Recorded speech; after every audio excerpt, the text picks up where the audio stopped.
The Philosophy of Communism. By Charles J. McFadden, OSA, Ph.D. Affectionately dedicated to my mother and father. Preface. 4 years ago the author of this book asked me for a subject on which he might spend 4 years of intense study. I suggested that he write on the philosophy of communism. Reluctantly, at first, he accepted it on the ground that there was so little on that subject. By this time not only has he found out there was an abundance of material, but he has also surpassed by leaps and bounds the knowledge of that subject possessed by him who suggested it. Karl Marx, who was the author of Dialectical Materialism, in his 11th thesis on Feuerbach pleaded for the identification of thought and action. In Christian language this means doers of the truth. It is indeed a curious fact that Marx, who asserted that life should correspond with thought, was one in whom thought and life were disparate and disjoined. His philosophy was based upon hatred of the bourgeoisie, and yet he was a bourgeois himself. His economic theory was supposed to be the vindication of the working man, and yet from the day that Marx went to England, he never earned a cent, having been supported by his bourgeois friend Friedrich Engels. His philosophy was materialistic in the sense that it was a complete denial of the spirit, and yet his own life was nourished by the milk of idealism. The goal of his philosophy was the expectation of the kingdom of the proletariat, and yet he, as an unorthodox Jew, had rejected the messianic expectation of his own people. Despite this want of harmony between his philosophy and his life, it still remains true that one cannot understand the system of communism without understanding its basic philosophy, such as is outlined in this book.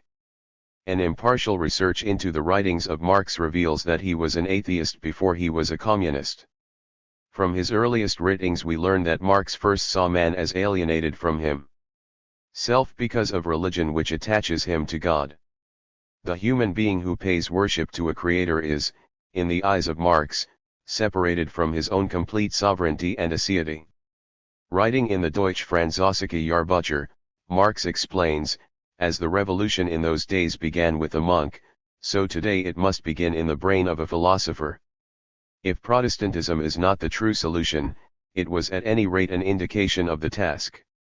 It was no longer a conflict of the layman with a priest outside of himself, but with his own inner priest, with his own clerical nature. In this passage Marx contends that just as Protestantism separated man from his church, so communism must separate man from his God. This idea he follows with a second basic principle, namely, the rejection of personal ownership of productive property. As God alienated man from himself, so private property alienated man from his work. God and the exploiter were thus made the two destructive agencies of human nature. By abolishing both, man would free himself from foreign attachments and restore himself to himself. Thus would be realized what Feuerbach had taught Marx, namely, that what man declares about God he can in all truthfulness assert about himself. Once man lost his God, he ceased to be a thing of unitary value, and it became easy for Marx to claim that his value was in the totality or the collectivity to which he belonged. For that reason Marx had no sympathy whatever for the democratic concept of man because it was too Christian. Christianity holds that not one man alone but each man has a value as a sovereign being, man even as uncultured and unsocial, man in his casual manner of being, man as he walks and stands. This dream and postulate of Christianity, namely, that man has a sovereign soul, is the illusion of democracy. Not only is this a repudiation of the communist propaganda that communism is a democracy, but it also gives the lie to the slogan that communism is interested in the working man. The interest in the working man, as Marx reveals, is not as a unit of value, but as an indispensable condition of a class. That is why Marx in his Capital states, if I speak of individuals it is only insofar as they are personifications of economic categories and representatives of special class relations and interests. Inasmuch as I conceive the development of the economic structure of society to be a natural process, I should be the last to hold the individual responsible for conditions whose creature he himself is. Not only does this mean the individual proletarian has no value, but it also means the end of morality, inasmuch as responsibility no longer rests with man but with economic conditions. The ramifications of these ideas need a treatment such as they find in this book, which is without doubt the best treatment of the philosophy of communism in any language. There are abundant works on communism from the economic and political point of view, all of which are well documented and prove beyond dispute its failure in practice. Such are the treatises of de Basile, Dingle, Chamberlain, Amend, Borkino, Hubbard, Tracy and Malevsky-Malevich. But no one has adequately touched on the philosophy of communism with an equal thoroughness until this work appeared. First of all, this work allows the communists to present their own case. Never once does Dr. McFadden have recourse to a secondary authority. In every instance his material is drawn from the writings of Marx, Lenin, and their orthodox line. There is no biased selection of texts to render absurd in presentation the communist position. One perfect example of this is his treatment of free will in relation to economic determinism. The communists must envy Dr. McFadden's knowledge of their philosophy, for he knows it far better than Mr. Browder. Even left-wingers who have attempted to grasp it have only muddled its unity.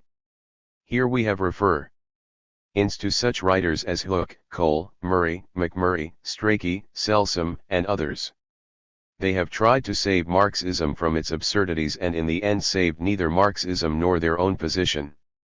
They missed the one basic fact which Dr. McFadden grasps ab initio, namely, communism is an integrated system.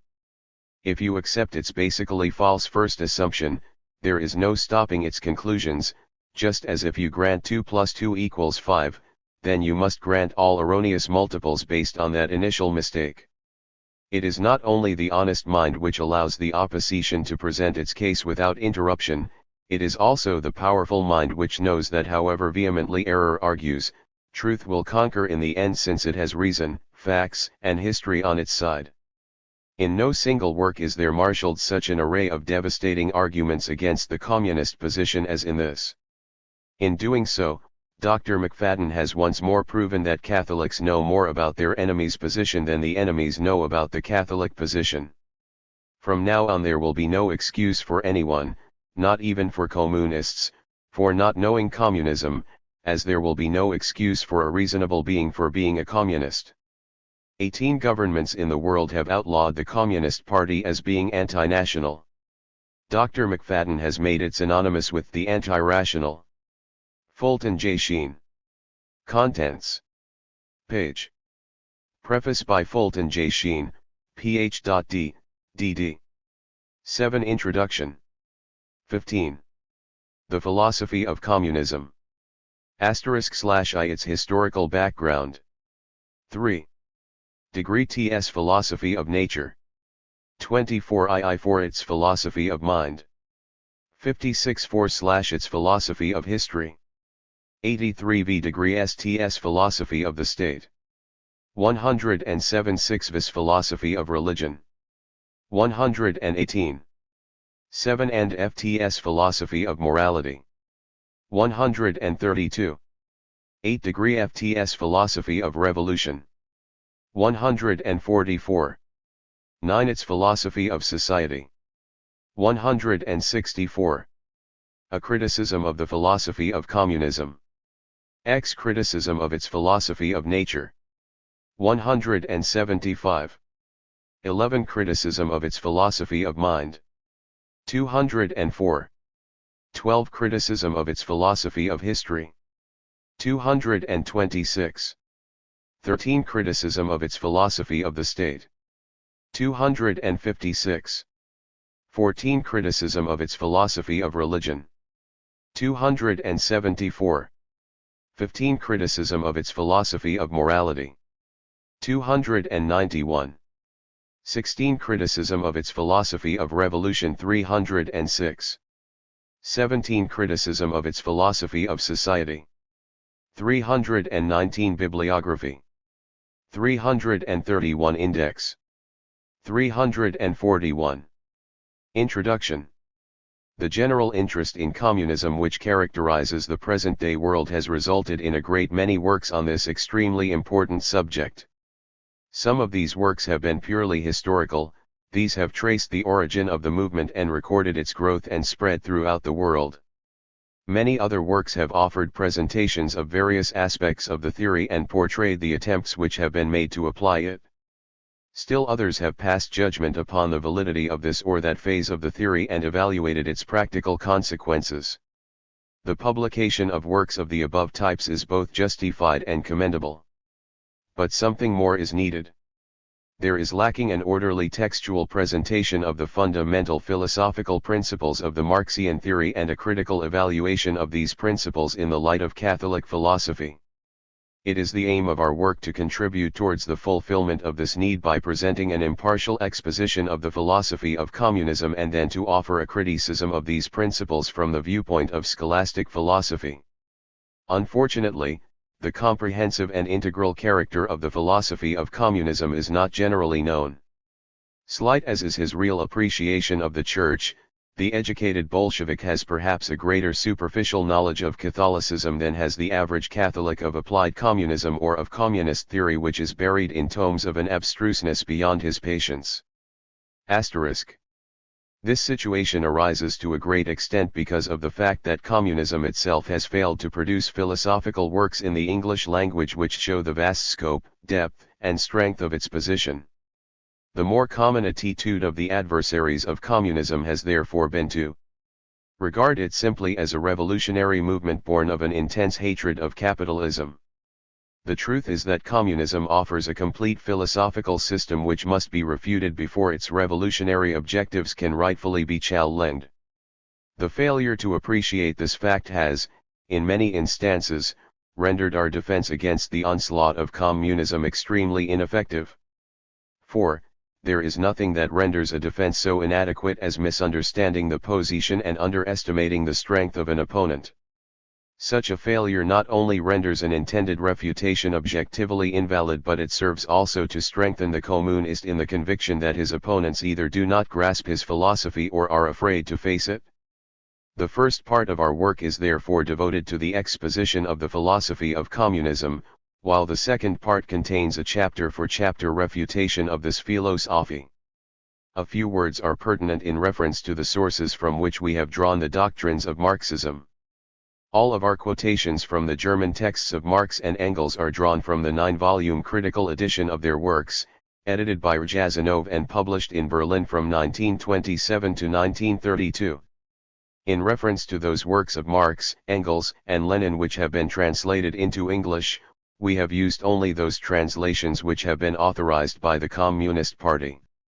In reference to the writings of Marx and Engels, these works have been translated, in almost all instances, from the critical German edition by the Marx Engels Lenin Institute of Moscow. A number of these English texts have actually been printed by the Institute in Russia and do not bear the name of an individual translator. In other words, these are authorized translations having an official character similar to that possessed by the English translations of our papal encyclicals. In a few cases, the Marx-Engels-Lenin Institute has given its official approval to works produced by private individuals. Such, for instance, is the edition of the selected correspondence of Marx and Engels, edited by Tor in London in 1934. Except in a few rare instances where a contrary procedure was deemed both justified and expedient, we have carefully avoided the use of the many translations made by private individuals and strictly confined ourselves to the use of the critical German text of Marx and Engels and the authorized translations of the works of Marx, Engels, and Lenin. Our exposition is therefore based upon sources which communism itself must accept and acknowledge as truly representative of its doctrine. It is well known that present-day Orthodox communism acknowledges Marx, Engels, and Lenin as its founders. Such an acknowledgement is explicitly set forth in the official program of the Communist International. The Communist International, in its theoretical and practical work, stands wholly and unreservedly upon the ground of revolutionary Marxism and its further development, Leninism, which is nothing else but Marxism in the epoch of imperialism and proletarian revolution.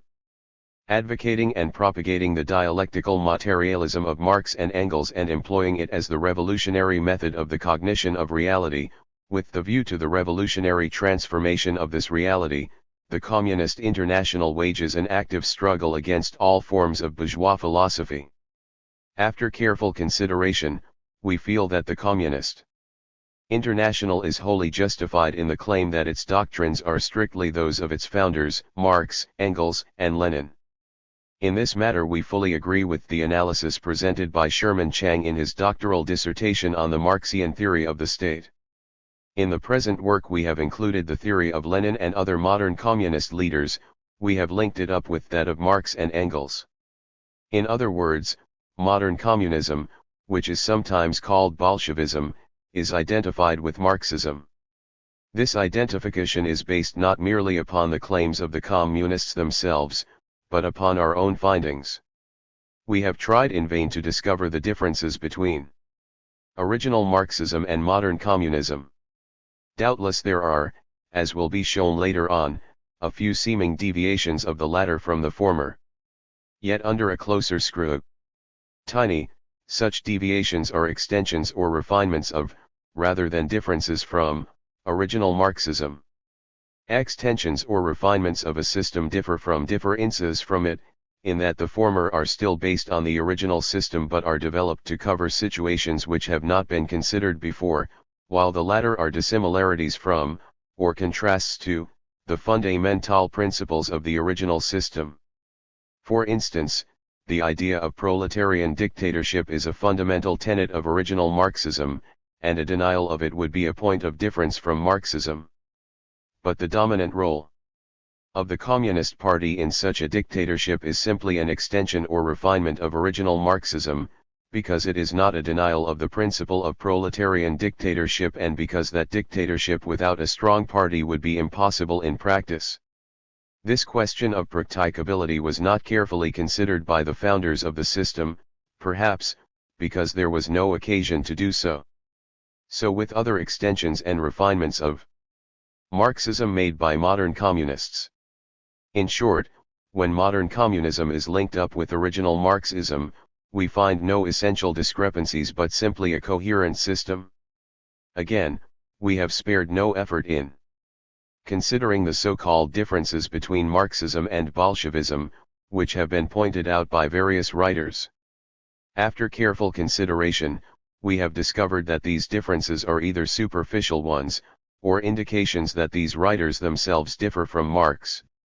As a result of our inquiry we have become convinced that the system of Marx and Engels and that of modern communist leaders, notably Lenin, are not two separate systems but a single system.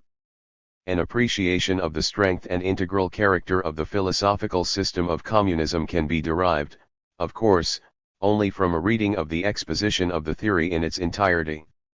Moreover, in order to appreciate the attractive character of this philosophy, one should read the exposition, not with an antagonistic attitude towards communism but with an open mind. By way of suggestion, however, it may be said that in many instances readers may find it helpful to consider a chapter of exposition along with its corresponding chapter of criticism. Thus, a study club group interested in communism could best arrive at a sound understanding of this vital subject by devoting distinct sessions to the analysis of each phase of this philosophy along with its appropriate criticism. Care should be taken, however, not to allow the use of this method to destroy one's appreciation of both the general objective of the theory and the logical and consistent manner in which each phase of the philosophy develops from the more basic principles of the system. At this time I wish to acknowledge my indebtedness to my good friend and former teacher, the Right Reverend Monsignor Fulton J. Sheen of the Catholic University of America. It was he who first interested me in the study of the philosophy of communism and suggested that I write my doctoral dissertation on this subject.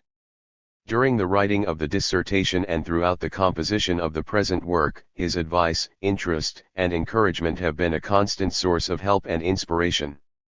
May this work serve in some small degree to help the Church, the faithful spouse of Christ, to withstand the insidious and ruthless attacks which communism is directing against her. Charles J. McFadden, OSA. Villanova, College, Villanova, Penna. * 7 chapters of the present work were published in June, 1938, as the subject matter of the author's doctoral dissertation at the Catholic University of America. No materialism can endure without a solid philosophical basis. Lenin. Chapter I. Its historical background. In order to understand properly any system of philosophy, it is necessary to visualize it in the environment in which it was born.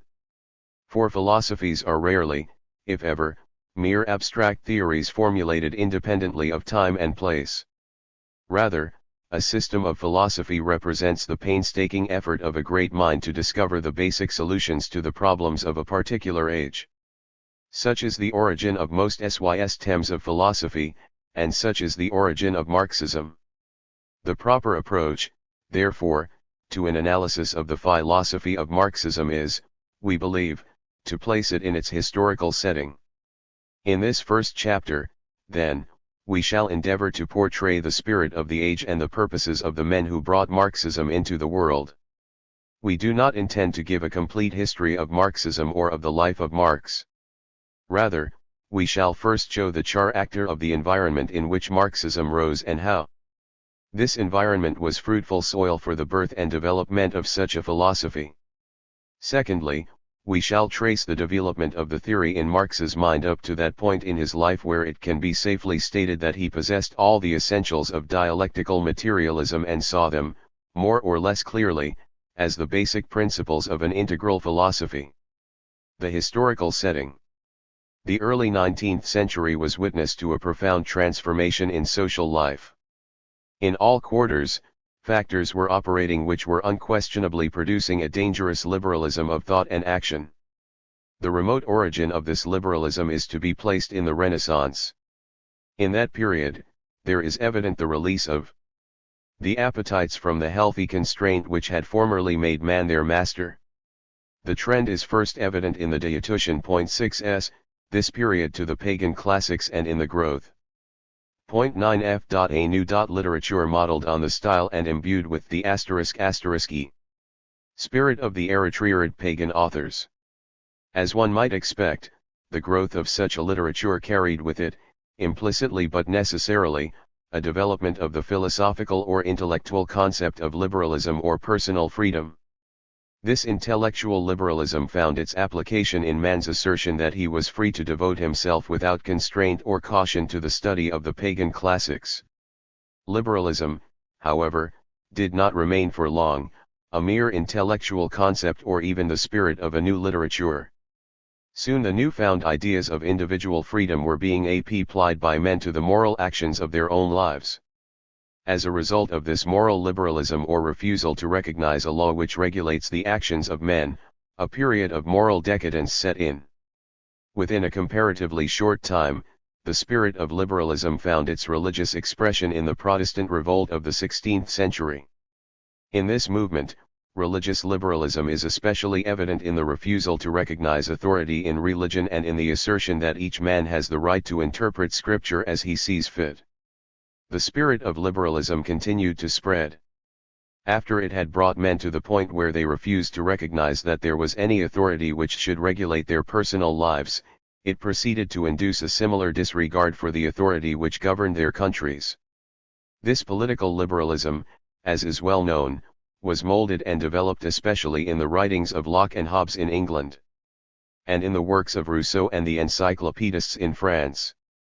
Thoughts of political liberalism were not destined to remain mere concepts.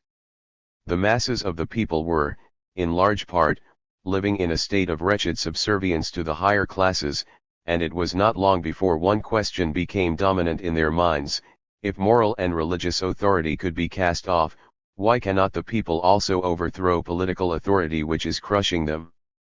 The question did not remain a theoretical one. The spirit of revolution had been born. Within 30 years 2 revolutions shook France, one at the turn of the century, the other in 1830. In England, the electoral reform of 1832 produced results of a similar though somewhat less radical nature. All along the line class privileges and the domination of the nobility were destroyed. The power of government had definitely begun to pass into the hands of the masses. Finally, with the coming of the machine and the birth of the Industrial Revolution, the spirit of liberalism began to permeate the only remaining phase of human activity, the economic life of man. This economic liberalism, fostered especially by the writings of John Stuart Mill and Adam Smith, was determined to free man completely from any interference by the state in the pursuit of his economic ends. In fact, as Christopher Dawson remarks, the role of the state became merely that of a policeman, an authority whose purpose it was to protect man's economic activity. The effects of political and economic liberalism were, however, confined principally to England and France. In Prussia there was only a feeble reaction to these far-reaching movements. Its old monarchical government still held undisputed sway, and the inroads made by the Industrial Revolution were almost negligible.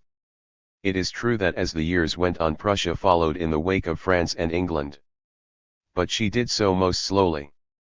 Prussia remained decades behind her neighbors in the acceptance of the machine, and within her boundaries new doctrines had to struggle for recognition in the fields of literature, philosophy, and religion before they could hope to receive any social application. There was, however, one part of Prussia which belonged heart and soul to the New World. This was the Rhineland, which for 14 years had been annexed to France. Then, in 1815, the Congress of Vienna placed the Rhineland under Prussian domination, and from the outset there was evident an incompatibility between the spirit of the annexed territory and that of Prussia. The revolution in France had preached and exalted the ideas of liberty and equality, and the people of the Rhineland had accepted and cherished these ideals. They had benefited by the political and social reforms effected by the revolution and the establishment of the empire. Within their boundaries the organization of society along feudal lines had been destroyed and class privileges had been abolished. It was, then, with a spirit of regret and a thirst for what they were leaving that the people of the Rhineland submitted to a nation which had not yet passed over from the medieval tradition to the regime of a modern state. Moreover, the traditions of the Rhineland attached its people to the Catholic Habsburg line of rulers. Annexation to Prussia meant submission to the Protestant rulers of the House of Hohenzollern. For the Rhineland the annexation meant political, social, and economic regress. It meant submission to a nation sunk in debt due to wars. And it involved the recognition of a Protestant king. It is little wonder that as the years went on the gap widened between the spirit of Prussia and that of the annexed areas. The geographical proximity of France to the Rhineland kept alive in the latter the modern spirit. And, in contrast to the rest of Prussia, the immediate acceptance of the Industrial Revolution by the Rhineland caused it to far outstrip all Prussia in the prosperity of its industry and in inner CE. Such incompatibilities as these had certain inevitable effects. A spirit of discontent with Prussian conservatism and a determination to effect progress became more and more evident in the Rhineland. It is such facts as these which explain why practically every progressive movement of 19th-century Germany was born in the Rhineland. And it is equally understandable that out of all Europe in the years 1835 to 1851 is least surprised to discover a revolutionary theory such as Marxism emerging from the Rhineland. The birth of Karl Marx. On the 5th of May, 1818, just 3 years after the Congress of Vienna effected the annexation of which we have been speaking, Karl Marx was born at Trier in the Rhineland. His parents, Herschel and Henriette, belonged to the respectable Jewish middle class. Herschel Marx was a lawyer and descendant of a long line of Jewish rabbis. Henriette, his wife, was a descendant of a Jewish family which had originally come from Holland. Such a domestic environment certainly did not promise the development of much patriotism in Karl. The father of this home on German soil was a Jew, a man who did not accept the official religion of the Prussian state and who had during his lifetime been alternately subject to French and Prussian rule. The mother was likewise a Jew who did not accept the state religion. Her family had originally come from Holland and she had never learned to write or perhaps to speak correct German.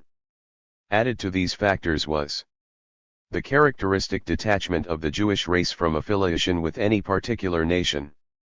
If, then, there was one inheritance which Karl Marx received from his parents. It was that denationalized, internationalized outlook on life which, it will be recalled, was to be so characteristic of his later philosophical, economic, and social thought.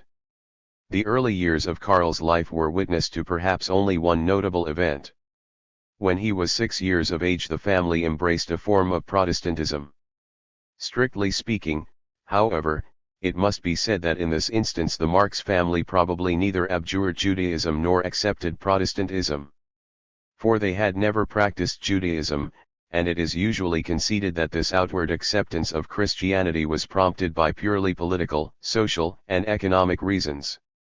In 1830, when Karl was 12 years of age, he entered the gymnasium at Trier. In this school he pursued his early studies for 5 years. The certificate of graduation issued upon his graduation in 1835 attests to the fact that during these 5 years Karl had been a competent, if not a brilliant student at the Trier Gymnasium. In October of the same year, 1835, at the age of 17 years, Karl entered the University of Bonn with the intention of studying law. He spent, however, only 1 year at Bonn, completing the year's courses and returning home shortly before the summer of 1836. The influence of Hegel. In the autumn of 1836 Marx entered the University of Berlin. At that time the University of the capital was the center of learning for the youth of all Germany. The great names of Schleiermacher, Savigny, Gans, Alexander von Humboldt and others had made Berlin widely celebrated. But, above all, there must be mentioned the name of Hegel. When Karl Marx arrived in Berlin in 1836, Hegel had been dead only about 6 years. His philosophy still dominated most of the German universities, but especially was the University of Berlin the stronghold of his orthodox teachings. It was to this influence that Karl Marx was now to be subjected. Up to this point in his career Marx had read very little of Hegel's philosophy. But the little he had read had appeared unsatisfactory to him. In fact, we know from one of his letters to his father that, even at this early age of 18 years, the idealism of Hegel displeased him. The fact that Hegelianism was practically the official philosophy of the German state does not seem to have awed him.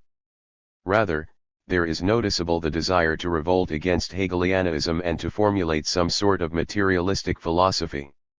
Setting out from idealism, I proceeded to look for the idea in the real itself. I had read fragments of the Hegelian philosophy, and had found its grotesque craggy melody unpleasing. I wished to dive into the ocean once again, but this time with the definite intention of discovering our mental nature to be just as determined, concrete, and firmly established as our bodily. I got to know Hegel from beginning to end, and most of his disciples likewise. It is not our purpose here to show in detail the influence of Hegel on Marx. The vastness of that influence upon Marxism will, by reason of its own strength, stand out clearer and clearer as our exposition of Marxism proceeds. Suffice to say here that both Marx and Engels acknowledged that their theory drew more of its essentials from the philosophy of Hegel than from any other source. And in most of their later writings they unhesitatingly paid tribute to the man from whom they admittedly borrowed so much. Hegel was one of the finest intellects of all time. I am of course no longer an Hegelian, but I still have a great feeling of piety and devotion towards the colossal old chapter. Hegel's dialectic is the basic form of all dialectic. If there should ever be time for such a work again, I should greatly like to make accessible to the ordinary human intelligence what is rational in the method which Hegel developed. Marx and Engels have, then, fully acknowledged the vast character of the influence of Hegel upon their system. It remains for us, at this time, only to offer a summary of what that influence was, a summary which will serve as a general forecast for the reader of the Hegelian elements which he may expect to find embedded in the Marxian system. What influenced him most was the Hegelian philosophy. It became the foundation of all his subsequent thought. It taught him the organic conception of society, the evolutionary view of history, and the belief that progress is realized by means of a perennial conflict between opposing elements and forces. The doctoral dissertation. After Karl had been in Berlin for about a year and a half, his father died in the spring of 1838. Karl was now just 20 years of age, and he found himself suddenly thrown upon his own resources. Obviously it was necessary for him to choose a life's work and to make the choice immediately. An academic career appealed to him, so he decided to exert all his energies in that direction and to begin work on a dissertation which he intended to submit eventually for the doctoral degree. At first sight it may seem surprising that Marx, in a country dominated by Hegelian idealism, would choose as the subject of his dissertation a work on the materialism of Epicurus. 8 years earlier, perhaps, he would have met with official censorship. But by this time the spirit of revolt had already raised its head in Germany, and attacks upon the orthodox Hegelianism were becoming more and more frequent. One of the earliest attacks upon Hegel was that made by Strauss, in 1835, when he published his Life of Jesus. This work startled Europe by its violent attack on the authenticity of certain parts of the gospel narrative.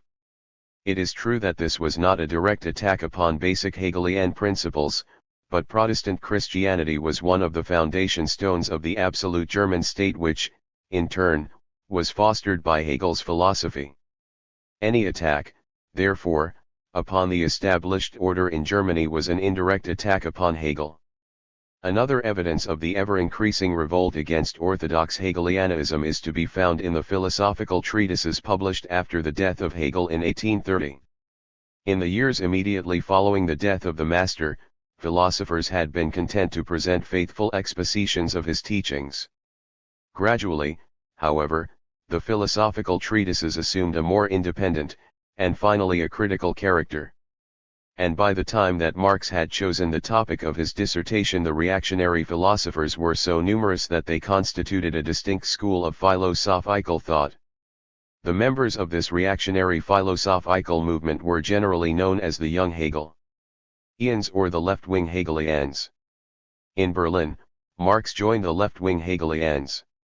As might be expected, under the influence of these radical philosophers, his opinions, religious, philosophical, and political, moved rapidly and markedly away from orthodox Hegelianism.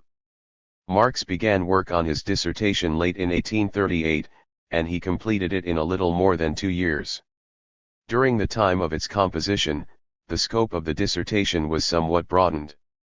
Instead of writing on Epicurus alone, Marx chose to make a comparative study of the materialism of Epicurus with that of Democritus.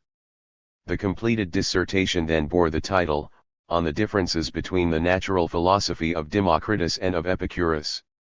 Due to the radical character of Marx's philosophical views at this time, both he and his left-wing Hegelian associates decided that it would be more prudent for him to submit his dissertation to a university less exposed to the severity of government supervision than was the University of Berlin.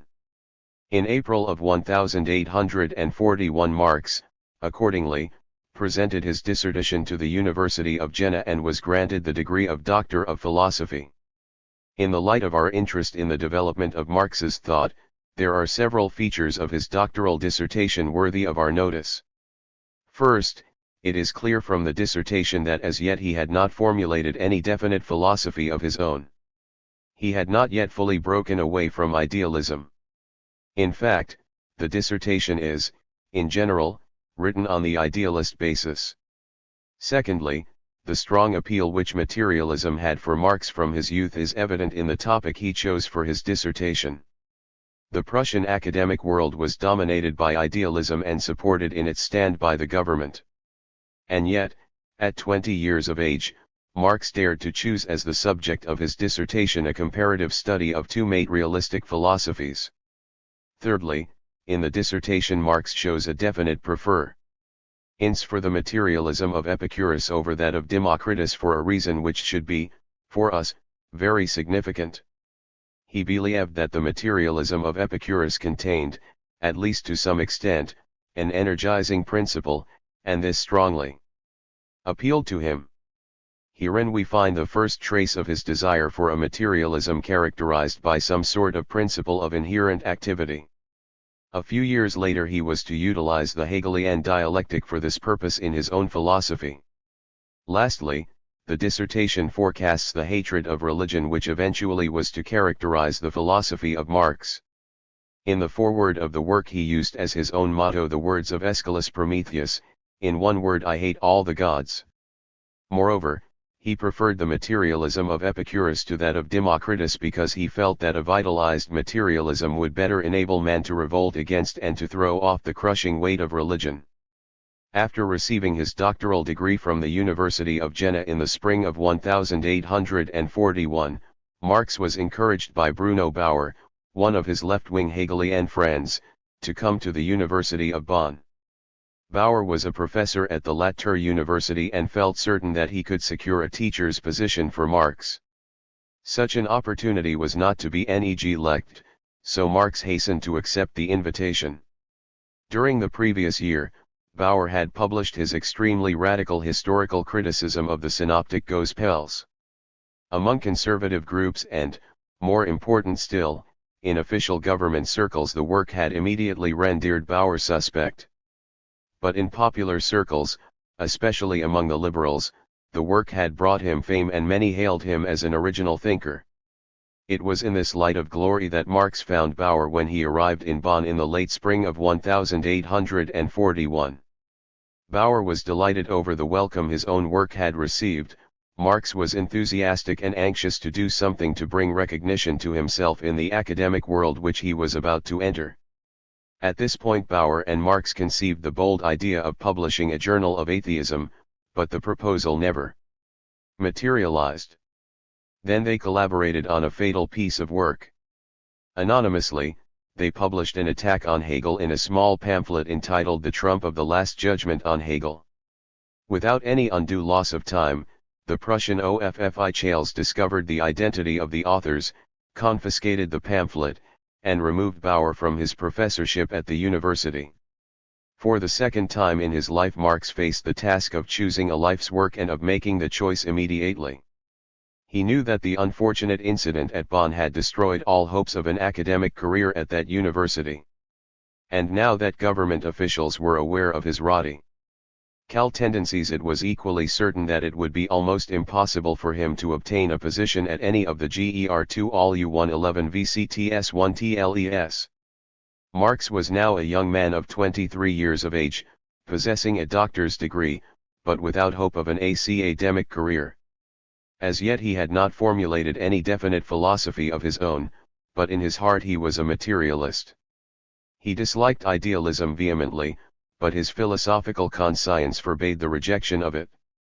He knew only too well that the Hegelian system was still unrefuted, secondly, that, in its completeness, it surpassed, as a system of thought, anything offered by materialists, and lastly, that its dialectical method gave it a vitalizing principle, a something to account for progress towards perfection, a quality which was utterly lacking in all existing forms of materialism.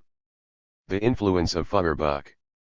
In 1840, 1 year previous to the events just mentioned, Frederick IV had ascended the throne of Prussia.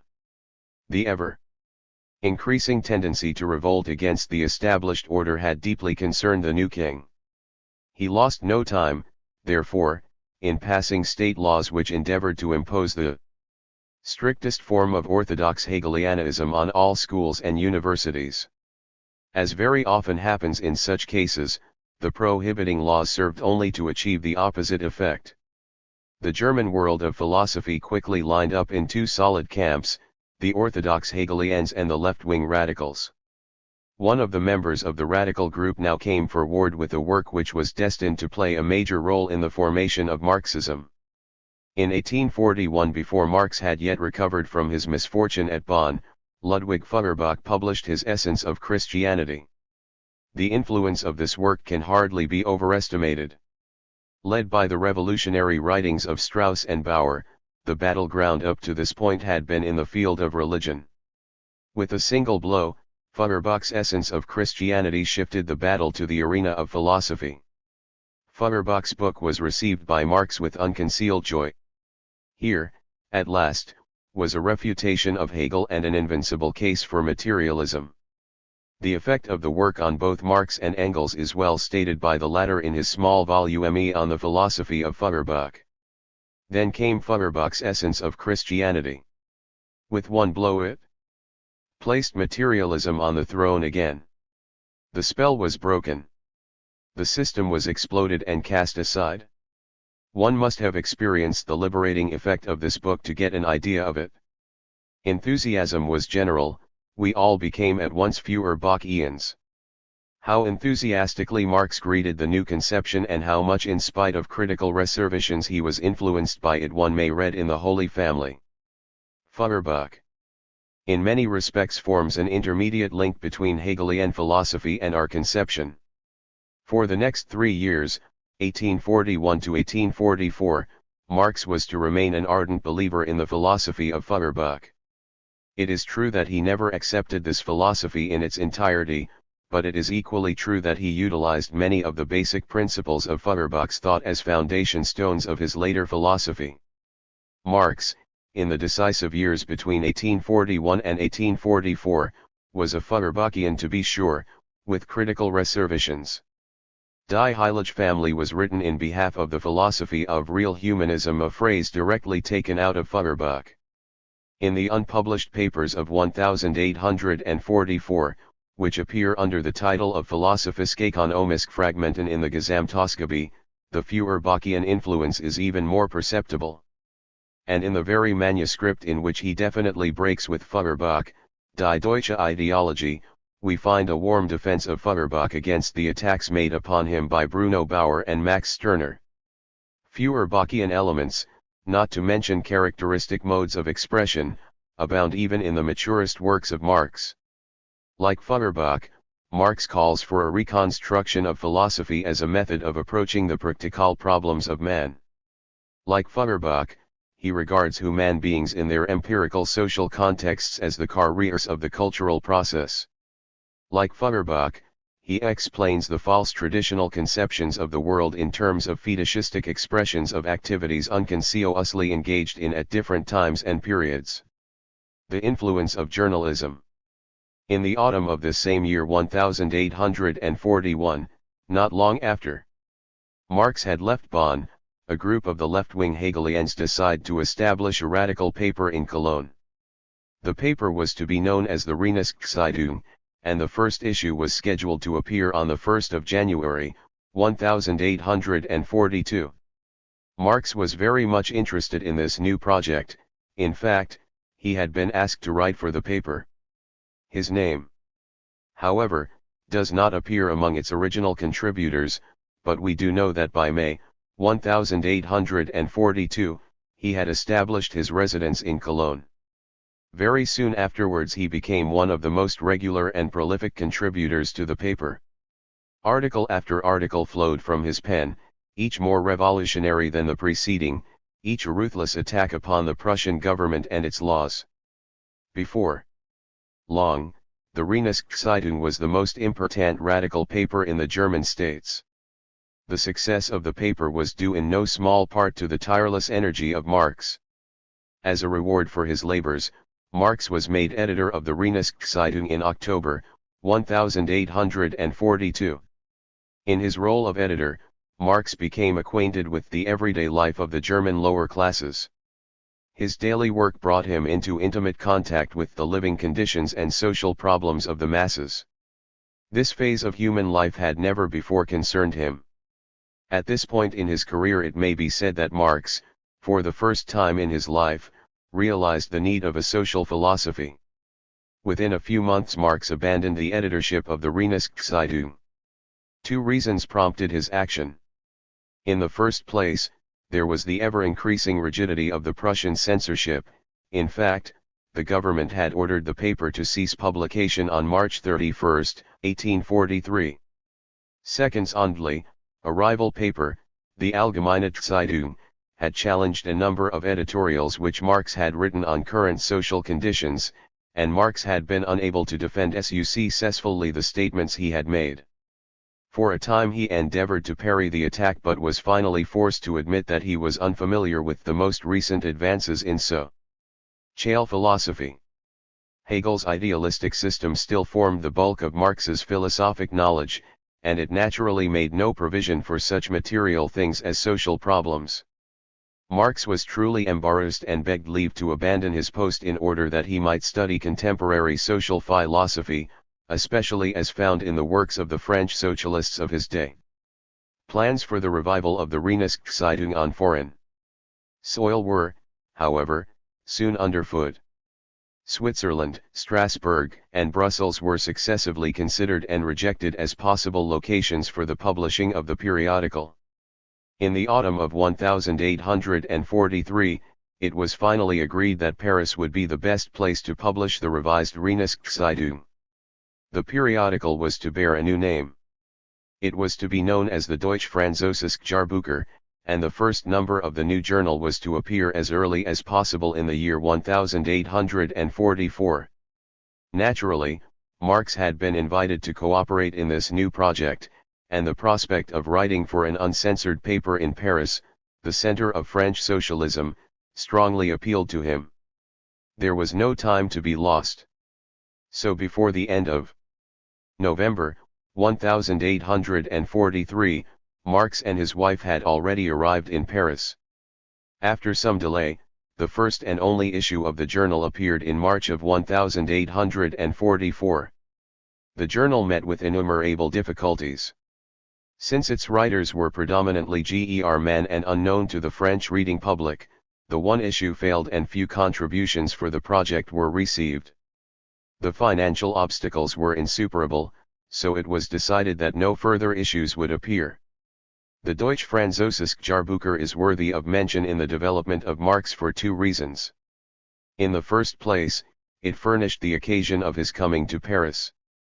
And it was there that he was to encounter certain influences which contributed much towards the development of his philosophy. Secondly, in the one issue of the journal, Marx wrote an article which is of importance in tracing the development of his thought. This article was on Hegel's philosophy of law.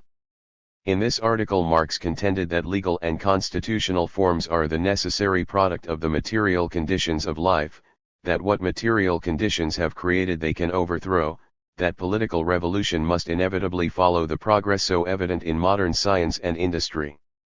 Herein we find one of the first traces of the theory of economic determinism and note Marx's first attempt to formulate a practical revolutionary philosophy. The 3 years, 1843 to 1846, spent in Paris are vital years in the development of Marx's thought. Long hours were spent studying history, economics, and politics. Much of the rest of his time was spent in the company of various men of a revolutionary turn of mind.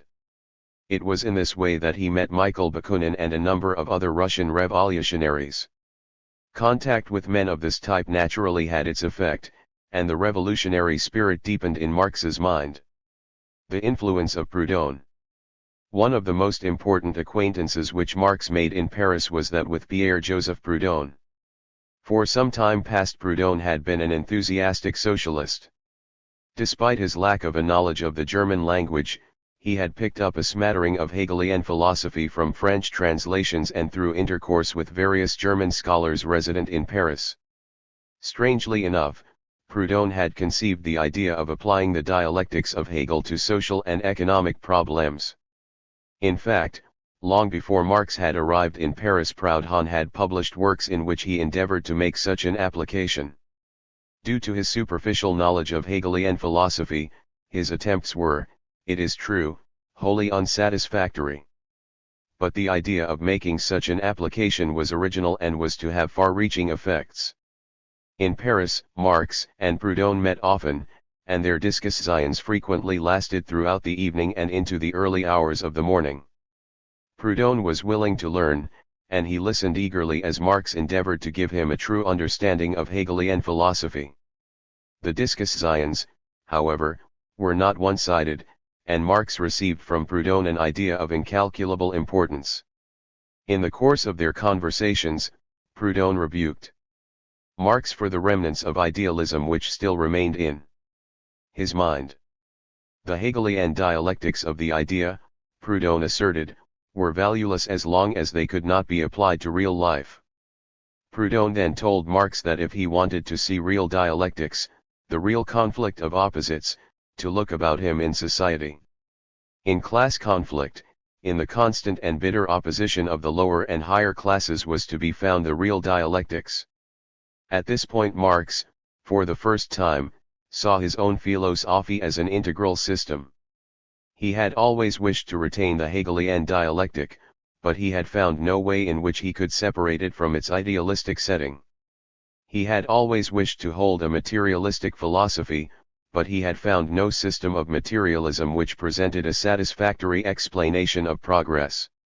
After his work as editor of the Rheinischen, he knew that any system of philosophy which was to be of value had to offer a solution to the problems of society. In this one instant, Proudhon had taught Marx how he could combine all of these elements into an integral philosophy. It is perhaps not surprising that Proudhon's grasp of Hegelian principles should have remained somewhat fitful and uncertain. But Proudhon was not easily intimidated by a sense of his own deficiencies. He undertook to interpret economics in terms of Hegel. The plan was original, though Proudhon's execution of it was grotesquely inadequate. But where he stumblingly led, Marx followed. Proudhon is the inventor of this central lever in the Marxist system: the influence of Engels. There remains one last influence which Marx encountered in Paris and which must be mentioned as one of the major events in his life. It is his meeting with Friedrich Engels, a meeting from which a lifelong friendship resulted. In the latter part of November in 1842, Marx and Engels had met for a passing moment. But in 1844 they met again, and it was at this later meeting that their friendship began. And from their friendship sprung a partnership of the most intimate nature. From that moment on, Marxism became the joint product of the minds of Marx and Engels. Neither would take a step without the approval of the other. When together, they discussed each problem before taking action on it. When separated, an almost innumerable number of letters passed between them, each asking for the counsel of the other. Whenever one of them wrote a work, the other read the manuscript, and some works were the product of their joint authorship. For such reasons as these, it will be realized that a quotation from a work of Engels can be taken not only as representative of Marx's mind but as a thought which in almost every instance received his explicit approval. For his part, Marx fully acknowledges his indebtedness to Engels and wishes to give the latter credit for the development of the system. Friedrich Engels, with whom I was constantly corresponding and exchanging ideas, came by a different road to the same conclusions as myself. When he, too, settled in Brussels in the spring of 1845, we decided to work out together the contrast between our view and the idealism of the German philosophy. Engels is my most intimate friend. I have no secrets from him. Again, in a letter to Engels, Marx did not hesitate to say, "You know, first of all, I arrive at things slowly, and, secondly, I always follow in your footsteps." Engels, on the other hand, was just as insistent that all credit be given Marx for the development of the theory. I may note in passing that inasmuch as the genesis and development of the mode of outlook expounded in this book were due in far greater measure to Marx, and only in an insignificant degree to myself, it was of course self-understood between us that this exposition of mine should not be issued without his knowledge. I read the whole manuscript to him before it was printed, and the 10th chapter of the section on economics was written by Marx. As a matter of fact, we had always been accustomed to help each other out in special subjects. Repeated reference has been made to my share in this theory, and so I can hardly avoid saying a few words here to settle this particular point. I cannot deny that both before and during my 40 years' collaboration with Marx I had a certain independent share in laying the formulations, and more particularly in elaborating the theory.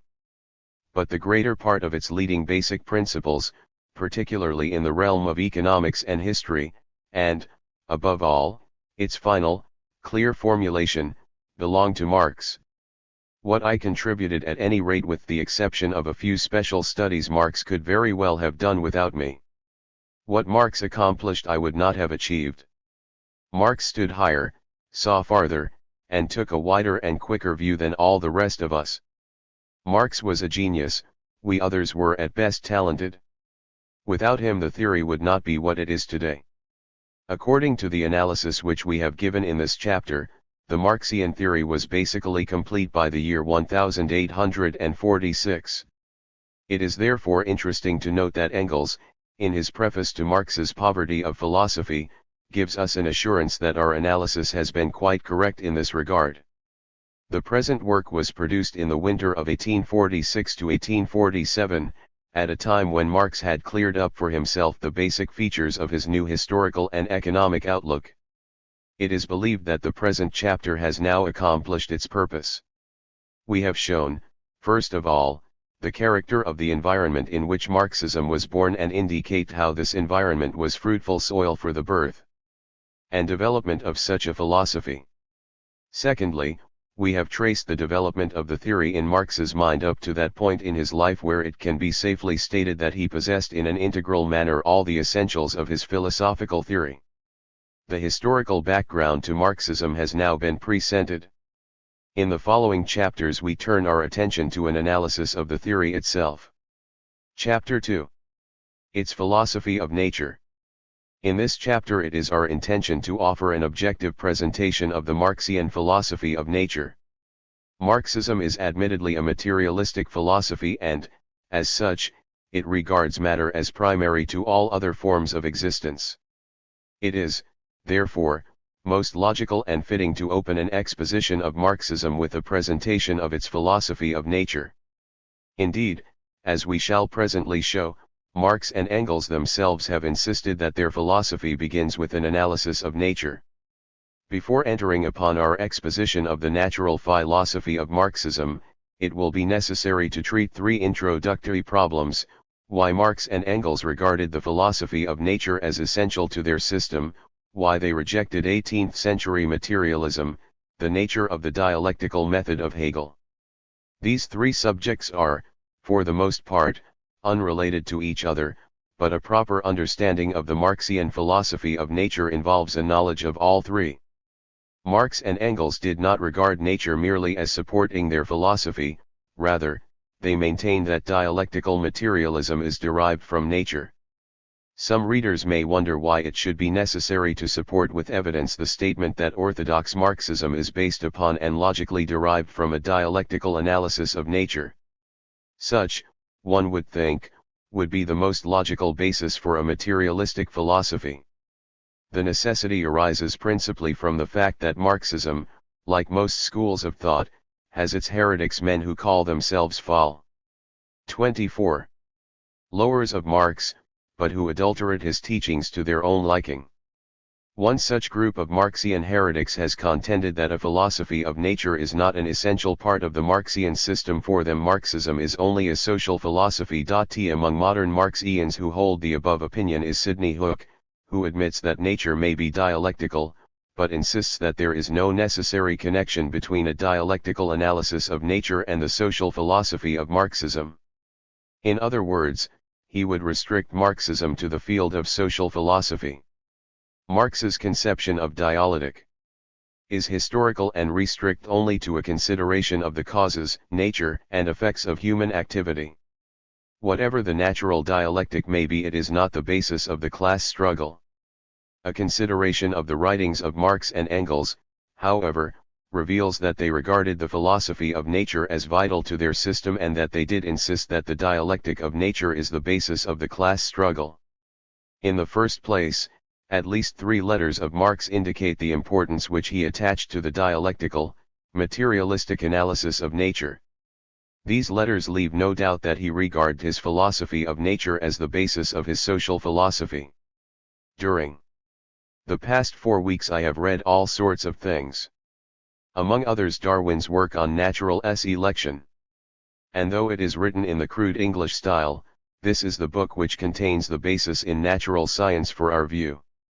Darwin's volume is very important and provides me with the basis in natural science for the class struggle in history. You will see from the conclusion of my third chapter that in the text I regard the law Hegel discovered as holding good both in history and in natural science. Engels is no less insistent on the importance of natural philosophy in the Marxian system. In fact, he clearly maintains that the dialectic evident in history is only a reflection in the minds of men of the dialectic operating in nature. Nature is the proof of dialectics. An exact representation of the universe, of its evolution, of the development of mankind, and of the reflection of this evolution in the minds of men, can only be obtained by methods of dialectics. Degree. Another very convincing proof that Marx and Engels regarded the dialectical philosophy of nature as essential to their system is to be found in their volume written against Dühring. It will be recalled that, towards the end of the preceding chapter, we showed that this work was the joint production of Marx and Engels. In this volume 4 chapters are explicitly concerned with an exposition of the natural philosophy of Marxism. The vigor of its attack upon Dühring's philosophy of nature leaves no doubt as to what Marx and Engels thought about the necessity of their own philosophy of nature. They defend their natural philosophy every inch of the way with such vehemence that it is evident that they regarded it as the very basis of their system. In view of the above evidence, there appears to be no doubt that Marx and Engels regarded the dialectical analysis of nature as the basis of their philosophy. And throughout the course of our exposition this fact will become more and more evident as we show how the principal doctrines of Marxism are logically derived from its conception of the material universe. The second objective which we set for ourselves in this chapter was to indicate the reasons which led Marx and Engels to their rejection of the materialism of the 18th century. Marx, it will be recalled, had never found a great deal of intellectual appeal in any of the older forms of materialism. Feuerbach had given him the first real case for materialism, and for a time he had remained an ardent follower of this school of thought. Feuerbach's insufficient use of dialectic displeased Marx, however, and he soon cast aside this form of materialism. In fact, all the existing forms of materialism were unacceptable to Marx because they lacked a vitalizing principle. They regarded matter as inert, and Marx did not believe that it was such. They regarded mechanical motion as the only form of motion, while Marx believed that there were other and more important forms of motion. These defects in the older systems of materialism are very well portrayed in the writings of both Engels and Lenin. The materialism of the last century was predominantly mechanical. This exclusive application of the standards of mechanics to processes of a chemical and organic nature, in which processes, it is true, the laws of mechanics are also valid, but are pushed into the background by other and higher laws, constitutes a specific but at that time inevitable limitation. The second specific limitation of this materialism lay in its inability to comprehend the universe as a process, as matter developing in an historical process.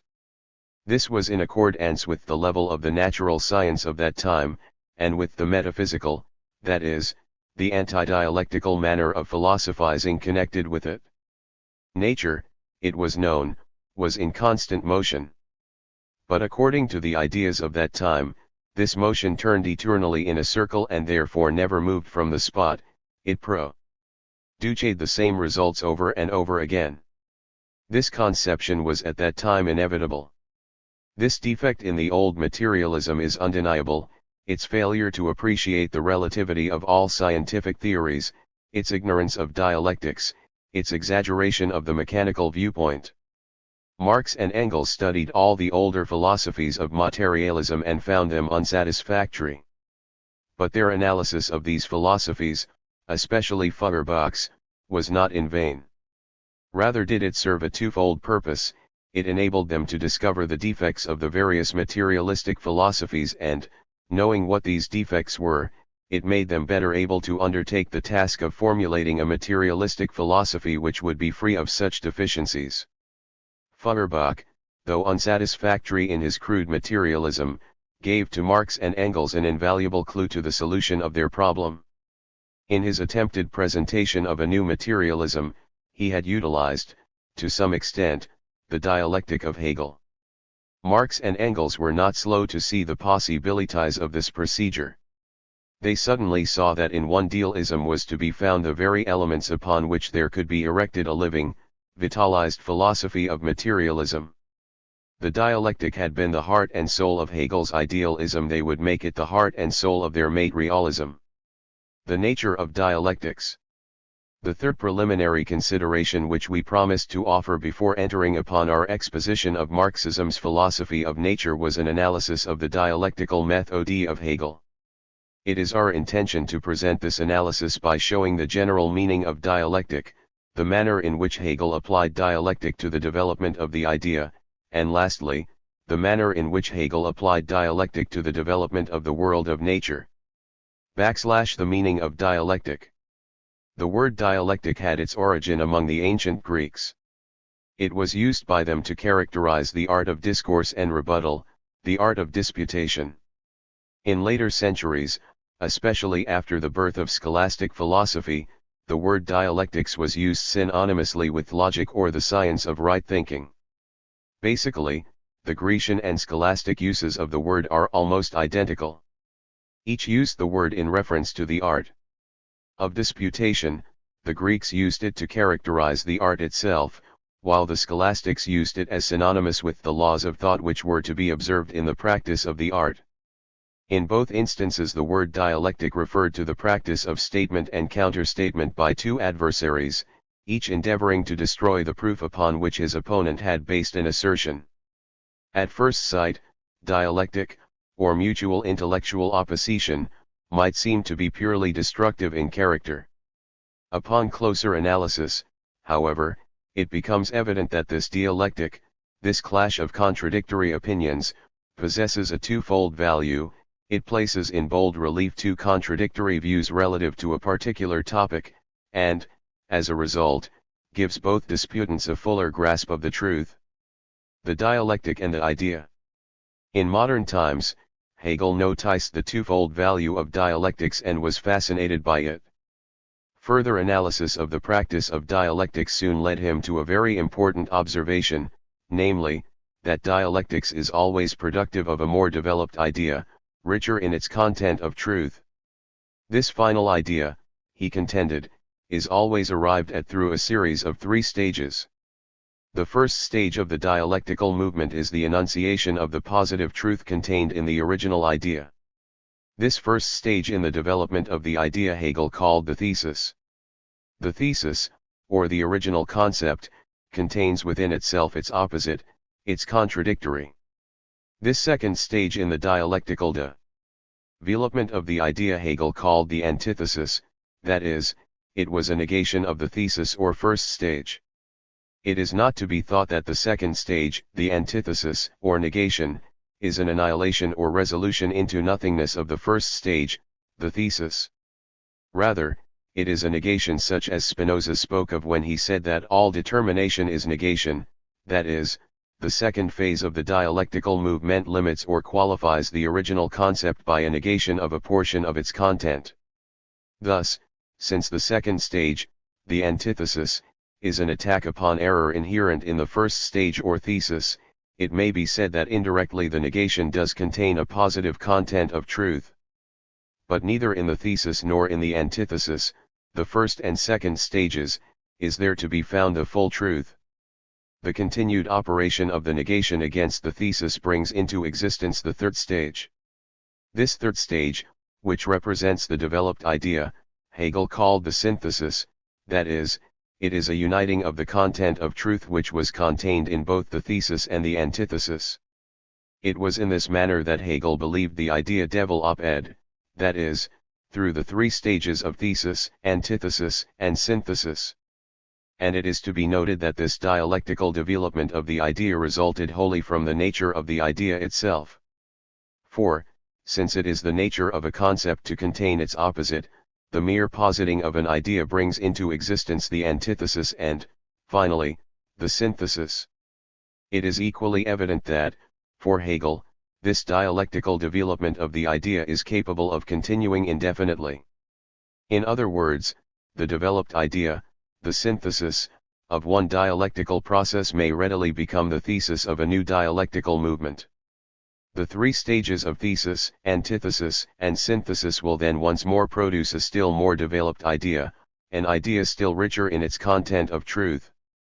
And thus, the dialectical process can continue to produce indefinitely a new and more fully developed idea. The ultimate reason why this dialectical process could continue indefinitely producing higher levels of truth is to be found in the rigid idealism which Hegel accepted.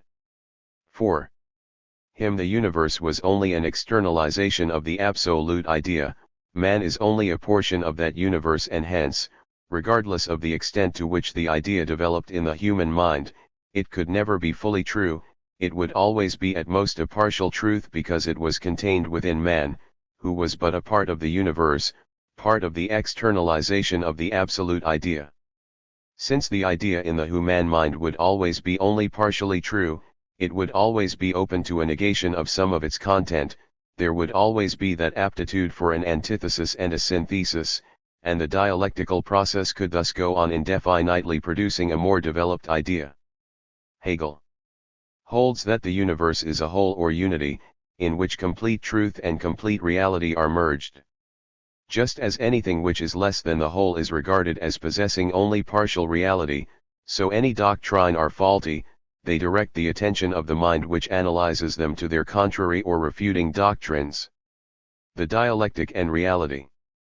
For Hegel, the entire universe is, as we have said, simply an externalization of the absolute idea. All the development in the world, both of nature and history, is, then, nothing more than a reflection of the activity of the absolute idea. In other words, the universe is essentially ideal in character, the living soul of the whole existing world is the absolute idea, and all progress toward perfection in either nature or history is merely a temporalization of the activity of the absolute idea. According to Hegel, dialectics is the self-development of the concept. The absolute concept does not only exist from eternity, it is also the actual living soul of the whole existing world. It develops into itself through all the preliminary stages which are included in it. Then it alienates itself by changing into nature, where, without consciousness of itself, disguised as the necessity of nature, it goes through a new development and finally comes again to self-consciousness in man. This self-consciousness then elaborates itself again in history from the crude form until finally the absolute concept again comes to itself completely in the Hegelian philosophy. According to Hegel, therefore, the dialectical development apparent in nature and history, that is, the casual interconnection of the progressive movement from the lower to the higher, which asserts itself through all zigzag movements and temporary setbacks, is only a miserable copy of the self-movement of the concept going on from eternity, no one knows where, but at all events independent of any thinking human brain. An important consequence of the Hegelian analysis of reality was that all nature is a process, all reality is interrelated and, as a unit, is in a state of development. This conclusion logically followed from the view that the one, active absolute idea was the essence of all reality and all emergence in the universe only an externalization of the activity of the absolute idea. In the Hegelian system, the whole natural, historical, and spiritual world was presented as a process, that is, as in constant motion, change, transformation, and development, and the attempt was made to show the internal interconnections in this motion and development. In summary, then, we note that the five outstanding characteristics of the Hegelian dialectic are: 1. Hegel believed that the idea is composed of a unity of opposites, or, better still, the idea is a unity of opposites or contradictory elements. 2. Hegel maintained that the idea progresses towards development by virtue of an inherent impulse. This immanent impulse or self-motion which characterizes the idea, is the direct and necessary product of the contradiction inherent in it. The idea is, by its very nature, composed of contradictory elements, contradiction is productive of motion or progression, hence the nature of the idea itself adequately accounts for its motion towards development. 3. The idea develops through negation, that is, The contradictory character of the idea produces a form of motion which turns the idea back upon itself, but always at a higher level. The dialectical interaction of the opposing elements which make up the idea result in what we might call a spiral form of development. 4.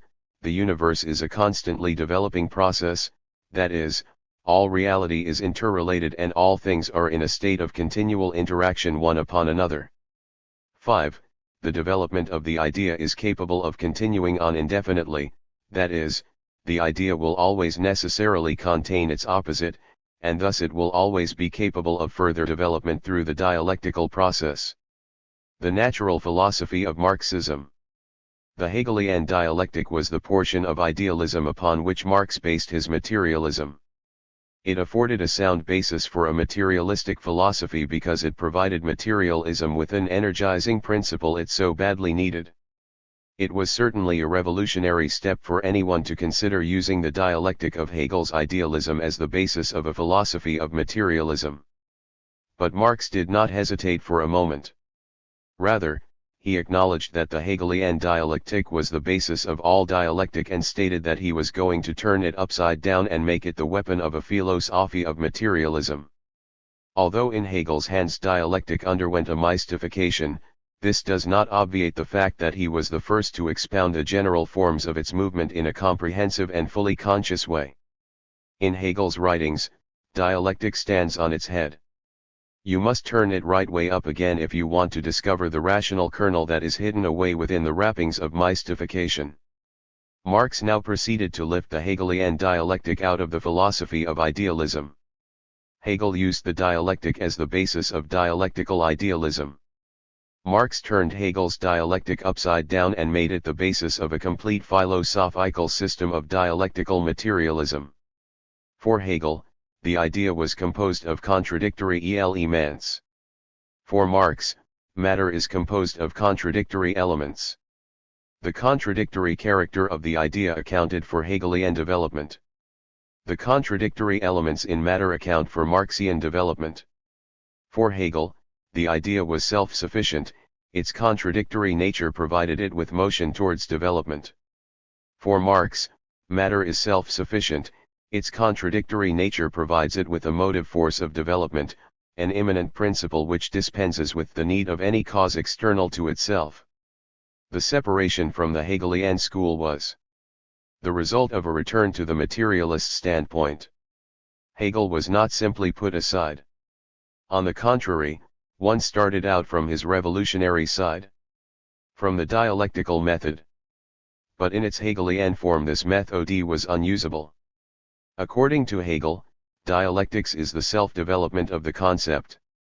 This ideological reversal had to be done away with. We comprehended the concepts in our heads once more materialistically as images of real things instead of regarding the real things as images of this or that stage of development of the absolute concept. Thereby the dialectic of the concept itself became merely the conscious reflex of the dialectical motion of the real world, and the dialectic of Hegel was placed upon its head, or rather, turned off its head, on which it was standing before, and placed upon its feet again. In this way, the revolutionary side of Hegelian philosophy was again taken up and at the same time freed from the idealist trammels which in Hegel's hands had prevented its consistent execution. My own dialectical method is not only fundamentally different from the Hegelian dialectical method, but is its direct opposite. For Hegel, the thought process is the creator of the real, and for him the real is only the outward manifestation of the idea. In my view, on the other hand, the ideal is nothing other than the material when it has been transposed and translated inside the human head. The application of the dialectic to material reality gave Marx more than a new and important understanding of the nature of individual reality. It carried with it the concept of the universe as being a constantly developing process in which all things are interrelated and interacting. The conception of the universe as a process, it will be recalled, was a logical and necessary deduction of dialectical idealism. In contrast to this outlook, materialism had fallen into the practice of looking at each individual reality in itself and ignoring its relation to all other things. This was due in great part to the fact that materialism had allied itself with natural science, which was concerned principally with individual reality. The analysis of nature into its individual parts, the grouping of the different natural processes and natural objects in definite classes, the study of the internal anatomy of organic bodies in their manifold forms, these were the fundamental conditions of the gigantic strides in our knowledge of nature which have been made during the last 400 years. But this method of investigation has also left us as a legacy the habit of observing natural objects and natural processes in their isolation, detached from the whole vast interconnection of things, and therefore not in their motion, but in their repose, not as essentially changing, but as fixed constants, not in their life, but in their death. And this is so because in considering individual things it loses sight of their connections, in contemplating their existence it forgets their coming into being and passing away, in looking at them in rest it leaves their motion out of account. After their acceptance of the dialectical outlook on nature as a vast, constantly developing process, Marx and Engels were convinced that natural science had paid a heavy price for the advances it had made. In its concentration on individual things it had lost sight of the interrelation of reality. In its determination to know the makeup of nature, it had dissected it into parts and studied each part separately, much as a medical student dissects living organisms in order to study their constitution. In this searching analysis of the most minute parts of nature man had learned much and enriched the world with valuable discoveries. Indeed, these discoveries could never have been made had not science undertook to analyze nature in this particular way. But the fact remains that when science placed nature under the microscope and succeeded in isolating its most minute particles, it forgot one very important truth: the isolated particle which it had analyzed never existed in such a manner in the world of nature.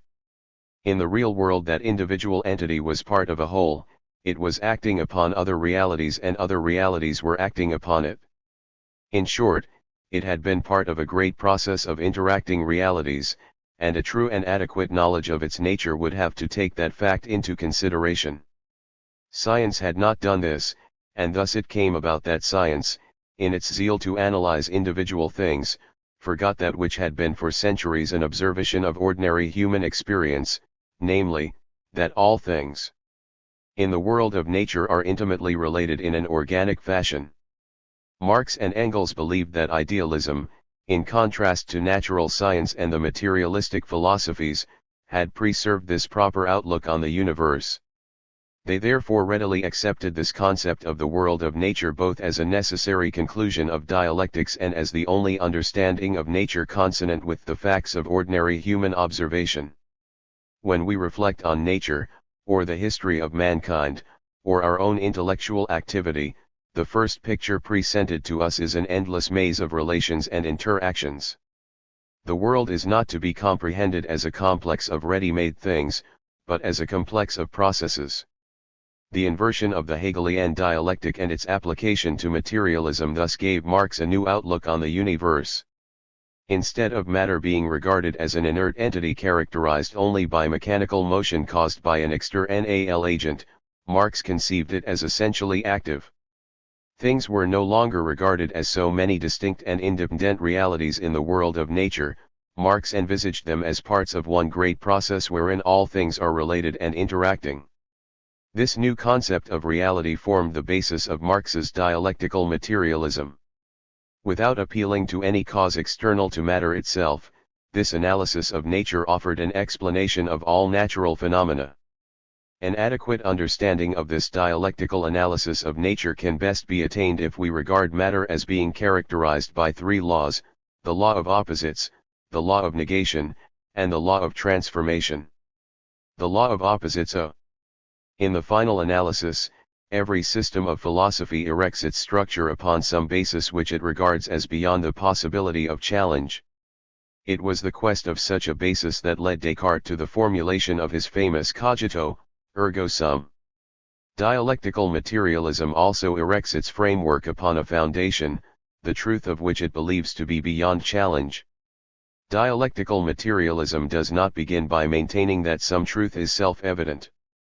Rather, it begins with the assertion that, in the light of modern science, no one may reasonably question the fact that reality is made up of a unity of opposites. In other words, where certain other philosophies begin by accepting the principle of contradictation as self-evident, dialectical materialism begins by insisting that science has outlawed the principle of contradictation. Where certain other philosophies are content to accept as self-evident the principle of identity, dialectical materialism asserts that the principle of identity is not valid, because everything is at once itself and something else. Reality is a unity of opposites. When dialectical materialism speaks of reality being a unity of opposites, it is referring to material reality. When it speaks of reality containing an inherent contradiction, it is referring to a material contradiction in concrete reality. Two different sorts of contradictions must be distinguished from the very outset, the one intellectual, i.e., in our mind, and the other material, i.e., in concrete reality. Some ideas or statements are self-contradictory because they are ideas of things which are inherently impossible. It is an intellectual contradiction to say that beef steak is not meat, or wheat is not corn. If we say that, we deny to beef steak and wheat one of their essential qualities, and that is a contradiction. Intellectual contradictions should be avoided, being absurd and nonsensical. They are a sign of false thinking. We assume the presence of a material contradiction. Wherever we observe that something destroys itself, or moves itself, or hinders itself, stands in its own way. A material contradiction means that one concrete process contains two mutually incompatible and exclusive but nevertheless equally essential and indispensable parts or aspects.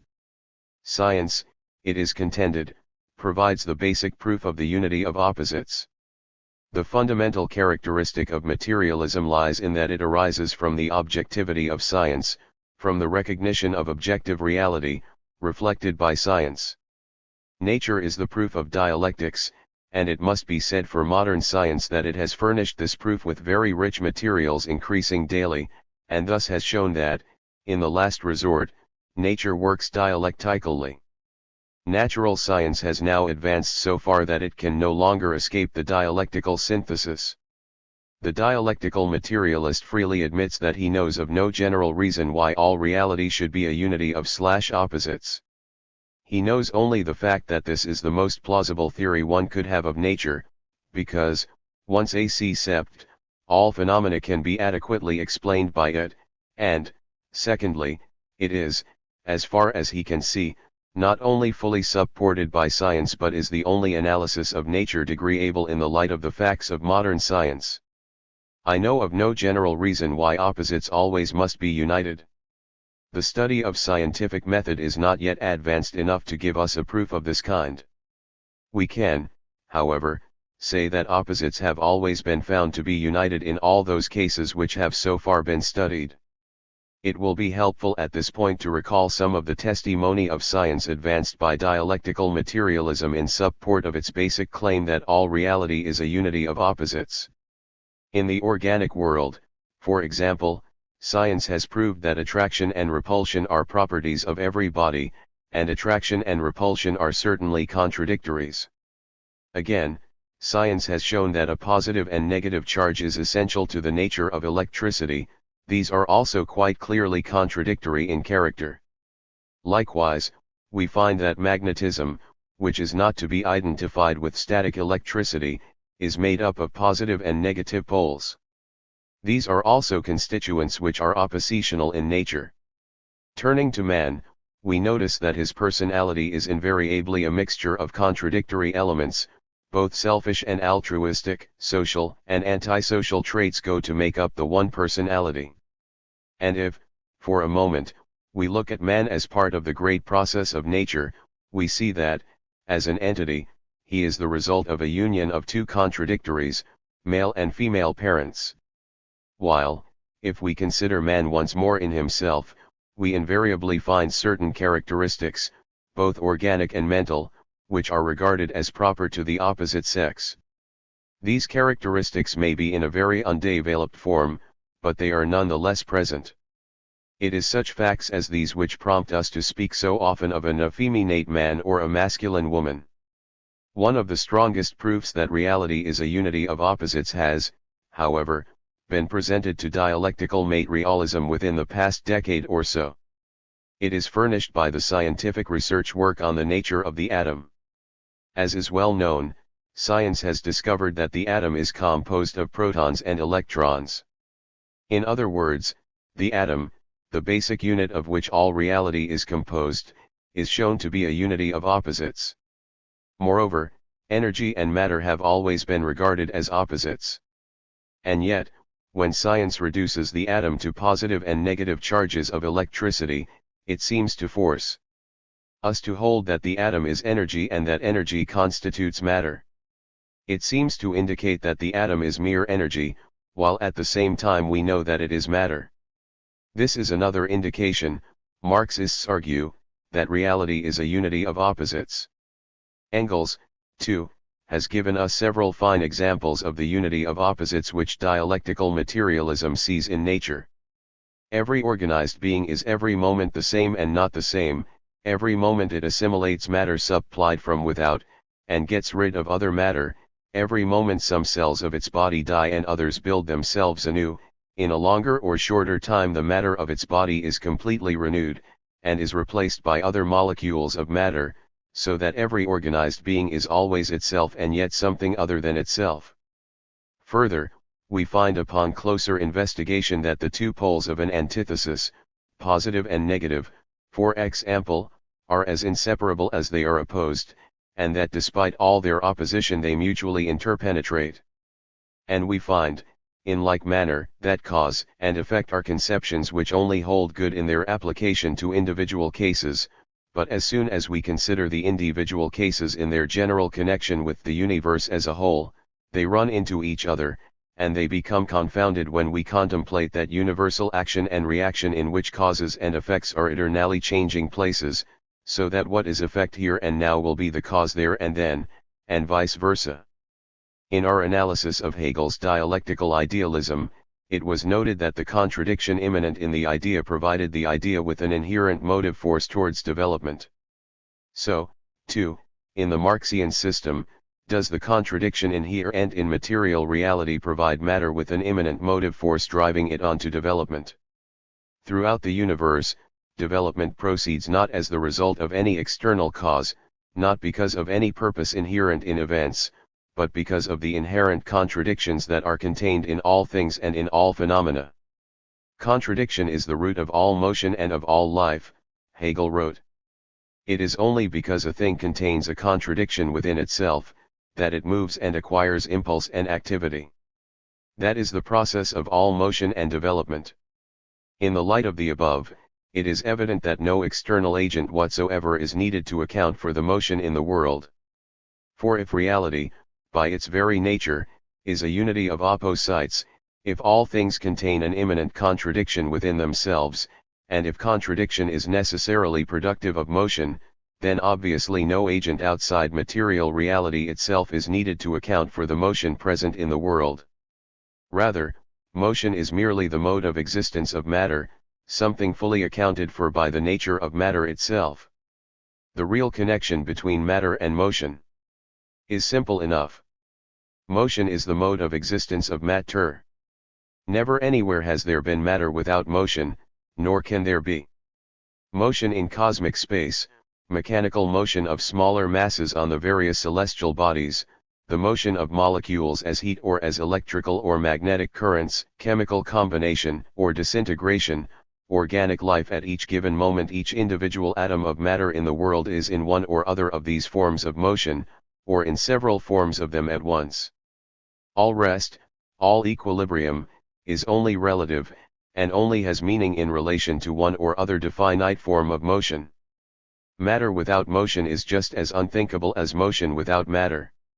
Motion is therefore as uncreatable and indestructible as matter itself.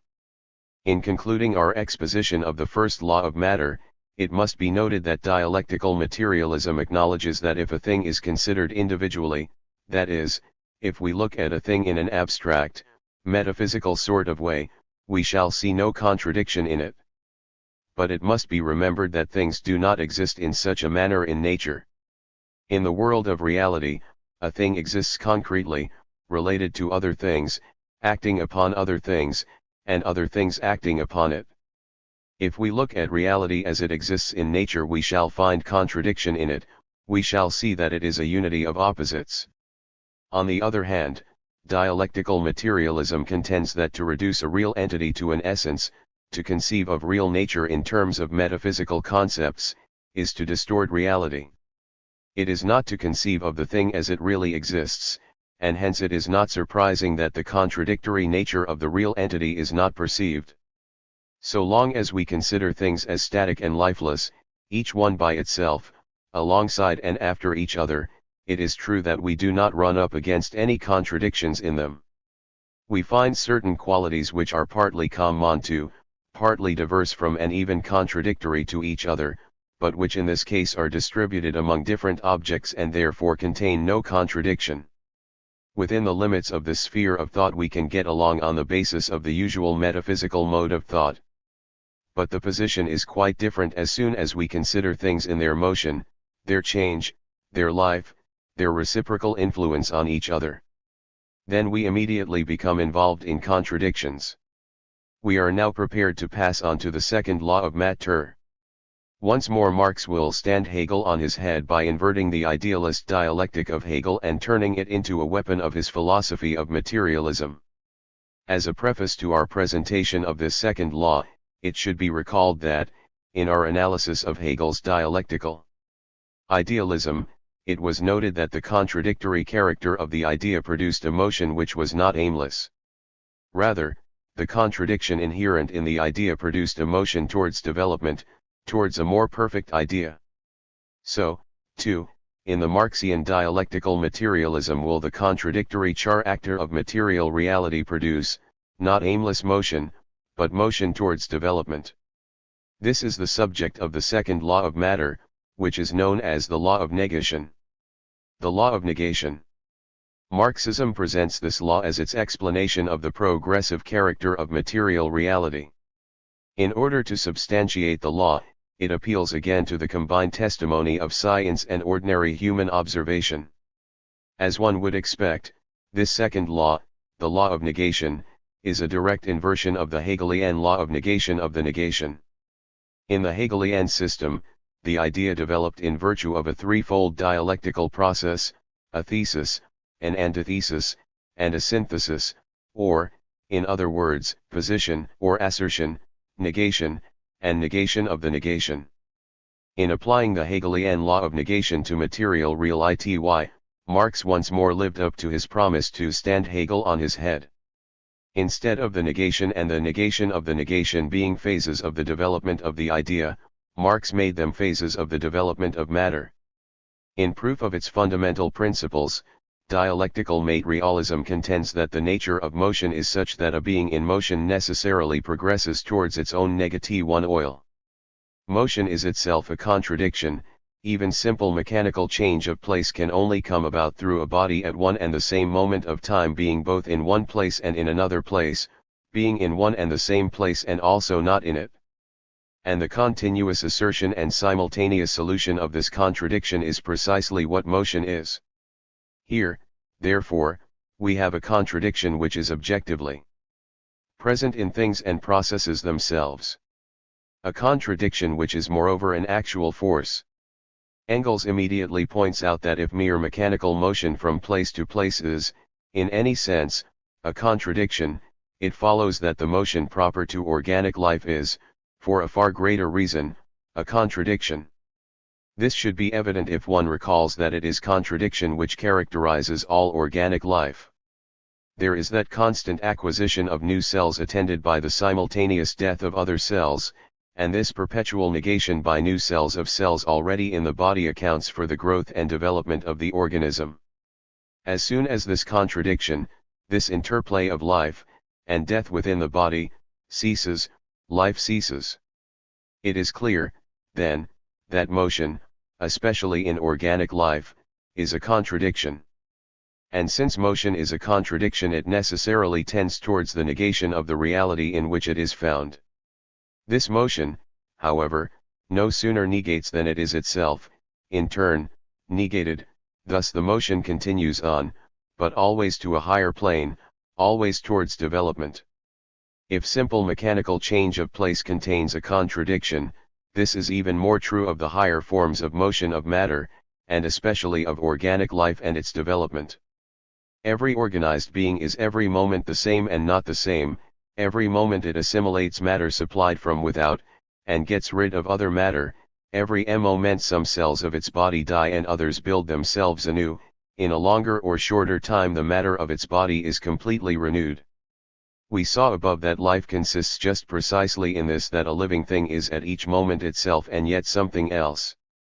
Life is therefore also a contradiction which is present in things and processes themselves, and which constantly asserts and solves itself, and as soon as the contradiction ceases, life comes to an end, and death steps in. Engels gives another fine illustration of development in nature resulting from the negation of a reality. He uses the grain of barley as his example and indicates the manner in which it is negated so that development arises from the negatilcil. Let us take a grain of barley. Millions of such grains of barley are milled, boiled and brewed and then consumed. But if such a grain of barley meets with conditions which for it are normal, if it falls on suitable ground, then under the influence of heat and moisture a specific change takes place, it germinates, the grain as such ceases to exist, it is negated, and in its place appears the plant which has arisen from it, the negation of the grain. But what is the normal life process of this plant? It grows, flowers, is fertilized and finally once more produces grains of barley, and as soon as these have ripened the stalk dies, is in its turn negated. As a result of this negation we have once again the original grain of barley, but not as a single unit, but 10, 20 or 30-fold. Engels here anticipates an objection which he believes may be offered against this type of negation, and he hastens to answer it. It is to be noted, he says, that negation in dialectics does not mean annihilation or the crushing of a thing out of existence in any way one may choose. Rather, this law of negation is a law of nature, it operates in nature in only one way in reference to each particular thing, and a proper understanding of the law can only be had if we observe nature and discover the manner in which it negates each particular reality in order to produce development. In reference to the grain of barley, the natural manner in which it is negated is described in the above passage. When the grain of barley is not interfered with, nature negates it in that particular manner, and development is realized. Any other form of negation is not the negation of the thing in the manner in which it is negated under normal conditions in the world of nature. The law of negation is a law of nature. In nature it operates in a particular way for each particular type of reality, and when it so operates, development is realized. Asterisk. But someone may object, the negation that has taken place in this case is not a real negation. I negate a grain of barley also when I grind it down, an insect when I crush it underfoot. These objections are in fact the chief arguments put forward by the metaphysicians against dialectics, and they are eminently worthy of the narrow-mindedness of this mode of thought.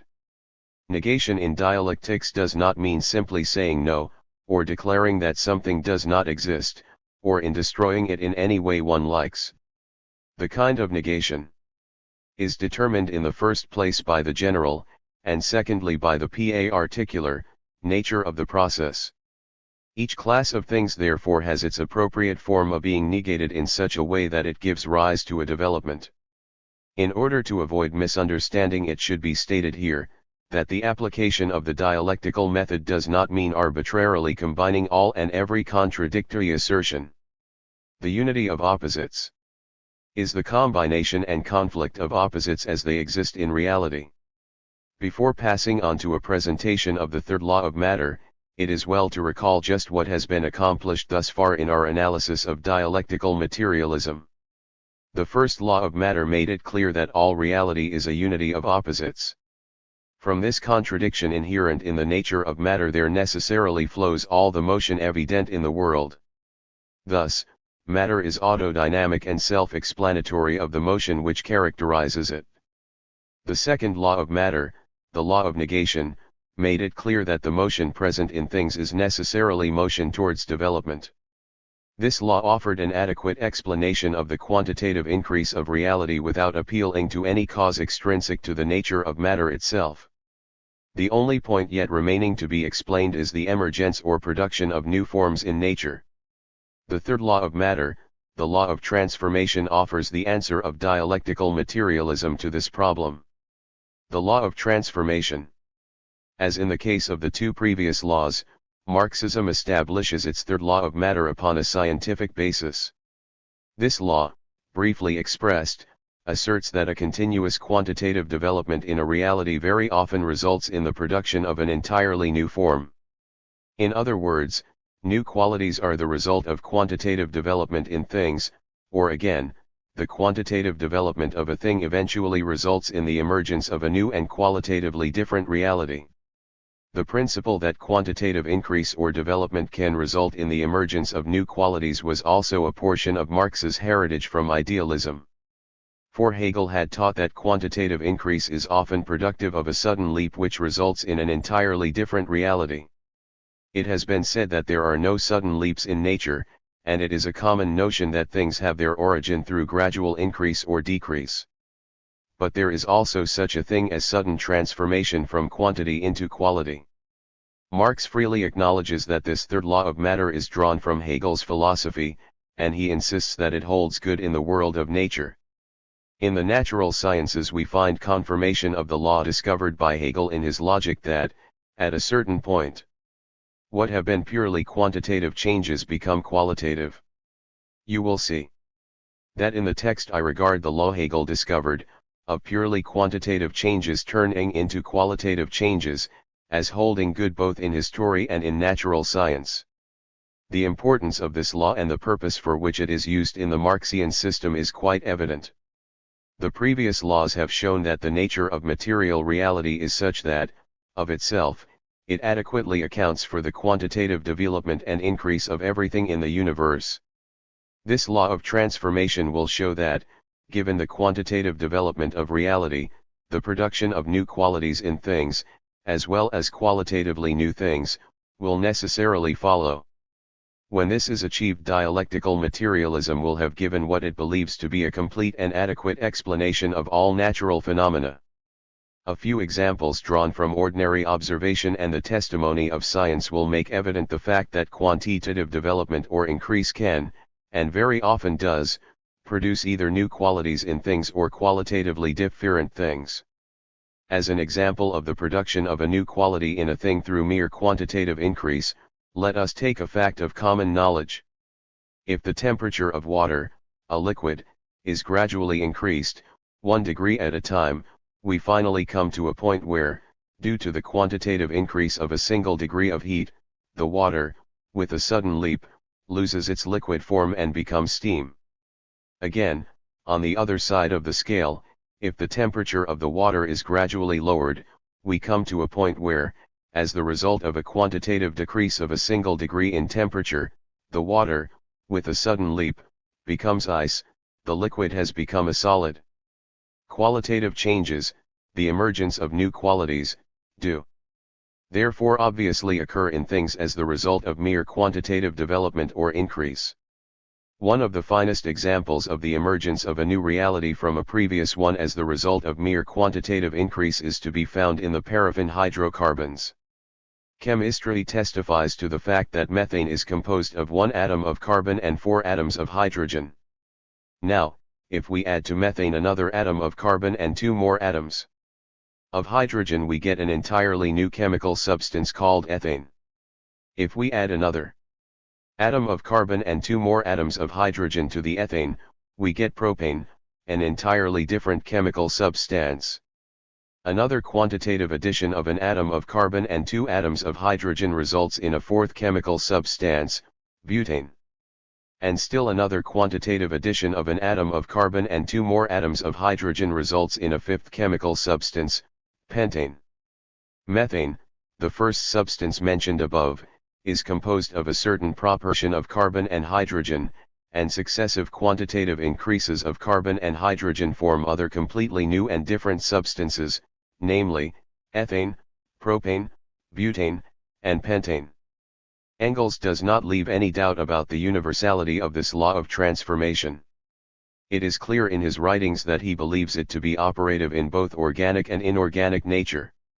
The emergence of all new forms, including man, is to be explained as a leap in nature, a sudden production of a qualitatively new reality due to a quantitative development in an already existing thing. Under given conditions, mechanical motion, that is, mechanical force, is changed into heat, heat into light, light into chemical affinity into electricity, electricity into magnetism. It has now been proved that the transformation of these forces into one another takes place under quite definite quantitative conditions. Comparative physiology gives one a withering contempt for the idealistic exaltation of one man over the other animals. At every step one encounters a striking similarity of structure with the other mammals, and in general this uniformity extends to all the vertebrates. The Hegelian law of the qualitative leap in the quantitative series applies very well here also. The foregoing exposition makes clear the fact that dialectical materialism is an evolutionary philosophy. In fact, as we have already mentioned, Darwin and the theory of evolution are very often praised in the works of Marx and Engels. But in contrast to some theories of evolution, dialectical materialism insists that new forms, new realities, are never the result of mere gradual change. It is true that gradual change or quantitative development precedes the emergence of a new form. In fact, it is quantitative development which ultimately accounts for the emergence of the new form. But the actual emergence of the new reality is always the product of a leap, a sudden change in nature. Many people confound dialectic with the theory of evolution. Dialectic is, in fact, a theory of evolution. But it differs profoundly from the vulgar theory of evolution, which is based substantially upon the principle that neither in nature nor in history do sudden changes occur, and that all changes taking place in the world occur gradually. In spite of all intermediate steps, the transition from one form of motion to another always remains a leap, a decisive change. This insistence upon the sudden production of new forms will have far-reaching effects when the principle is carried over into the field of social philosophy. The first law of matter, the law of opposites, obviously has one important consequence: it establishes the autodynamic character of matter and dispenses with the need of any cause external to matter itself to account for the motion evident in the world. Its implication is that since matter possesses its own immanent principle of activity, it is wholly unnecessary to postulate the existence of a prime mover of the universe. The Marxian view obviously implies the eternal existence of matter. The question of the eternity of matter is given little explicit treatment in dialectical materialism. It is so clearly the only conclusion which one could draw from the law of opposites that it needs no extended exposition. However, in passing, Engels does indicate that the world is an infinite and eternal process, and it is clear that he uses the word infinite in its strictest connotation, that is, without beginning or end. Eternity in time, infinity in space, mean from the start, and in the simple meaning of the words, that there is no end in any direction, neither forwards nor backwards. It is clear that the infinity which has an end but no beginning is neither more nor less infinite than that which has a beginning but no end. The material world is an infinite process, unrolling endlessly in time and in space. Dialectical materialism acknowledges that it does not know all the states through which matter has evolved. Science, it believes, has thus far worked back to a primordial nebula, but this is certainly not the earliest form of matter. Rather, it is to be remembered that matter has always existed, and hence that it must have passed through an infinite number of other forms before it arrived at the primordial nebula of which science speaks today. It may be remarked in passing that when contemporary natural science describes the Kantian nebular ball as the primordial nebula, it is self-evident that this is only to be understood in a relative sense. It is the primordial nebula, on the one hand, in that it is the origin of the existing celestial bodies, and on the other hand because it is the earliest form of matter which we have up to now been able to work back to. This certainly does not exclude, but rather implies, the supposition that before the nebular stage matter had passed through an infinite series of other forms. The most important implication of the second law of matter, the law of negation, is that it offers an explanation for the development of nature according to law without postulating the existence of an intelligence or lawgiver transcendent to matter. In other words, there is development according to law in nature, but the constitution of matter itself accounts for this development. It is not for a moment denied that there is law in nature. Rather, it is insist that all things do develop according to law. Engels does not admit a shadow of a doubt about the objective existence of law, order, causality, and necessity in nature. The point to be remembered, however, is that these laws are the direct and necessary result of the nature of matter itself. Reality is a unity of opposites, in motion, tending towards its own negation, and thus producing its own development. Marxism also acknowledges, even insists, that adaptation is evident in nature. Engels himself gives numerous examples showing that there is undeniable adaptation to environment in both plants and animals. But adaptation is simply a phase of the law of development, and like the other laws governing the development of matter, it does not imply an intelligence or lawgiver transcendent to nature. There are, then, laws governing the development of matter, and there is adaptation in nature. But the objective existence of laws and adaptation in no way imply conceptual, conscious, intentional teleology. A purpose which is not imported into nature by some third party acting purposively, such as the wisdom of providence, but lies in the necessity of the thing itself, constantly leads, with people who are not well versed in philosophy, to the unthinking interpolation of conscious and purposive activity. Darwin's volume is very important. Not only is the death blow dealt here for the first time to teleology in the natural sciences, but their rational meaning is empirically explained. The third and final law of matter, the law of transformation, completes the dialectical synthesis. The only phenomena unaccounted for by the previous laws are the emergence of new forms, for instance, life and mind. The third law provides the explanation of such phenomena. All new forms are the result of a leap in nature. They are new qualities or qualitatively new realities produced after long evolution of matter, for, as shown in the second law, matter develops quantitatively up to a point where, by virtue of the third law, it often takes a leap which results in the production of a new form. Engels explicitly states that life had its origin in a leap of nature. He identifies life with albuminous substance, and just as motion is an inseparable characteristic of matter, so is life an inseparable characteristic of albumin. When matter had evolved to a sufficiently high point, there came a leap in nature. The substance of albumin came into being, and with it, life. With regard to the origin of life, therefore, up to the present, science is only able to say with certainty that it must have arisen as a result of a chemical action. In spite of all intermediate steps, the transition from one form of motion to another always remains a leap, a decisive change. This is clearly the case in the transition from ordinary chemical action to the chemistry of albumin, which we call life. Life is the mode of existence of albuminous substances. The existence of mind is likewise simply due to a leap which occurred in organic matter after a long period of evolution. The physical realm existed before the psychical, for the latter is the highest product of the most highly developed forms of organic matter. The Marxian philosophy of nature is now complete. Matter has existed eternally and is, according to its first law, a unity of opposites, a composite of contradictory elements. Contradiction is necessarily productive of motion, and thus matter is, by its very nature, autodynamic. By virtue of the second law of matter, the law of negation, the motion proper to matter produces at least the quantitative development of reality, that is, in the world of nature each reality tends towards its own negation in a manner which necessarily results in its development or increase, as when the grain of barley is negated and thereby reproduces itself 100-fold. Finally, the third law, the law of transformation, accounts for the emergence of all new realities in the world. The human mind, for example, is just such an emergent, a product of a qualitative leap which occurred in nature after organic matter had evolved to a very high degree.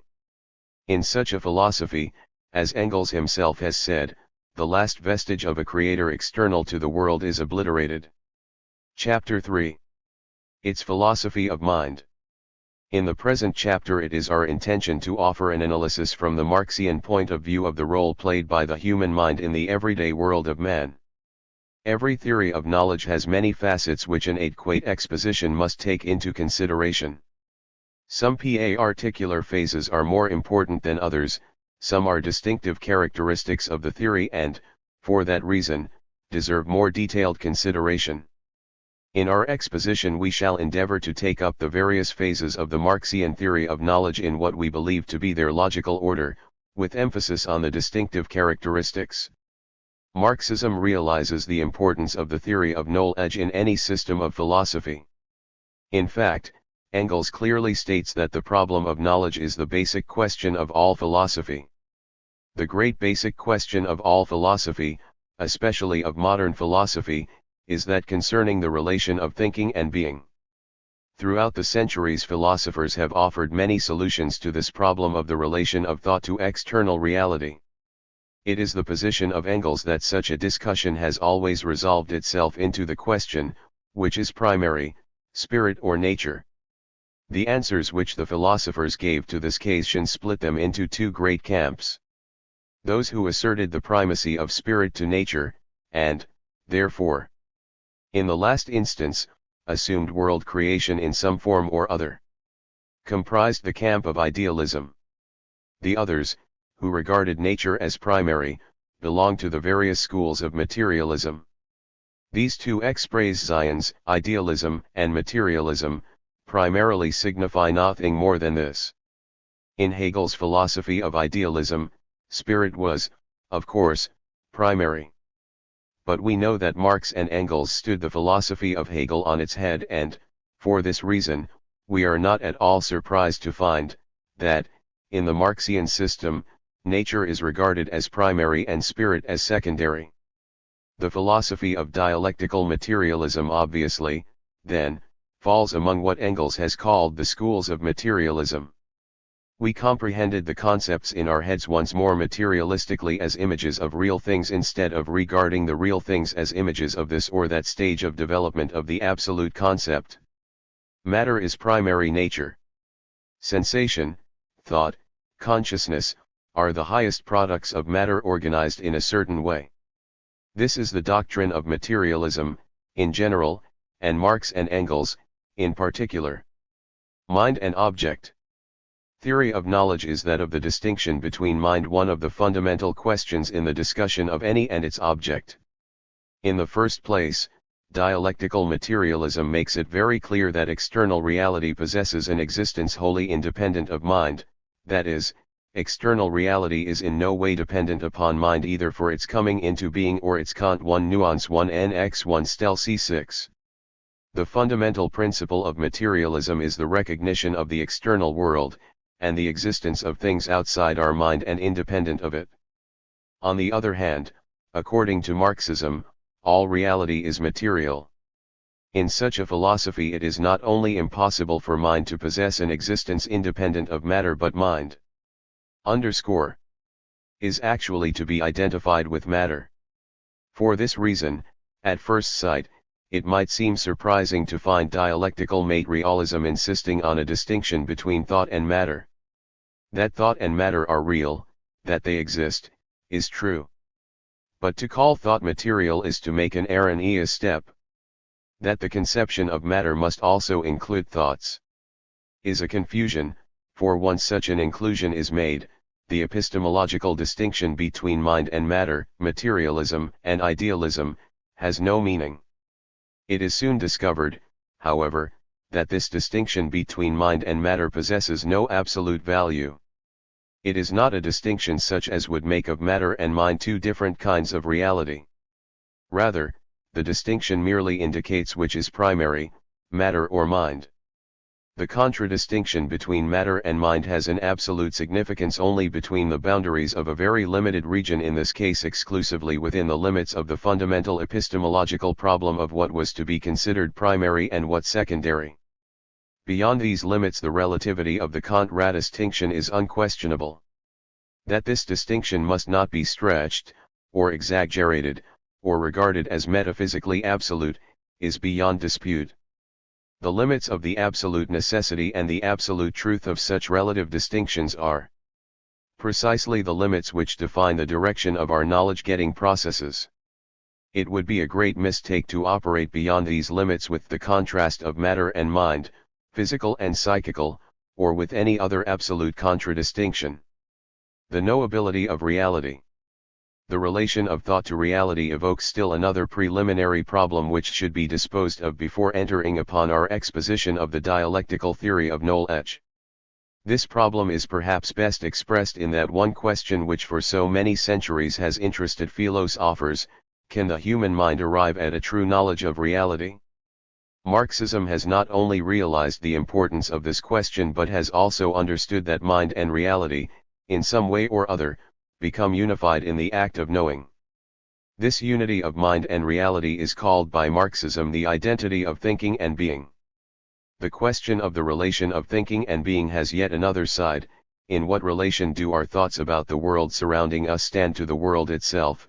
Are we able in our ideas and notions of the real world to produce a correct reflection of reality? Yes, says dialectical materialism, the human mind not only can but actually does correctly reflect reality. It does arrive at a true knowledge of the objective world. To be a materialist is to acknowledge objective truth revealed by our sense organs. All materialists stand for the knowableness of things in themselves. The world and its laws are absolutely knowable to man. This in philosophical language is called the identity of thinking and being. Having disposed of these preliminary problems, we are now prepared to enter upon our exposition of the Marxian theory of knowledge. Thus far we have seen that, at least for epistemological purposes, mind and object are distinct. Furthermore, Marxism has assured us that the mind can and does arrive at a true knowledge of reality. Logically, that which next merits our consideration is the manner in which the mind grasps the essential nature of the objective world. It is to this process, the act of knowing considered in itself, that we now turn our attention. The act of knowing THWW. Any effort to understand the Marxian analysis of the act of knowing must begin with the realization of two very important points. On one hand, according to the Marxian theory, nature is essentially active, that is, it acts upon man's sense organs, thereby subjecting them to a continual flow of stimuli which results in the reflection in the human mind of the object contacted through sensation.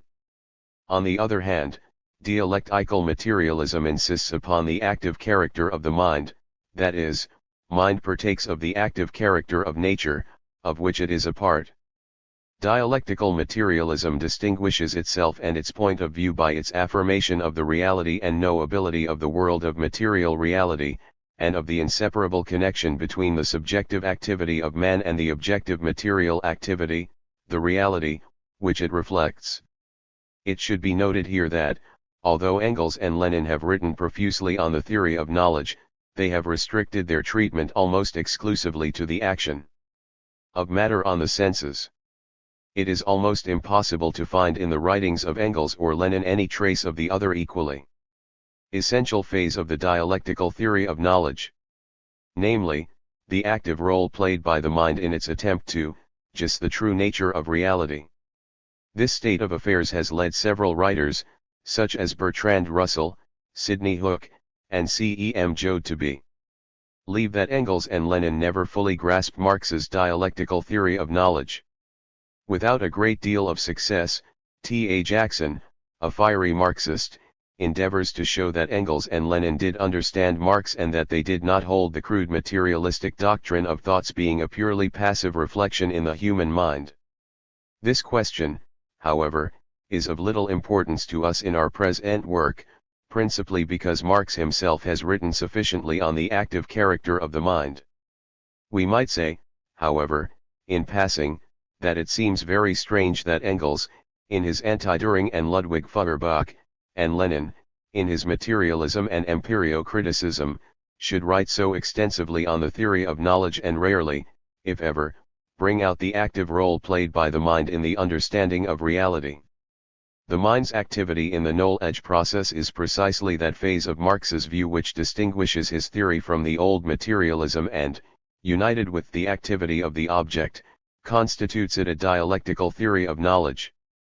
If Engels and Lenin did grasp Marx's theory, it is very difficult to understand why their lengthy expositions treat only those phases of the theory of knowledge which Marxism holds in common with the old materialism. On the other hand, in strict justice to Engels and Lenin, it must be said that they do not in any way contradict the dialectical theory of knowledge. The sole charge against them is that they treated only one side of the Marxian theory, the side which it has in common with the old materialism. In other words, they have not given positive proof that they grasped Marx's theory of knowledge, which regards thought as the resultant of the dialectic, the interaction between essentially active mind and essentially active external reality. The activity of the object. Within a universe of interaction, it is only natural for external reality to stimulate man's sense organs and for sensations to be carried to the human brain. According to dialectical materialism, these sensations, when transmitted to the brain, furnish the human mind with a true reflection of reality. Matter is the objective reality given to man in his sensations, a reality which is copied, photographed, and reflected by our sensations. We may call this reflection in the human mind or brain an image, a concept, a copy or photographic picture of reality. Engels, for instance, identifies mind image and concept. One important point, however, might be mentioned in reference to this image or reflection of reality. The brain, in possessing this image, does not possess merely a reflection of the phenomena or accidents. For, according to dialectical materialism, there is no difference between the phenomena of a thing and its real nature. Consequently, the image in the mind or brain reflects not only the phenomena but also the basic nature of the given reality. To maintain that materialists regard things in themselves as only dimly discernible in the phenomena is mere folly. There is absolutely no difference between the phenomena and the thing in itself, and there can be none. The asterisk difference is only between what is already known and what is not yet known.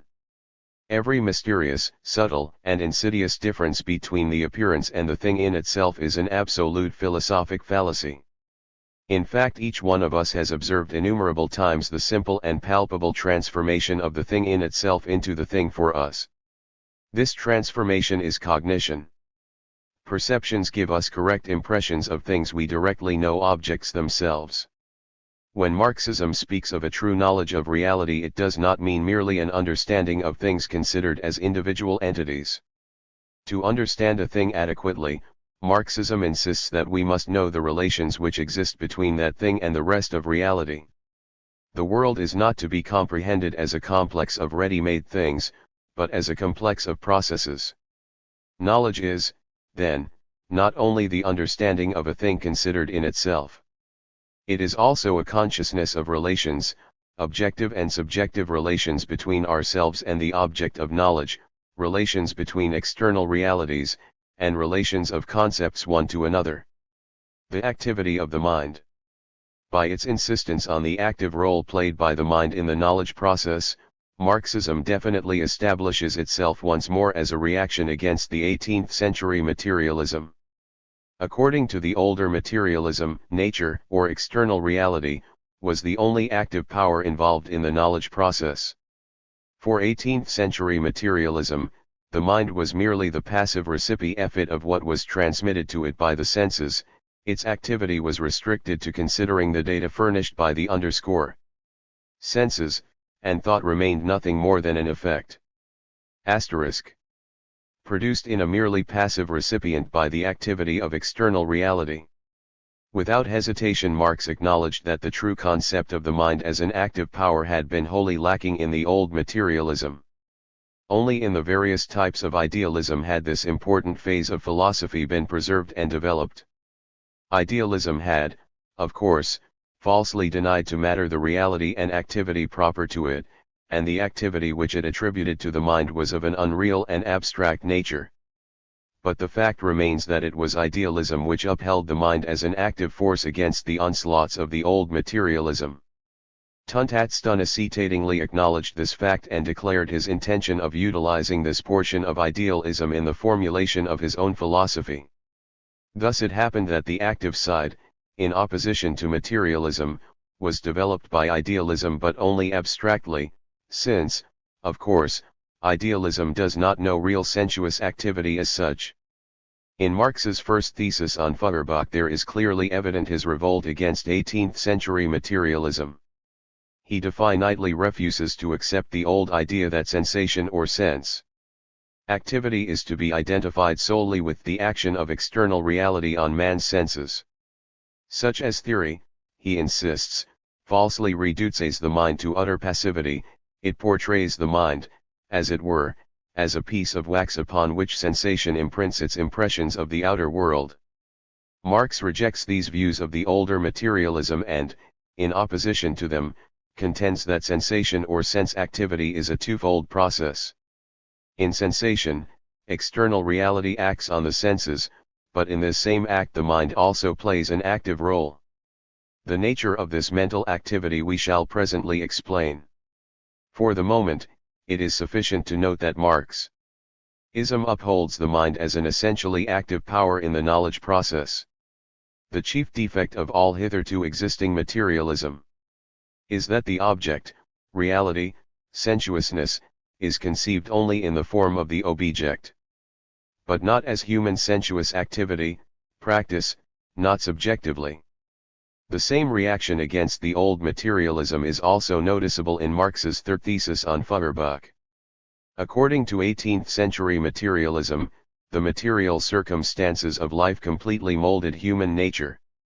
Both the character and the conduct of men were regarded as nothing more than the passive results or effects of material environment upon human nature. Marx's third thesis on Feuerbach crystallizes his opposition to such a view. The materialist doctrine that men are the products of circumstances and education forgets that circumstances are changed precisely by men. Turning our attention now to the nature of the mind's activity, as proposed by Marxism, it will be recalled that the activity of external reality accounts for the presence in the mind of an awareness of phenomena. This awareness of external reality was made possible through the accurate reflections or images which sensation transmitted to the mind. The mere presence in the mind of these images of reality does not, however, amount to a thorough understanding of them. These images or concepts are, it is true, faithful representations of reality. But the realities which they portray are of a very complex nature, governed by intricate laws, interrelated with innumerable other objects, and of a distinctive significance in the general scheme of the universe. To obtain a thorough understanding of these images and consequently of the realities which they reflect, man must call into action that distinctive power of the mind commonly called thought. Man's senses are, at least to a great extent, under the control of his mind. As a result, the mind, in determining with what objects he shall come into contact, exercises a power of discrimination over the images which are to become the material of its thought. But once the mind is in possession of an image or reflection of objective reality, its immediate task is to analyze the image into its constituent elements. As presented to the mind, the image is a very complex entity, and man must have recourse to the power of thought to break it up into its various elements. This power of analysis is proper to the mind and is the first important step in the mind's effort to grasp the nature of reality. Conception, correctly as it expresses the general character of the picture of appearances as a whole, does not suffice to explain the details of which this picture is made up, and so long as we do not understand these, we have not a clear idea of the whole picture. In order to understand these details we must detach them from their natural or historical connections and examine each one separately, its nature, special causes, effects, etc. After the mind has broken up the image into its constitutive elements and studied each in its various aspects, it proceeds to an analysis of their interconnections and mutual dependence. And as the analysis penetrates deeper, an understanding of the real nature of the image grows in the mind. Finally, when the mind has adequately grasped the nature of the elements, their mutual dependence and extrinsic relations, a process of synthesis, a reaction, as it were, sets in. The mind proceeds to synthesize the now understood elements into a unity until the organically composite image is once more obtained. Thought consists in the analysis of objects of consciousness into their elements in the synthesis of related elements into a unity. At this point the mind is in possession of the true knowledge of the nature of reality. In the first instance, the image reflected the true nature of the given object, but, because of its complexity, the mind could not immediately grasp it. The process of analysis and synthesis, which followed, gave to the mind a proper grasp of the image and, consequently, of the reality which the image reflected. It should be sufficiently clear from the above that the mind is a function of the brain and thought a product of the brain. If one inquires further as to what thought and consciousness are and from whence they spring, then it is found that they are products of the human brain. The existence of the mind is shown to be dependent upon that of the body, in that the mind is declared to be secondary, a function of the brain, or a reflection of the outer world. Although thought itself is immediately a product of the brain, the material of thought is drawn from the external world. In opposition to idealism, dialectical materialism emphasizes the fact that knowledge does not have a purely subjective source. Third opposition to the old materialism, it contends that the mind plays an active role in the acquisition of knowledge. We deduce the world schematism not from our minds, but only through our minds from the res world. Marxism opposes any theory which would have man arrive at knowledge automatically through sensation or without strenuous mental effort.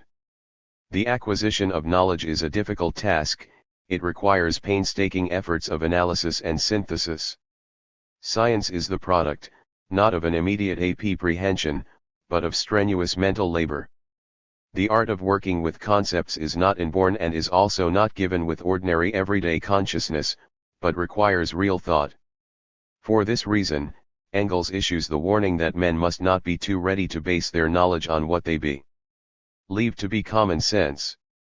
Rather, men must seek knowledge with the realization that it is most often the fruit only of laborious effort. Sound common sense, respectable fellow as he is within the homely precincts of his own four walls, has most wonderful adventures as soon as he ventures out into the wide world of scientific research. Man in pursuit of truth should realize, therefore, that nature will yield her secrets only to those who wrest them from her. He should approach nature thoroughly conscious of the laws of evolutionary development, mindful of the fact that all realities are interrelated, and that the dialectical method, if properly used, will open for him the gates of true knowledge.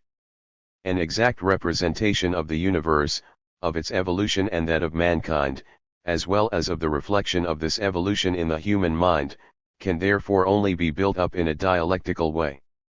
The activistic character of knowledge. The Marxian theory has shown that a twofold activity characterizes the mind's acquisition of knowledge: the external object acts upon man's sense organs, and the mind engages in a very complex activity upon the image trans to it. If there be any such thing as contemplative knowledge, it is certainly useless knowledge, and it is impossible for us either to prove or disprove the existence of contemplative knowledge. This twofold attitude of Marxism towards contemplative knowledge is easily understood in the light of Marxian principles which we have already presented. A materialist philosophy of action and progress, such as Marxism, quite naturally can see no possible value in any knowledge which does not culminate in progressive action upon material reality. Consequently, Marxism maintains that if there be any such thing as contemplative knowledge, it is certainly useless. Moreover, practice, that is, successful action upon matter, is, as we shall presently see, the Marxian criterion of truth. Logically, then, the Marxist contends that man can never know whether or not the mind has arrived at true knowledge until he analyzes the practical results which follow from the application of his knowledge. For these reasons Marx calls the existence of contemplative knowledge a purely scholastic question, that is, a problem which he regards both as useless and as insoluble as some of the questions discussed in the days of decadent scholasticism.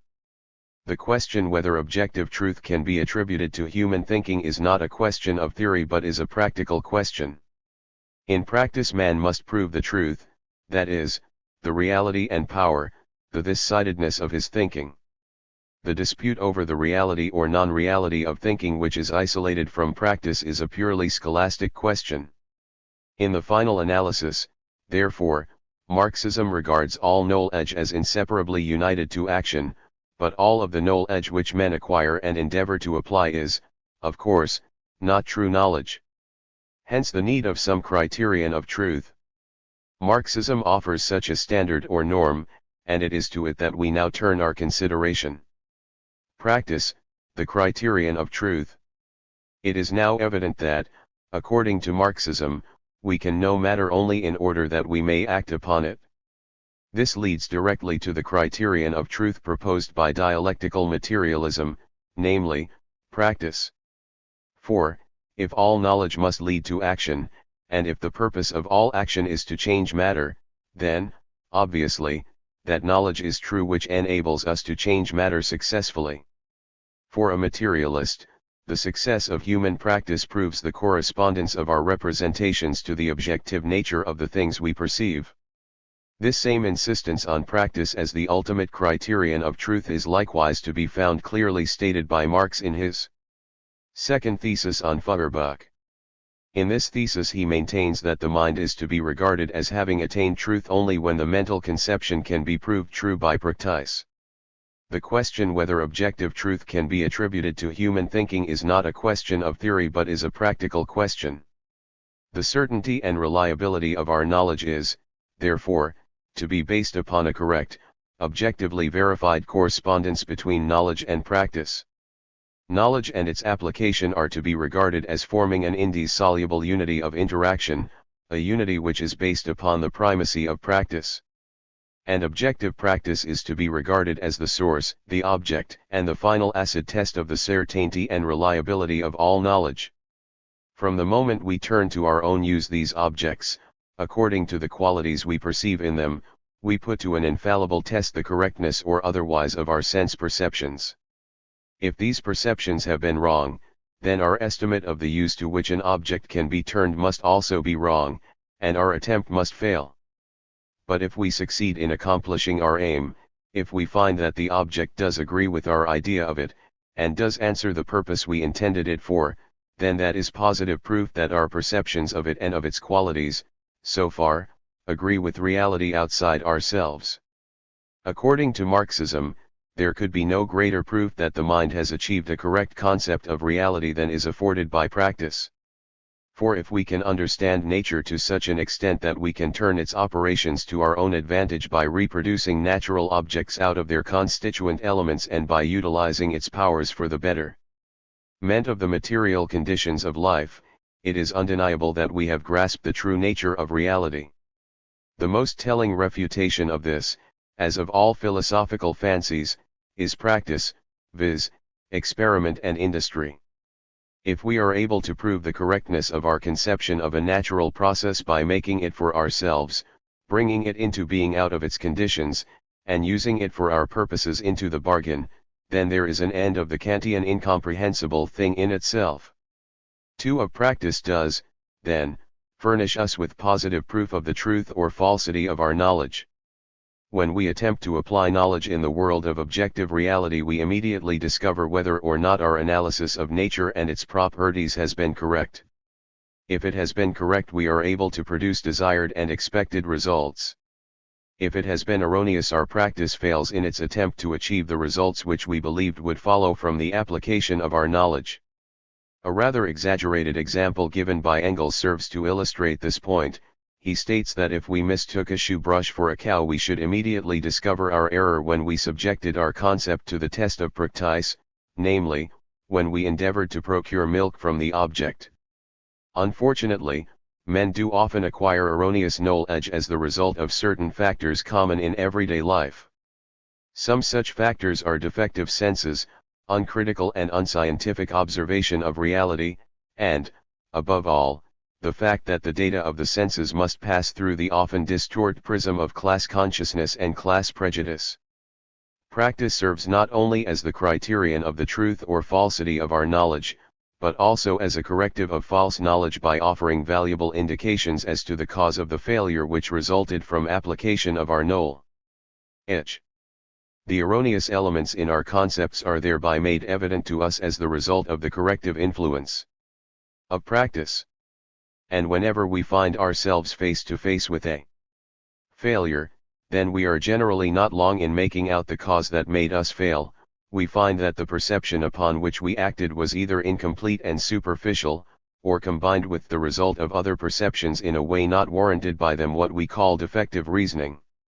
Marxism does not contend that the criterion of practice will prove that a given concept is absolutely true. It must be remembered that if our knowledge be fairly accurate, if our judgment of the nature and properties of reality is for the most part true, we can usually achieve at least partial success in the application of our knowledge. On the one hand, therefore, the criterion of practice is sufficiently indefinite, for it curbs man's tendency to regard as completely true all knowledge which, when applied, achieves desired results. On the other hand, the criterion of practice is sufficiently definite, for it offers a sound and adequate refutation of all systems of thought which deny that man can arrive at a true knowledge of objectively existing material reality. We must not forget that the criterion of practice, in the nature of things, neither confirms nor refutes completely any human presentation. The criterion is sufficiently indefinite not to allow human knowledge to become absolute, and at the same time sufficiently definite to wage a bitter struggle with all varieties of idealism and agnosticism. If that which our practice confirms, is the sole, ultimate, and objective truth, then it follows that the sole path to this truth is the road of science which stands by the materialist creed. As regards practice as the criterion of truth, Marx has, by virtue of his insistence on the primacy of practice, remained thoroughly a materialist. His emphasis on the activity of the mind in producing or effecting this practice indicates that he is a materialist of a very special type, a reactionary against the old mechanical materialism of the 18th century.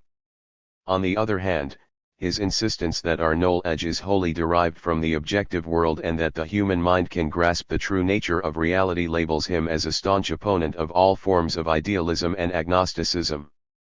Marxism and pragmatism. Marxism is very often erroneously identified with a modern school of thought known as pragmatism. It is aft both Marxism and pragmatism propose practice as the ultimate criterion of truth. To this extent they superficially resemble each other. But, basically, they are opposed. The fundamental difference between dialectical materialism and pragmatism, as the Marxist invariably points out, is that the former is essentially materialistic, whereas pragmatism is very often idealistic. Pragmatism is very little concerned about the source of knowledge, whereas Marxism insists that knowledge is derived from a real objective world. Often, indeed, the knowledge of which pragmatism speaks is of a purely subjective origin.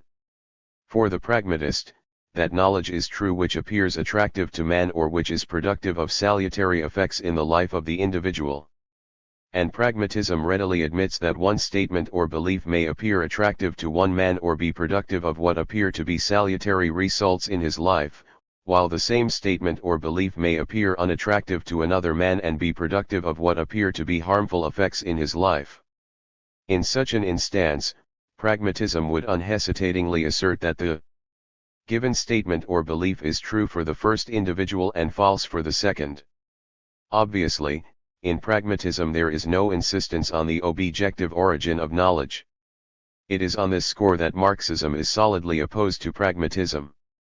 The dialectical materialist regards the attitude of pragmatism as a sanction of idealism and as a destruction of the real basis of all knowledge. In pragmatism, Marxism sees a complete annihilation of the criterion of truth which it proposes, namely, objective practice. It is true that pragmatism likewise proposes practice as the criterion of truth, but when it speaks of practice it usually refers to subjective practice. For the pragmatist, that knowledge is true which works for me, which appears attractive to me, which fulfills the personal desires of the pragmatist himself. For the Marxist, that knowledge is true which, when applied, is productive of progress and development in the objective world of material reality. The acceptance of subjective practice as a norm of truth reduces pragmatism to subjectivism and idealism. Marxism, as a materialistic philosophy, insists on objective practice as the criterion of truth. Subjective results in the individual are often the criterion of truth for pragmatism. Objective results in the external world are always the ultimate norm for Marxism. Superficially, then, Marxism and pragmatism may resemble each other, because both propose practice as the criterion of truth. But, basically, Marxism and pragmatism are as diametrically opposed to each other as are materialism and idealism. The relative character of knowledge. A final question relative to the Marxian theory of knowledge has yet to be considered: is truth always available to the mind which seeks it, or is its acquisition rigidly conditioned by circumstances of time and place? Dialectical materialism answers that question with the assertion that the content of knowledge possessed by each age is rooted in the circumstances of the time. The degree of perfection in the science or knowledge of each generation is necessarily dependent upon the richness of its intellectual heritage. As conditions change in each period, as instruments of research are perfected or invented, men progressively advance to a new and deeper understanding of the nature of reality. The demand for final solutions and eternal truth ceases. Once for all, one is always conscious of the necessary limitation of all acquired knowledge, of the fact that it is conditioned by the circumstance in which it was acquired.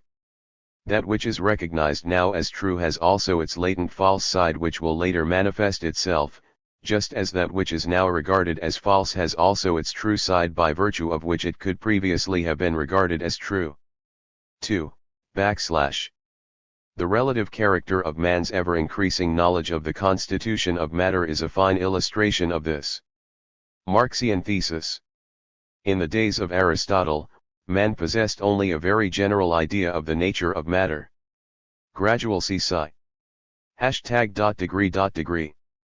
And advanced step by step from the general notion of matter to the molecule, from the molecule to the atom, from the atom to the proton and electron. The knowledge of the ancient Greeks was, for the most part, true but very limited. Their knowledge was relative to their age, dependent upon the circumstances of the time and degree of development proper to the science of the day. Today, as a result of great advances in science, we possess a far deeper insight into the nature of reality than did the ancient Greeks. But our age would be no more justified than ancient Greece's claim to absoluteness of knowledge. Modern science has succeeded in breaking up the atom into its constituent parts.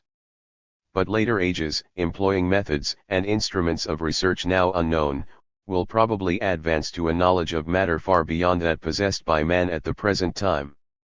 To all appearances, we are just standing at the threshold of human history, and the generations which will correct us will be much more numerous than those whose knowledge we ourselves correct. We have mentioned only as an example the relative character of man's ever-increasing knowledge of the constitution of matter. Many other examples could be mentioned. Each science looks back upon its views of a previous age and acknowledges that they were but partially true. Each science insists that its present views represent a fuller grasp of truth than was formerly possessed, but freely admits that succeeding ages will probably advance to a far more comprehensive knowledge. In general, then, man's knowledge is relative in character. It is quantitatively relative in the sense that more truth is known about reality than was possessed by former ages, while later ages will surpass the present state of knowledge. It is qualitatively relative in the sense that the significance of facts now known will be enhanced from age to age as man progressively discovers their relation to other facts unknown at the present time. In his work against Düring, Engels shows that in such sciences as mathematics, chemistry, physics, biology, and history, relative truths predominate. In fact, he maintains that one can rarely point to any truth in these sciences as a truth which will be absolute and unchangeable for all time. In the light of our treatment thus far, one might reasonably ask, does Marxism admit that we know any truths in an absolute sense, or does it maintain that all our knowledge is relatively true? Engels has proposed this same question and has answered that all of our knowledge is not relative. In some instances he admits man has grasped truths completely and absolutely. Are there any truths which are so securely based that any doubt of them seems to us to amount to insanity? That twice 2 makes 4, that the 3 angles of a triangle are equal to 2 right angles, that Paris is in France, that a man who gets no food dies of hunger, and so forth? Are there then nevertheless eternal truths, final and ultimate truths? Certainly there are. In other words, Marxism acknowledges that in some instances man does arrive at full and complete truth. Such instances, however, are comparatively rare. The greater part of human knowledge is only relatively true and will be perfected by the countless generations which will follow us. Marxism regards its outlook on relative and absolute truth as the only attitude conducive to progress. To assert that our knowledge is perfect and valid for all time, is to maintain that future ages will recoil from research and the pursuit of truth. It is to condemn the world of knowledge to an intellectual paralysis. This is absurd. For those Renaissance, Marxism believes that its attitude on relative and absolute truth is the only sensible position one could take in this matter. Pursuing a middle course, it avoids the extreme of agnosticism by insisting that the human mind can achieve truth. On the other hand, it avoids dogmatism in science and gives an impetus to progress by maintaining that, in almost all instances, man is capable of discovering more truth than he now possesses. You will say that this distinction between relative and absolute truth is indefinite. And I will replace it is sufficiently indefinite to prevent science from becoming dogmatic, in the bad sense of the word, from becoming dead, frozen, ossified, but it is at the same time sufficiently definite to preclude us from espousing any brand of fideism or agnosticism. Among contemporary philosophers are those who teach the relative character of all knowledge. The doctrines proposed by this contemporary school of thought are commonly classified under relativism. An unfortunate situation obviously arises out of these circumstances. Both Marxism and contemporary relativism teach what they have both called the relative character of knowledge. As a result, the teachings of Marxism are very frequently but erroneously identified with those of contemporary relativism. When present-day relativism proposes its teaching on the relativity of knowledge, it intends to assert that truth is relative to particular ages and to particular circumstances. In other words, it denies that there is a permanent basis of truth. The only basis of truth which it acknowledges are the ever-changing circumstances which characterize each succeeding age. Consequently, present-day relativism contends that what is wholly true today may, under the changed circumstances of tomorrow, become wholly false. What is entirely false today may, under the different conditions of tomorrow, become entirely true. In contrast to such views, Marxism insists that there is a permanent basis of truth, namely, objective reality. When Marxism asserts that knowledge is relative to a particular age, by no means does it intend to imply that what is true today may be false tomorrow. The relative character of knowledge, as proposed by Marxism, means nothing more than this: man's knowledge in any age is quantitatively less comprehensive and qualitatively less perfect than it will be in later ages. Moreover, Marxism acknowledges that some things which today we falsely believe to be true will be discovered tomorrow to be false. It requires no keen mind to perceive that Marxism and contemporary relativism are in no way to be identified. On the contrary, Marxism rightly regards present-day relativism as an attack upon truth which leads inevitably to scepticism and subjectivism. To make relativism the basis of the theory of knowledge is inevitably to condemn oneself to absolute scepticism, agnosticism, and sophistry, or subjectivism. Relativism as the basis of the theory of knowledge is not only a recognition of the relativity of our cognition, but is tantamount to the denial of the existence of any objective limit or goal independent of humanity to which our cognition approaches. The materialist dialectics of Marx and Engels certainly does contain relativism, but it is not reduced to it, that is, it recognizes the relativity of all our knowledge, but in the sense of the historical conditions which determine the degrees of our knowledge as it approaches this truth. Consequences of the theory. First, the theory involves the denial of a spiritual soul or mind. For Marxism, the mind is only a function of the brain, and the brain, which is matter organized in a very special way, is the product of a long process of evolution. Second, Marxism teaches that the human mind can and does arrive at a true knowledge of objective reality. This knowledge is, however, conditioned by such circumstances as the richness of an age's intellectual heritage, the dialectical character of nature, and the degree of development in scientific instruments and methods of research. Third, dialectical materialism offers objective practice as the ultimate criterion of truth. Knowledge is true if, when applied, it is productive of progress and development in the world. Lastly, Marxism teaches that all knowledge is inseparably united to action. In this doctrine there is involved the denial of contemplative knowledge, that is, knowledge attained for its own sake. But, more important still, this doctrine makes Marxism a philosophy of necessary action and necessary progress. Chapter 4. Its philosophy of history. Karl Marx formulated his philosophy of history at a time when the Industrial Revolution was just beginning to make a serious impression upon the world. The introduction of steam power and steam-driven machinery led to the erection of factories, and around the factories there grew up industrial towns and cities and a new stratification of society. These facts deeply impressed Marx. In them he believed he saw the key to all historical progress, the basis of a new philosophy of history. This new conception of history Marx outlined especially in two works, The Poverty of Philosophy, a polemic against Proudhon, and The Communist Manifesto, a pamphlet which he produced jointly with Engels. The philosophy of history which Marx formulated is a violent protest against the view that a supreme being guides the destinies of men. It refuses to acknowledge even that great movements in history are often initiated by ambitious and gifted leaders, or that the human intellect is a basic cause of progress. Such theories as these, Marx believes, give the science of history a purely arbitrary character. They destroy the regularity, the sequence, and the predictability of historical events. In brief, theories of history based in any manner on the spiritual or the ideal, reduce to blindness and confusion a science which is guided by inexorable laws. Previous to the analysis of Marx's philosophy of history, it is necessary to have a clear understanding of just what he means by the term history. The history of which he writes is not concerned with every event that has ever happened.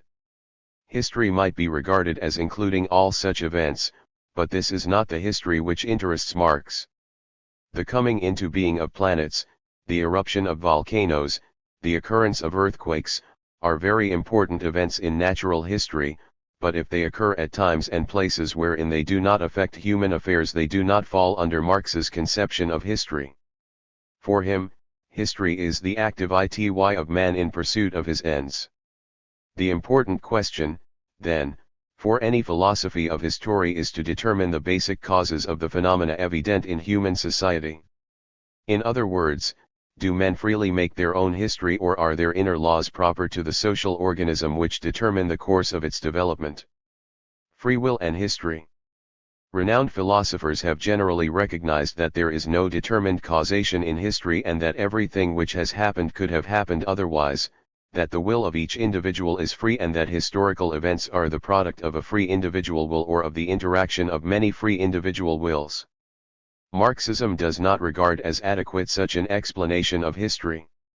It contends that if such an explanation were true, we could not account for the regularity, the orderly sequence, and the predictability of historical events. There must be a more basic, more unified factor to account for such consistent development.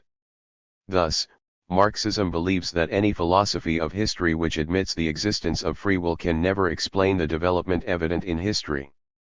Individual wills act for definite ends, and the individual wills of all men are invariably seeking different ends. If it were possible to know the ends or goals towards which all the individual wills in the world were striving, we should find most of them with different aims, many with contradictory aims, and a minority acting in unison with others to produce definite effects. In one point, however, the history of the development of society proves to be essentially different from that of nature. In nature, there are only blind unconscious agencies acting upon one another.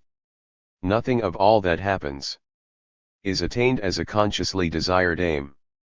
In the history of society, on the other hand, the actors are all endowed with consciousness, are men acting with deliberation or passion, working towards definite goals.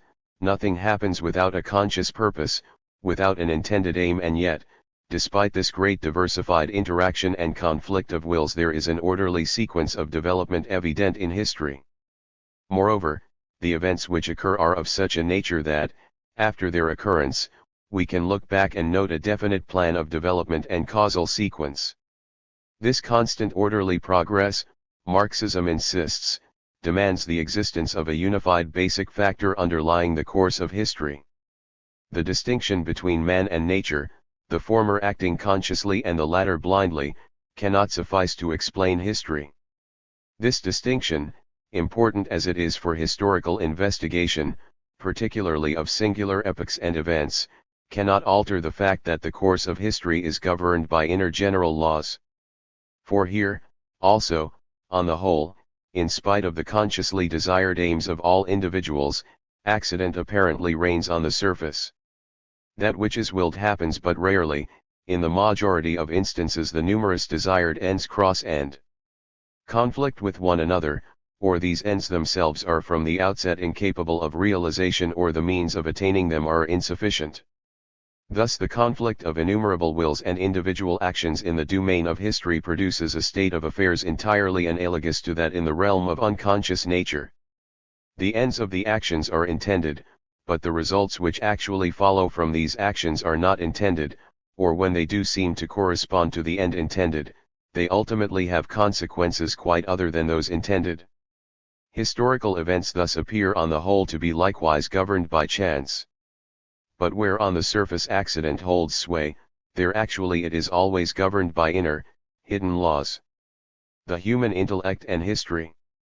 The fact that Marxism insists that there must be a basic factor determining the course of history does not prevent it from contending that history is made by men. The motives which guide men's actions are motives chosen by men themselves, and their actions are creative of history. Basic ally, however, the problem still remains: what furnishes men with the motives according to which they mold their lives?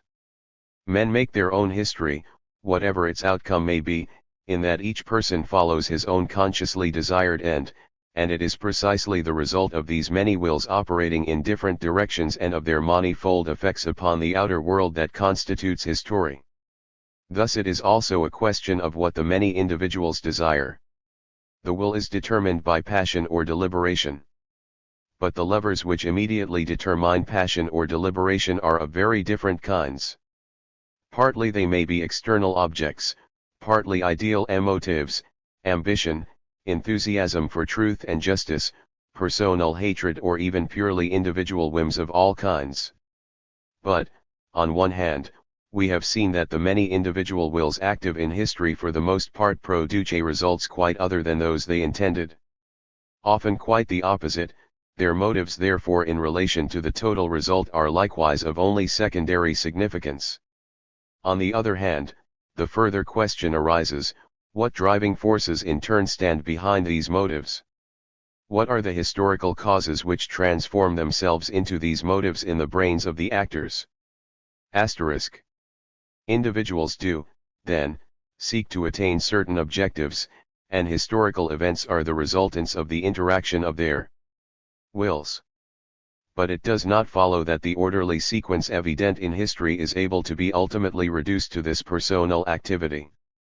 This is due to the fact that the various ends selected by individuals as goals to be attained, are prompted by motives derived from the ideology of their age.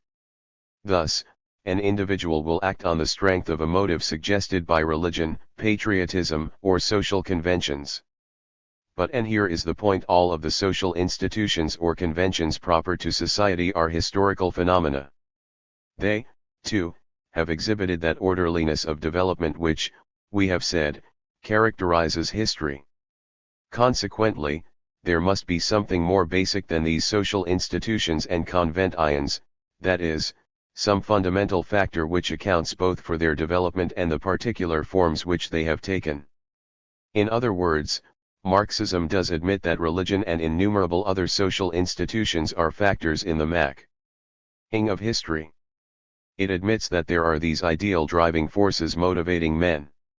What it challenges is the contention that these ideal forces are basic. These ideal forces are, it asserts, the determined product of a more fundamental factor. The inconsistency does not lie in the fact that ideal driving forces are 52, recognized, but in the investigation not being carried further back behind these into their motive causes. A true philosophy of history must, therefore, seek the fundamental dynamic power which furnishes individuals with the motives of their actions. It must discover that factor or factors which mold society and its institutions. It must pursue its investigation beyond an analysis of the motives which direct the actions of individuals, and even beyond superficial ideological motives such as those furnished by religion and patriotism. The investigation must go deeper. It must discover that which determines the character of these ideal forces which we call religion, society, the state, philosophy, and social conventions, to mention but a few of them. The investigation must concern itself principally with those causes which set in motion great masses, entire classes, whole peoples, and nations. When therefore it is a question of investigating the driving forces which consciously or unconsciously, and indeed very often unconsciously, lie behind the motives of men in their historical actions and which constitute the real ultimate driving forces of history, then it is not a question so much of the motives of single individuals, however eminent, as of those motives which set in motion great masses, whole peoples, and again whole classes of the people in each people. It is in the light of this attitude that one can best realize the meaning of the Marxian assertion that consciousness is social before it is individual. It is not the consciousness of men that determines their existence, but, on the contrary, their social existence determines their consciousness. Men are born into a definite social milieu. Definite religious, moral, political, and social standards dominate the group into which the individual is born. These standards will be instilled into him, both by teaching and example. In other words, the social group takes the individual and molds his mind according to its standards. In this way individual consciousness is fashioned upon social consciousness. As the individual grows older, he assumes a more important place in society and, consciously or unconsciously, his actions are regulated and his decisions motivated by the ideals which society, in the first instance, instilled into his mind. The Marxian view that consciousness is social before it is individual also bears a very important relationship to the theory of knowledge, especially to the problem of error. It was stated in the previous chapter that one of the most common causes of error is the fact that the material of thought must pass through the prism of class consciousness before the mind passes final judgment upon it. The mind views the world, as it were, through glasses made up of definite religious, moral, political and social standards. These standards were instilled into the mind by the social group and the particular class to which the individual belongs. Only knowledge which conforms to the focus or standards of these glasses is accepted as truth. For Marxians, then, the belief that consciousness is social before it is individual is basic both in relation to the mind's grasp of truth and as a determinant of social action. Since social consciousness is primary, it is obvious that the problem confronting the philosopher of history is to discover that fundamental and dynamic power which molds the social structure and inspires the ideology of each age. To ascertain the driving causes which in the minds of acting masses and their leaders, the so-called great men, are reflected as consciousness motives, clearly or unclearly, directly or in ideological, even glorified form, that is the only path which can put us on the track of the laws holding sway both in history as a whole, and at particular periods and in particular lands. Marxism believes that it has discovered the basic driving force of history in the definite material limitations and conditions surrounding human life. All dependent upon nature for their degree means of subsistence. Continuance in existence is the first law of man's nature. Consequently, he will, consciously or unconsciously, mold the remainder of his life in a manner which will render most effective his attempt to wrest from nature the necessities of life. Men must live before they think. Men must mold the structure of their social and political institutions in such a fashion that they do not in any way hinder their struggle with nature for their daily bread. Whereby man produces these necessities of life must therefore be the basic driving force in history. We may distinguish men from animals by consciousness, by religion, by anything you please. But they themselves begin to differentiate themselves from animals as soon as they begin to produce their own means of subsistence, a step necessitated by their own bodily organization. Consequently, if we are to seek the basic factor in history, the fundamental driving force of human action, we must seek it in that realm which is related to the fundamental degree, law of man's nature, his determination to continue in exist /ins. The ultimate motivating force of all human action is to be found in man's attempt to produce the means of his subsistence. In a word, the production of life's necessities, and next to production, the exchange of products, is the fundamental driving force of history. The nature of production. Marx has used many phrases to characterize the economic foundation which underlies all historical development. Some of the more common expressions which he uses are conditions of production, form of production, process of production, mode of production, organization of production, productive forces, material forces of production, and powers of production. In his works, all of these expressions are used synonymously and in a much wider sense than the casual reader would suspect. In the first volume of Capital, Marx presents an analysis which makes it quite evident that by these phrases he did not intend to signify merely the mode or manner in which things are produced. Rather, he includes under each of the above expressions the productive activity of man, the object or material on which man labors, and the instruments which man uses in his labor. The elementary factors of the labor process are, first, purposive activity, or the labor itself, secondly, its subject matter, and thirdly, its instruments. First, there is the purposive activity of man. The expenditure of brain, muscle, and energy plays a vital role in the production of life's necessities. Only through such labor can the matter of nature be turned into products possessing real value in man's daily life. Primarily, labor is a process going on between man and nature, a process in which man, through his own active initiates, regulates, and controls the material reactions between himself and nature. He confronts nature as one of her own forces, setting in motion arms and legs, head and hands, in order to appropriate nature's productions in a form suitable to his own wants. The second element in the labor process is the object or material upon which man exercises his activity. Marx calls it the subject matter of labor, and under it he includes all those things which are provided by nature in such a way that man need only separate them from their usual environment in order to transfer them into useful goods. When man has, by labor, separated such things from their natural environment, they are called by Marx raw materials. The soil in the virgin state in which it supplies man with the necessaries of life, with ready-made means of subsistence, forms, without any spontaneous activity on man's part, the general subject matter of human labor. All those things which labor merely separates from their immediate connection with their environment, are the naturally given subject matter of labor. If, on the other hand, the subject matter of labor has already been, so to say, filtered through previous labor, we speak of it as raw material.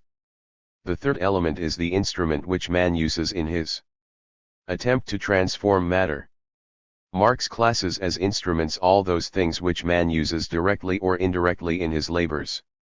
The instrument of labor is a thing, or a complex of things, which the worker interposes between himself and the subject matter of his labor, and one which serves as the conductor of his activity. He makes use of the mechanical, physical, and chemical properties of things as means of exerting power over other things and in order to make these other things subservient to his aims. The result of this productive activity is a substance adapted to human needs. From this point of view, the product is the result of the labor process. The activity of man, the material, and the instruments of labor are all means of production. If we regard the labor process from the outlook of its result, the product, then both the instrument of labor and the subject matter of labor assume the aspect of means of production, and labor itself assumes the aspect of productive labor. From the foregoing analysis it is evident that when Marx speaks of the mode of production or productive forces as the ultimate determinant of history, he does not mean merely the technique which characterizes the labor process. Rather, he includes under these and all similar phrases the three factors, namely, man's productive activity, the material upon which man labors, and the tools and technique of production. All activity in which these three factors are either directly or indirectly engaged in the production of the necessities of life constitutes the one basic driving force of history. The labor process, resolved into its simple elementary factors, is, as we have seen, purposive activity carried on for the production of use values, for the fitting of natural substances to human wants. It is the general condition requisite for effecting an exchange of matter between man and nature. It is the condition perennially imposed by nature upon human life, and it is therefore independent of the forms of social life, or, rather, is common to all forms. Economic determinism. Men who are engaged in the work of producing the necessities of life must enter into relationship with each other. The exchange of products can be effected only if such relationships exist. Moreover, the nature of man's productive activities must necessarily determine the nature of these social relations. The structure of society must be of such a nature that it will contribute toward the effective production and distribution of commodities. The more developed and complicated productive activities become, the more complex will be the structure of society. Obviously, the mode of production current in the United States could not effectively operate in any setting other than a very complex and unified social organism. The mode of production, therefore, determines the nature of the social relations which shall exist between men, and the sum total of these relations is known as society. In other words, the nature of society and its ideology in any given age is the direct resultant of the current mode of production. In the social production which men carry on they enter into definite relations that are indispensable and independent of their will. These relations of production correspond to a definite stage of development of their material powers of production.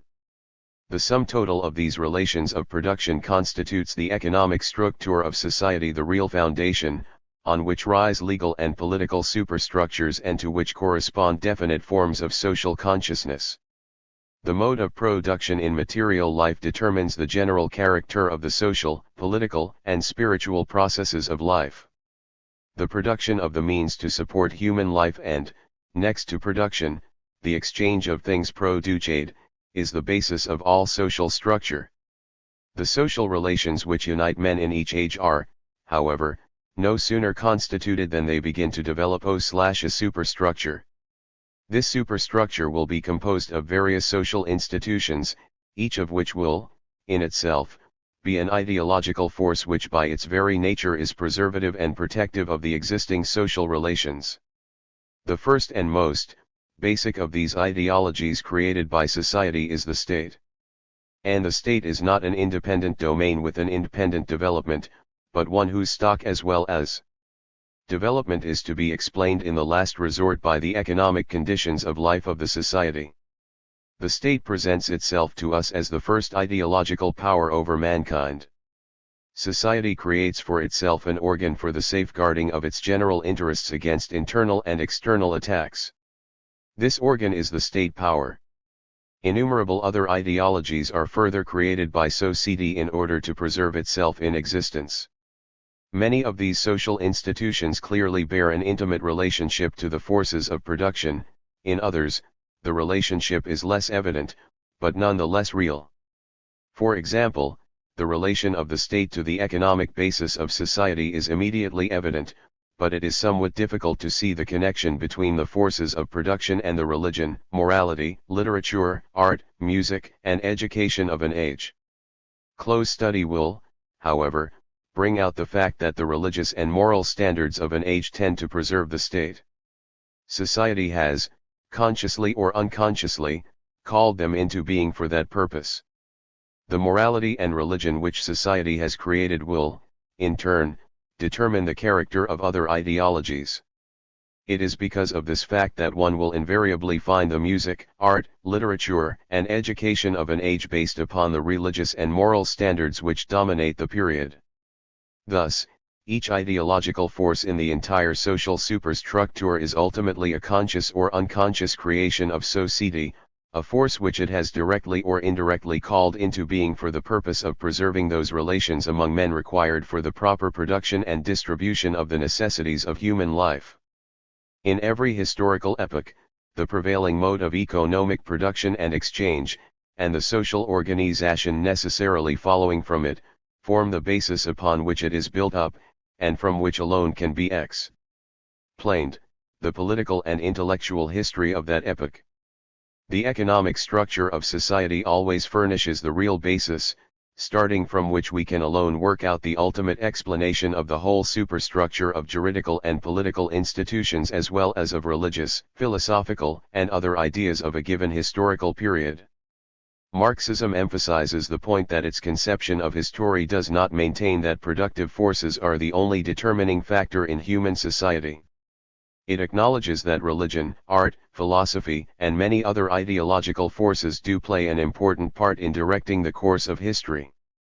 But these ideological forces, Marxism contends, form only the superstructure of society.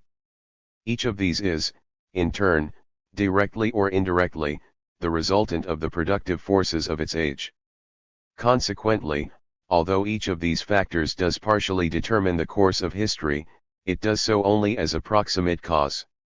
According to the materialist conception of history, the determining element in history is ultimately the production and reproduction in real life. More than this neither Marx nor I have ever asserted. If therefore, somebody twists this into the statement that the economic element is the only determining one, he transforms it into a meaningless, abstract, and absurd phrase. The economic situation is the basis, but the various elements of the superstructure, political forms of the class struggle and its consequences, constitutions established by the victorious class after a successful battle, forms of law, and then even the reflexes of all these struggles in the brains of the combatants, political, legal, philosophical theories, religious ideas, and their further development into systems of dogma also exercise their influence upon the course of the historical struggles, and in many cases preponderate in determining their form. Another point emphasized by dialectical materialism, especially by its present-day exponents, is that Marx's economic determinism is not to be identified with fatalism in history. There is, we are told, a strong tendency on the part of those who are not familiar with Marxism to regard economic determinism and fatalism as synonymous. This is a serious mistake. Fatalism in history is contrary to the whole spirit of Marxism, and especially is it opposed to its dialectical theory of knowledge. Marxism's doctrine of the in-separable unity of thought and action, culminating in objective practice, makes Marxism a philosophy of progress. In degree of fact, one of the most vitalizing factors in Marxism is its firm conviction that progress is effected by conscious human activity. Marx has given us a fine summary of his doctrine of economic determinism in his volume The Poverty of Philosophy. With the recording of this passage we shall close our treatment of the first phase of the Marxian philosophy of history. Of men's reciprocal action. Are men free to choose this or that form of society for themselves? By no means. Assume a particular state of development in the productive forces of man and you will get a particular form of commerce and consumption. Assume particular stages of development in production, commerce, and consumption / and you will have a corresponding social structure, a corresponding organization of the family, of orders, or of classes, in a word, a corresponding civil society. Presuppose a particular civil society and you will get particular political conditions which are only the official expression of civil society. It is superfluous to add that men are. What is society, whatever its form may be? Not free to choose their productive forces which are the basis of all their history, for every productive force is an acquired force, the product of former activity. The productive forces are therefore the result of practical human energy, but this energy is itself conditioned by the circumstances in which men find themselves, by the productive forces already won, by the social form which exists before they do, which they do not create, which is the product of the former generation. Because of this simple fact that every succeeding generation finds itself in possession of the productive forces won by the previous generation, which serve it as the raw material for new production, an interconnection arises in human history. There is a history of humanity which has become all the more a history of humanity since the productive forces of man and therefore his social relations have been extended. Hence it necessarily follows, the social history of men is never anything but the history of their individual development, whether they are conscious of it or not. Their material relations are the basis of all their relations. These material relations are only the necessary forms in which their material and individual activity is realized. Asterisk. The reader will notice that up to this point we have presented what is often called the static aspect of the Marxian philosophy of history. It is referred to in this way because it is concerned with an analysis of those forces which determine the social structure of a particular age. Strictly speaking, there is very little, if any, of the static in this phase of the theory. The forces of production are continually exercising a definite formative power in molding the structure of society. We now take up the second phase of the theory. It accounts for the movement of history from one period to another, that is, for the sequence of different types of society. This phase is more visibly dynamic. It should not be considered as something wholly distinct from the first phase. Actually, it is a development, an inevitable outgrowth of the operation of the productive forces which were treated under the first part of the theory. Class struggle.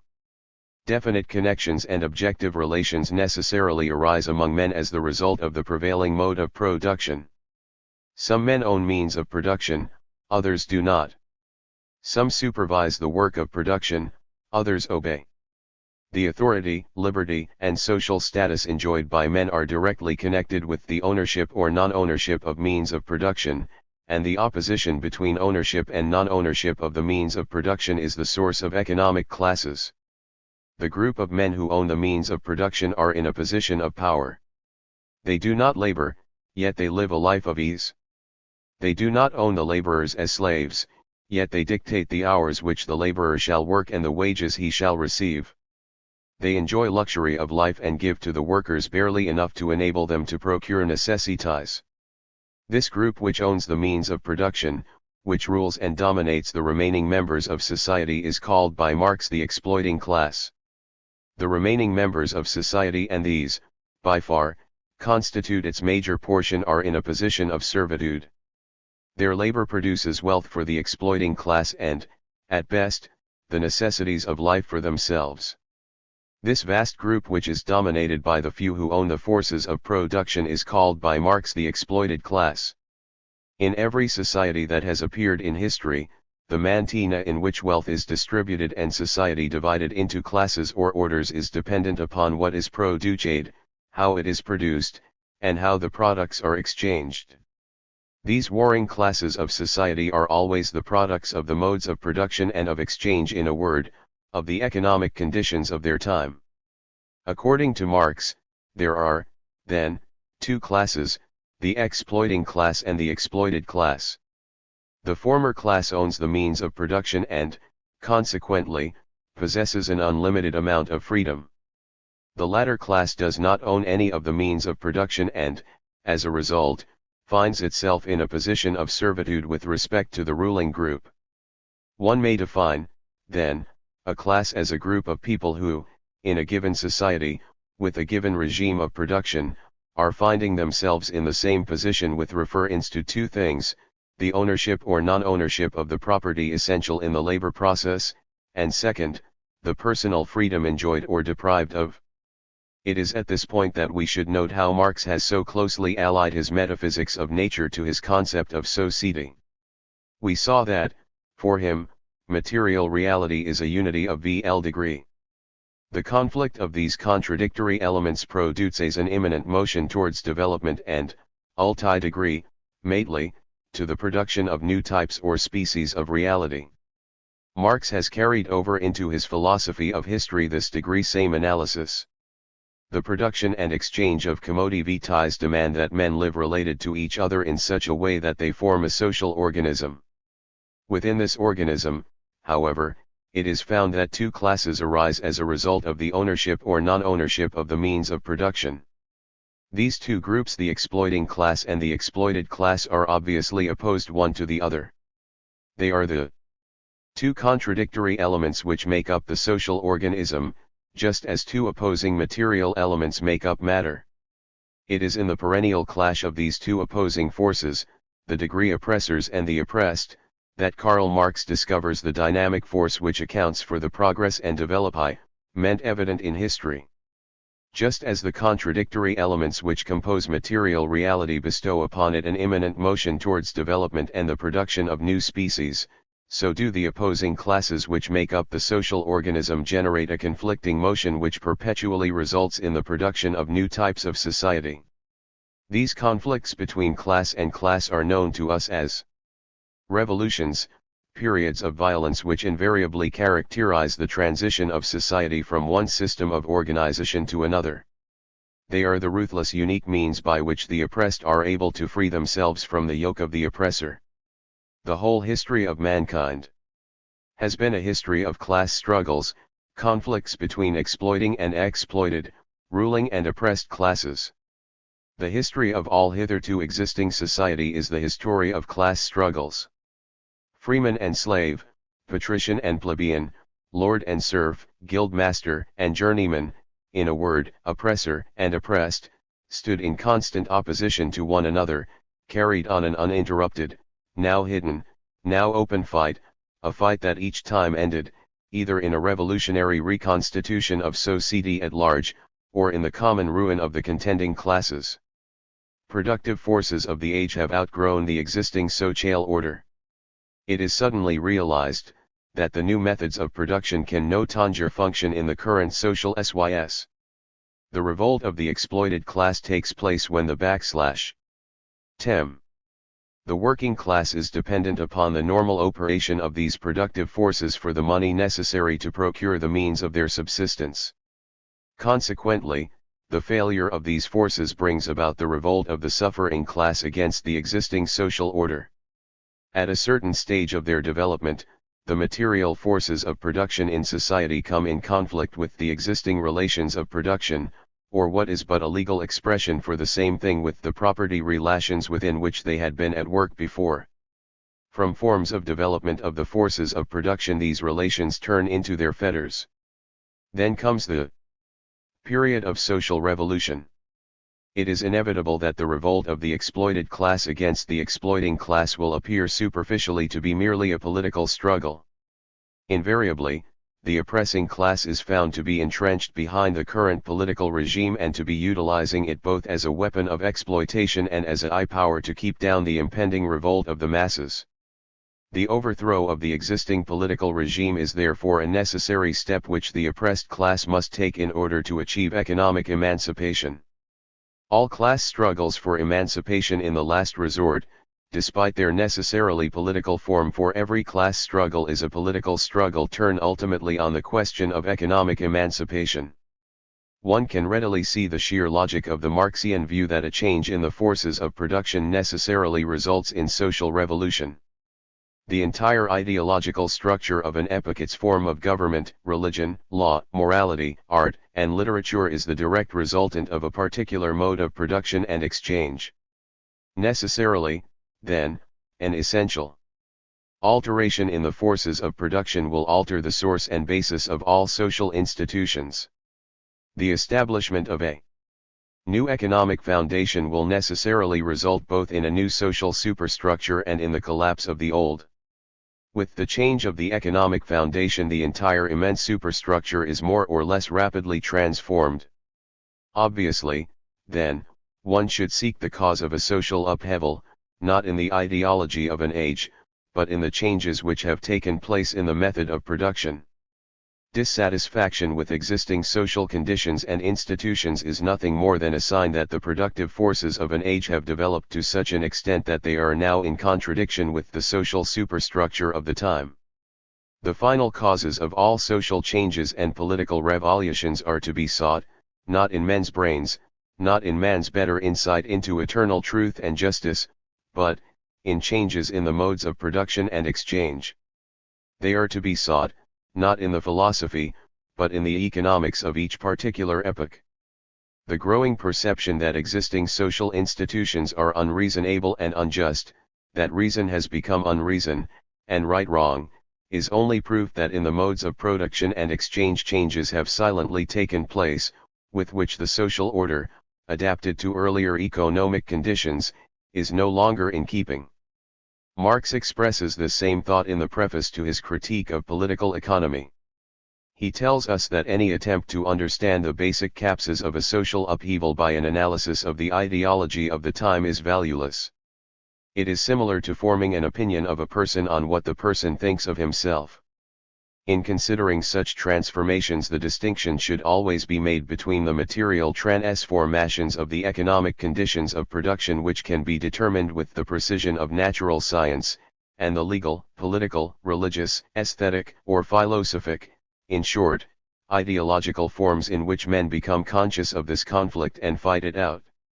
Just as our opinion of an individual is not based on what he thinks of himself, so can we not judge of such a period of transformation by its own consciousness. On the contrary, this consciousness must rather be explained from the contradictions of material life, from the existing conflict between the social forces of production and the relations of production. One invariably finds that the social superstructure of an age has taken deep root in the consciousness of men. For the most part, it is the only type of social organization they have ever known. At first, it rarely, if ever, occurs to them that there can be another, a better planning of society. Moreover, the current system of social organization is always extremely beneficial to the dominating or exploiting class, and this class will resist strenuously any efforts made towards its abolition. It is due to these two facts that a social revolution, a step forward in history, is made only after the new productive forces are developed to such an extent that it is wholly impossible for them to function any longer in conjunction with the outmoded social organization of the time. When such a state of affairs is realized, it will be seen that the coming social system has already matured in the womb of the old society. The solution to the problem is then evident to men. It is their duty to free themselves from the oppression of the old regime by overthrowing it and by establishing in its place the new social system which alone is consonant with the developed forces of production. No social order ever disappears before all the productive forces, for which there is room in it, have been developed, and new higher relations of production never appear before the material conditions of their existence have matured in the womb of the old society. Therefore, mankind always takes up only such problems as it can solve, since, looking at the matter more closely, we will always find that the problem itself arises only when the material conditions necessary for its solution already exist or are at least in the process of formation. Consequences of the theory. The foregoing analysis of the Marxian philosophy of history indicates that the theory has several important consequences. The theory is admittedly materialistic and, consequently, outlaws the idea of a supreme intellect guiding the destinies of men by a divine providence. The theory refuses to regard the human intellect as the basic cause of social phenomena. The actions of great leaders and even of the masses are often prompted, it is true, by intellectual motives, but these motives are, in turn, ultimately derived from the economic basis of the age. In other words, it is maintained that, outside of periods bordering on social revolution, men, consciously or unconsciously, regard the ideology of their age as most suited to the production of the necessities of life. Consequently, they guide their actions by motives selected from various phases of this ideology. In periods bordering on revolution, the exploited class perceives that the necessities of life are no longer available, that a proper relation does not exist between the production and distribution of commodities. They invariably discover that the exploiting class has entrenched itself behind the social institutions of the time and that their economic emancipation can be effected only by an overthrow of the existing social system.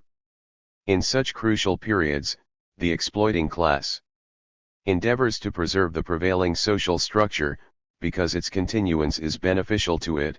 The exploited class, on the other hand, works for its downfall, because it is depriving the oppressed class of the necessities of life. The theory proposes a social determinism. Men are not free to select the productive forces of their age, for the most part, these are bequeathed to them by the preceding age.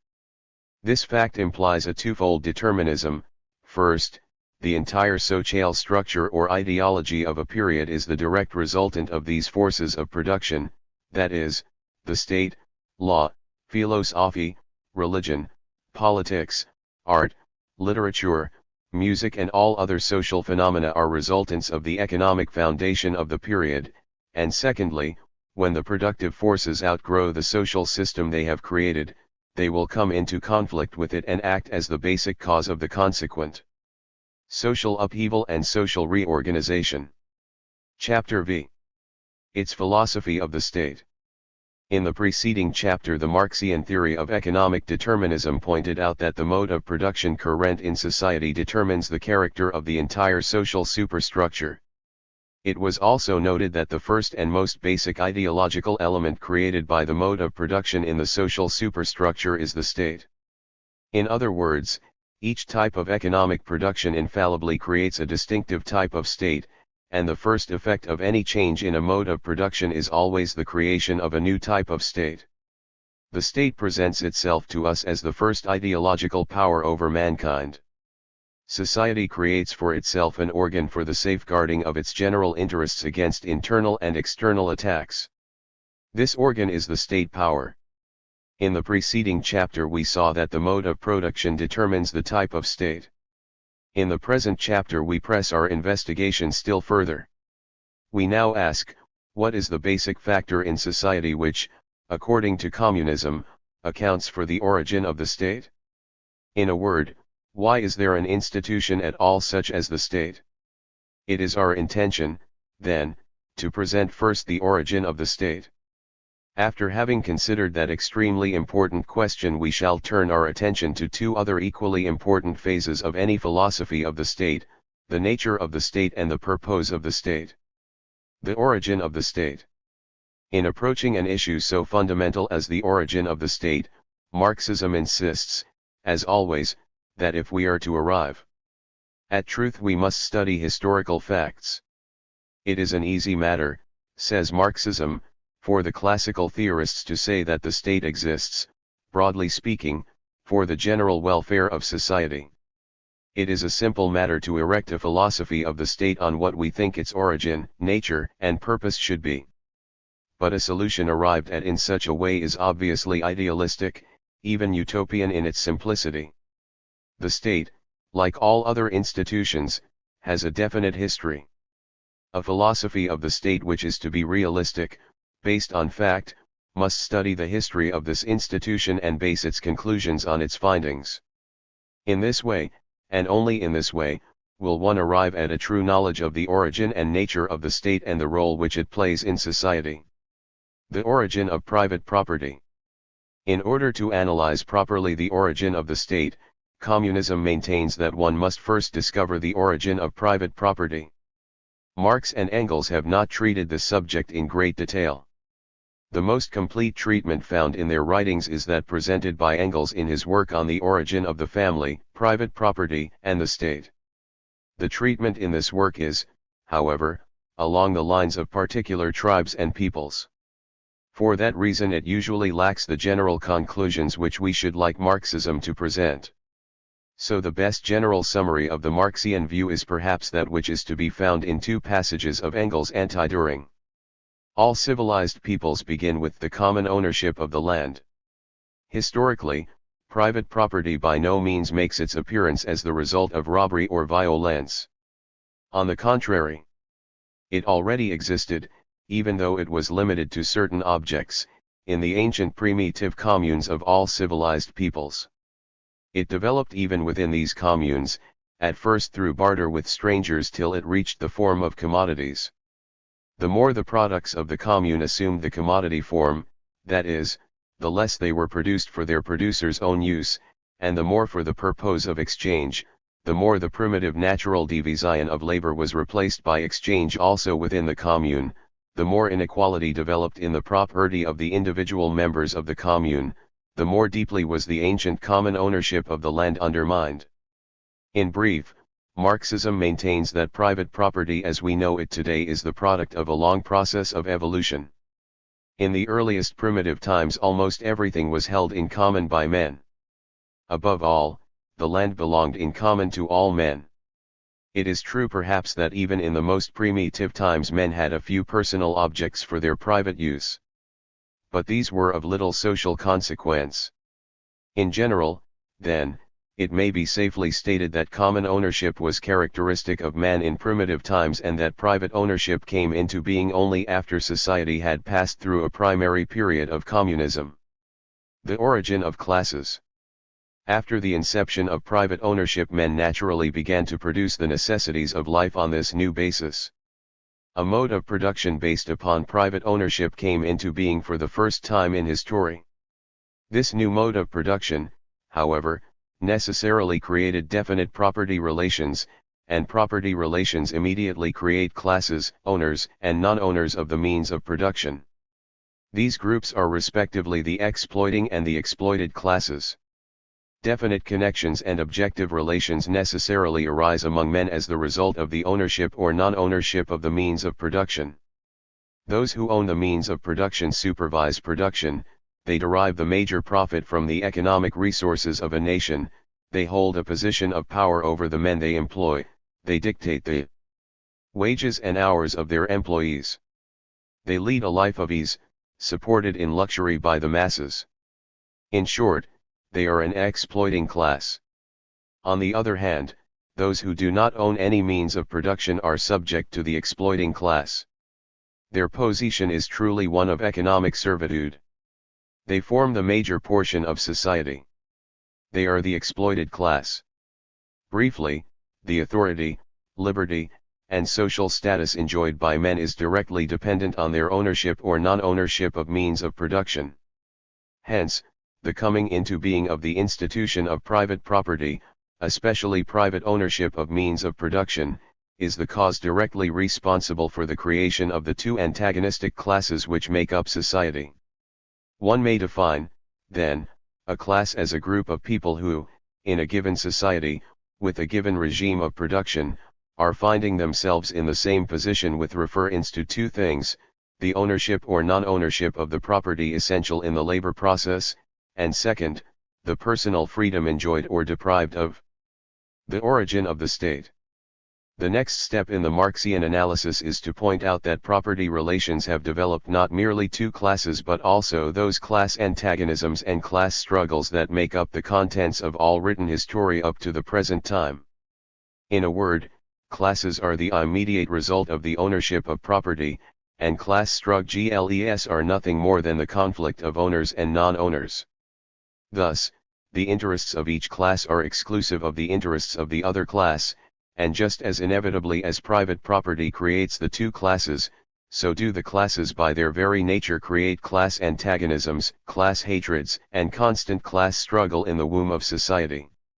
When the exploitation of one class by the other has reached a very high degree, when class antagonism has grown to the point wherein there is danger of revolt on the part of the exploited class, it becomes necessary for the ruling or exploiting class to call into being an organ of power whose purpose it will be to maintain what will be called law and order, that is, laws which will maintain the exploiting class in its position of power and which will forcibly maintain the exploited class in a position of subservience. The state, then, is simply a product of society at a certain stage of evolution. It is the confession that this society has become hopelessly divided against itself, has entangled itself in irreconcilable contradictions which it is powerless to banish. In order that these contradictions, these classes with conflicting economic interests, may not annihilate themselves and society in a useless struggle, a power becomes necessary that stands apparently above society and has the function of keeping down the conflicts and maintaining order. And this power, the outgrowth of society, but assuming supremacy over it and becoming more and more divorced from it, is the state. In other words, the state is a power, an organ which arises as a result of the irreconcilable character of class interests. It is, as Lenin says, the product and manifestation of the irreconcilability of class antagonisms. It is precisely for this reason that Lenin continues by telling us that the state arises when, where, and to the extent that the class antagonisms cannot be objectively reconciled, and, conversely, the existence of the state proves that the class antagonisms are irreconcilable. This, then, is the origin of the state.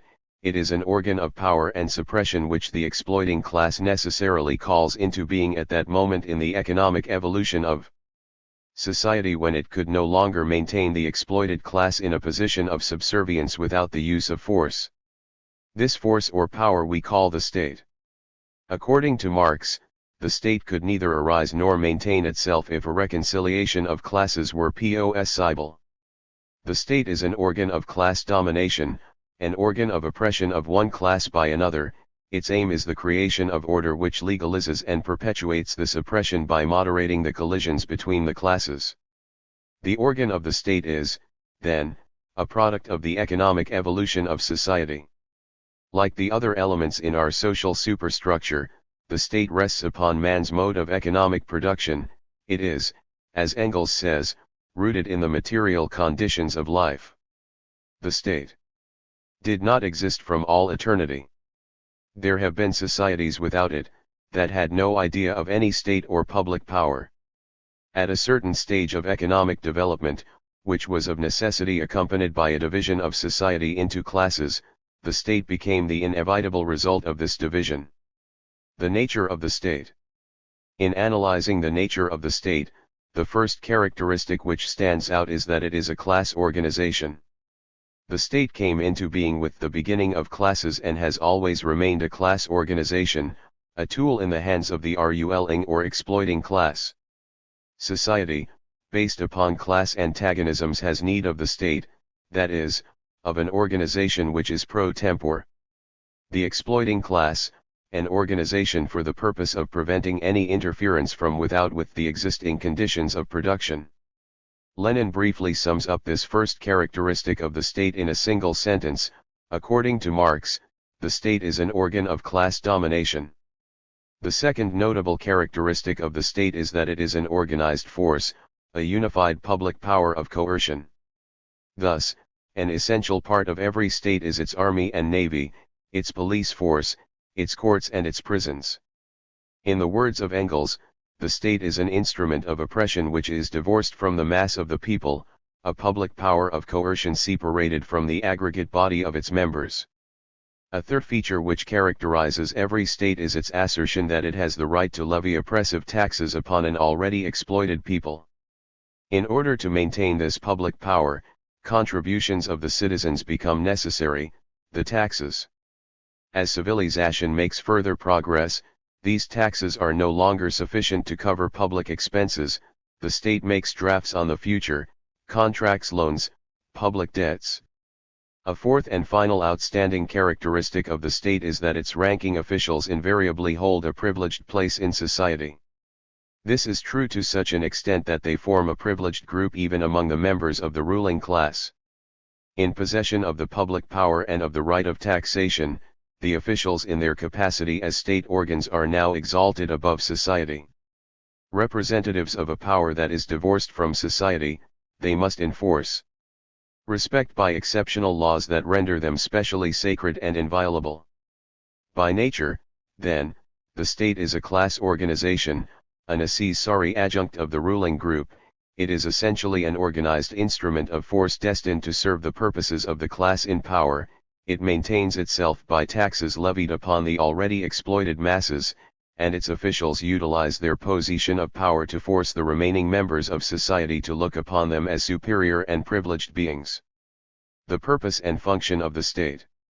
The preceding exposition makes it evident that the purpose and function of the state is intimately bound up with the current system of economic production based upon private ownership. Strictly speaking, there is a slight difference between the purpose of the state and the function of the state. The purpose of the state most correctly could be called the protection of private ownership, while the function of the state is oppression, the forcible maintaining of the proletariat in a position of economic slavery. There is, however, a most intimate relationship between the purpose and the function of the state. This is true to such an extent that for practical purposes they may be regarded as identical. Briefly, the state achieves its purpose by performing its function, that is, it protects the institution of private property by keeping the masses in a condition of subservience. And, of course, the maintenance of the system of private property and the oppression of the proletariat both serve to strengthen the position of the exploiting class. The state is an organization for the purpose of preventing any interference from without with the existing conditions of production, and therefore, especially, for the purpose of forcibly keeping the exploited classes in the condition of oppression corresponding with the given mode of production.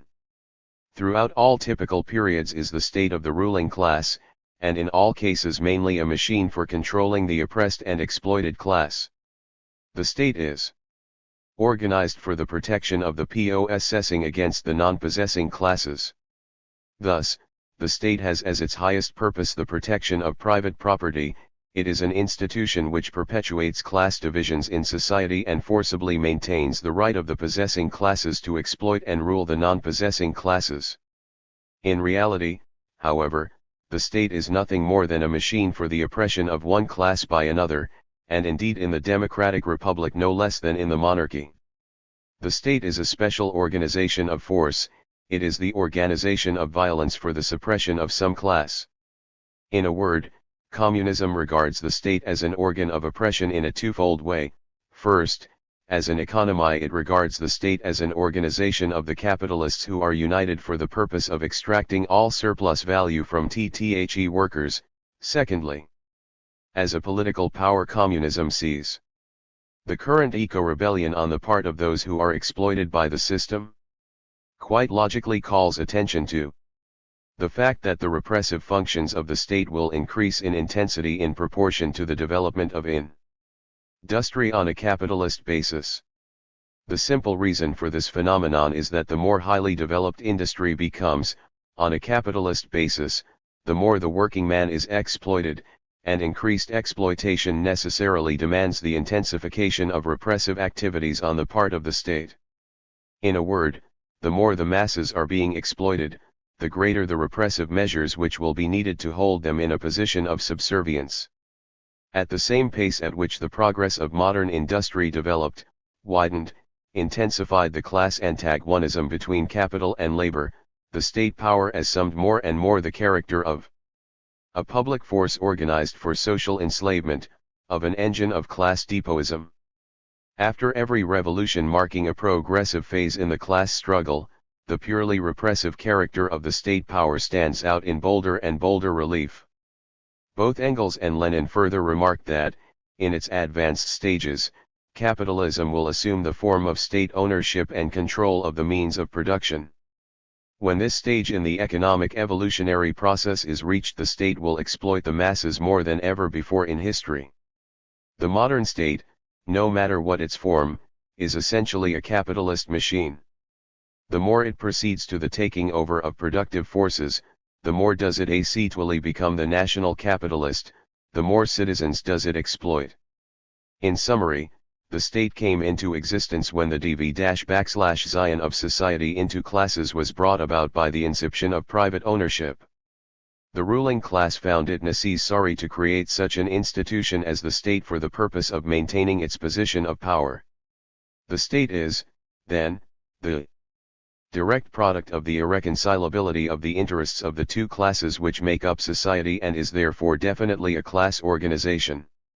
As the servant of the ruling and exploiting class, its primary purpose is to protect private property, and it achieves this objective by keeping the masses in a position of economic subservience through continual oppression and ever-increasing repressive measures. Chapter 6. Its philosophy of religion. In the presentation of its philosophy of religion, communism remains absolutely loyal to its basic principles and method. Just as it insisted that each of the preceding phases of its philosophy be based upon knowledge derived from an analysis of objective reality, so does it maintain that a true philosophy of religion can only be the product of a searching investigation into the role which religion has played throughout the history of civilization. In a word, if we are to know the true origin of religion, its nature and purpose, there is only one way to discover it: we must look back into history to find the cause which brought religion into the world, and when we discover that factor we will know the true origin of religion. Likewise, we can arrive at a true knowledge of its nature and purpose only by an analysis of the character which it has possessed throughout the ages. Such an approach to a philosophy of religion, Marxism assures us, is the only scientific one. It is realistic and based upon objective facts.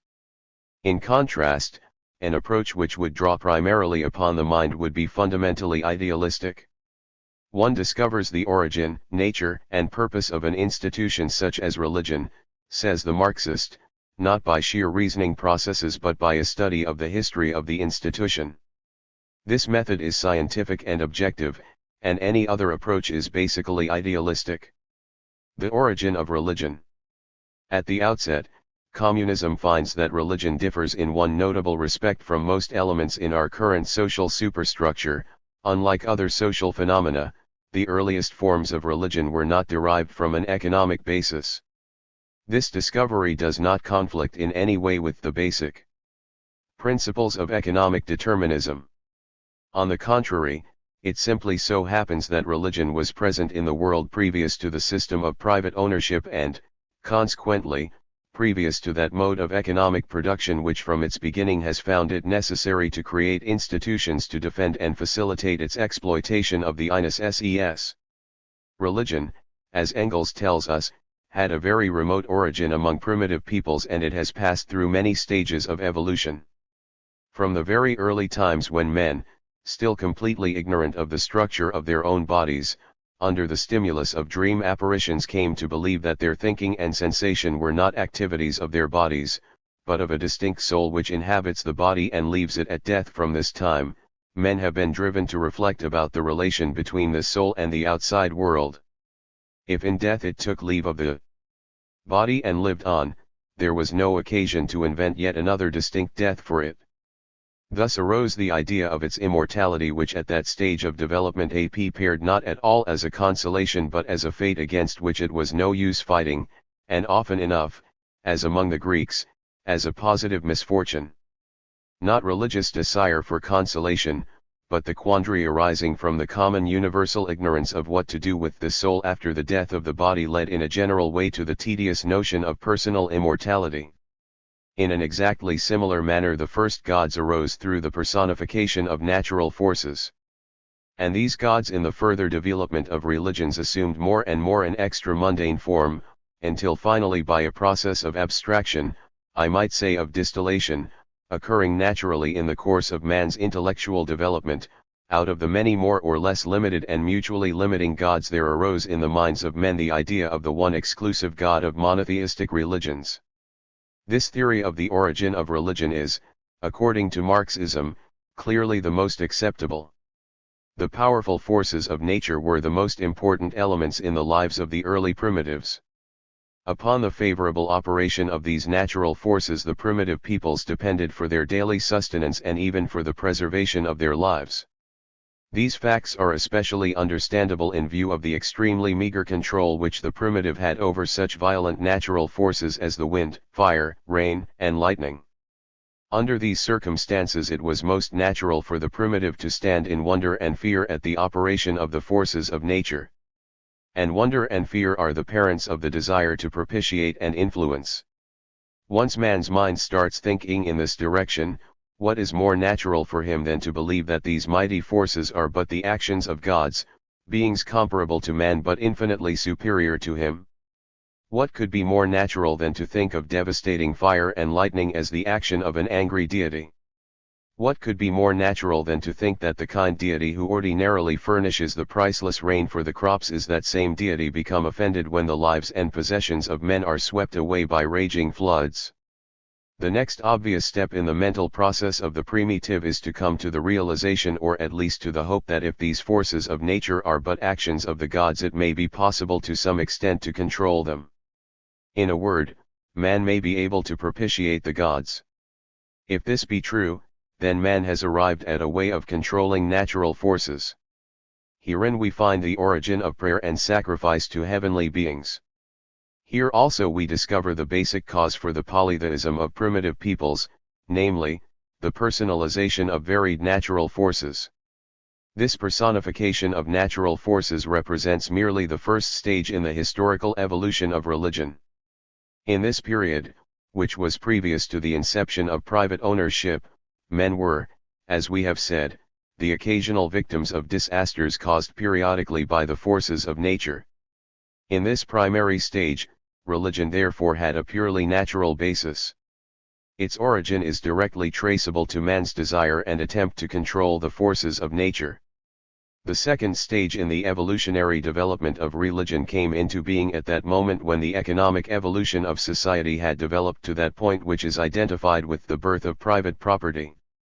In this period, private ownership took root, and men soon found themselves no longer merely the occasional victims of uncontrollable natural forces but the constant victims of unbridled economic forces which invariably deprived them of the very necessities of life. Men soon discovered that they neither understood nor were able to control these economic forces which were created by production based on private ownership. It was at this point in history that the superstructure of society began to be determined by the current mode of economic production. With the coming of private ownership, exploitation entered society. And just as the exploitation resulting from private ownership necessitated the creation of a state power to protect the ruling and possessing class, so did it necessitate the creation of an entire social superstructure, including religion, to serve the same purpose. From the moment that private ownership became the law of society, the forces which played havoc with man were primarily of a social and economic nature. And just as earlier man had created religion for the purpose of lessening the sufferings caused by natural forces, so now did men instinctively turn once more to religion for a possible escape from the economic exploitation which had become so much a part of their life. Men felt that in some way or other religion must be made to take care of the sufferings occasioned. By social and economic forces. Religion thereby became, both in its form and its purpose, directly related to the current mode of economic production. Thus, from the very inception of private ownership in primitive times even to our own day, religion has had what is primarily a social and economic foundation. It is not long before, side by side with the forces of nature, social forces begin to be active, forces which present themselves to man as equally extraneous, and at first equally inexplicable, dominating them with the same apparent necessity as the forces of nature themselves. All religion is nothing but the fantastic reflection in men's minds of those external forces which control their daily life, a reflection in which the terrestrial forces assume the form of supernatural forces. In the beginning of history it was the forces of nature which were at first so reflected, and in the course of further evolution they underwent the most manifold and varied personifications among the various peoples. But it is not so long before, side by side with the forces of nature, social forces begin to be active, forces which present themselves to man as equally extraneous and at first apparent necessity as the forces of THIRD. The fantastic personifications, which at first AC reflected the mysterious forces of nature, at this point AC acquire social attributes, become representative of the forces of history. All the natural and social attributes of the innumerable gods are transferred to one Almighty God, who himself once more is only the reflex of the abstract man. Such was the origin of monotheism, which was historically the last product of the vulgarized philosophy of the later Greeks and found its incarnation in the exclusively nation the Jews, Jehovah. In this convenient can continue to exist as the immediate, that is, the sentimental form of men's relation to the extraneous natural and social forces which dominate them, so long as men remain under the control of these natural forces. Thus, with the birth of private property a new function is created for religion. No longer is it needed merely to provide men with a method, objectively ineffective but subjectively reassuring, of dealing with the forces of nature. With the inception of private ownership, religion becomes increasingly the explanation of, and the shield, however inadequate, against the new terrors and disasters which the social and economic forces place upon the mass of mankind. And this character religion has maintained up to the present day. In modern capitalist countries the basis of religion is primarily social. The roots of modern religion are deeply embedded in the social oppression of the working masses, and in their apparently complete helplessness before the blind forces of capitalism, which every day and every hour cause 1,000 times more horrible suffering and torture for ordinary working folk than are caused by exceptional events such as war, earthquakes, etc. Fear created the gods. Fear of the blind forces of capital, blind because its action cannot be foreseen by the masses, a force which at every step in life threatens the worker and the small businessman with sudden, unexpected, accidental destruction and ruin, bringing in their train beggary, pauperism, prostitution, and deaths from starvation. This is the taproot of modern religion which, first of all, and above all, the materialist must keep in mind, if he does not wish to remain stuck forever in the kindergarten of materialism.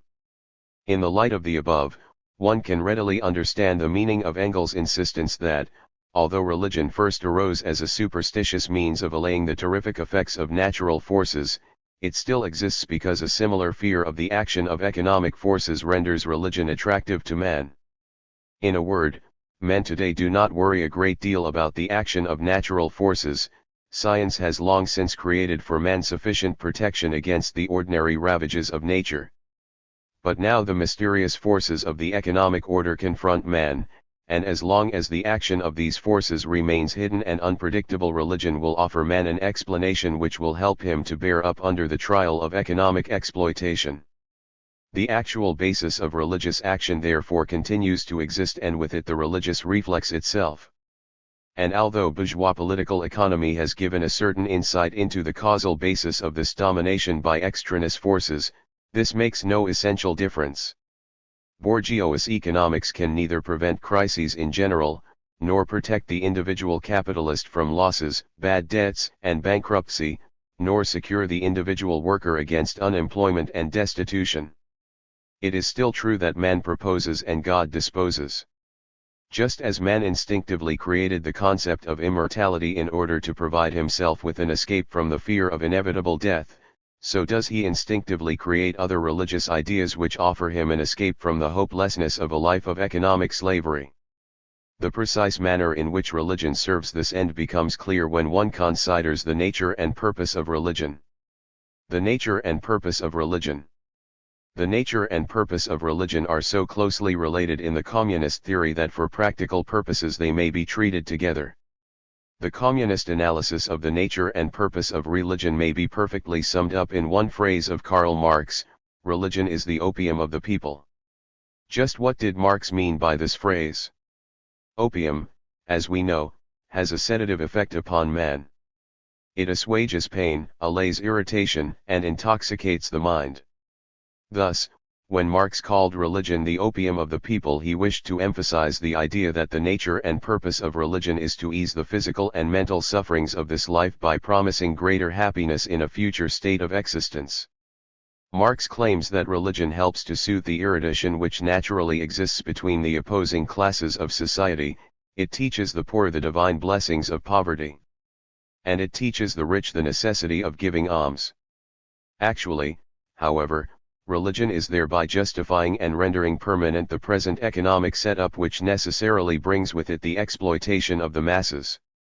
In a word, religion is the opium of the people because it intoxicates the minds of men and prevents them from viewing life and the universe as they actually are.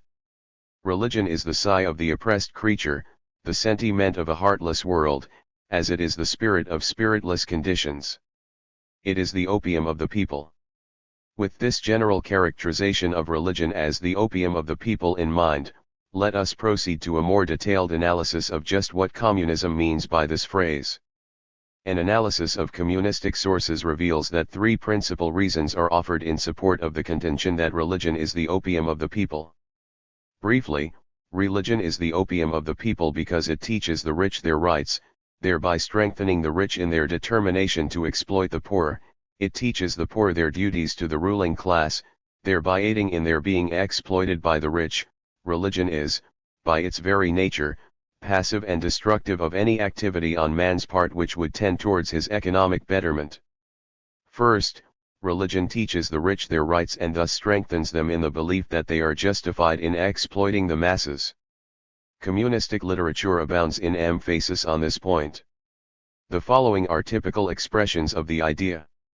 As for those who live upon the labor of others, religion teaches them to be charitable in earthly life, thus providing a cheap justification for their whole exploiting existence and selling them at a reasonable price tickets to heavenly bliss. It became more and more the exclusive possession of the ruling classes, and these applied it as a mere means of government to keep the lower classes within limits. Religion has been in the past, and still is today, one of the most powerful means at the disposal of the oppressors for the maintenance of inequality, exploitation, and slavish obedience on the part of the toilers.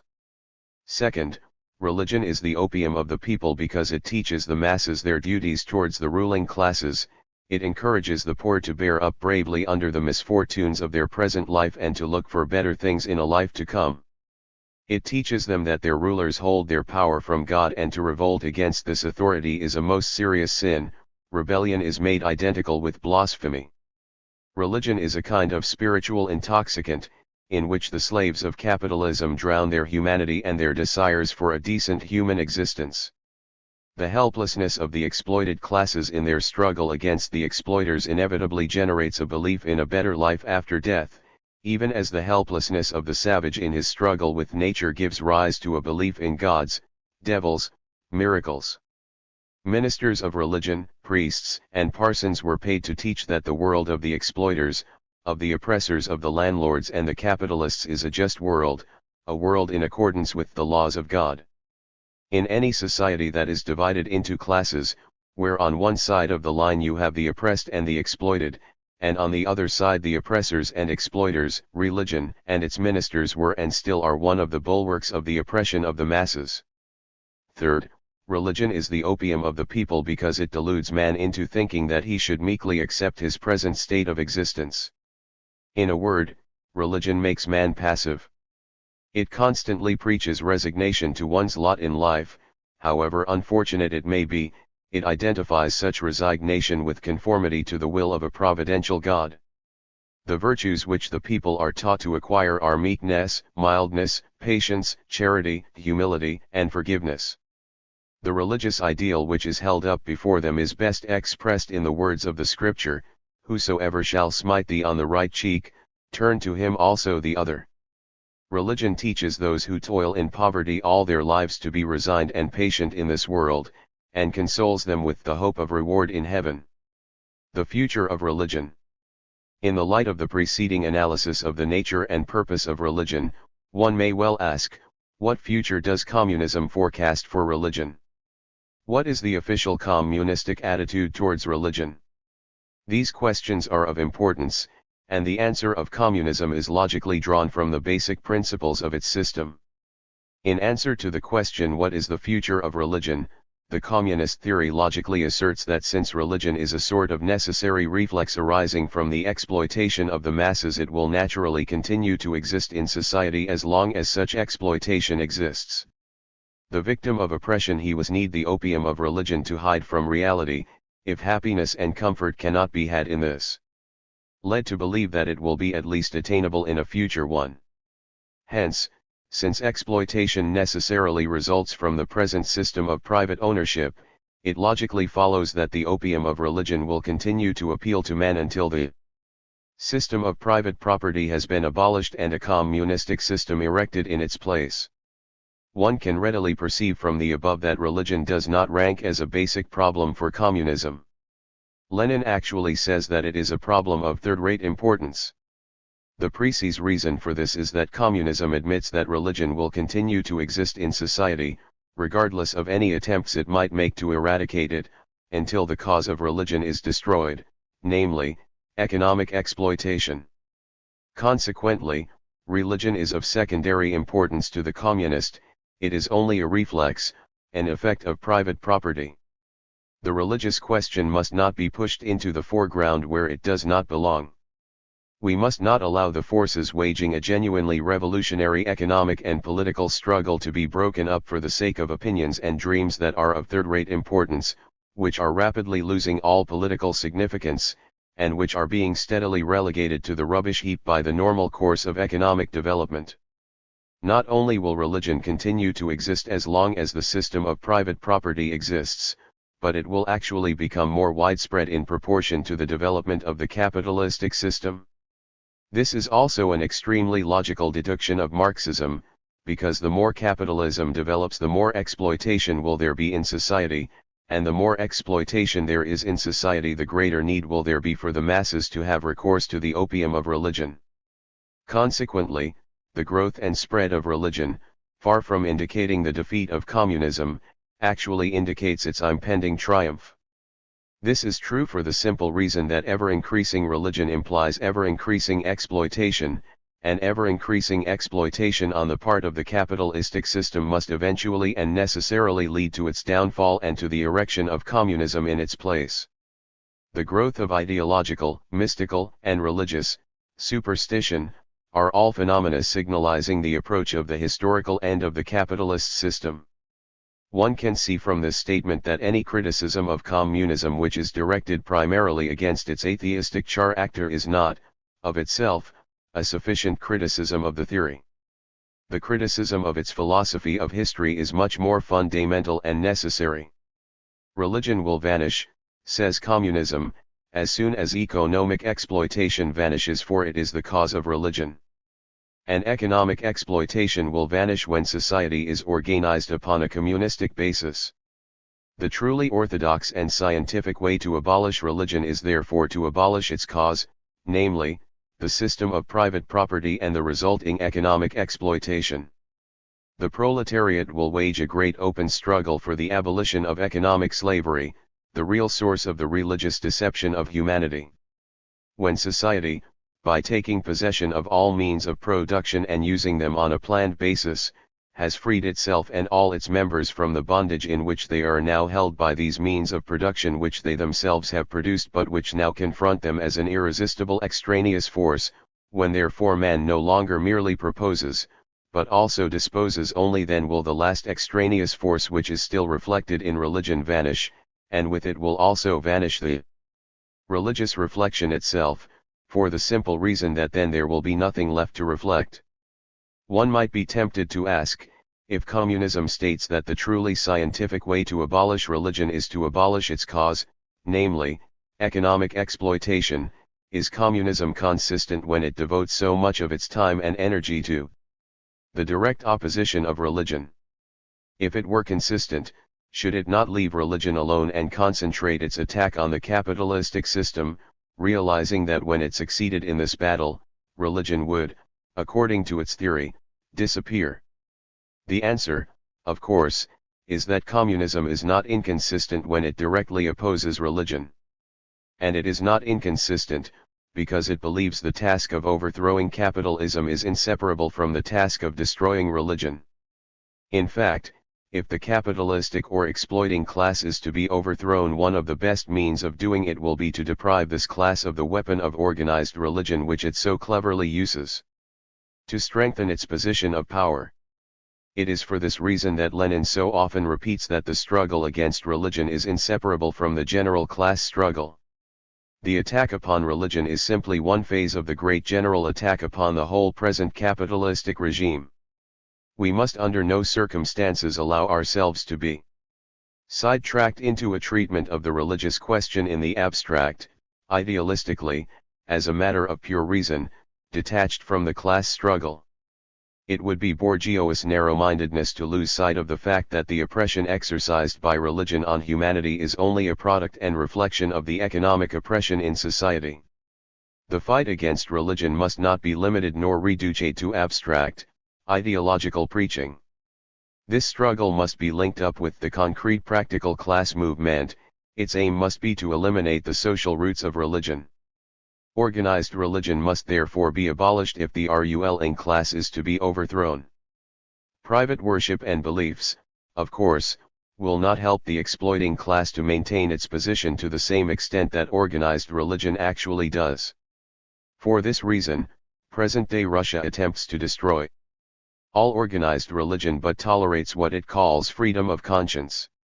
In a word, it realizes that it must crush organized religion if it is to annihilate capitalism, but it knows also that there will be economic suffering in society until true communism arrives and that man will have a natural need of the opium of religion until that time. For that reason it tolerates private belief and religious sentiment in the transitional stage of the dictatorship of the proletariat. When communism is reached, even these private religious superstitions will vanish, for under communism exploitation will be unknown, and it is exploitation which creates religious ideas and attitudes. One of the most important tasks of the cultural revolution affecting the wide masses is the task of systematically and unswervingly combating religion, the opium of the people. The proletarian state, while granting liberty of worship and abolishing the privileged position of the formerly dominant religion, carries on anti-religious propaganda with all the means at its command and reconstructs the whole of its educational work on the basis of scientific materialism. In view of this philosophy of religion, it is very easy to grasp the significance of the words of Marx: religion is the opium of the people. The criticism of religion is the beginning of all criticism. Chapter 7.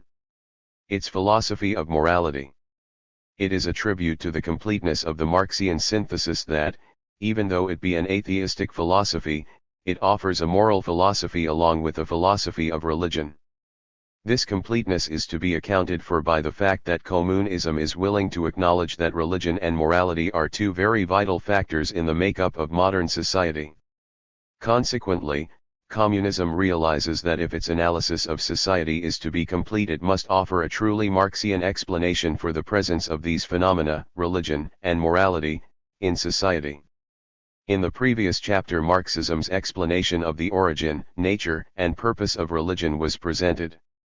It was found to be an unusual analysis of religion, but it must be said that it possessed the required characteristic of being consistent with the general Marxian analysis of society. In the present chapter it is our intention to present the Marxian philosophy of morality. It will be seen that this analysis of morality differs somewhat from the interpretation which communism places upon religion. Religion, we learned, is entirely superstitious and will vanish with the abolition of private ownership and exploitation in society. But morality, as we shall see, has a somewhat different explanation. At the outset, a distinction must be made between bourgeois morality and proletarian morality. The explanation of these will be presented in due time. For the present it is sufficient to note that communism professes that there is a proletarian morality. In a word, it professes to have a moral code peculiar to itself. Many have undoubtedly never attributed a moral code to communism. And this slight has aroused the anger of Lenin. 1. Is there such a thing as communist ethics? Is there such a thing as communist morality? Of course there is. It is frequently asserted that we have no ethics, and very frequently the bourgeoisie makes the charge that we communists deny all morality. That is one of their methods of confusing the issue, of throwing dust into the eyes of the workers and peasants. What, then, is the attitude of communism towards moral ity? The answer to this question can best be presented by considering first that moral code which communism calls bourgeois morality and, second, the moral code known as proletarian morality. Ordinarily when we speak of moral laws we refer to the code of morality currently dominating society. This code of morality, we are told, is bourgeois morality, and communism offers an explanation of the origin, nature, and purpose of this moral code which is thoroughly consistent with its principles. Bourgeois morality. In tracing the origin of our present moral code, communism proceeds in its usual manner to establish the dependence of moral laws on the economic needs of each particular age. Just as with the type of state, so with morality, each mode of production, with its consequent class relations, necessarily gives rise to definite ideas and sentiments about the moral goodness or badness of specific acts. Men do not regard a given act as good or bad because of any abstract principle of eternal justice or charity. Individuals may in good faith believe that their actions are guided by such principles, but, as we shall see, such is certainly not the case. Communism points out that men are born into a very definite type of society. This society is organized in a very specific manner. It uses a method of production which is destined to provide the material necessities of life for the people who make up the social organism. Thus, in a society based upon private ownership, with its consequent exploitation of the masses, there is created a vast superstructure, all of which is destined to preserve the current type of social organization and the position of the exploiting class. One such phase of this social superstructure, an extremely important phase, is the code of morality which is created by the current method of production. Like the state and religion, a definite moral code is a necessary product of an economic system based on private ownership. Such a system creates the state, religion, and morality by what we might almost call a reflex action, and it creates them to act as preservatives of its existence, an existence which would be very short-lived were it not for the presence of these instruments which serve in various ways to defend and facilitate the exploitation of the masses. Regardless of what individual men may believe, the moral standards which regulate their actions are created for them by society. They are born into a definite social milieu which is already dominated by moral standards which have been created by the economic needs of society. They grow up in this definite milieu and are taught the current code of moral ity. Their moral standards are, therefore, molded for them by the needs of the current economic system. Moral laws are thus nothing more than preservatives of the current mode of production and of the position of the ruling class. Whatever would tend to injure the present economic system or to endanger the position of the exploiting class is regarded as morally bad, and whatever would tend to strengthen the current system of production and the position of the exploiting class is considered morally good. We maintain that all former moral theories are the product, in the last analysis, of the economic stage which society has reached at that particular epoch. And as society has hitherto moved in class antagonisms, morality was always a class morality. It has either justified the domination and the interests of the ruling class, or, as soon as the oppressed class has become powerful enough, it has represented the revolt against this domination and the future interests of the oppressed. That in this process there has on the whole been progress in morality, as in all other branches of human knowledge, cannot be doubted. But we have not yet passed beyond class morality. A really human morality which transcends class antagonisms and their legacies in thought becomes possible only at a stage of society which has not only overcome class contradictions but has even forgotten them in practical life. One readily perceives that in the light of this analysis of morality anything that harmonizes with the present economic system is morally good, while anything which is out of harmony with the system is condemned as morally bad. It is precisely because of this fact that today we look upon slavery as immoral. Our attitude of indignation toward the institution of slavery implies nothing more than the fact that the present economic system is erected upon a basis which no longer requires the institution of slavery. We need only recall that there was a time, not long past, when the economic organization of society required slavery. At that time, even deeply religious people did not see anything immoral in slavery. The intrinsic character of slavery has not changed, yet man's attitude towards its morality has changed. How explain this fact? There is but one explanation: moral standards are dependent upon the economic basis of an age. Slavery was once needed as an integral part of the economic system, and it was therefore morally justified. Today our economic system is no longer in need of the institution of slavery, and we therefore look upon it as immoral in character. If the moral consciousness of the mass declares an economic fact to be unjust, as it has done in the case of slavery or serf labor, that is a proof that the fact itself has been outlived, that other economic facts have made their appearance, owing to which the former has become unbearable and untenable. What we have said about slavery applies equally well to other moral standards. For instance, today there is a moral ban on stealing. What is such a law if not an obvious derivation of an economic system based on private ownership? Quite naturally one would expect an economic system erected on the basis of private property to develop such moral laws as "thou shalt not steal" and "thou shalt not covet thy neighbor's goods." It is only this class morality which communism absolutely rejects. It refuses to accept as eternal truths moral standards which are obviously the creations of an exploiting system of economic production. It sees in the moral code which dominates society based upon private ownership nothing more than a weapon of oppression which the system has created to preserve its own existence and which the exploiting class fosters in order to entrench itself deeper in the position of power. It is, of course, a well-known fact that all codes of morality have been intimately bound up with religious beliefs. Instead of realizing the economic basis of their moral standards, men have invariably placed the basis of their moral code in religion. All moral laws, men believe, are derived from religious truths such as the existence of a God, a future life, future reward and punishment. But communism realizes that bourgeois morality is nothing more than an ideology created by the economic system of private ownership, and it therefore forcibly casts aside all such morality. It is only this false bourgeois morality which communism rejects. In no sense must communism be regarded as rejecting all ethics and morality. In what sense do we deny ethics, morals?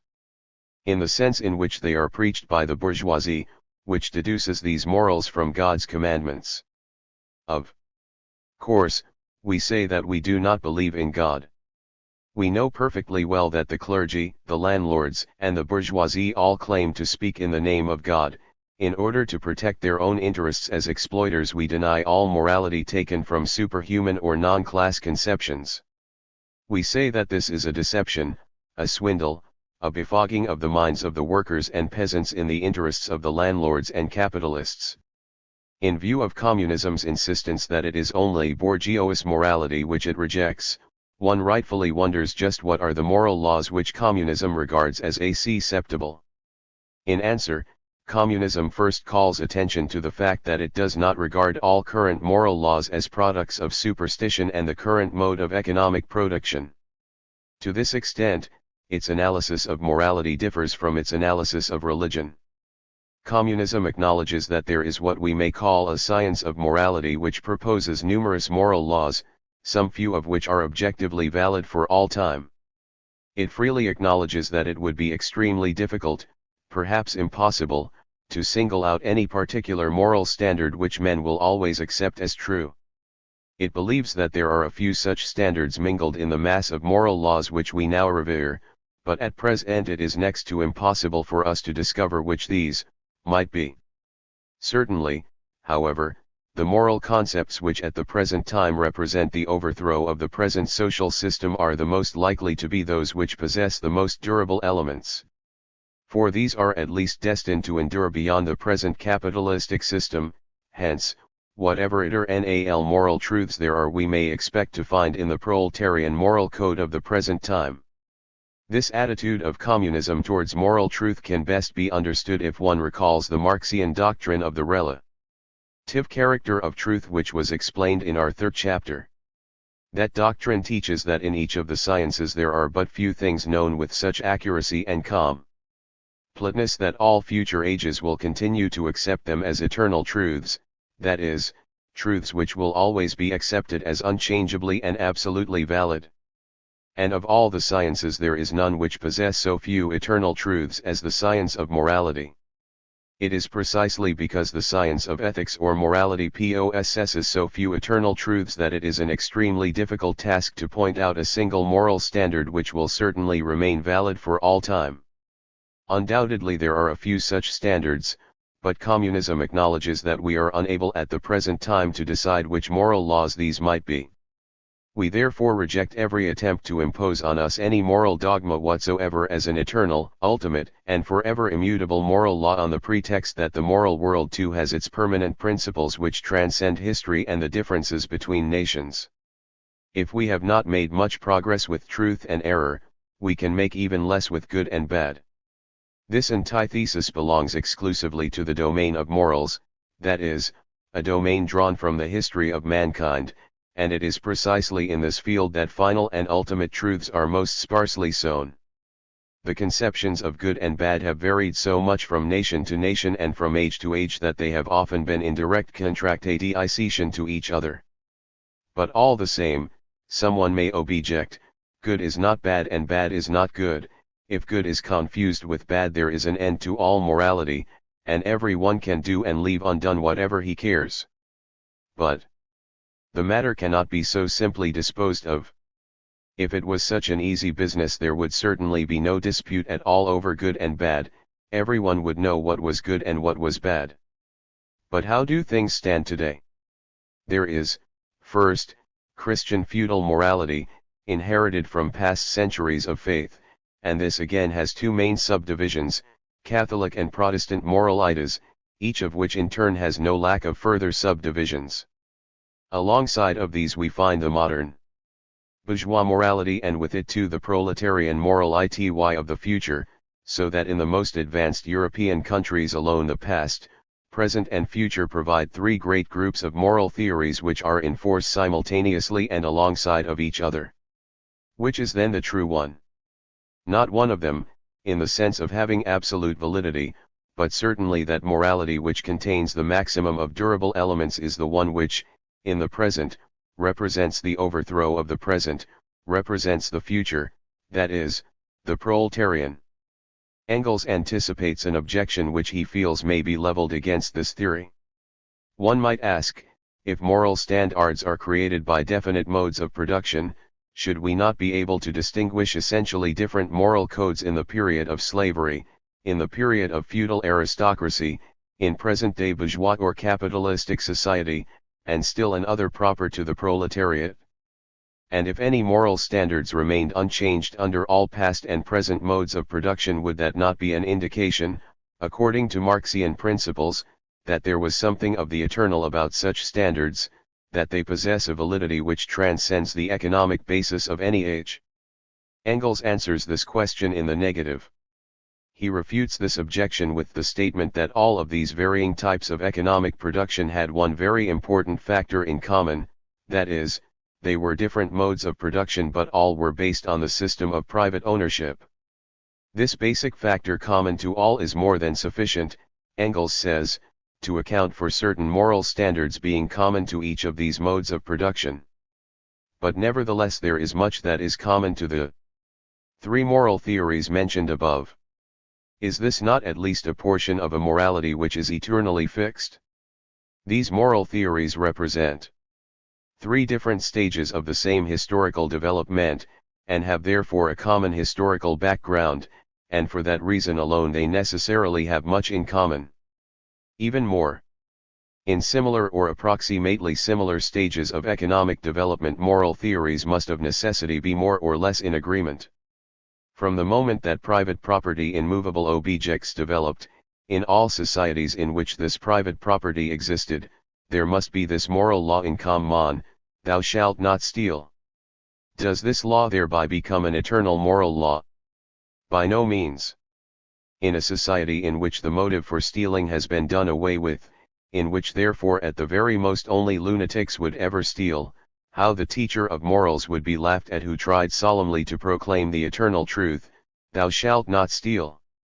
Thus, the right of private property is the foundation of capitalist society, and the only thing which prevents communism from saying that stealing is perfectly moral for the proletariat is the fact that, if the proletariat began to steal, its strength would be weakened and the purity of its revolutionary ideal damaged.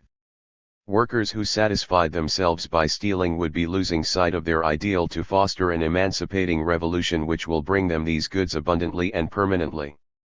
Communism's answer to the question what moral truths are eternally valid is therefore the statement that at the present time it is impossible for us to point out with certitude any particular moral law and assert that it is to remain valid for all time, but whatever eternal moral truths there are will most likely be found, not in the Christian or capitalist moral codes but in the proletarian ethics. This latter conclusion is, of course, most logical because the two previous moral codes will die with Christianity and capitalism respectively, whereas much of the present proletarian moral ity will be carried over into the period of the dictatorship of the proletariat and some of it will endure even after the final stage of perfect communism is reached. The Christian and capitalist moral codes have almost reached the end of their existence. Consequently, whatever eternal moral truths there are will most likely be found in the present proletarian code of morality. Communism its standard of morality. There remains only one last question to be answered: what is the norm or standard of morality proposed by communism? What is the real basis which determines the moral goodness or badness of human acts? The answer of communism is given very briefly but clearly by Lenin in his work on religion. In brief, he tells us that the needs of the class struggle is the norm of morality. Whatever fosters the revolutionary task of the proletariat in its fight for economic emancipation, whatever aids in the struggle to overthrow the present social system is a morally good act. Whatever hinders the revolutionary work of the proletariat, whatever serves to perpetuate the present social system is a morally bad act. In a word, morality is wholly subordinated to the interests of the class struggle. We say that our morality is wholly subordinated to the interests of the class struggle of the proletariat. We deduce our morality from the facts and needs of the class struggle of the proletariat. That is why we say that a morality taken from outside of human society does not exist for us, it is a fraud. For us morality is subordinated to the interests of the proletarian class struggle. The struggle of the proletariat is, of course, not destined to go on indefinitely. Eventually the proletariat will succeed in its revolutionary task. What will the norm of moral ity be after the triumph of the proletariat? Briefly, it will be the same as it is now, because at present the norm of morality might best be stated thus: an act is morally good, which by its very nature is conducive to the material betterment of mankind, to the economic development of society, to the inevitable state of future communism. At present, acts which aid in the proletarian class struggle for emancipation are conducive to the material betterment and economic development of society. For this reason it is logically said that today the needs of the class struggle is the norm of morality. After the proletariat has triumphed, there will be a period of the dictatorship of the proletariat which will, in turn, be followed by true communism, but in each period the norm of morality will always remain the same: whatever tends towards the material betterment and economic development of society at any time is morally good, what does not is morally bad.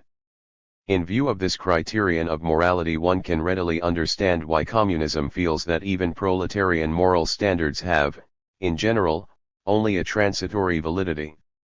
Proletarian moral ideals of today may not be valid tomorrow precisely because what aids the proletariat in its struggle today may not aid but hinder it tomorrow.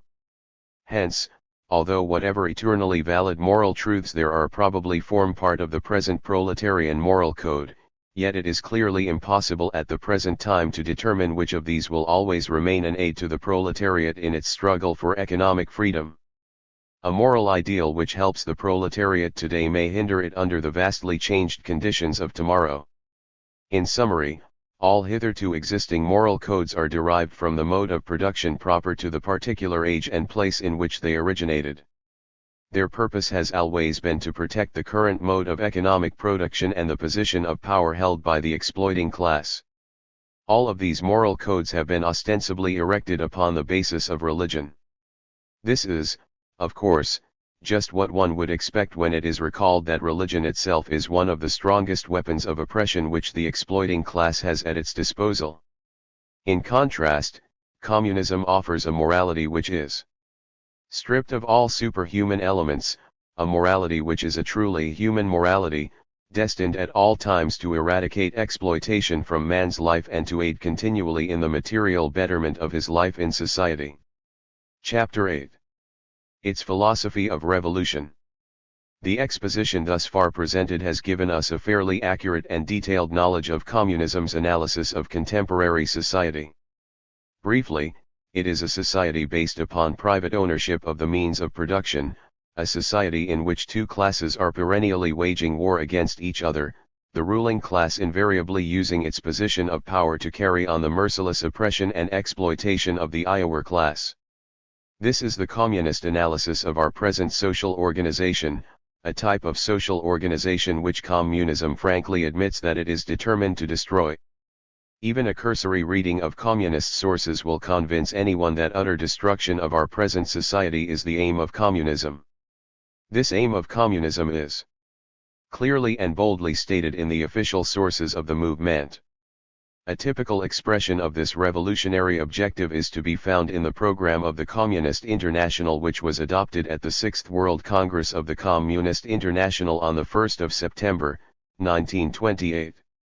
The Communists fight with courage and devotion on all sectors of the international class front, in the firm conviction that the victory of the proletariat is inevitable and cannot be averted. The Communists disdain to conceal their views and aims. They openly declare that their aims can be attained only by the forcible overthrow of the existing social conditions. Let the ruling class tremble at a communist revolution. The proletarians have nothing to lose but their chains. They have a world to win. There is a similar frankness in the admission by the Communist Party that it is to play the leading role in the fostering of this revolution. The Communist Party openly professes that it will unite the victims of exploitation into a united front to overthrow our present social organization.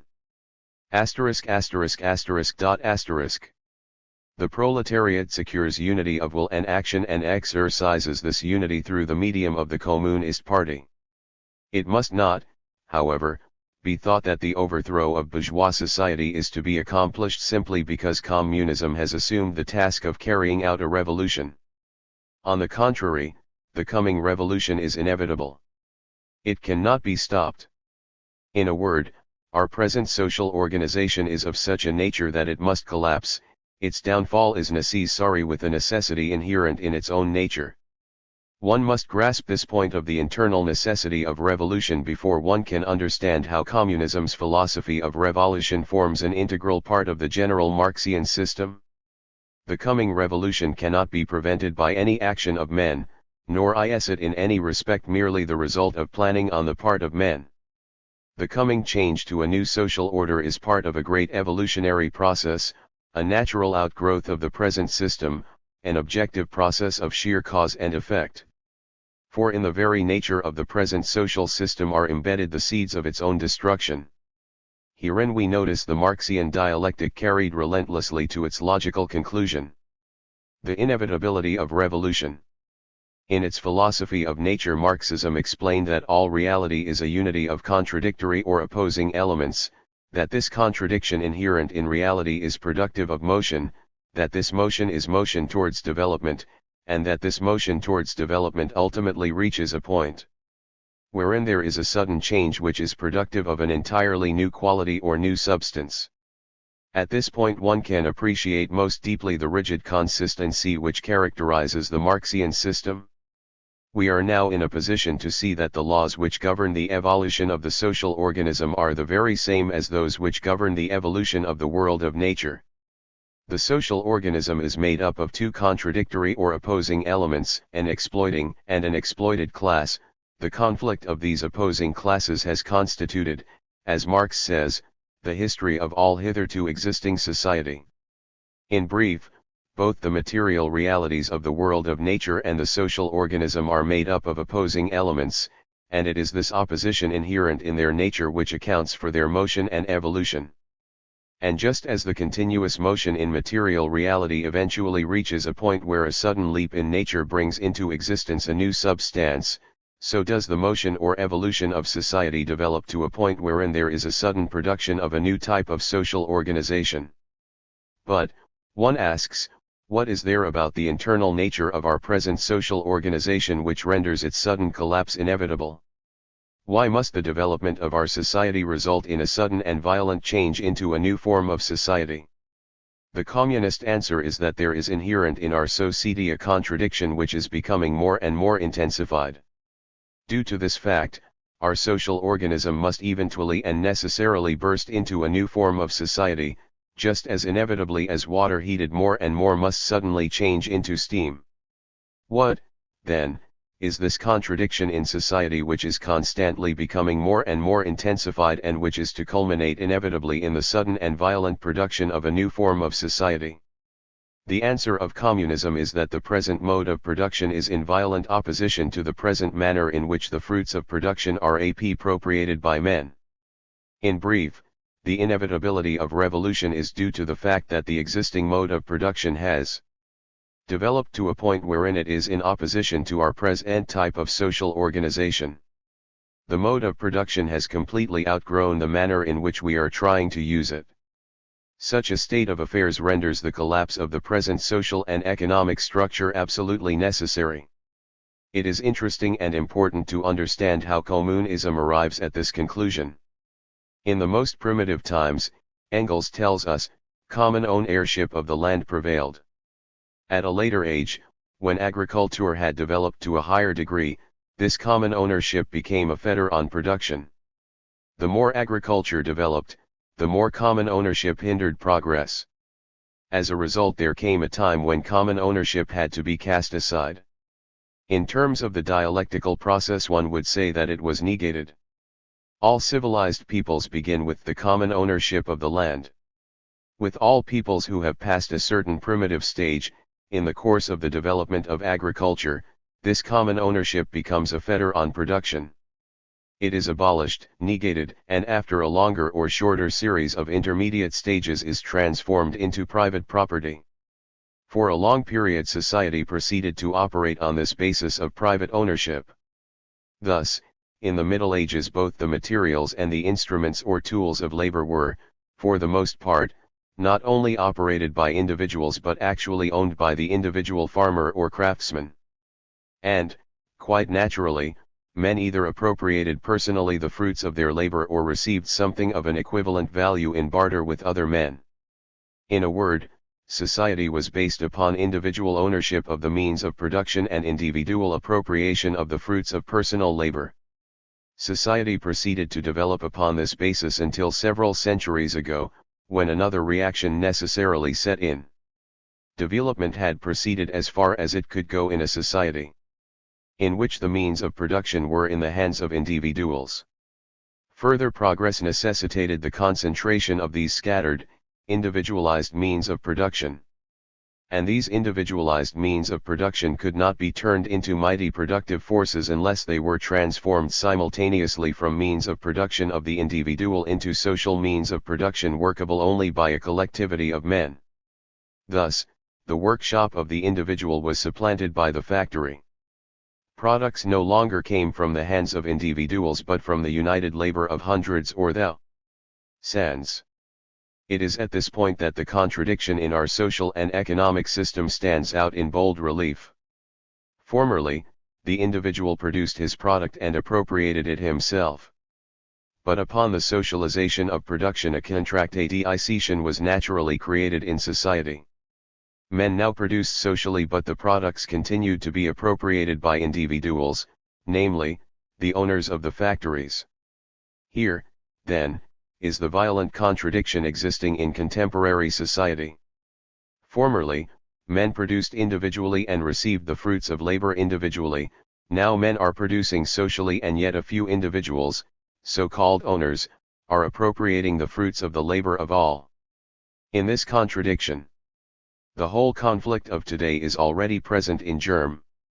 The more the new mode of production gained the ascendancy on all decisive fields of production and in all countries of decisive economic importance, pressing back individual production into insignificant areas, the more glaring necessarily became the incompatibility of social production with capitalist appropriation. This contradiction has continued to become more and more intense. After a time, the individual factory was supplanted by the corporation which controlled numerous factories in one specific industry. Next came the control of numerous distinct industries by practically the same group of individuals. In brief, for several centuries there has been a constantly increasing socialization of the means of production attended by the striking phenomena of proportionately increasing appropriation of the fruits of this social production by fewer and fewer individuals. This is the contractation, says communism, which necessitates the collapse of the present social and economic system. The day of collapse cannot be far distant, we are told, because production is almost as unified, socialized, as it can become, and the fruits of this production are being appropriated by about as few individuals as can possibly do so. Almost all men are working in this great field of social production, and a few individuals, capitalistic owners, are taking for themselves the wealth produced by the vast army of workers. The exploitation of the masses has just about reached the peak of human endurance. Constantly recurring crises, each worse than the preceding, are witness to the fact that the system has about reached its end. Men must and will live, and the system which cannot go on without challenging man's right to a decent existence is about to find that utter destruction is its destiny. The new productive forces have already outgrown the bourgeois form of using them, and this conflict is not a conflict which has arisen in men's heads. But it exists in the facts, objectively, outside of us, independently of the will or purpose even of the men who brought it about. Modern industry, in its more complete development, comes into collision with the bounds within which the capitalist mode of production hold it confined. The contradiction between social production and capitalist appropriation comes to a violent explosion. The circulation of commodities is for the moment reduced to nothing. The economic collision has reached its culminating point. The mode of production rebels against the mode of exchange. Revolution and free will. In view of the Marxian theory that revolution is internally necessary to the present social system, a very pertinent question arises. Why, then, all this uniting of the masses for the revolution? Why all the revolutionary propaganda? In a word, if revolution is inevitable, why does communism act as though the emancipation of the proletariat depends upon the awakening of the masses? This is an important question because superficially at least it seems to involve an inconsistency in the Marxian system. The answer of communism is that it is perfectly true that revolution is a necessary part of the evolutionary process, that the revolution is not to be thought of as resulting from the action of a few agitators. However, even though the revolution will be brought about by the suppression of social needs by an outworn economic system, nevertheless it must not be supposed that the revolution will come about automatically. The revolution does not simply happen, it must be made. According to communism, man must play his part in hastening revolution when the necessary social conditions have sufficiently evolved. Marxism has always opposed the old mechanism of the past century. It insists that man is a conscious actor in the drama of history, that his mind plays a part in the evolution of history just as it does in the advancement of the natural sciences. The philosophers have only interpreted the world in various ways, the task is to change it. Circumstances and education forgets that circumstances are changed precisely by men. Men make their own history, but they do not make it. The materialist doctrine that men are the products of just as they please, they do not make it under circumstances chosen by themselves, but under circumstances directly found, given, and transmitted from the past. Communism, then, clearly recognizes that the human will plays a definite role in the execution of the revolution. But, one may ask, is this recognition of free revolutionary activity compatible with the basic Marxian thesis that man's entire mental life is economically determined? The answer of communism is that the ultimate cause of revolution is, as has been explained, the conflict between the mode of production and the mode of appropriation, a conflict which is certainly outside and independent of the human will. But once this conflict comes to the surface, once it becomes evident in society, there is certainly no inconsistency in saying that men can and should utilize their powers to bring the revolution, attack the old order and to strive towards the new social order. Every worker is a member of the struggling proletarian class. By nature he is endowed with consciousness, and the objective class struggle is thereby reflected in his mind. Communism therefore points out that although the revolution is inevitable, man is a conscious actor in the drama and is able to use all his powers at the right moment to foster and to give direction to the movement. The nature of the revolution. Communistic sources present us with a rather detailed analysis of the coming revolution. A consideration of the more outstanding characteristics of the revolution is interesting and important for an adequate understanding of this revolutionary philosophy. First, it will be a revolution which will differ essentially from all bourgeois revolutions or so-called reforms. Bourgeois revolutions and reforms have never been anything but the substitution of one exploiting group in the place of another. In contrast, the proletarian revolution will cast out all exploiting groups and place in authority representatives chosen from the toiling masses. The bourgeois revolution limits itself to substituting one group of exploiters for another in the seat of power, and therefore has no need to destroy the old state machine, whereas the proletarian revolution removes all groups of exploiters from power, and places in power the leader of all the toilers and exploited, the class of proletarians, and therefore it cannot avoid destroying the old state machine and replacing it by a new one. A second characteristic of the coming revolution will be its violence. There seems no reasonable doubt but that orthodox communism believes that a true proletarian revolution can be achieved only if violence be used to overthrow the ruling and exploiting class. There are a number of good reasons to substantiate this belief. In the official communist sources there is abundant proof to substantiate the view that violence is essential to the proletarian revolution. Thus, in speaking of the Paris Commune, Marx said that it was the failure of the proletariat to use ruthless violence that robbed it of true victory. Two errors robbed the brilliant victory of its fruit. The proletariat stopped halfway. Instead of proceeding with the expropriation of the expropriators, it was carried away with dreams of establishing supreme justice in the country. The second error was unnecessary magnanimity of the proletariat. Instead of annihilating its enemies, it endeavored to exercise moral influence on them. Lenin, in his State and Revolution, is no less insistent upon the necessity of violence in the revolutionary task of the proletariat. He tells us that the state is an organ of force and oppression created by the ruling class and that we cannot hope to see the exploiting class give up its position of power without a desperate and violent struggle. If the state is the product of the irreconcilable character of class antagonisms, if it is a force standing above society and increasingly separating itself from it, then it is clear that the liberation of the oppressed class is impossible not only without a violent revolution, but also without the destruction of the apparatus of state power, which was created by the ruling class. The communist position that violence is essential to its theory is also expressed frequently and strongly both in the works of Stalin and in the official program of the Communist International. The dictatorship of the proletariat cannot come about as a result of the peaceful development of bourgeois society and bourgeois democracy.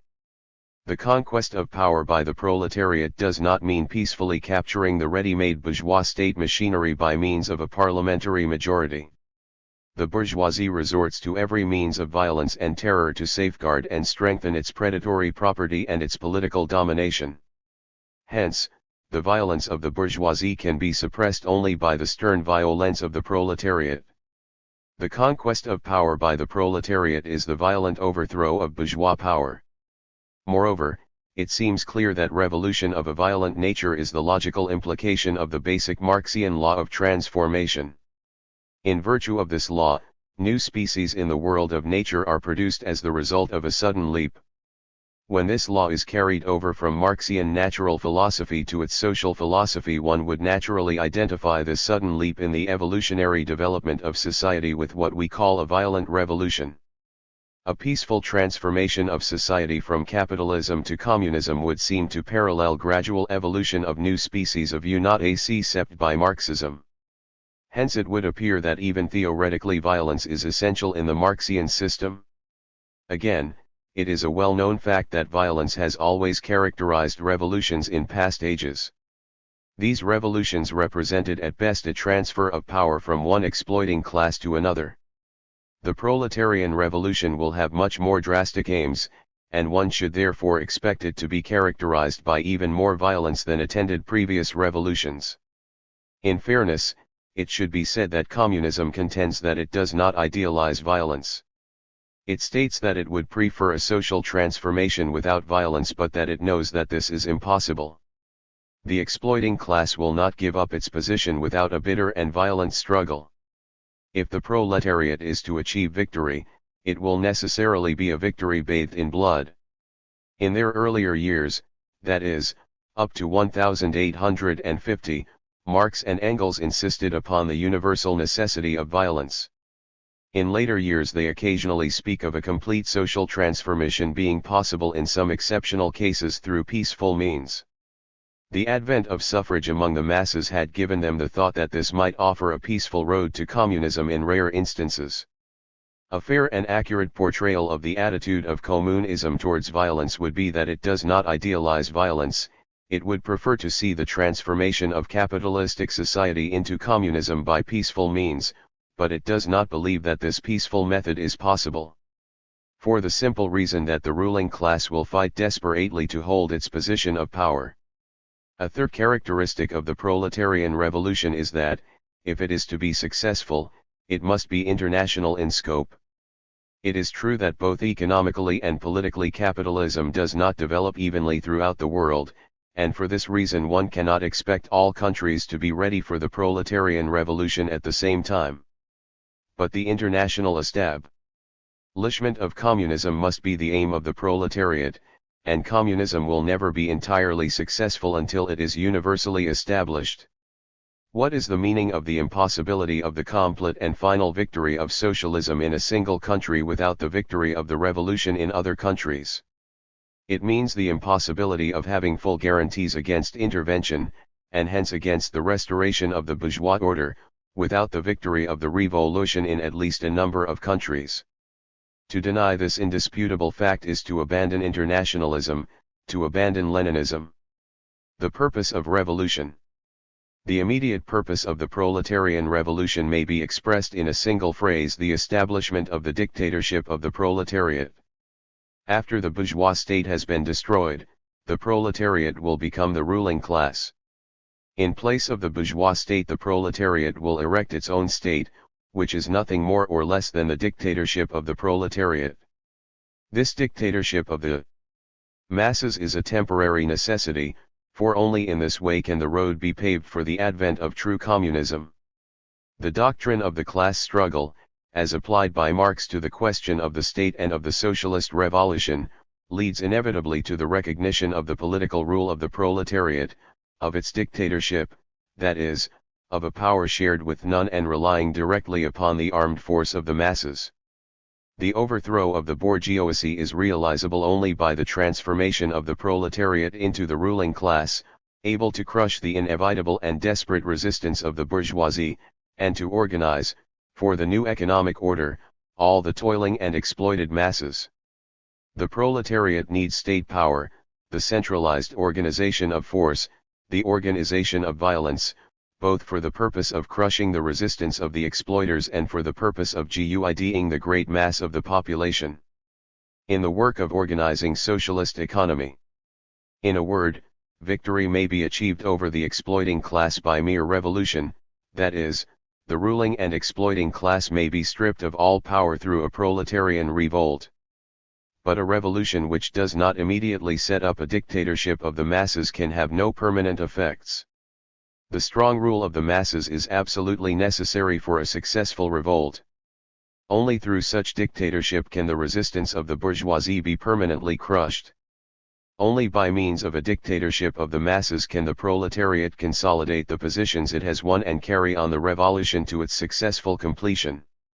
The proletarian revolution, its movement, its sweep, and its achievements become realities only through the dictatorship of the proletariat. The dictatorship of the proletariat is the chief fulcrum of the proletarian revolution, its organ and instrument, called into existence, first, to crush the resistance of the overthrown exploiters and to consolidate its achievements, secondly, to lead the proletarian revolution to its completion, to lead the revolution onward to the complete victory of socialism. The dictatorship of the proletariat. There remains only to consider the nature of the dictatorship set up by the masses. Is it a proletarian state, or have all forms of the state been abolished by the revolution? Is it a dictatorship of people who are living in a truly communistic society? First, it is most correct to say that the dictatorship of the proletariat which follows the revolt of the masses is a new state. It is not merely the old state in new hands. The proletariat does not merely take over the old state apparatus. It sets up an entirely new state. The working class cannot simply lay hold of the ready-made state machinery, and wield it for its own purposes. Dictatorship of the proletariat is not a mere change of government but a new state, with new organs of power, both central and local. It is the proletarian state which has risen upon the ruins of the old state, the state of the bourgeoisie. The dictatorship of the proletariat does not arise on the basis of the bourgeois order, it arises while this order is being torn down. Second, although the dictatorship of the proletariat is not merely a transfer of the state machinery to the masses but an actually new governing organization, it is nevertheless still a state, that is, an organ of suppression.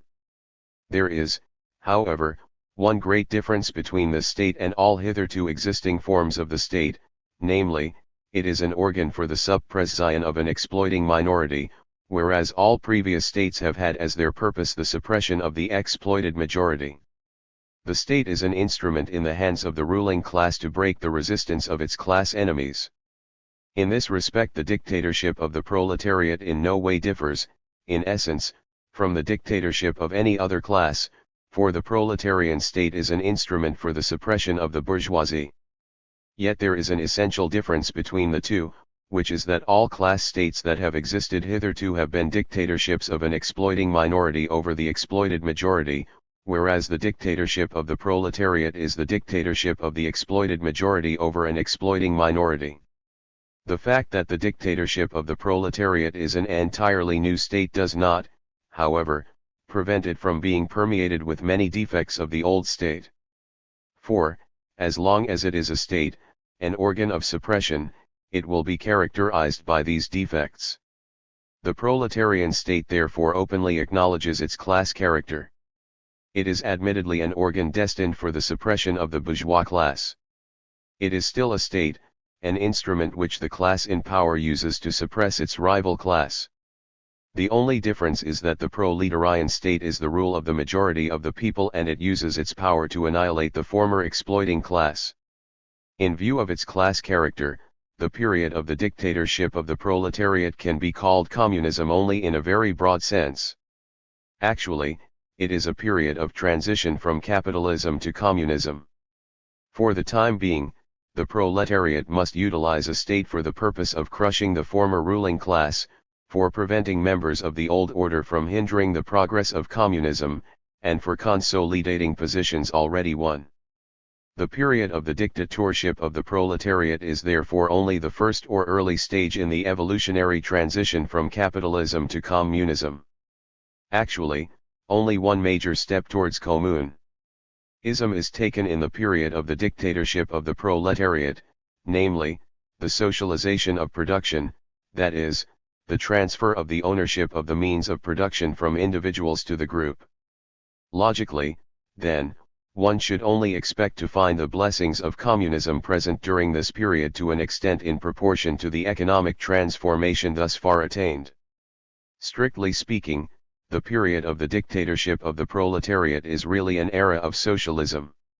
It is this transitional period through which the Soviet Union is now passing, and for this reason the Constitution of the USSR refers always to socialism, the word communism not being found once in this official document. It is to be noticed also that many ineffective refutations have been made through misunderstanding the significance of the period of the dictatorship of the proletariat. For instance, it is no refutation of the communist theory to prove that true communism does not prevail in contemporary Russia. Nor is it at all to the point to establish the fact that the Russian people are living in poverty, rather than enjoying an abundance of the luxuries and necessities of life. No true communist has ever said that present-day Russia is in the period of communism. On the contrary, every orthodox communist and communistic document has always insisted that during the period of the dictatorship of the proletariat, through which Russia is now passing, only very incomplete and imperfect evidences of communism can possibly be present. What we have to deal with here is a communist society, not as if it had developed on a basis of its own, but on the contrary as it emerges from capitalist society, which is thus in every respect tainted economically, morally, and intellectually with the hereditary diseases of the old society from whose womb it is emerging.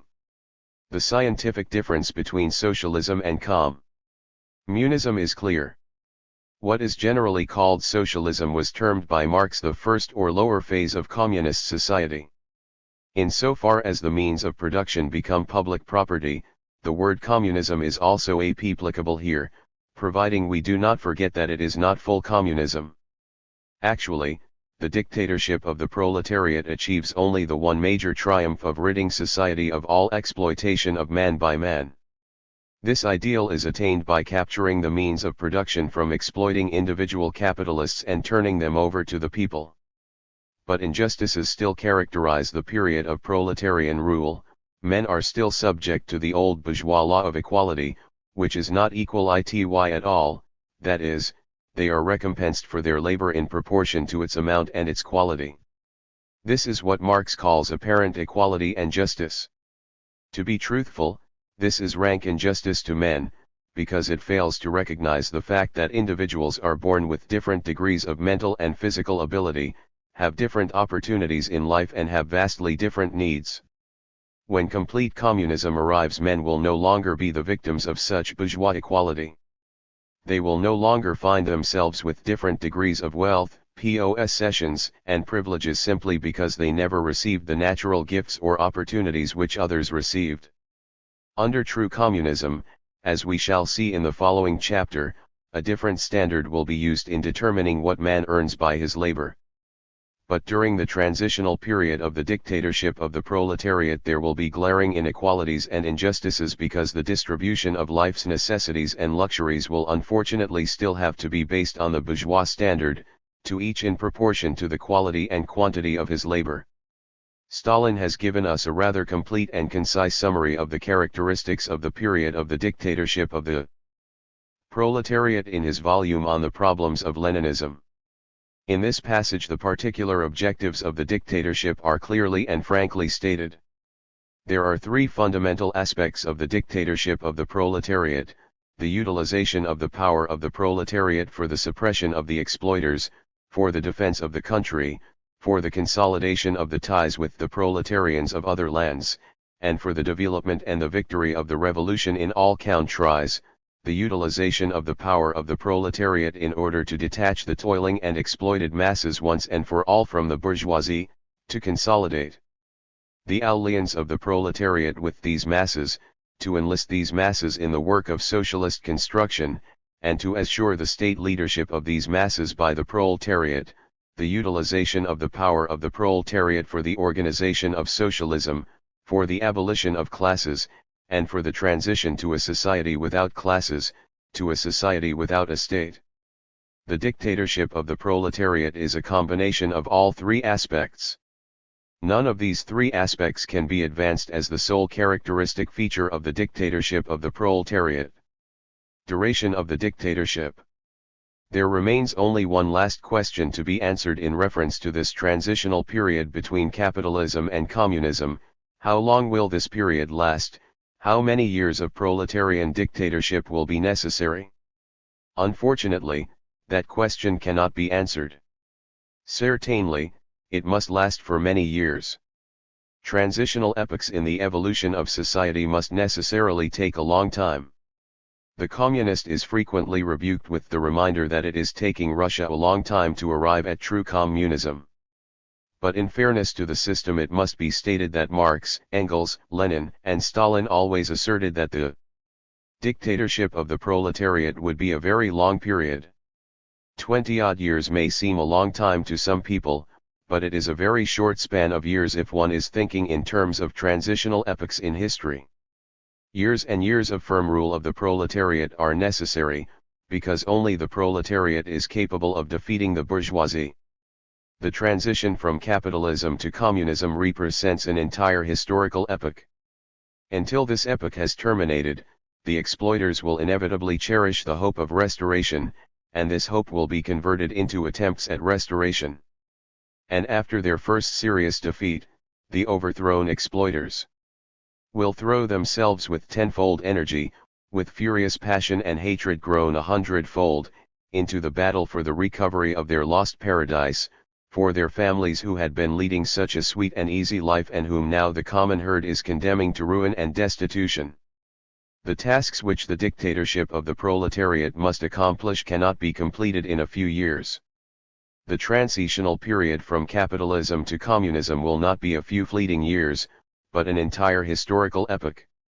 There will be, says Stalin, civil wars and external conflicts, attacks and defeats for the proletariat, vast organizational work and economic construction to be completed, economic cultural prerequisites of communism to be established, the education of the proletariat into a force capable of governing itself, the task of re-educating and remolding the minds of the bourgeoisie along lines that will assure the success of communism.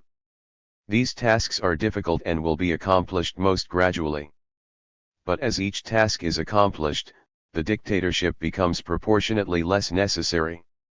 Finally, the task will be completed, and men will at last begin to live in a true communistic society. Chaptersix. Its philosophy or society. The dictatorship of the proletariat, as has been indicated in the previous chapter, is nothing more than a transitional state. It is a necessary evil, a period through which society must unfortunately pass in its evolutionary progress towards true communism. The patent fact that the overthrown exploited class still exists within the social group accounts for the need of the dictatorship. The overthrown class makes strong efforts to regain its lost position and attempts to vitiate the work of socialization. The existence of such reactionary forces renders necessary the temporary iron hand rule of society during the period immediately following the seizure of power by the masses. The extremely rigid discipline which characterizes this period is therefore not the ideal of communism but simply an unfortunate and temporary necessity.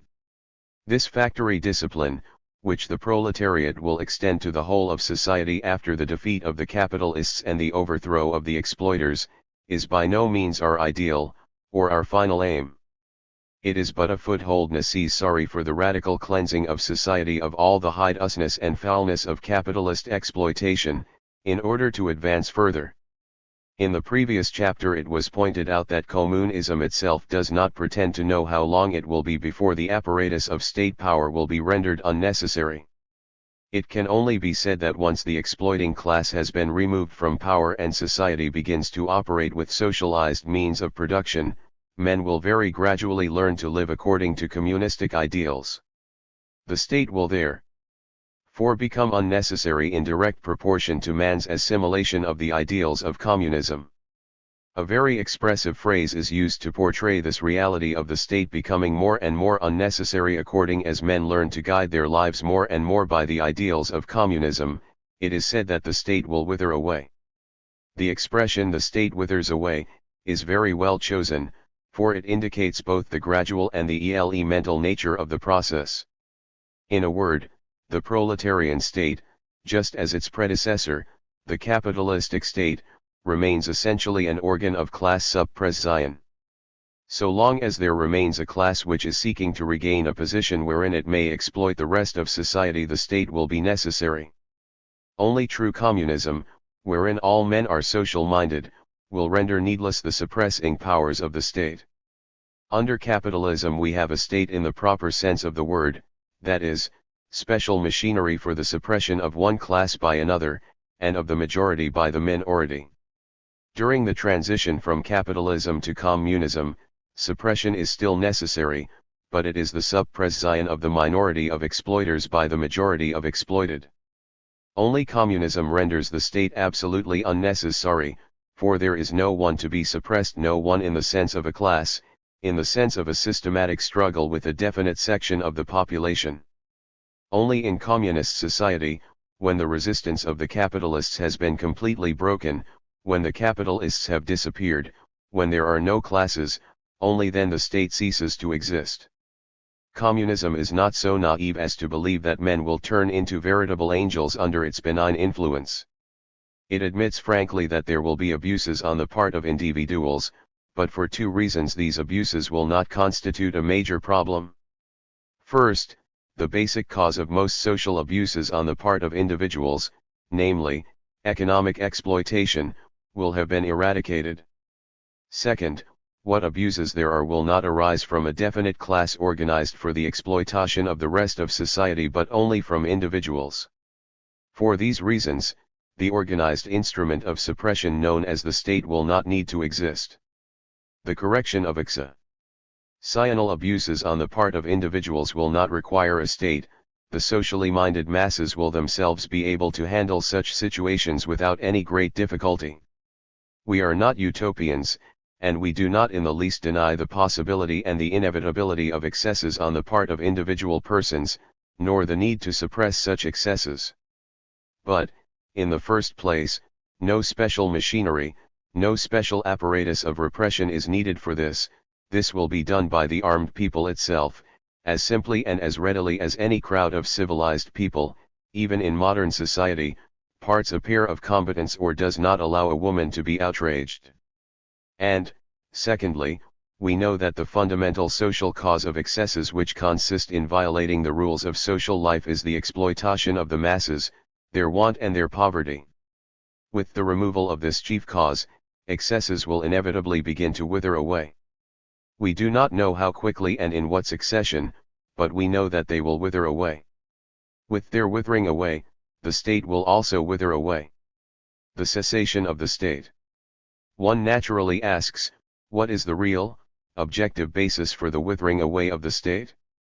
Certainly, it will cease to exist when society is rid of all exploitation, that is, when men begin to live according to communistic ideals. But one asks, is there any objective goal which, when achieved, will imply that men have begun to direct their lives according to such ideals? Communism answers this question in the affirmative. We are told that the objective, economic basis for the complete withering away of the proletarian state is the achievement by men of the realization that there is not and should not be any distinction made between mental and physical labor. When men come to the realization that work is the first necessity of life, that is, that all men must work in order to eat and that they must contribute to society according to their endowments, while receiving according to their need with no particular value being placed upon special type of work, physical or mental, then, and then only, will there be present in society the objective basis for the complete withering away of the proletarian state.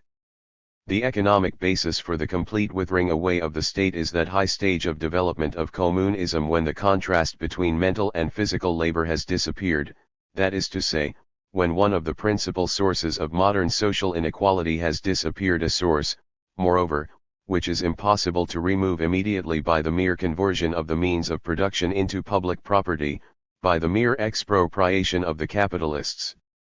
In passing, one might note that communism's insistence that there should not be any essential distinction made between mental and physical labor, is certainly the most logical position it could uphold. For, in its philosophy of mind, it maintained that there is not an essential difference between matter and mind. Logically, then, one should not expect to find any special value attached to mental labor. It is in such details as this that one can best appreciate the integral character and logical consistency of the Marxian system. The general practice among men of contributing according to their capacities while receiving only according to their needs will come about only through the formation of a new habit, a new mental attitude towards labor. The general observance of this elementary rule of social life, impossible under the exploitation of the capitalistic system, will come about only through the rigid disciplining of human nature which will take place during the proletarian dictatorship. This is but one of the many basic rules of social life which the proletarian dictatorship will re-establish after it eliminates exploitation from society. Many strongly entrenched habits will have to be uprooted and new habits created in their place. It is because of these facts that Marx frankly admitted that his theory actually calls for a mass change in human nature. Freed from capitalist slavery, from the untold horrors, absurdities, and infamies of capitalist exploitation, people will gradually become accustomed to the observation of the elementary rules of social life. They will become accustomed to observing them without force, without coercion, without subordination, without the special apparatus of coercion which is called the state. Only habit can, and undoubtedly will, have such an effect, for we can see around us millions of times how readily people get accustomed to observe the necessary rules of life in common. If there is no exploitation, if there is nothing that causes indignation, that calls forth protest and revolt and has to be suppressed. When society reaches the point wherein men have learned to direct their lives according to the basic rules of social life, the proletarian state will simply wither away. Men will then enter the new era, the period of true communism. Before portraying the character of true communistic society, it must be noted that communism does not claim that it can offer much more than a general idea of the nature of this future society. It can forecast the general characteristics of the coming communistic society, but it certainly cannot describe in detail its specific nature. It can deduce its basic characteristics from an analysis of the direction in which the evolution of society is tending, but to attempt to describe in detail a society which has not yet come into being would be both unscientific and impossible.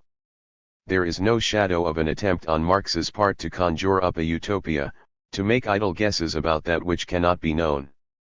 Marx treats the question of communism in the same way as a naturalist would treat the question of the development of, say, a new biological species, if he knew that such and such was its origin, and such the direction in which it changed. The only task remaining for us is to present, in so far as it is possible, a description of the principal characteristics of the future communistic society. It may be said that the future communistic society will have 5 outstanding characteristics. These 5 features are, of course, in addition to the 2 basic characteristics which will be carried over into the communistic society from the period of proletarian dictatorship, namely, the complete absence of all private ownership of the means of production and the eradication of all exploitation of man by man in society. First, there is to be no organized institution of government. The state will have completely withered away and men will have become so social-minded that they will easily govern themselves without any institution such as the state. Society will be a vast association of men united for production, they will work without compulsion, they will expect to receive only in proportion to their needs, any abuses on the part of scattered individuals will be taken care of by the members of society themselves without the need of any distinct, organized instrument of suppression. When all have learned to manage, and independently are actually managing by themselves social production, keeping accounts, controlling the idlers, the gentlefolk, the swindlers, and similar guardians of the capitalist traditions. The necessity of observing the simple, fundamental rules of everyday social life in common will have become a habit. When all members of society, or even only the overwhelming majority, have learned to govern the state themselves, have taken this business into their own hands, have established control over the insignificant minority of capitalists, over the gentlemen with capitalist leanings, and the workers thoroughly demoralized by capitalism, from this moment the need for any government begins to disappear. The more complete the democracy, the nearer the moment when it begins to be unnecessary. The second outstanding characteristic of the stateless communistic society will be the complete absence of all class distinctions. For the first time in history there will be true equality among men.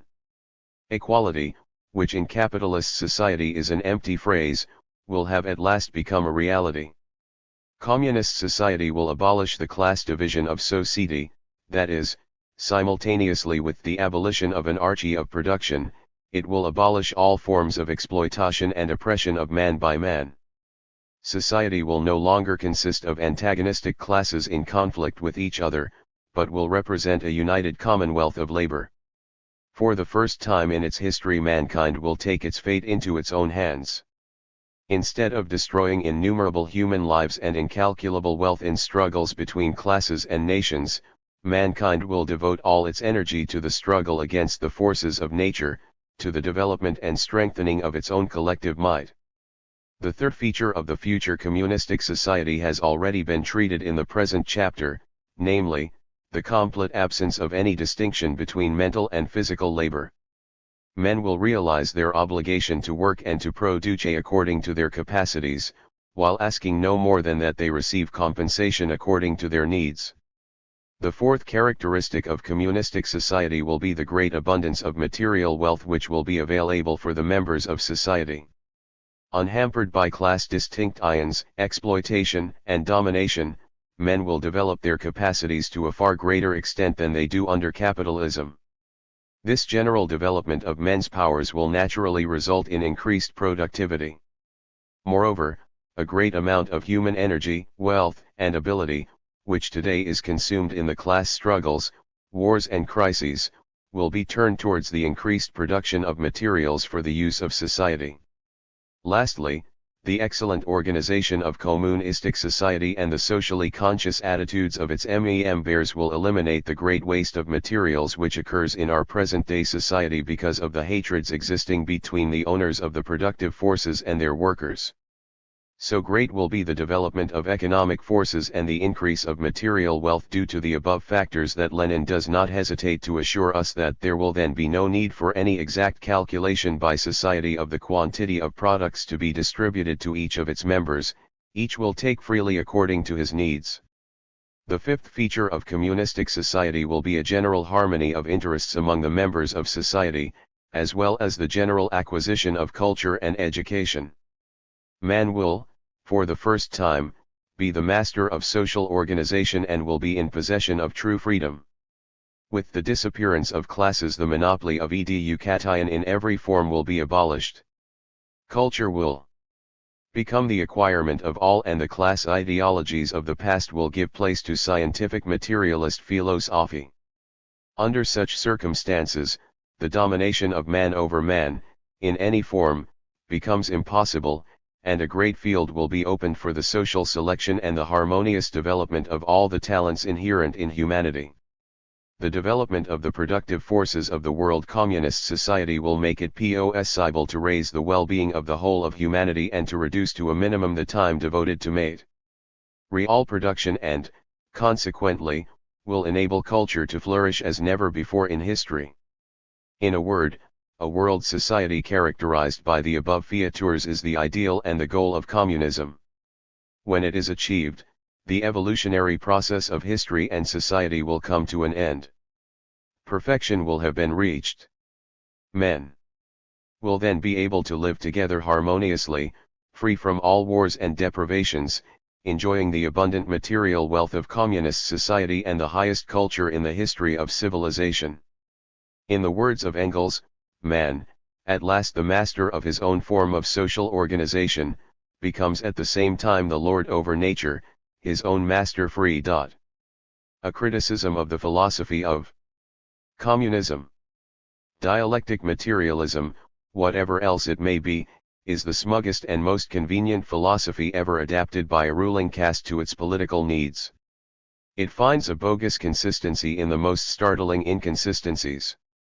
There is something monstrous in a dialectic materialism which exploits in order to end exploitation, which flouts elementary human values in the name of humanity, which fortifies new classes to achieve a classless society, which, in brief, presumes to be as heartless as history, instead of opposing its dreams and its hopes to history's heartlessness. Assignment in Utopia, by Eugene Lyons. Chapter X. Criticism of its philosophy of nature. It is now our task to offer a critical evaluation of the three laws of the Marxian synthesis. The first law, it will be recalled, is the basic principle of matter or the law of opposites. According to this law, each being contains within itself two inseparably united, but mutually exclusive and opposed, elements. The oppositional character of these elements creates a state of contradiction within each being, and contradiction, by its very nature, involves interaction or motion. Marxism presents this law of opposites as the ultimate explanation of all motion and thus does away with the need of appealing to a prime mover of the universe. By the second law, the law of negation, each being develops towards its own negation. Thus, the seed is negated through death, from it a plant buds forth, and the plant, in turn, produces hundreds of seeds. Marxism offers this law of negation as the explanation of the quantitative increase of reality. The third law, the law of transformation, shows that quantitative development is often productive of leaps in nature. As a result of each of these leaps in nature there emerges either a new quality or an entirely new substance. Marxism offers this law of transformation as the explanation of the emergence of all new species. These three fundamental laws contain for the Marxist a complete and adequate explanation of nature. Matter, with an immanent principle of activity, demands no mover outside itself. Matter, with an immanent principle of orderly development, demands no mind outside itself. Matter, with its leaps to new forms, demands no creator but itself. The truth of Marxism's philosophy of nature is dependent upon the validity of each of its three laws. If any one. 1. Structure of Marxism collapses. If the first law is invalid, Marxism has failed to explain the presence of motion in the world. If the second law is invalid, Marxism has failed to explain the growth of reality. If the third law is invalid, Marxism has failed to explain the production of new species. To disprove the validity of one of these laws is to destroy the Marxian philosophy of nature. In the following pages, it is our intention to analyze each of these three laws and to show that each of them is false. The law of opposites. Before concerning ourselves with the validity of this fundamental law, we should like to have a precise understanding of what the Marxist means when he says that reality is a unity of opposites. What is meant by this phrase? What is the nature of these opposites or contradictories which compose reality? Unfortunately, the dialectical materialists rarely venture to offer anything even approximating a definition of opposites. In the various textbooks for the students of Marxism, the one expression reality is a unity of opposites is repeated over and over again until it assumes for the unsuspecting student an almost magical significance. Keynes, in his textbook on Marxism, tells the student that the forms and manifestations of opposition are so many and so varied that it has so far been impossible to give a really satisfactory definition. Lest this may have disturbed the student, he hastens to add that all normally intelligent persons, however, recognize opposites when they meet them. Adoritsky, the director of the Marx-Engels-Lenin Institute in Moscow, approaches a definition of opposites when he states that in all the phenomena and processes of nature and society there are contradictory, opposite, mutually exclusive, and at the same time associated, tendencies. But despite the lack of a precise definition of terms, one can arrive at an understanding of what Marxists mean by opposites by an analysis of their explanations and examples. At the outset it can be stated that when the dialectical materialist maintains that reality is a unity of opposites or contradictories, in almost all cases he means that reality is a unity of contraries. If the Marxist were to investigate the precise meaning of these terms, he would acknowledge that, in almost all instances, the opposites to which he refers are what we commonly call contraries. There is, however, no point in quibbling over words. The thought which the dialectical materialist wishes to convey is sufficiently clear. Briefly expressed, the basic principle of Marxism might be stated as follows: every being is composed of two positive elements which are, by nature, inseparably united but mutually exclusive and opposed to each other, and it is this opposition inherent in each entity which is productive of the motion evident in all things. Thus the Marxian explanation of motion in matter. Thus the Marxian answer to the question, how does each being tend toward its own development and its proper end? Critique. The presupposition of motion. Our first criticism of the law of opposites is that it does not explain the presence of motion in matter, it presupposes it. To make clear this important point, let any concrete reality be represented by a circle, and let A and B represent the two opposites which according to Marxism, constitute the reality. The Marxian law of opposites maintains that it is the clash or conflict of these opposites, A and B, which is productive. Asterisk. Of the motion in the being. It refuses to acknowledge that the source of motion must be extrinsic to the reality. Rather, it insists that the being is autodynamic, that the source of its motion is immanent in itself, that is, the conflict of the opposites, A and B, fully accounts for its motion. In answer, we point out the fact that, before these opposites, A and B, can conflict or mutually interpenetrate, they must move towards each other. Regardless of how much opposed A and B may be by nature, the fact remains that if they are utterly inert and absolutely passive elements, they will never come together, they will never mutually interpenetrate. Since Marxism refuses to acknowledge that the source of the being's motion is extrinsic, it necessarily follows that any conflict or coming together of the opposites within the being can be explained only if either one or both of the opposites, A and B, is already endowed with the motion which drives them together. In other words, the interpenetration or conflict of A and B necessarily implies the presence of motion already inherent in one or both of these opposites. It should be noted that it will not help the Marxist in the least to contend that the opposites, A and B, have always been in motion or to assert that their conflict has, from the first moment of the being's existence, caused motion. In the question at hand, the factor of time is of no consequence. The problem is one which is concerned with the efficient cause of motion. And it is idle talk to speak of the conflict of the opposites, A and B, as the ultimate cause of the being's motion when their conflict can be the result only of motion already present within themselves. In other words, a being's motion cannot be the product of any conflict of opposites within itself. On the contrary, any conflict of opposites that may take place in a being is the product of already active elements. It is interesting to note that the various present-day exponents of Marxism quite unintentionally make very clear the fact that the law of opposites presupposes the presence of motion in each of the opposites. In the following quotations taken from Marxist works, one can readily perceive that the conflict of opposites is produced by opposed elements which are already endowed with activity. We must not see opposites in a rigid, dead, and unconnected opposition. In all the phenomena and processes of nature and society there are contradictory, opposite, mutually exclusive, and at the same time associated, tendencies. Dialectic, then, is a term which has as its positive content the conception of development consisting in the outcome of a union of interacting opposites. Out of this perpetual interplay of opposites old forms are constantly being destroyed and new forms are constantly being brought into being. Final evidence that the law of opposites presupposes the presence of motion in each of the opposites is to be found in numerous examples brought forward by Marxism in support of this law.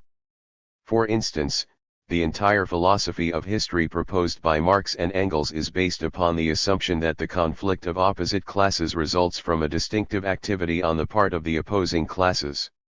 Or again, the Marxian example that man is the product of male and female parents obviously presupposes parents endowed with life and a union of the parents produced through mutual activity. In conclusion, the law of opposites presupposes the very thing it seeks to account for, namely, the presence of motion in matter. A conflict of opposites presupposes a coming together of the opposites. And, since Marxism does not admit an extrinsic source of motion, it follows necessarily that the mutual penetration of the opposites can be effected only through motion already present in the opposites which drives them together. To put it practically, albeit facetiously, Two opposed but inert elements in concrete reality could not, of themselves, produce a conflict any more than 1,000 dead capitalists and 1,000,000 dead communists could produce a class war. Opposites must be endowed with assertivity before they can cause conflict. The prime mover of the universe. Second criticism of the law of opposites is that, regardless of what interpretation the Marxist places upon this law, it inevitably forces him to acknowledge the existence of a prime mover who is transcendent to the universe. The purpose of this criticism is to show that the law of opposites fails completely in its attempt to establish the autodynamic character of matter. On the contrary, instead of showing that motion is immanent in matter, it definitely establishes the need of a source of motion extrinsic to material reality. To make this point clear, let any concrete reality be represented by a circle, and let A and B represent the Marxian opposites which constitute the being. Marxism acknowledges and insists that, at each moment of this being's existence, the opposites, A and B, are in a state of activity. But, in making this assertion, Marxism must be prepared to accept one of two alternatives. A. The first alternative open to Marxism is to contend that the activity which characterizes the opposites, A and B, is superficial in nature, that their activity is what we may call epiphenomenal, that it is ultimately derived from one basic source of motion in the reality. This basic source of motion common to both opposites we may call C. AB. CB. The only remaining alternative open to the Marxist is to contend that the opposites, A and B, do not derive their activity from a source of motion common to both, but that each contains within itself its own principle or source of motion. These are the only alternatives open to the Marxist. As he views a concrete being in a state of activity, he acknowledges and contends that the opposites, A and B, which compose the reality, are in a state of motion. Obviously, the activity with which these opposites are endowed must be derived from a source of motion common to both, or else each must contain within itself its own principle of activity. 182. A criticism of the philosophy of communism.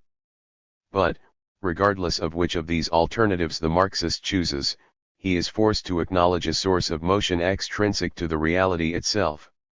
If Marxism wishes to accept the first alternative and to contend that the opposites, A and B, derive their activity from a common source, the theory fails to account for the presence of motion in this basic source. As a matter of fact, Marxism offers a number of examples in support of its law which require an underlying active power which is responsible for the activity and development of the opposites. Thus, social and antisocial traits, selfish and altruistic habits, are products of a unified, active personality which underlies and develops these characteristics. The Marxian theory can account for the motion in this basic source only by appealing to an active agency which is extrinsic to the reality.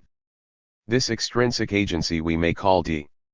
If, on the other hand, Marxism wishes to accept the second alternative and to maintain that the opposites, A and B, contain within themselves their own principle or source of motion, its theory fails to account for the presence of motion in each of the opposites. Such motion can be accounted for only by admitting the existence of an active agency, D, which is extrinsic to the being and which is the source of the motion present in each of the opposites. It is clear, then, that, regardless of which attitude Marxism takes, it is forced to acknowledge a source of activity which is extrinsic to the reality itself. If it holds that the oppositional motion inherent in each of the opposites is derived from a common source, it thereby acknowledges an ultimate principle of motion in the reality which its theory does not explain. If it prefers to regard each opposite as containing within itself the source of its motion, then each of the opposites is obviously endowed with a principle of motion which the Marxian theory does not explain. In either supposition, active, concrete reality is not self-explanatory, and the law of opposites has failed to explain the presence of motion in matter. But this fact that active, concrete reality is not self-explanatory has, as St. Thomas points out, far-reaching implications. Indeed, it definitely establishes the truth of the statement made at the beginning of the present criticism, namely, that regardless of what interpretation the Marxist places upon this law, it inevitably forces him to acknowledge the existence of a prime mover who is transcendent to the universe. To establish this conclusion, St. Thomas first takes the fact made evident by the Marxian theory, namely, that the explanation of a being's motion must be sought outside itself. Marxism contends that the ultimate cause of the emotion in the being is the conflict of two opposites within it, but St. Thomas shows that this is impossible. It is impossible because motion is a perfection, an actuality.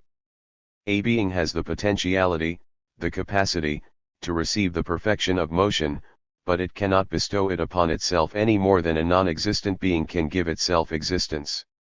And, for the same reason, unless the two opposites already possess this perfection of motion, they cannot bestow it upon the being, they cannot give what they do not possess. In other words, this being possesses a potentiality, a capacity, to receive the perfection of motion, but it can neither bestow it upon itself nor receive it from opposites which do not already possess it. Consequently, each concrete reality must be put in emotion by some other being outside itself. It is certain and evident to our senses that some things are in motion. By motion we mean nothing else than the reduction of something from a state of potentiality into a state of actuality. Nothing, however, can be reduced from a state of potentiality into a state of actuality, unless by something already in a state of actuality. Therefore whatever is in motion must be put in emotion by another. It is evident, then, that the particular concrete reality which we have been discussing cannot account for its motion through any conflict of opposites. For an explanation of its motion, one must have recourse to another reality. St. Thomas now takes this fact and shows that ultimately it forces us to acknowledge the existence of an unmoved prime mover of the universe. Whatever is in motion must be put in motion by another. If that by which it is put in motion be itself put in motion, then this also must needs be put in motion by another, and that by another again. This cannot go on to infinity, because then there would be no first mover, and, consequently, no other mover, seeing that subsequent movers only move inasmuch as they are put in motion by the first mover.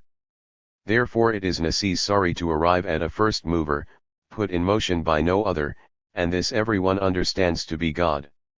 Regardless of what interpretation the Marxist places upon this law, it inevitably forces him to acknowledge the existence of a prime mover who is transcendent to the universe.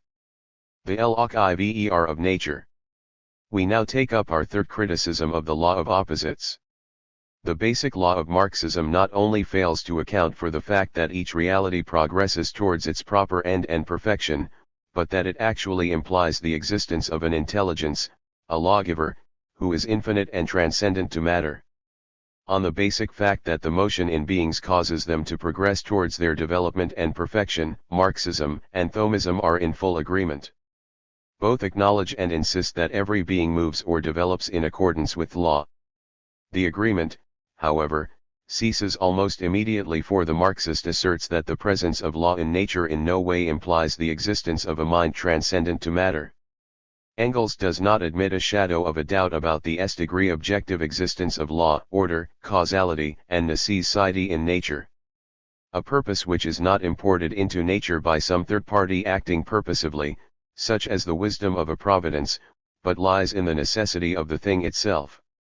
Constantly leads, with people who are not well versed in philosophy, to the unthinking interpolation of conscious and purposive activity.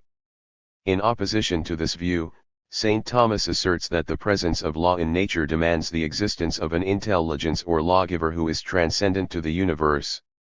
Intrinsic finality, or the natural tendency or inclination of beings to progress in the direction of their perfection, can be explained, says St. Thomas, only by admitting the existence of a transcendent intelligence.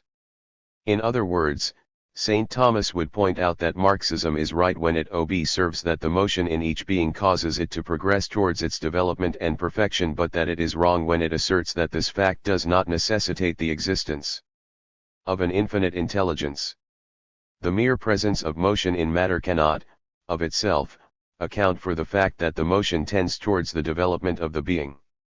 Oppositional motion, especially, which is proposed by the Marxian theory, might result in absolute rest or in the dissolution of the being.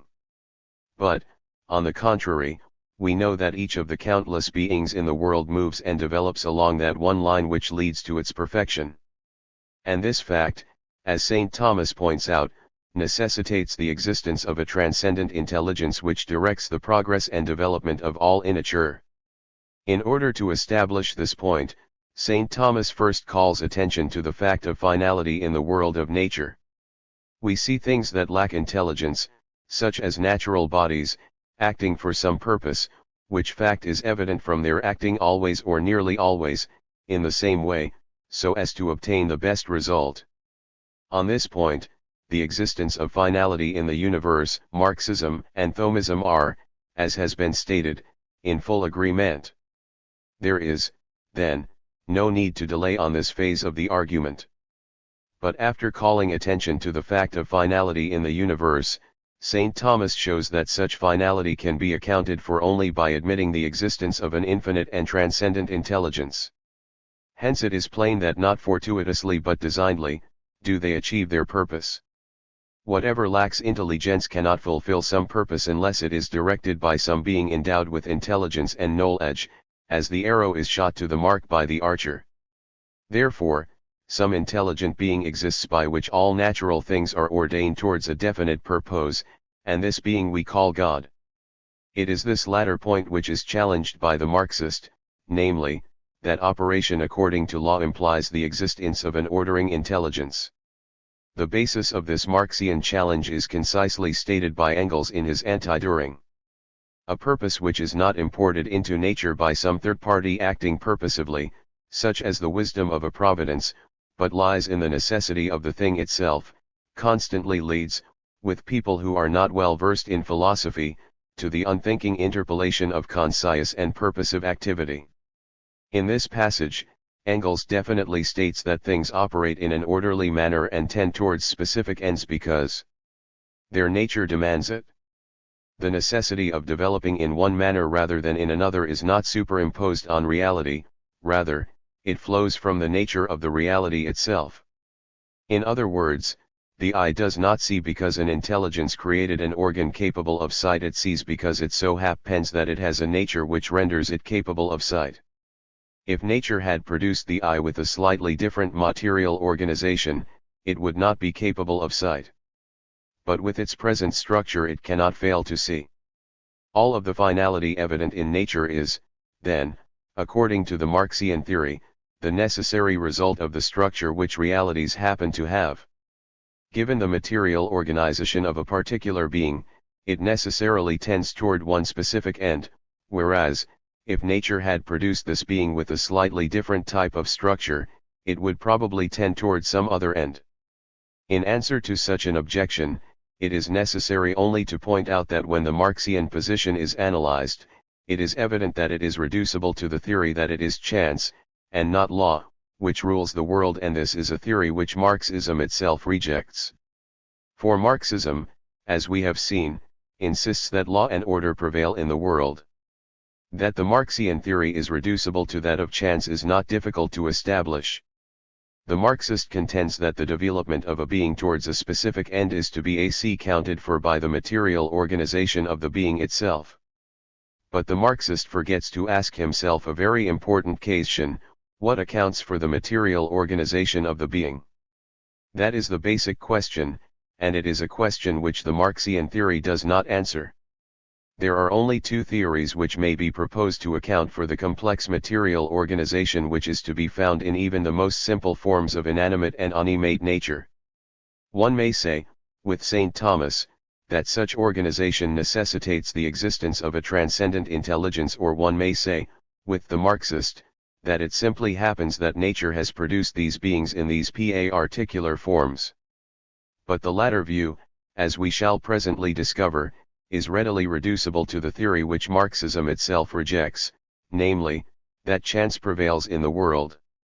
For example, the odds against nature, of itself, happening to produce an organ of such complexity as the eye, with its thousands of infinitesimal parts combined in exactly the manner required for vision, are mathematically almost incalculable. but the eye is only one of the many complex parts of the human body. The chances against nature producing precisely that material organization found in each of the other organs and glands is equally great. But this is not all. For, in man, all of these organs and glands are organized into a perfect functional unit. And man is only one of the countless species of nature, inanimate and animate, each one of which possesses a similar marvelous organization of its most minute parts. Since Marxism itself rejects the view that nature is based upon chance, there is no need to present a detailed refutation of the theory. It is sufficient to point out that to profess, as does the Marxist, that nature, of itself, is responsible for all of this complex organization is to propose a theory based on the most impossible sort of chance.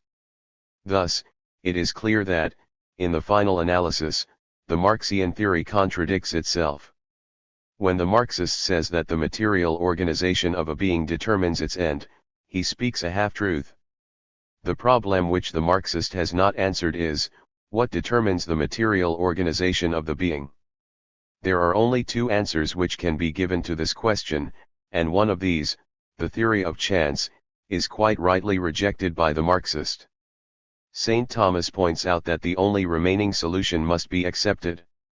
This is the solution forced upon us by reason, namely, that there must be a transcendent intelligence responsible for the operation of all things according to law. The natural agent must have the end and the necessary means predetermined for it by some higher intellect. As the mark and aim is predetermined for the arrow by the archer. Hence the intellectual and voluntary agent must precede the agent that acts by nature. Now every form bestowed on created things by God has power for a determined act, which it can bring about in proportion to its own proper endowment, and beyond which it is powerless. That the argument of St. Thomas rigidly concludes, not only to the existence of an intelligent designer of nature, but to the existence of an infinite and transcendent intelligence, is pointed out by Cogitton. For it would not suffice to admit the existence of a finite designer of the universe because the nature of the finite designer would itself exhibit order and require an intelligence transcendent to it. It is evident, then, in the light of our third criticism of the law of opposites, that the admission of Marxism that the motion proper to each being causes it to develop towards its perfection, leads directly to the acknowledgement of an intelligence which is infinite and transcendent to the universe. Mind and the unity of being. Marxism should decide, once and for all, whether or not it is going to accept the testimony of the human mind. For, the same mind which perceives oppositional tendencies in nature asserts that such tendencies are accidental and superficial, that basically reality is one and undivided. As a matter of fact, one can see that the professors of Marxism find it difficult to train the minds of their students not to see unity in reality. Keynes, for example, in his small textbook for students of Marxism, mentions this difficulty. The third law or rule of scientific method is that opposites are always united, that they are in unity or in union, whichever word you may prefer. For some time this statement remains a puzzle, even for the most assiduous and intelligent student. He either fails to find any opposites at all, or he regards the attempt to state their unity as some kind of intellectual trickery. It is only quite gradually that he sees how fertile the idea is. It takes some practice to be able to discern the many opposites which we encounter in practically any event or process of the world which surrounds us. The professor of Marxism might better have said that it takes quite some time to warp the natural tendency of the mind to perceive unity in reality. It takes time to train a mind to glorify the superficial when its nature is to seek the essential. St. Thomas points out very clearly that it is being, as such, which is first known by the mind. Unity is first perceived in the object of the intellect. Later, in its work of acquiring a detailed knowledge of the being, the mind does go through a process of analysis and synthesis. As a matter of fact, St. Thomas often asserts that man arrives at a detailed knowledge of reality through a process of composition and division. But the division of reality is purely mental, it is the method which the mind uses in attacking that which has unity but which is, at the same time, extremely complex. The first thing to fall under the observation of the intellect is being, because everything is knowable only inasmuch as it actually exists. Hence, existent being is the primary object of the intellect, and is primarily intelligibly, as sound is that which is primarily audible. The error of Marxism is that it exalts into reality what is purely mental, that is, after the mind has broken up its object in order to better understand it, the Marxist seizes upon these mentally isolated, and often apparently oppositional, aspects of the being and bestows upon them an objective existence which they do not actually possess. In so doing, the materialist turns idealist. The Thomist, on the other hand, makes no such error. He sees a being as one and he realizes that its various parts and aspects are isolated only in the knowledge process but not in reality. In so doing, the Thomist preserves the objectivity of knowledge. The second and third laws. The second law of matter proposed by dialectical materialism is the law of negation. In its presentation of this law, Marxism calls attention to the fact that beings tend towards their own negation and, in virtue of this negation, there results a numerical increase in reality. Thus, the seed is negated through its death in the soil, but from this negation there comes forth a plant which produces numerous seeds. This reproduction through negation of the seed of life is a law which holds good in vegetable, animal, and human life, the nature of the negation differing, of course, in each species of being. It is this law of negation which Marxism offers as the explanation of the numerical increase or reproduction of beings. The third law of matter, the law of transformation, is also based upon observable facts of the world of nature. It is pointed out that leaps often occur in nature after reality has developed to a certain level. As the result of such a leap, a new quality or substance is brought into existence. It is this law which Marxism presents as the explanation of the emergence of all specifically new realities. Both of these laws, as we shall presently show, suffer from the same defects. For this reason we shall treat them together. Critique. Marxism asserts that the purpose of the second and third laws is to explain the numerical increase of reality and the emergence of new realities. But these laws serve no such purpose. The second and third laws do not explain anything, they merely state facts of observable experience. We admit, along with the Marxist, the fact that, at least to a great extent, the reproduction of beings does follow upon what Marxism calls a process of negation. We admit also that, at times, new qualities and new substances do follow upon a certain quantitative increase or development in reality. The changing of water into steam and the succession of the chemical substances mentioned in the second chapter are true examples of such phenomena. These are facts of nature, but merely to state them is to explain nothing. If the Marxist were a true philosopher, his second and third laws would not satisfy him. Men of ordinary intelligence readily perceive that there is a vast difference between a fact and its explanation. When men perceive that, in many instances, a numerical increase in beings results from the negation of some antecedent, they know that they have been witness to a fact, but they also know that it would be a very different thing to explain that fact.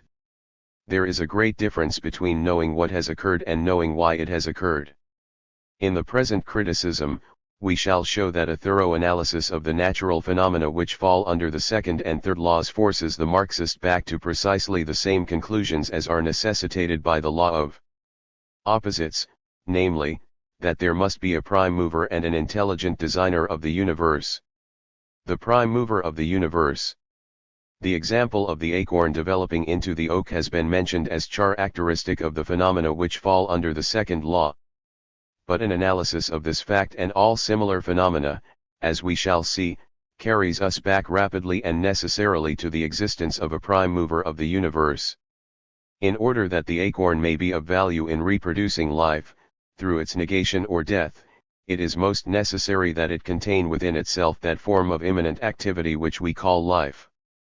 In view of this fact, it is clear that the Marxist cannot claim that his law of negation adequately accounts for the numerical increase of reality unless the acorn adequately accounts for the presence of life or active ity within itself.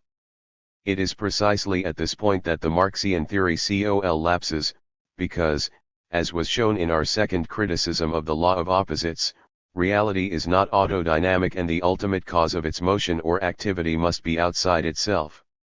The truth of this conclusion is quite evident in the example which we are using, that of the acorn. It has derived its life or immanent activity from the living tree which produced it. And what is true of the acorn is true of every other being which can, through a process of negation, reproduce itself. In other words, no entity, not even one which possesses what we call immanent activity, adequately accounts for its life or motion.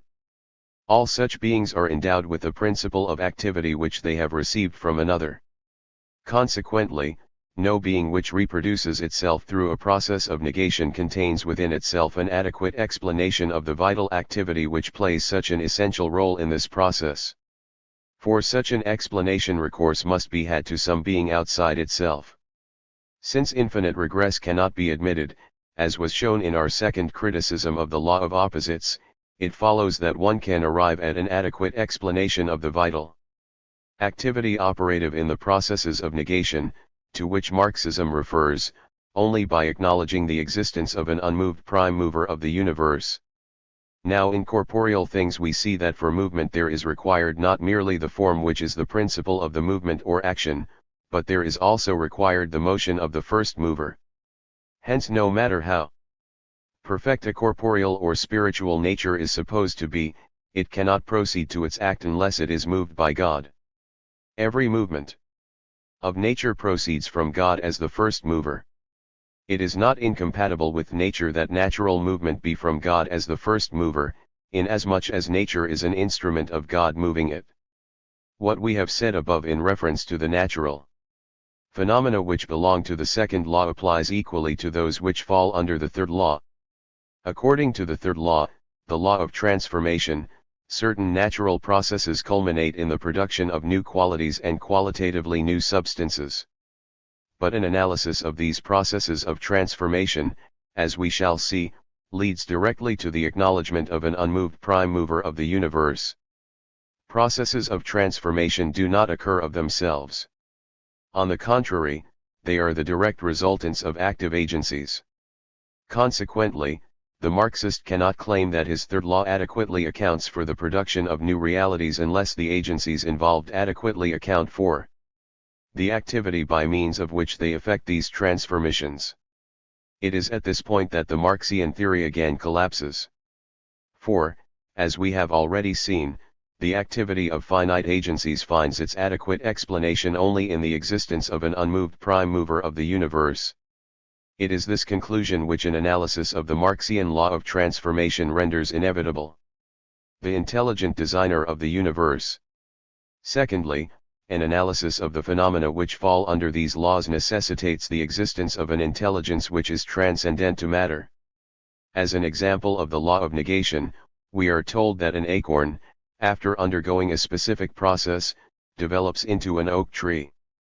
As illustrative of the law of transformation, we are reminded that when certain similar substances are added to each other, they result in an entirely new substance. But, in these and all similar phenomena we find something most wonderful. Why should an acorn always develop into an oak tree? Why should certain similar chemical substances when added together always result in a third substance which is in no way actually present in them? These are questions which the Marxian theory cannot answer. The only solution to the problem which will satisfy the demands of reason, as was shown in detail in our third criticism of the law of opposites, is to acknowledge that there must be a transcendent intelligence which has ordered all things to determined ends. Those things that lack reason tend to an end, by natural inclination, as though moved by another and not by themselves, since they do not know the nature of an end as such, and consequently cannot ordain anything to an end, but can be ordained to an end, only by another. For the entire irrational nature is in comparison to God as an instrument to the principal agent. We have seen that it is the contention of Marxism that its dialectical materialism has supplanted the old, outmoded, and refuted forms of 18th-century materialism. In conformity with its never-ceasing attempt to appear modern, Marxism claims that it is a philosophy of becoming and that, like many present-day philosophies, it does not accept such medieval notions as the principle of identity and the principle of contradiction. These claims of Marxism are, of course, founded on the application which it has made of Hegelian dialectics to the material universe. It is in reference to these claims of Marxism that we should like to issue a word of warning. The scholastic philosopher must be careful not to accept Marxism's claim that it is a new materialism, that it is modern, that it is a philosophy of becoming, that it denies the principles of identity and contradiction. For the scholastic philosopher to accept these Marxian claims and then to attempt to refute them is to commit a twofold blunder. It is to relieve the Marxist of the psychological disadvantage which attends the presentation of materialism in a philosophical period which is predominantly devoted to idealism. In other words, it is to admit that there is a new materialism which the modern world should consider, a materialism which has not been refuted by present-day philosophy. Instead of allowing this false impression to gain ground, the scholastic philosopher must strip the Marxian theory of its Hegelian disguise and show that it is nothing more than a restatement of the old and already refuted materialism of 2 centuries ago. Secondly, since Marxism is not basically a new materialism or a philosophy of becoming, any attempt to refute it on those grounds will be of a superficial nature and will never meet with success. The essence of any philosophy of becoming, such as Bergsonism, is its denial of the principles of identity and contradiction. Marxism professes that its philosophy involves a similar denial. But the scholastic philosopher must not be so naive as to accept the word of Marxism. The most basic and the most efficacious attack which scholasticism can make against the Marxian theory is, we believe, the one which we have used in the present chapter. For, as soon as it is shown that the law of opposites is not valid, the very heart is taken out of the theory.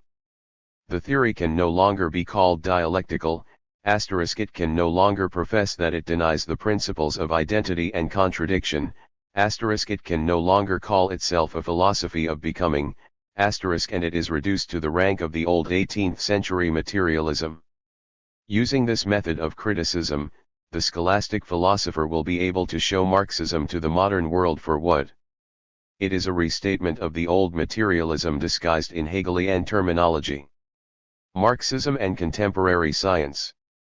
As a conclusion to our criticism of the Marxian philosophy of nature, we wish to point out a few facts pertinent to the claim that Marxism is a philosophy based on present-day science. It is the boast of Marxism that it is superior to the 18th century materialism which preceded it. The claim is not justified. Marxism, as we shall show at length in a later chapter, is definitely a child of its age. Indeed, as we have already remarked, Marxism has done little more than restate the old materialism in the specious and obscure terminology of Hegelian idealism. The main theme of the old materialism, as is well known, was the claim that science had done away with God. Marxism makes the same claim and asserts that its claim is upheld by 20th century science.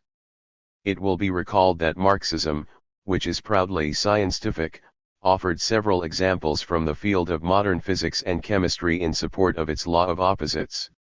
These examples are based on what Marxism would like to believe is the nature of electricity and of the atom. Before passing on to the verdict of modern science on the general conclusions of the Marxian theory, we should like to make 2 observations on these examples. If there is one thing which is evident today, it is the fact that science has much yet to learn about electricity and the atom. In these matters the scientific knowledge of 5 years ago is already antiquated, and the scientist readily admits that the years to come will probably bring equally astonishing results. At the present time, we could, with as much justification as the Marxist, place our own interpretation on the incomplete evidence furnished by science. The more scientific attitude, however, would be for the present to withhold our judgment, and this is the course which we shall follow. By offering as proof of a theory examples which are based on incomplete scientific evidence, the Marxist proves, not the law of opposites, but only that he lacks the scientific spirit which he professes to have. But let us return to the claim of Marxism that it is supported by 20th century science in its assertion that science has done away with God. In the light of such an assertion, it should be interesting to ascertain whether or not present-day science agrees with Marxism on this very important point. For the verdict of science we have, therefore, gone to the writings of some of the greatest scientists of our age: Millikan, Compton, Einstein, Lemaitre, Eddington, Jeans, and Max Planck. It is the opinion of these leaders in the field of science which we offer for consideration. Parenthetically, we should like to note that we do not agree with the particular concept of God held by some of these men. Likewise, they undoubtedly do not agree among themselves on that matter. The point, however, in which they all agree, and in which we agree with them, is that nature is not self-sufficient, it is not self-explanatory, and the conclusions of modern science lead, not to atheistic materialism, but to the acknowledgement of the existence of God.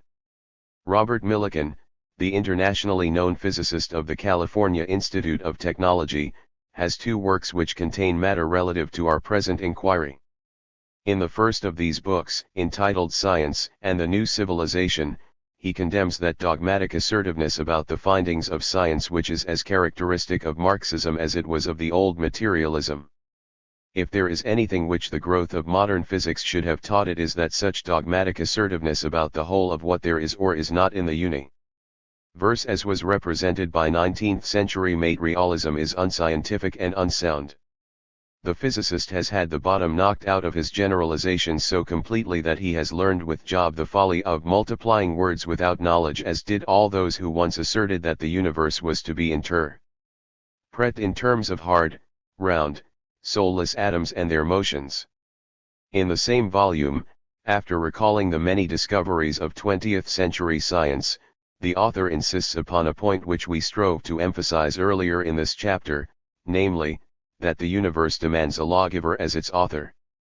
After all that, is there anyone who still talks about the materialism of science?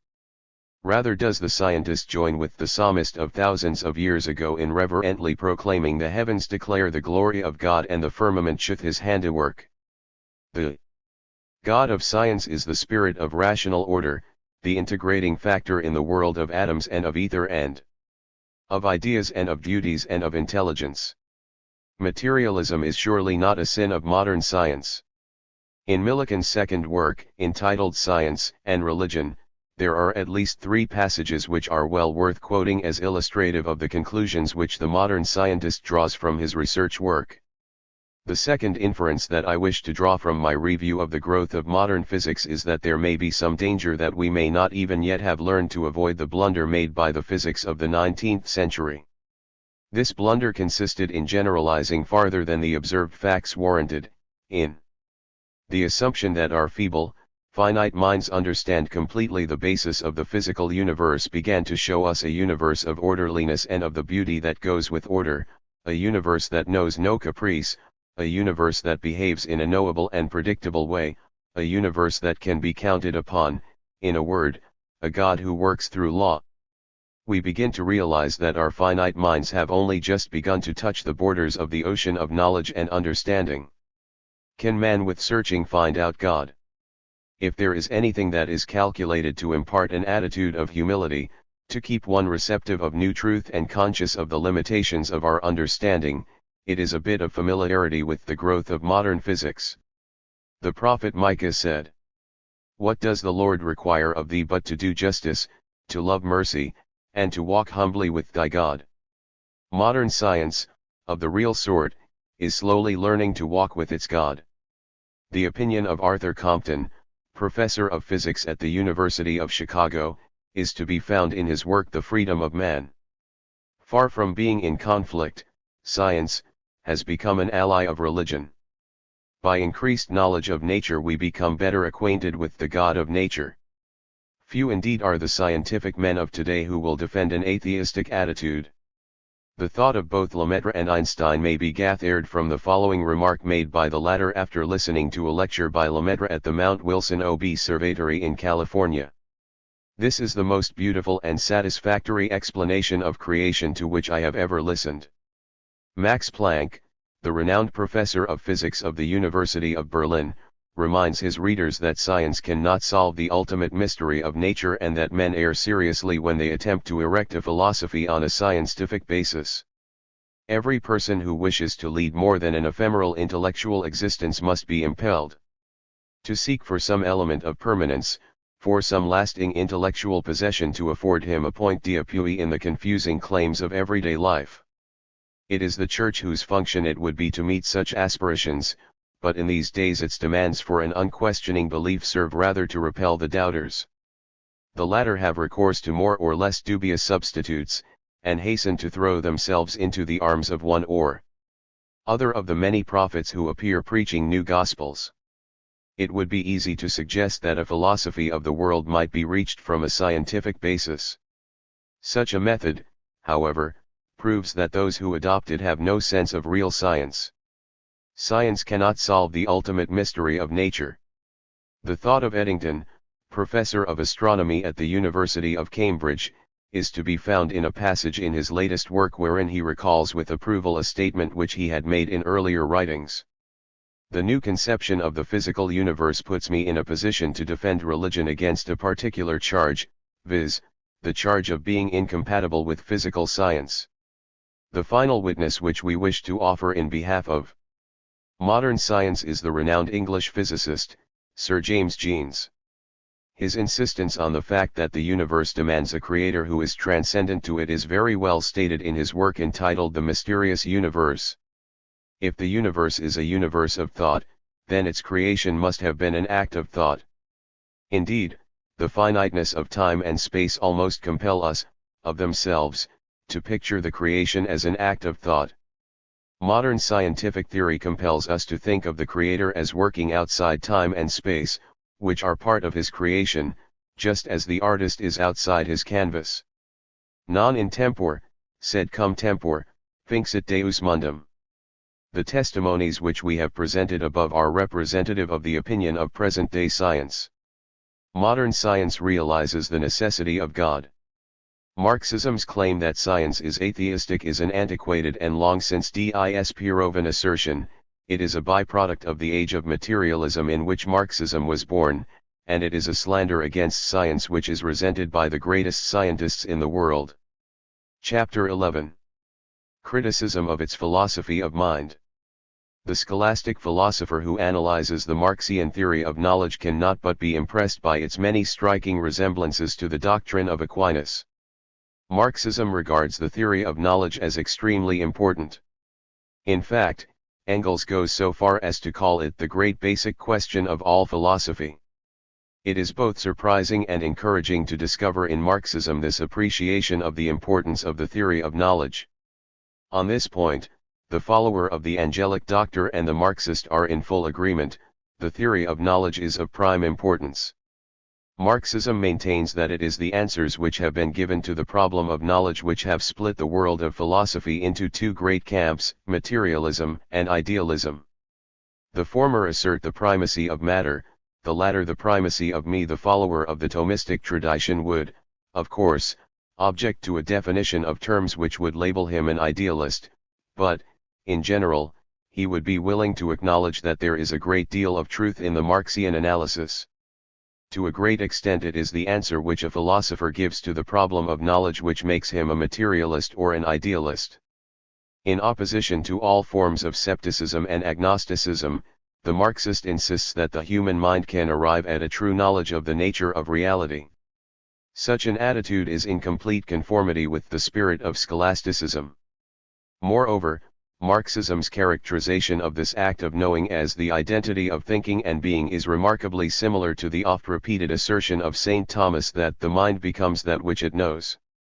Marxism maintains that matter and mind are active, that an image which correctly reflects objective reality is produced in the brain through sense experience, and that the mind works upon this image in order to arrive at an accurate knowledge of the object.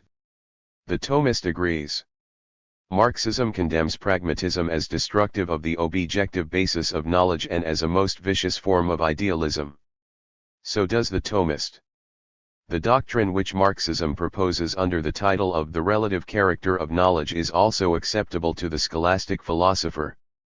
The latter has always acknowledged that it is a comparatively small portion of our knowledge which represents objective facts completely and without any possible admixture of error, that is, knowledge which will remain absolute, eternal, unchangeable for all time.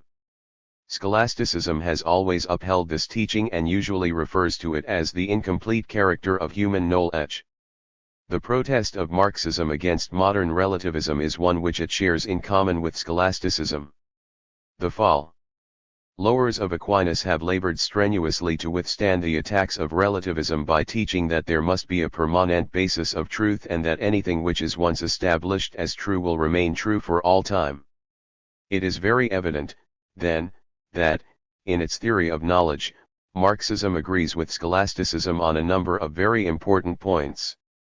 It is true that, in its exposition of these teachings, Marxism is often guilty of a slovenly use of terms and of inaccuracies both in thought and expression, but these errors are, for the most part, incidental to the principal ideas contained in these phases of the Marxian theory.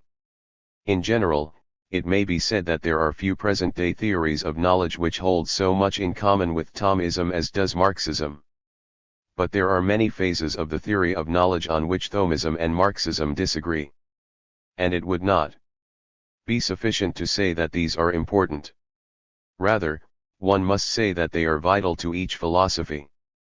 The scholastic philosopher cannot admit that there is not an absolute distinction between mind and matter, that is, that all reality is ultimately material, that a material mind, through a process of analysis and synthesis, could arrive at a true knowledge of the nature of reality, that knowledge is essentially activistic in character, that is, that it must always overflow into action, that there is no such thing as contemplative knowledge and, finally, that objective practice is the criterion of truth.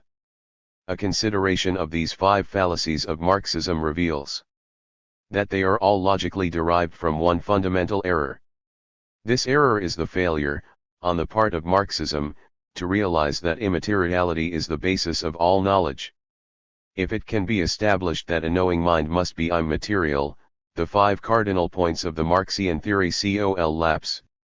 Thus, if the mind must be immaterial in order that it can know material reality, then there is an absolute distinction between mind and matter, and all reality is not material. If immateriality is the necessary condition of a knowing subject, then Marxism, which admits only a material mind, cannot account for the fact of knowledge. If the mind is necessarily immaterial, then mind is superior to matter and distinct from matter. Mind will have an action, a life proper to itself.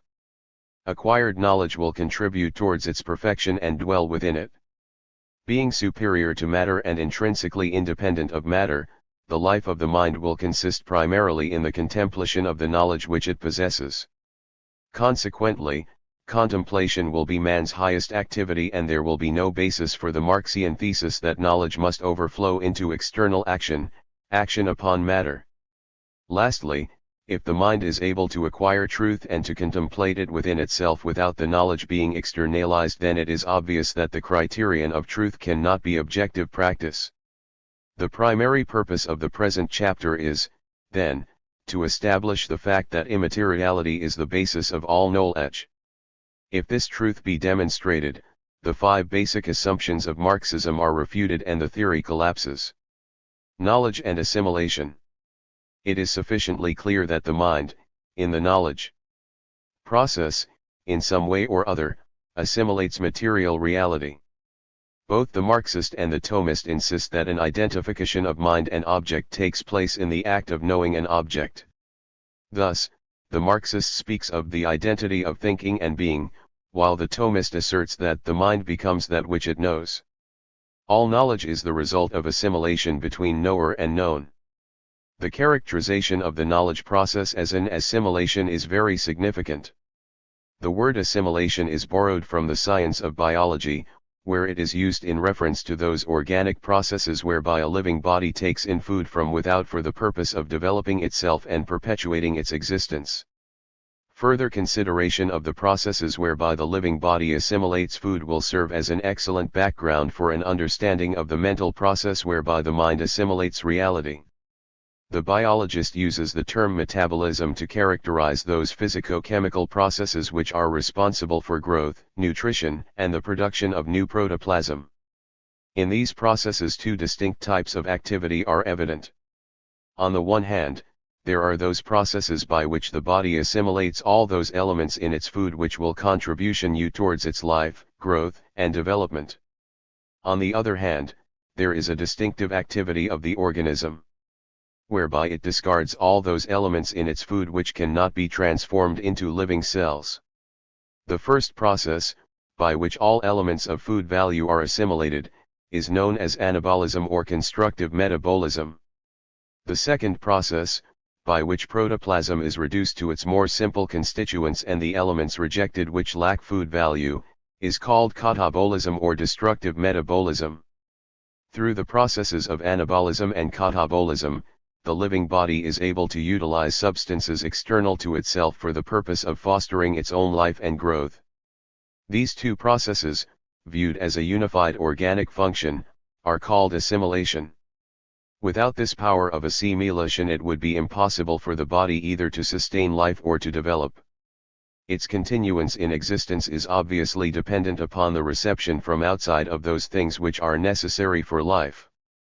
The living organism's power of assimilation is, therefore, a requisite condition of its life. Just as the growth and development of the body is dependent upon the assimilation of substances possessing food value, so is the growth and development of the mind dependent upon its assimilation of material reality. For this reason, it may be justly said that a mind which loses contact with reality soon grows stagnant. A mind which is to develop and perfect itself must constantly utilize its power of assimilation. The mind's assimilation of material reality differs, of course, in one very important way from the manner in which the living body assimilates its food. In biological assimilation, the body assimilates the objectively existing material substance. In such assimilation, the object ceases to exist outside the organism which assimilates it. In contrast, it is evident that, in the act of knowing, the mind does not assimilate the material substances themselves, nor do the latter cease to exist outside the mind which assimilates or knows them. It is at this point that we encounter the problem which must be solved: what is the nature of this assimilation by means of which the mind understands or knows reality? The answer to this question, as we shall see, is that mental assimilation is necessarily and essentially an immaterial accession of an immaterial mind. The immateriality of the mind plus. It is in the writings of St. Thomas that one will find the solution to this problem on which Marxism has erred: how does the mind assimilate material reality? And the solution of Aquinas establishes the existence of an immaterial mind. We have already compared the act wherein the mind knows reality to the process whereby the living organism assimilates food. This same analogy, developed more fully, will serve to introduce the evidence which forces one to acknowledge the immateriality of the mind. The process by which the living body assimilates food is one wherein the food gradually loses its own nature and assumes the same nature as the body which assimilates it.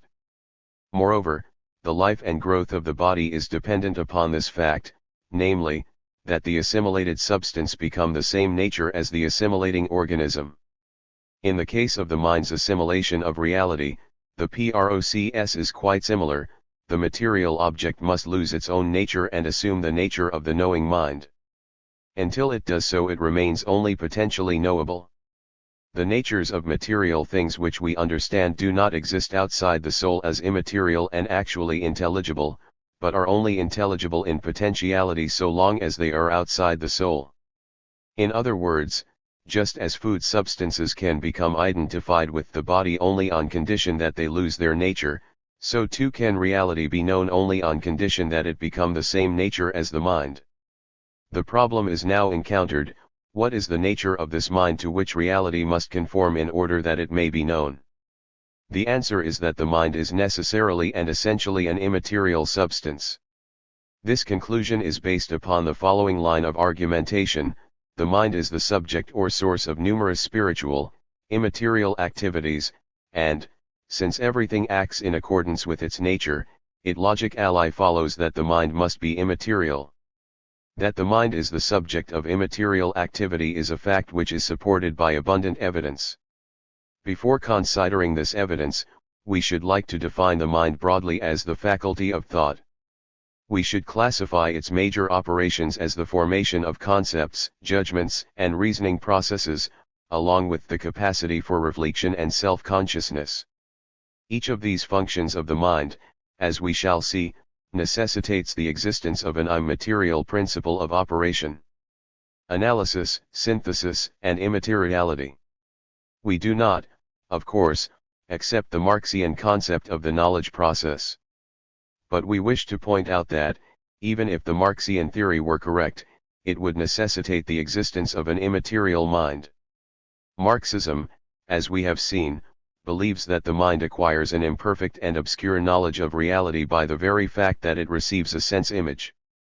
It bases this contention on its belief that there is no difference between the accidents or phenomena of a thing and its nature.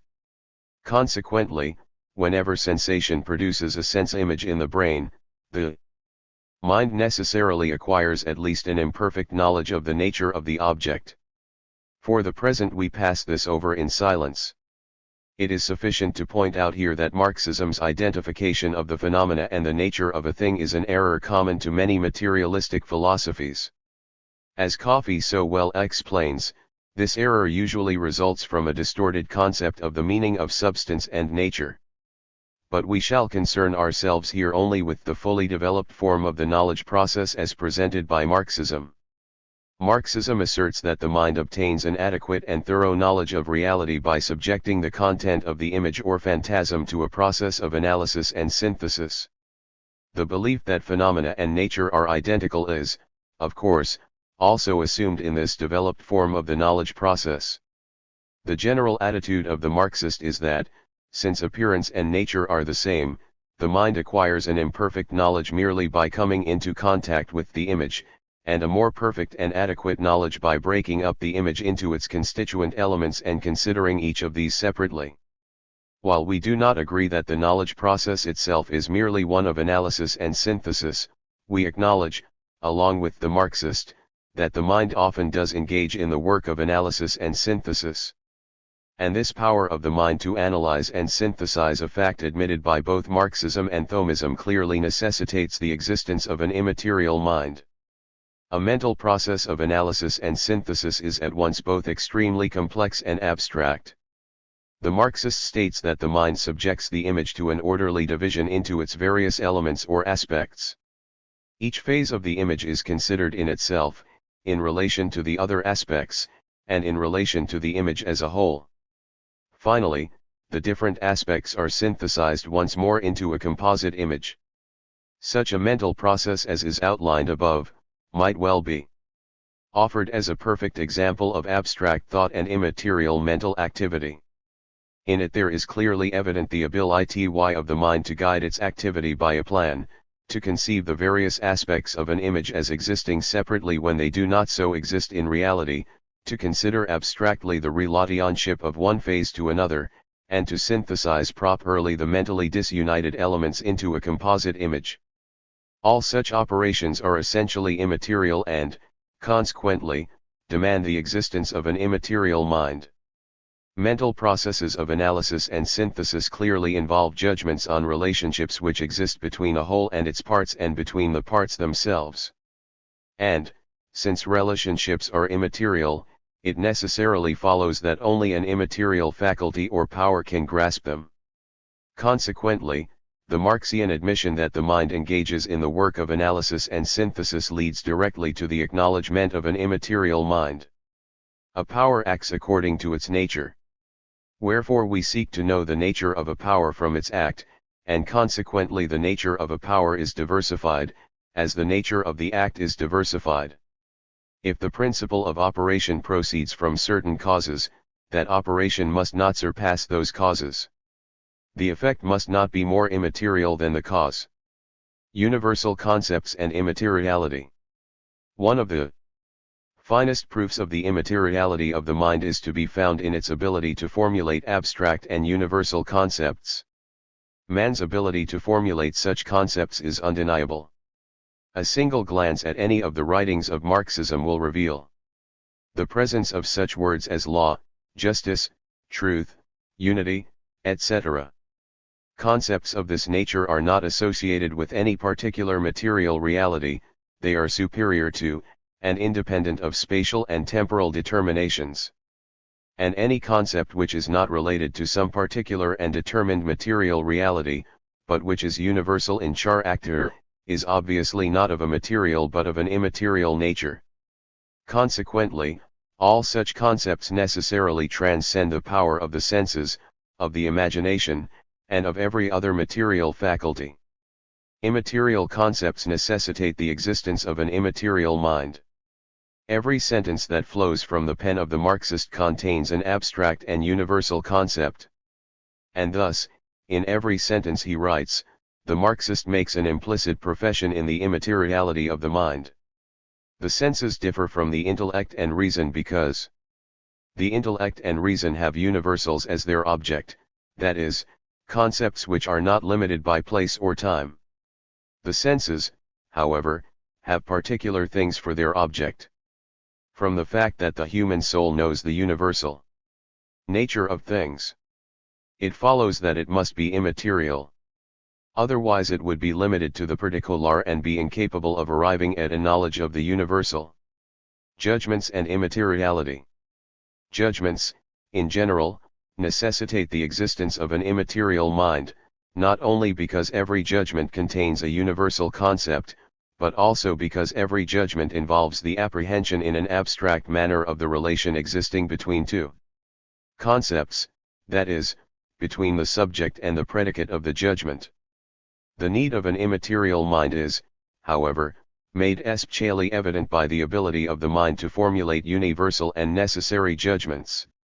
When the mind formulates a judgment which it knows is valid universally, that is, without reference to any particular place, time, or object, it has obviously broken away from particular material reality and performed an operation of a highly immaterial islature. The writings of the dialectical materialist are permeated with judgments of this nature. We shall quote just a few short lines from Engels as an example.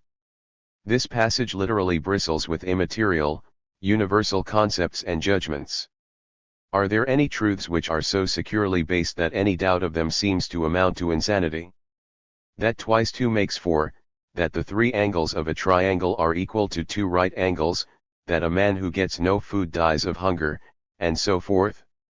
Are there then nevertheless eternal truths, final and ultimate truths? Certainly there are. Judgments such as Engels has made in the above passage are clearly of an abstract and universal nature.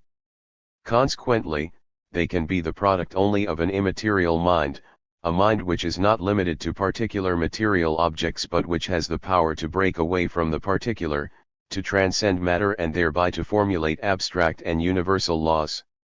Reasoning and immateriality. It is still more evident that the reasoning process necessitates the existence of an immaterial mind. In its most simple form, it involves 2 judgments, each of which contains an abstract and universal concept. Further, it is necessary that the mind perceive, not only the abstract relation existing between the 2 concepts in each judgment, but also the relation of one judgment to the other. Clearly, the reasoning process, even in its most simple form, is an operation which involves a very high degree of immateriality and thus necessitates the existence of an immaterial mind. Reflection and immateriality. Another excellent proof of the immateriality of the mind may be drawn from its ability to reflect upon its own conscious states. A material faculty can act only on that which is outside itself, it can never act upon itself. It is just as impossible for a material mind to reflect upon itself as it is for an eye to see itself. A material faculty, by the very fact that it is material, can never be the subject and object of its own activity. In order that a mind may be able to reflect upon itself, it must simultaneously be the knower and the object known, the subject and object of its activity. Consequently, a mind which reflects upon its own conscious states can, in no way, be of a material nature. No body's action reflects on the agent, for no body is moved by itself except in respect of a part, so that, namely, one of the parts be mover and the other moved. Now the intellect by its action reflects on itself, for it understands itself not only as to a part, but as to the whole. Therefore it is not a body. Again, a body's action is not the object of that body's action, nor is its movement the object of its movement. But the action of the intellect is the object of its action, for just as the intellect understands a thing, so does it understand that it understands, and so on indefinitely. Therefore an intellectual substance is not a body. It seems sufficiently clear that the foregoing exposition has established, beyond any reasonable doubt, that the knowledge process and its results, even as presented by the Marxist, demand the existence of an immaterial mind. It is impossible for an intellectual substance to have any kind of matter. For the operation belonging to anything is according to the mode of its substance. Now to understand is an altogether immaterial operation, as appears from its object, whence any act receives its species and nature. For a thing is understood according to its degree of immateriality, because forms that exist in matter are individual forms which the intellect cannot apprehend as such. Hence it must be that every intellectual substance is altogether immaterial. We must conclude, therefore, that material things known must needs exist in the knower, not materially, but immaterially. Consequently, things that are not receptive of forms, save materially, have no power of knowledge whatsoever. In passing, it might be noted that, in addition to the proofs treated above, the various arguments given by scholastic authors for the simplicity of the soul might also be used against the Marxist as indirect proofs of the immaterial ity of the mind. One should not confuse the simplicity of the soul with its spirituality or immateriality.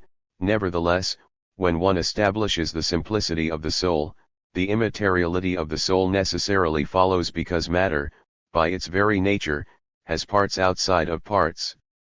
Consequently, what is simple cannot be material, it must be immaterial. The dematerialization of reality. The human mind is, therefore, of an immaterial nature. And just as the living organism can assimilate food only by changing it into its own nature, so can the mind know reality only on condition that it be dematerialized. In its organic processes, the body has the power to abstract from its food those elements which it can change into its nature and to reject all other elements.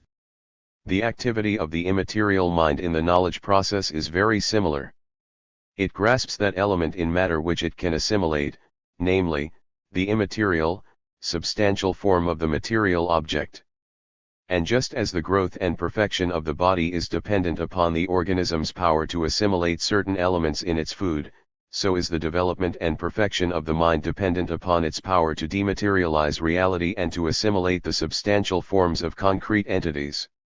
The mind does not, of course, exercise its power of dematerialization directly on the material object itself. There is an intermediary between the knowing mind and that which exists outside it. This intermediary is the phantasm or image of the object which is produced in the mind through sensation. This image, although it correctly reflects reality, is nothing more than a sense image. Consequently, it remains steeped in matter, a mere modification of the material brain. As a result, the reality which it reflects remains only potentially knowable in it.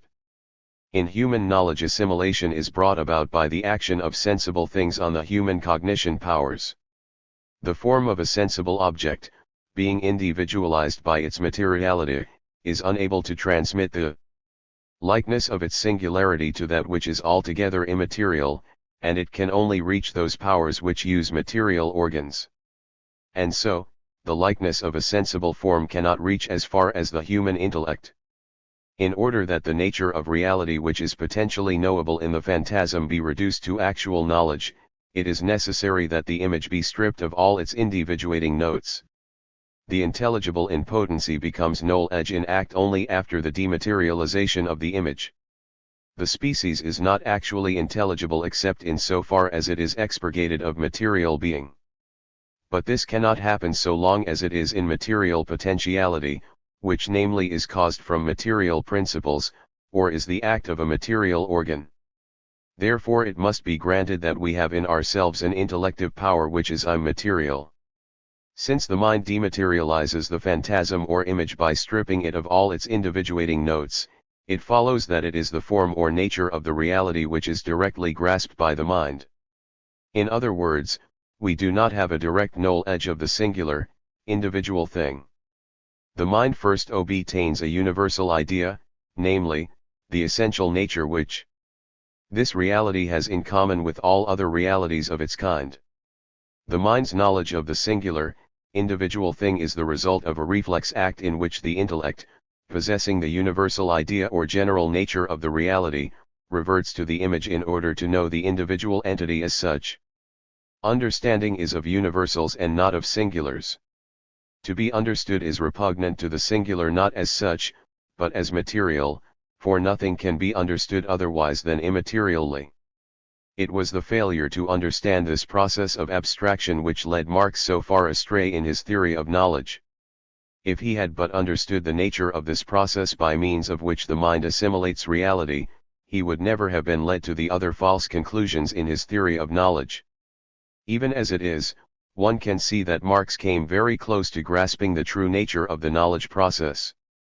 He contended that the mind, in order to arrive at knowledge, first analyzes and then synthesizes.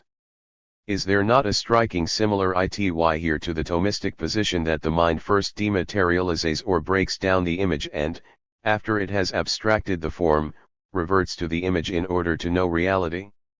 Unfortunately, as we have seen, Marx missed the point and went as far astray in one direction as Kant had gone in the other.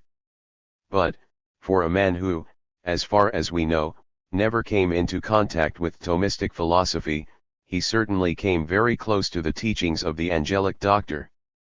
Perhaps if he had not been so determined on being a materialist, or perhaps if the philosophy of Aquinas had been a more vital force in Germany in the first half of the 19th century, Marx might have been a Thomist and communism might never have come into the world.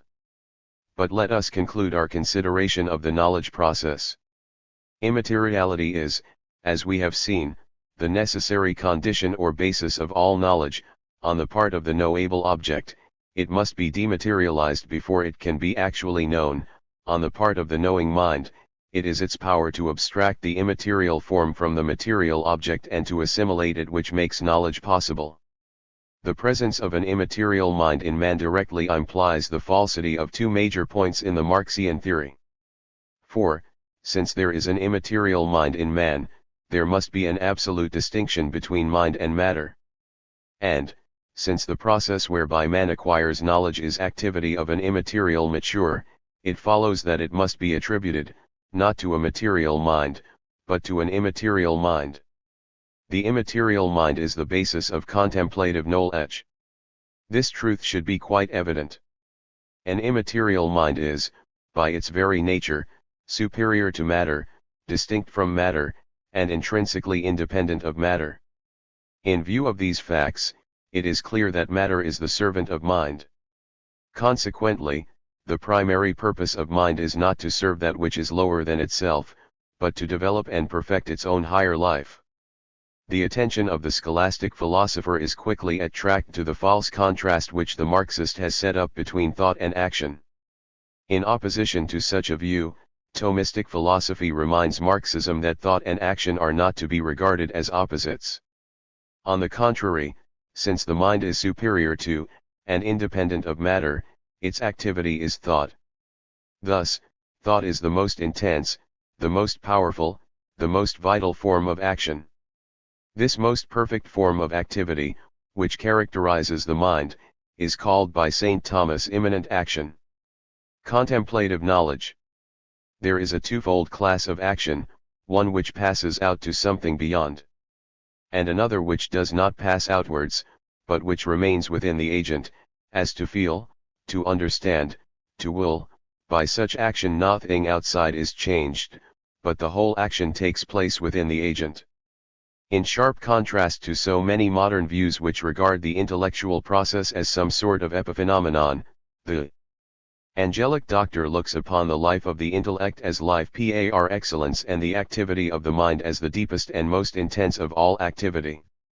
The highest degree of life is that which is according to the intellect, for the intellect reflects on itself and can understand itself. The importance of this phase of Thomistic philosophy is beyond question. The primacy of contemplation is an immediate corollary of the fundamental Thomistic principle that the more imminent the activity, the higher the life. The human intellect reveals a greater imminence of action than is found in any being lower than man in the scale of creation. Consequently, it is basic in the philosophy of St. Thomas that the imminent activity of the mind is the most perfect of all forms of activity. Sometimes reference is made to his theory of the primacy of contemplation, without attaching any importance to it. It seems to us that this last mentioned principle is the really deep and central thing in his system. The mind, by the very fact that it is immaterial, is eminently more noble than matter. As an immaterial cognitive power, it is independent of material reality in its vital accessions, that is, in the contemplation of the truths which it possesses. Whatever dependence the immaterial mind has on matter is purely an extrinsic one, i.e., the objective world serves, only in the first instance, as the source from which the mind derives its knowledge. Intelligence is capable of an operation which is accomplished without any corporeal organ at all. This is the intellective soul, for intelligence is not affected by a corporeal organ. Consequently, it follows that this principle whereby man understands, namely, the intellective soul, which surpasses the condition of corporeal matter, is not wholly encompassed by and merged in matter. This is indicated by its operation, in which corporeal matter has no part. It is clear, then, that the immanent activity of the mind, which we call thought, may or may not be directive of human action. The Marxian assertion that contemplative knowledge does not exist ignores the fact that the mind is immaterial, superior to matter, distinct from matter, and intrinsically independent of matter. It makes impossible all pure sciences, such as higher mathematics and geometry. It is destructive of true humanism, for it fails to realize that the highest pleasures in life are those which are of the mind, and it is more concerned with the development of material realities outside of man than with the development of the superior powers within him. Thus, the Marxian theory ignores the fact that the mind has a life of its own, eminently higher than matter, and the development and perfection of this life is the primary purpose of mental activity. Lastly, the fact that the mind can obtain and contemplate truth without ever externalizing it, disproves the Marxian theory that objective practice is the criterion of truth. Just as the senses do not err with respect to their proper object, save accidentally through some defect occurring in the sense organ, so does the intellect infallibly perceive the true nature of its proper object. Its proper object is the essence or quid deity of a thing, and as soon as it comes in contact with its proper object, the intellect immediately perceives the truth. We might say to the Marxist that a thing is not true because it works, rather, it works because it is true.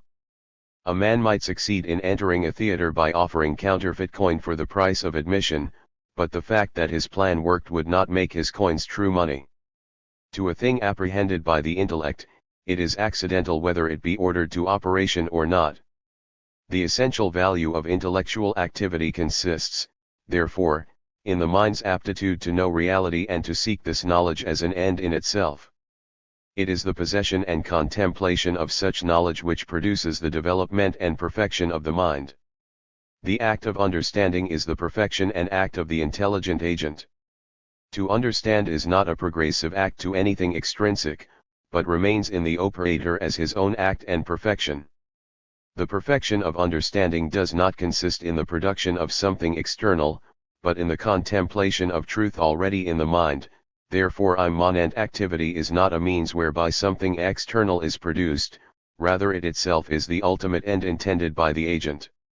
Since it is not sought because of something external but for its own sake. Since the life of the intelligence is the most perfect of all human activity, and since the perfection of the intellect consists in its immanent operation, St. Thomas logically concludes that to understand is the most perfect thing in life, and that whatever happiness men attain on earth is derived principally from contemplation. The last and perfect happiness, which we await in the life to come, consists entirely in contemplation. But imperfect happiness, such as can be had here, consists first and principally in contemplation, but secondarily, in an operation of the practical intellect directing human actions. Chapter 12. Criticism of its philosophy of history. Any attempt to criticize the Marxian philosophy of history should be undertaken with the realization that the theory contains much that is true and much more which, superficially at least, appears to be true. As a theory, the economic interpretation of history appears consistent and logical. In practice, it seems to offer an understanding analysis of the difficulties which beset the present-day world. Such qualities as these render the Marxian interpretation of history extremely attractive to a world which is seeking a basic solution to its difficulties. And these same qualities force us to bestow upon the theory the doubtful honor of being the best attempt at a philosophy of history ever made by any system of materialism. The Marxian interpretation of history is the most thoroughgoing system of historic materialism that has ever been invented.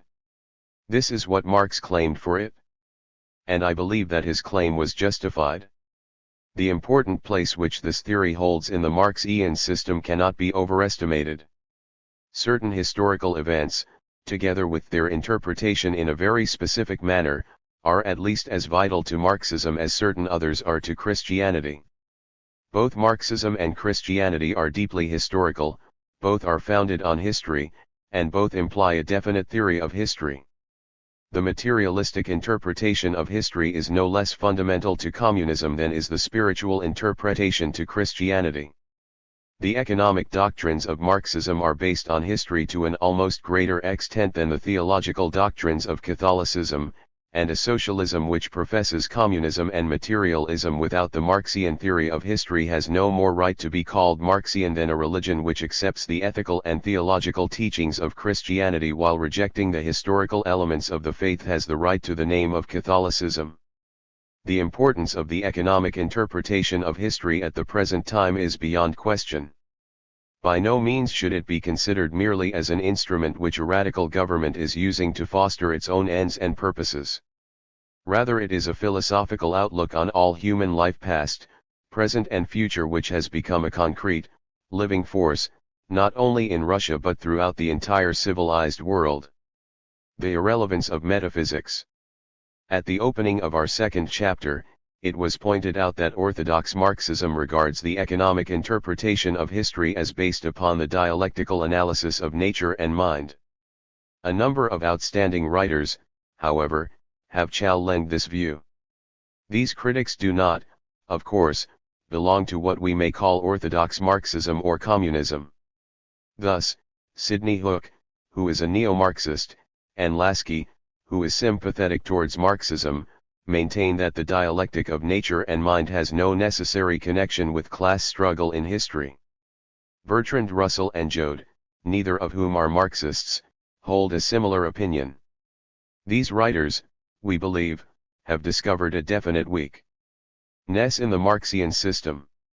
For it would certainly be an extremely difficult task for the Marxist to show that the economic interpretation of history is logically and necessarily deduced from his theory on the dialectic of nature and mind.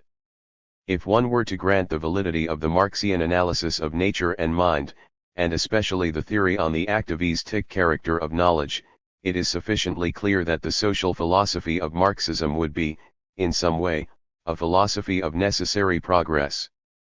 But the Marxian philosophy of history cannot be classified merely as a philosophy of necessary progress. On the contrary, it is a very specific and well-defined theory, and it is not at all evident that it is a logical and necessary deduction from the more basic Marxian principles. Thus, Marxism acknowledges that man formulates and establishes various social institutions, laws, and customs. It next contends that such activities are always prompted and guided by economic motives. But why must this be so? Once Marxism grants that man has the power to formulate and establish social institutions, what reason can it advance to show that man will use this power only when prompted by economic motives? It is true that, if the Marxian theory were valid, it would seem to demand that man formulate and establish such social institutions as would assure his economic well-being. But, after having done this, why could he not use this same power when prompted by 1,000 motives other than those which are economic? And if he could do so, the Marxian theory that the entire superstructure of society is economically determined immediately collapses. Moreover, even if the Marxian dialectic of nature and mind were valid, it does not appear that it has any necessary connection with the so-called dialectical process of society, namely, the class struggle of history. How does the dialectic of nature and mind necessitate the existence of two opposing classes? And if it necessitates two such classes now, why will it not necessitate them in that future utopia of communism, wherein we are told there will be no classes? There does not appear to be any adequate answer in the Marxian theory to these questions. It is conceivable that the economic interpretation of history might be utterly false, while the Marxian theory on the dialectic of nature and mind might be quite true. Or which is even more plausible, one can conceive of the dialectic of nature and mind being false, while the economic interpretation of history might be true. Consequently, at the very outset of our criticism, we are justified in asserting that the theory labors under a logical weakness. The Marxian philosophy of history gives no definite indication of being logically and necessarily deduced from the more basic principles of Marxian metaphysics. A fair test of the validity of any philosophy of history is and to be found in its ability to offer a plausible and consistent analysis of past events. If a philosophy of history can offer such an analysis, there is much that can be said in its favor. If, on the other hand, the theory is contradicted by the nature of past events, this must be regarded as a strong indication that the theory is false. It is our contention that the facts of past history are of such a nature that they are directly opposed to the interpretation which Marxism seeks to impose upon them. In other words, the Marxian theory, as we shall show, cannot stand the empirical test. Not only is it unable to account for known facts, but it is actually contradicted by them. The state. According to Marxism, the state is the most basic of all ideological forms. No other ideological force is more closely allied than it to the economic foundation upon which society is built. Consequently, the first ideology which man formulates is a state which is definitely and peculiarly suited to the current mode of economic production. Two very important conclusions obviously follow from modes of production. We should find essentially different types of state. In no instance should we discover the same type of state serving different methods of economic production. Secondly, wherever we find essentially the same mode of production, we should find states of a similar nature. In no instance should we find different types of state serving the same mode of economic production. It is a comparatively simple task to look back over past history and to see whether or not these necessary conclusions of the Marxian theory have been verified. And even a cursory examination of history offers abundant evidence that the Marxian theory cannot stand critical analysis. In the first place, we often find the same type of state serving different modes of economic production. For example, in the United States the form of state has remained essentially the same since its foundation. And during this period it has served modes of economic production ranging all the way from slavery to the most highly developed form of capitalism. Moreover, in reference to the abolition of slavery in the United States, we have a rather clear-cut case of a mode of economic production being altered by the state. According to the Marxian theory, changes in the economic basis of society should alter the state, not vice versa. To have a state make an essential change in the method of production, and itself remain unaltered, is a phenomenon which is wholly unexplainable in terms of the Marxian theory.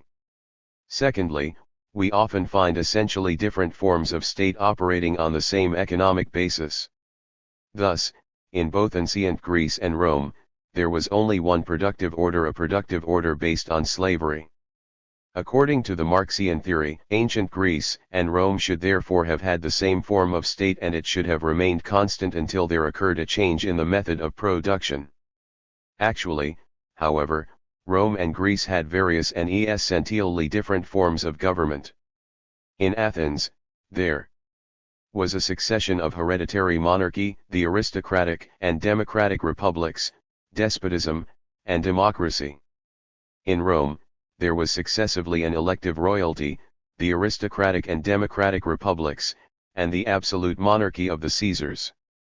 The Marxian theory could account for a succession of such essentially different forms of government only by showing that there were correspondingly radical changes in the methods of production. The fact, however, is that the mode of production remained constant, namely, production based on slavery. Similar evidence could be drawn from every historical epoch to show that there is no definite causation between the mode of economic production and the type of state proper to any given society. Law. A second element in the ideological superstructure of society which, according to Marxism, is very closely allied to the mode of economic production is the code of laws which governs the social group. In other words, the primary motive behind the formulation of laws is economic in character, namely, to protect and to foster a definite method of production. Logically, as with the state, each essentially different method of production should require an entirely different code of laws. In no instance should the same code of laws be able to serve social groups using different methods of production. Such a contention is, however, strongly opposed by the facts of history. Radical changes in methods of production have often been followed by no more than accidental alterations in the various codes of law. Present-day capitalistic society throughout the Western world is, in general, governed by codes of law which remain substantially the same as they were centuries before the Industrial Revolution. In other words, just as in the case of the state, no definite causation or essential dependence can be established between a society's method of production and its code of laws. Religion. A third extremely important ideological element found in every social superstructure is that of religion. According to the Marxian theory, the specific form which religion takes is a direct product of the economic basis of the time and place. In other words, man consciously or subconsciously develops a religion which will safeguard and foster the current method of production. Such a contention is, however, strongly contradicted by the known facts of history. As Bober so rightly asks, what radical differences in the mode of production existed among the Jewish and pagan peoples before the time of Christ to cause them to have such essentially different types of religion? What economic cataclysm so shook the world that it brought Christianity into existence? What great change in the mode of production caused the pagan Roman Empire to turn to Christianity? What sudden alteration in economic life launched Islam in Arabia? And how account for the fact that Catholicism has flourished for centuries, throughout the world, under methods of production ranging all the way from Roman slavery to American capitalism? These are questions which the Marxian theory cannot answer. For this reason, every sincere student of history is logically forced to seek some other interpretation of the facts. The Marxian theory is, as Bober remarks, not an explanation discovered from an analysis of history, rather, it is a preconceived mold into which Marxism is determined to force all historical events. The Marxian interpretation of history is in fact nothing but an explaining away of history. It professes to guide us to the heart of the problem, and it merely unveils a void. Marx observed in the capitalist society of Europe which surrounded him. But he reduced it to a theory and gave it a universal character. What he discovered in the capitalist society of his own time he regarded as the basis of all society. He discovered much in capitalist society and said much that was true about it. But his mistake lay in taking the particular for the general. He did not stop to examine his history. He ignores the crucial example of his own people, the story of the greatness of Israel, which knocks the bottom out of his theory. The greatness of Israel was not economic, it differed little in that respect from the countries round it. The greatness of the Jews of the Old Testament and the impact of Christianity on history are outside the sphere of economics. What Marx did was to make a hasty generalization from the conditions and outlook of his time, and even in this he erred greatly. Marxism was a creation of the 19th century, is based on a 19th century conception of man, and is a deduction from 19th century historical data. The ideal factors in history. It is the claim of Marxism that the ideological elements in society are resultants of its mode of economic production. According to this view, as Marxism itself insists, any radical change in a society's mode of production necessitates a correspondingly radical change in the social superstructure. In other words, Marxism maintains that the current method of production is the prime cause of a society's ideology, and the emergence of new ideological forms is to be accounted for ultimately by a change in mode of economic production. It is our contention that such a theory is extremely superficial in character. As Bertrand Russell remarks, this theory tells us that changes in methods of production cause new ideologies, but it fails to tell us what causes the changes in the methods of production.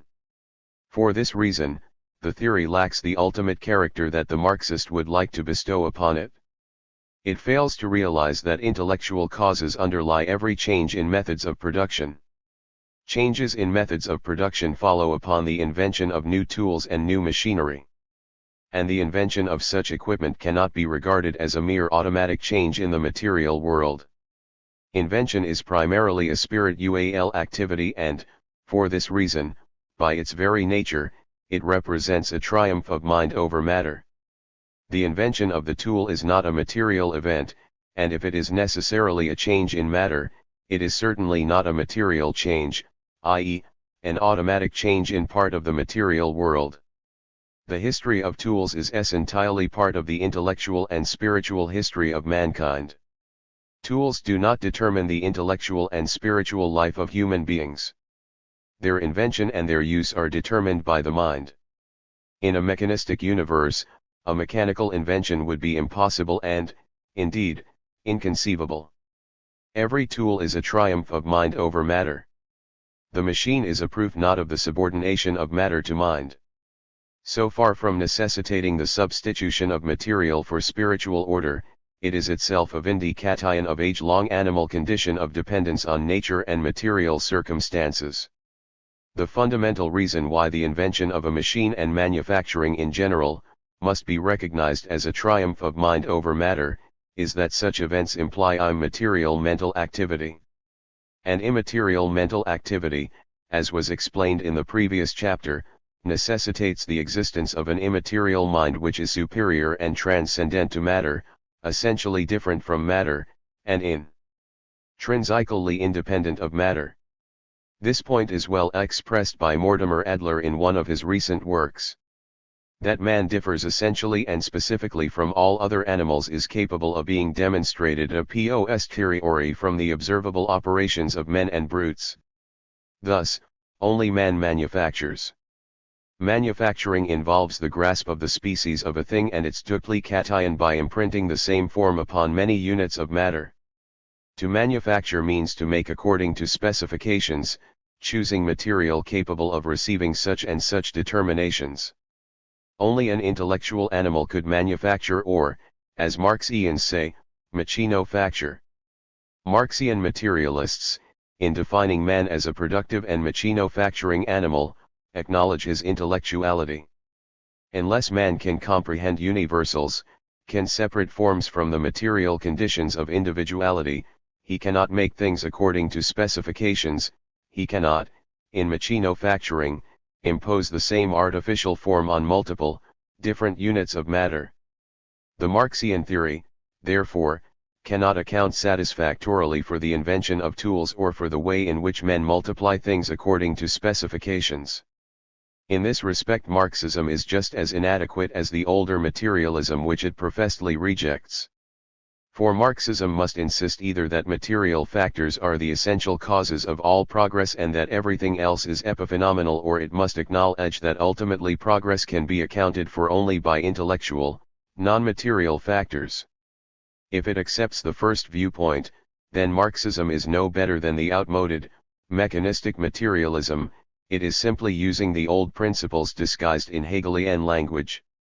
If it chooses the second alternative, then changes in modes of production are not the ultimate forces in history, and the Marxian theory collapses.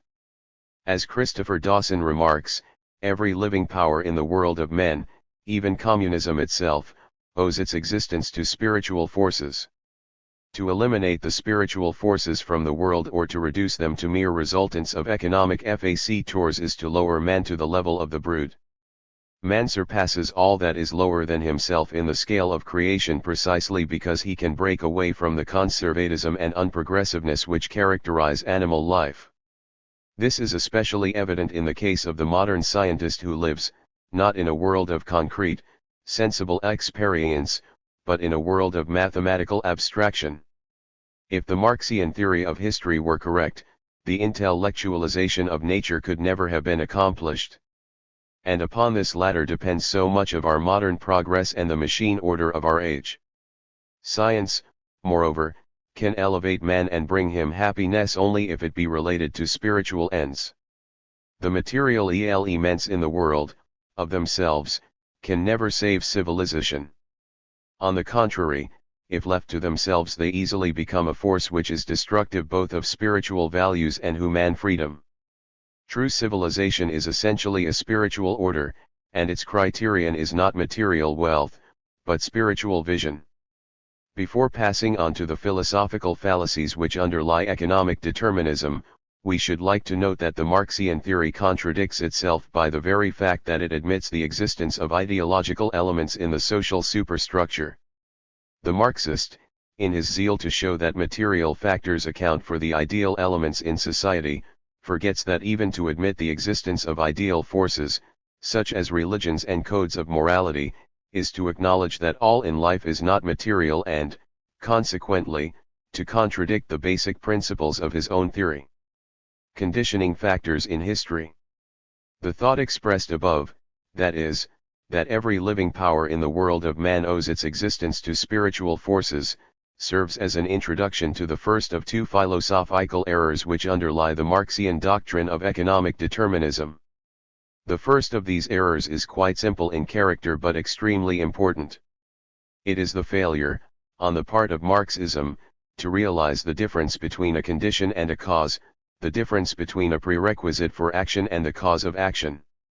A condition, in the proper sense of necessary condition or conditio sine qua non, is something which must be realized or fulfilled before the event or effect in question can happen or be produced. On the side of the latter there is real dependence, but from the side of the former there is no real and positive influence on the happening of the event. The influence of the condition is negative, or, if positive, it is only indirect, consisting in the removal of some obstacle to the positive influence of the cause. In this precisely a condition differs from a cause. Windows, for instance, are a condition for the lighting of a room in the daylight, but the sun is the cause. The distinction is clear and intelligible, nor may it be ignored in a philosophical analysis of causality. As an example of a conditioning factor, in contrast to a cause, St. Thomas mentions man's need of a ship in order to cross the sea. In other words, man could not achieve this particular objective if the required condition were not present. But, in no case, may the condition be regarded as the cause of the effect produced. The individual remains free to utilize the condition or not, and even when he does utilize it, he does so freely. There is yet another kind of necessity arising from an end, as when a ship is said to be necessary for man, that he may cross the sea. And it is plain that neither does this kind of necessity diminish the freedom of the will.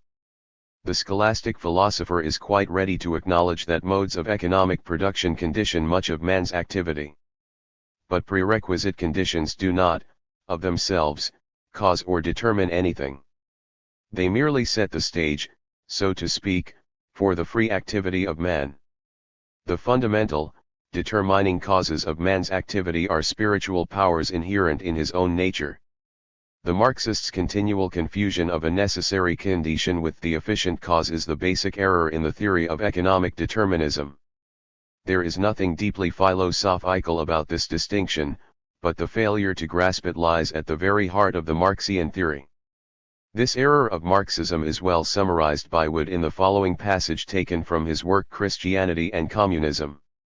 The element of economic determinism which constitutes the basis of historical materialism rests on the continual confusion of necessary conditions with efficient causes.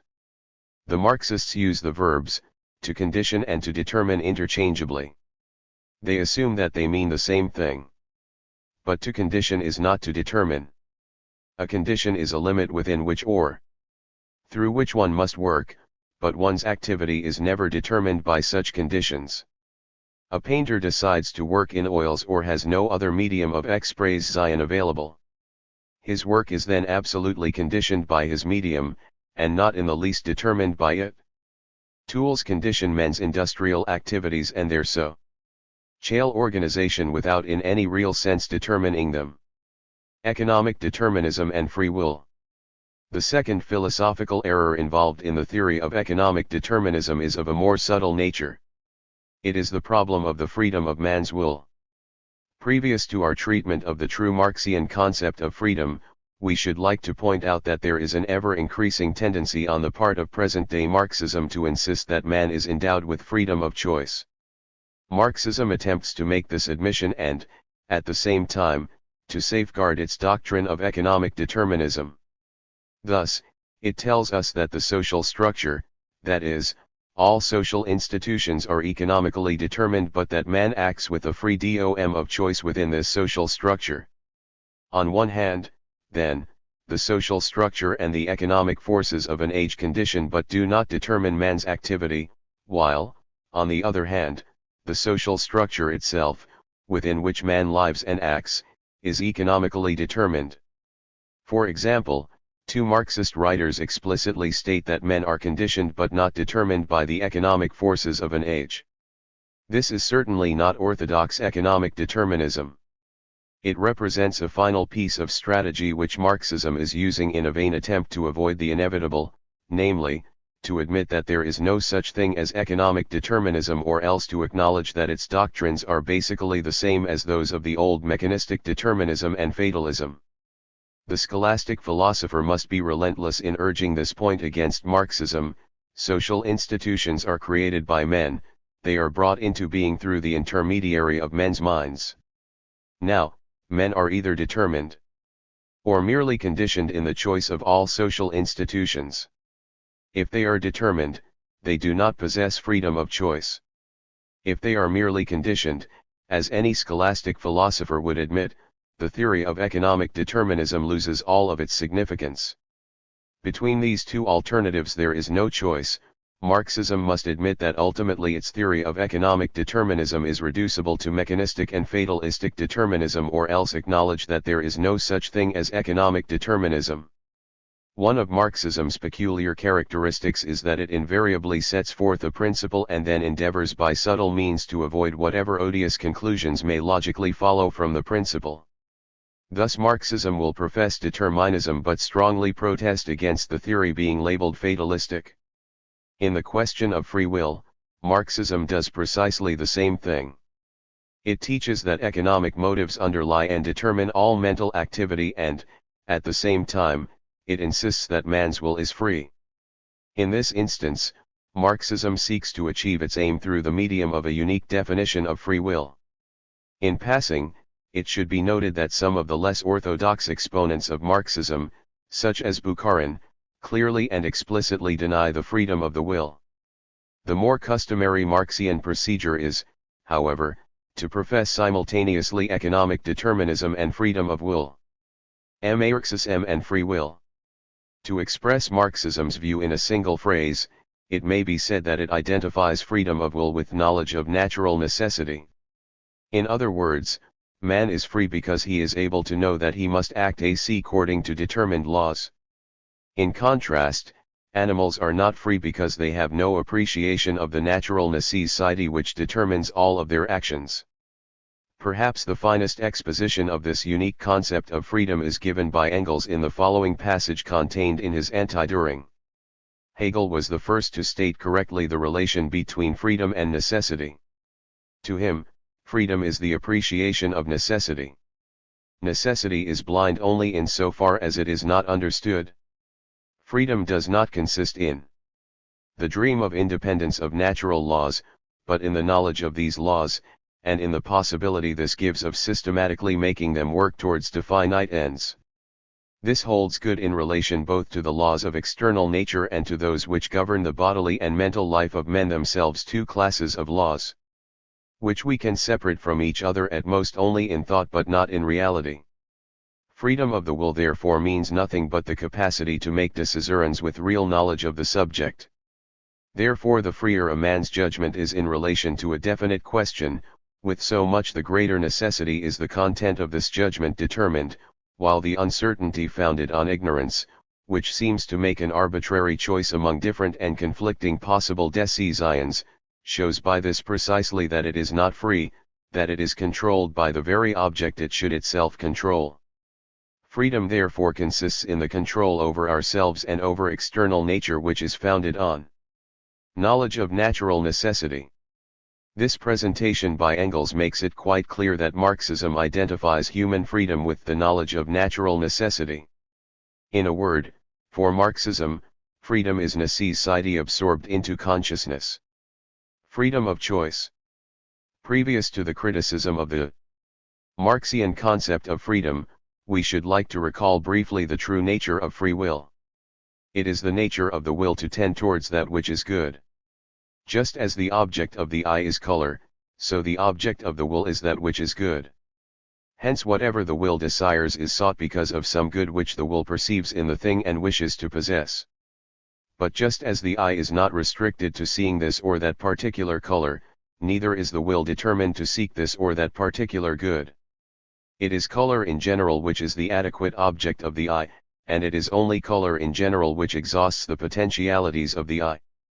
Likewise, it is goodness in general which is the adequate object of the will, and it is only goodness in general which exhausts its potentialities. As a result, when the will is confronted by particular goods, partial goods, it remains, as St. Thomas tells us, absolutely free. It is free to choose or not to choose a particular good. It may choose it because of the partial good which it contains, or it may refuse it because a better good can be obtained by its refusal. And when confronted by a number of particular objects, the will may choose any one of them under the aspect of its goodness. For these reasons, it may be truly said that the essence of a will's freedom lies in its power of choice. The will is mistress of its own act, and to it belongs to will and not to will. The proper act of the free will is choice, for we say that we have a free will because we can take one thing while refusing another, and this is to choose. But the fact that man possesses freedom of choice is not only clear from an analysis of the nature of the will itself. It is a fact which is substantiated by the strongest testimony of both individual and social consciousness. Men, as individuals, are so deeply convinced that they are free that to deny it would be to turn septic. Similarly, the entire life of society is based upon the belief that man enjoys freedom of choice. Otherwise, all claims to rewards and merits, all trials and punishments, all counsels, laws and prohibitions, would be meaningless. Man has free will, otherwise, counsels, exhortations, commands, prohibitions, rewards and punishments, would be in vain. Freedom and necessity. We have seen that Marxism contends that man possesses a freedom of will which consists in the recognition of natural necessity.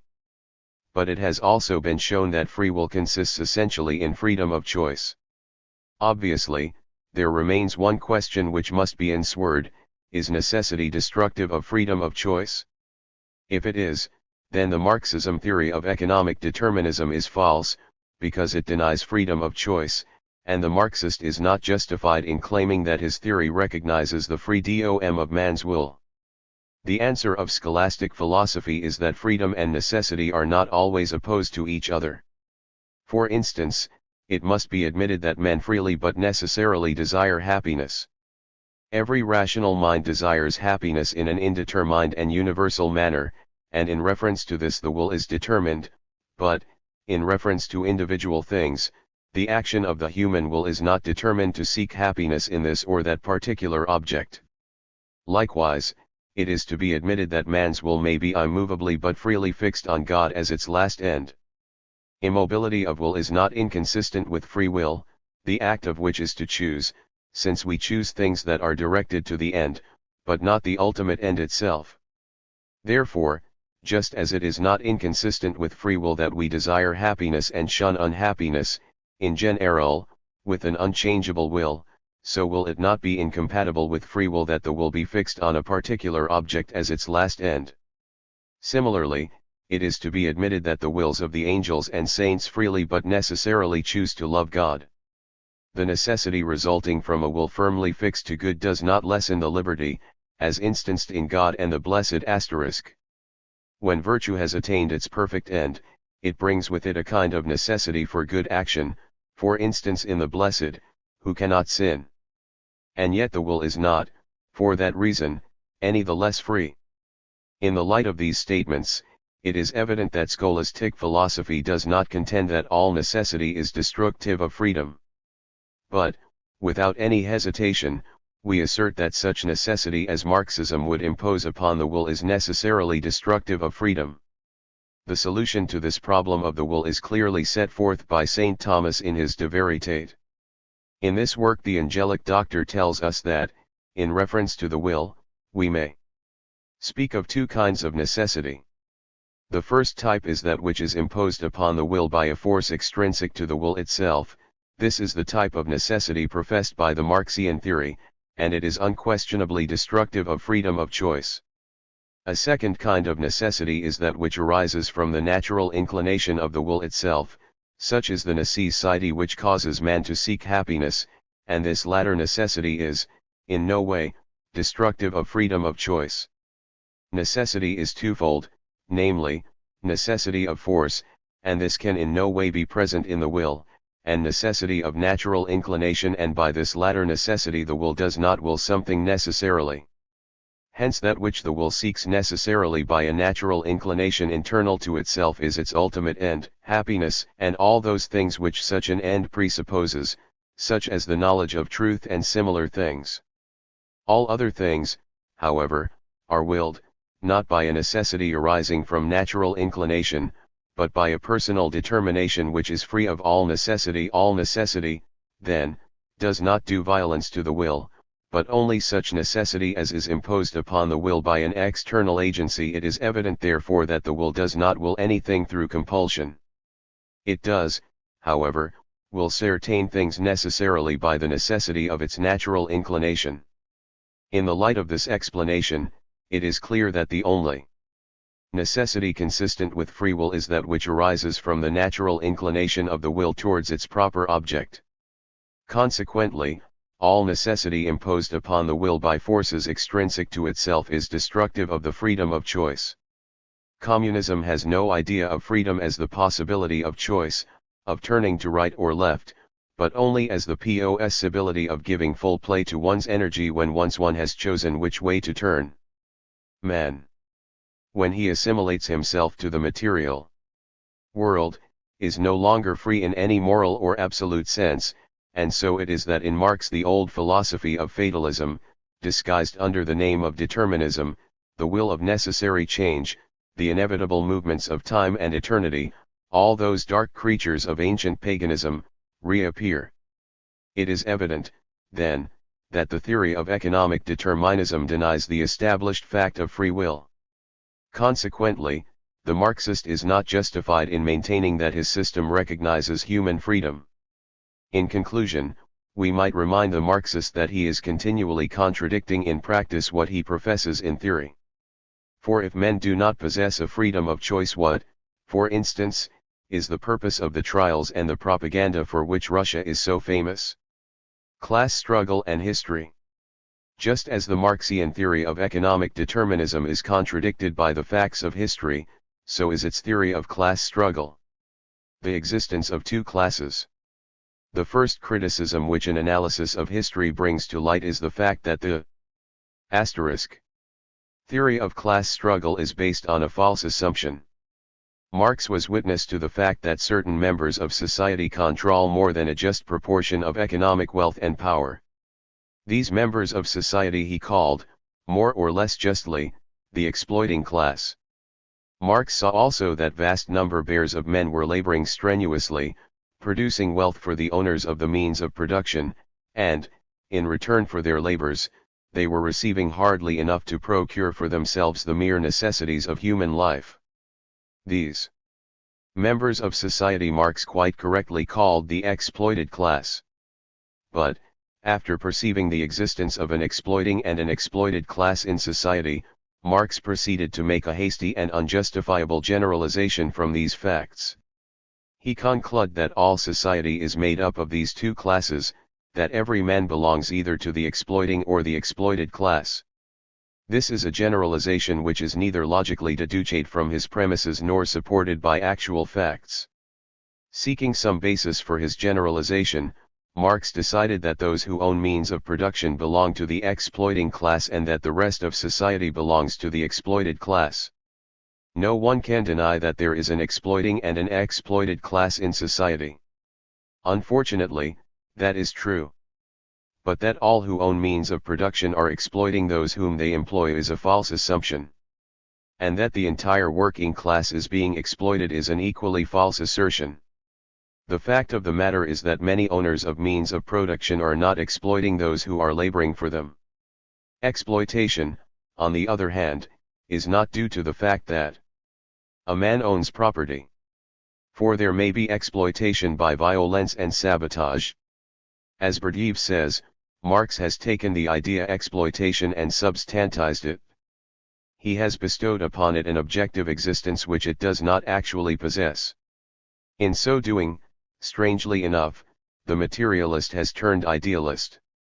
It is perfectly clear that Marx's proletariat is not the empirical working class which we observe in actual life. It is a mythical idea, not an objective reality. The proletariat is not an empirical reality at all, it is an idea. And in that aspect, Marxism, which consciously professes the most naive materialism, is an extreme idealism. For this reason, as Bober points out, the two classes organized against each other, whose existence the theory of class struggle presupposes, are two myths. There is no objective reality which corresponds to them, and thus the theory of class struggle has for its foundation, not reality, but a figment of Marx's imagination. It seems probable that the Marxist, as long as he remains a Marxist, will never perceive this fallacy which underlies his theory. There is in man an insatiable thirst for perfect happiness. We know that such happiness is not attainable in this life, but the Marxist, who knows only this life, consciously or subconsciously seeks such happiness here. As a result, the hardships which are a necessary part of earthly life will probably always appear to him as forms of exploitation on the fact of the class struggle. A second assumption of the Marxian theory of class struggle which is contradicted by the facts of history is that all great social changes have been effected by class war.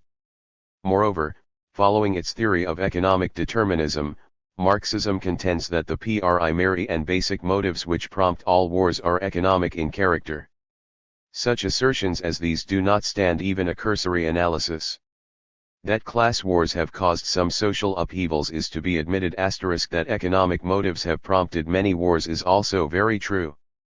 But to proceed to the generalization that, therefore, all social changes are produced by class struggle and all wars are waged for economic reasons, is wholly to misunderstand history. The historian could draw innumerable examples from the past to contradict these Marxian assertions. Radical changes in society have been effected by numberless means and many wars have been waged for reasons other than those of an economic character. Marx has failed completely to understand that national and racial hatreds have caused many wars and that whole series of wars, such as the Crusades, have been waged primarily for religious reasons. Marx, betrayed by his monistic economic method, did not properly understand the significance of national and racial wars.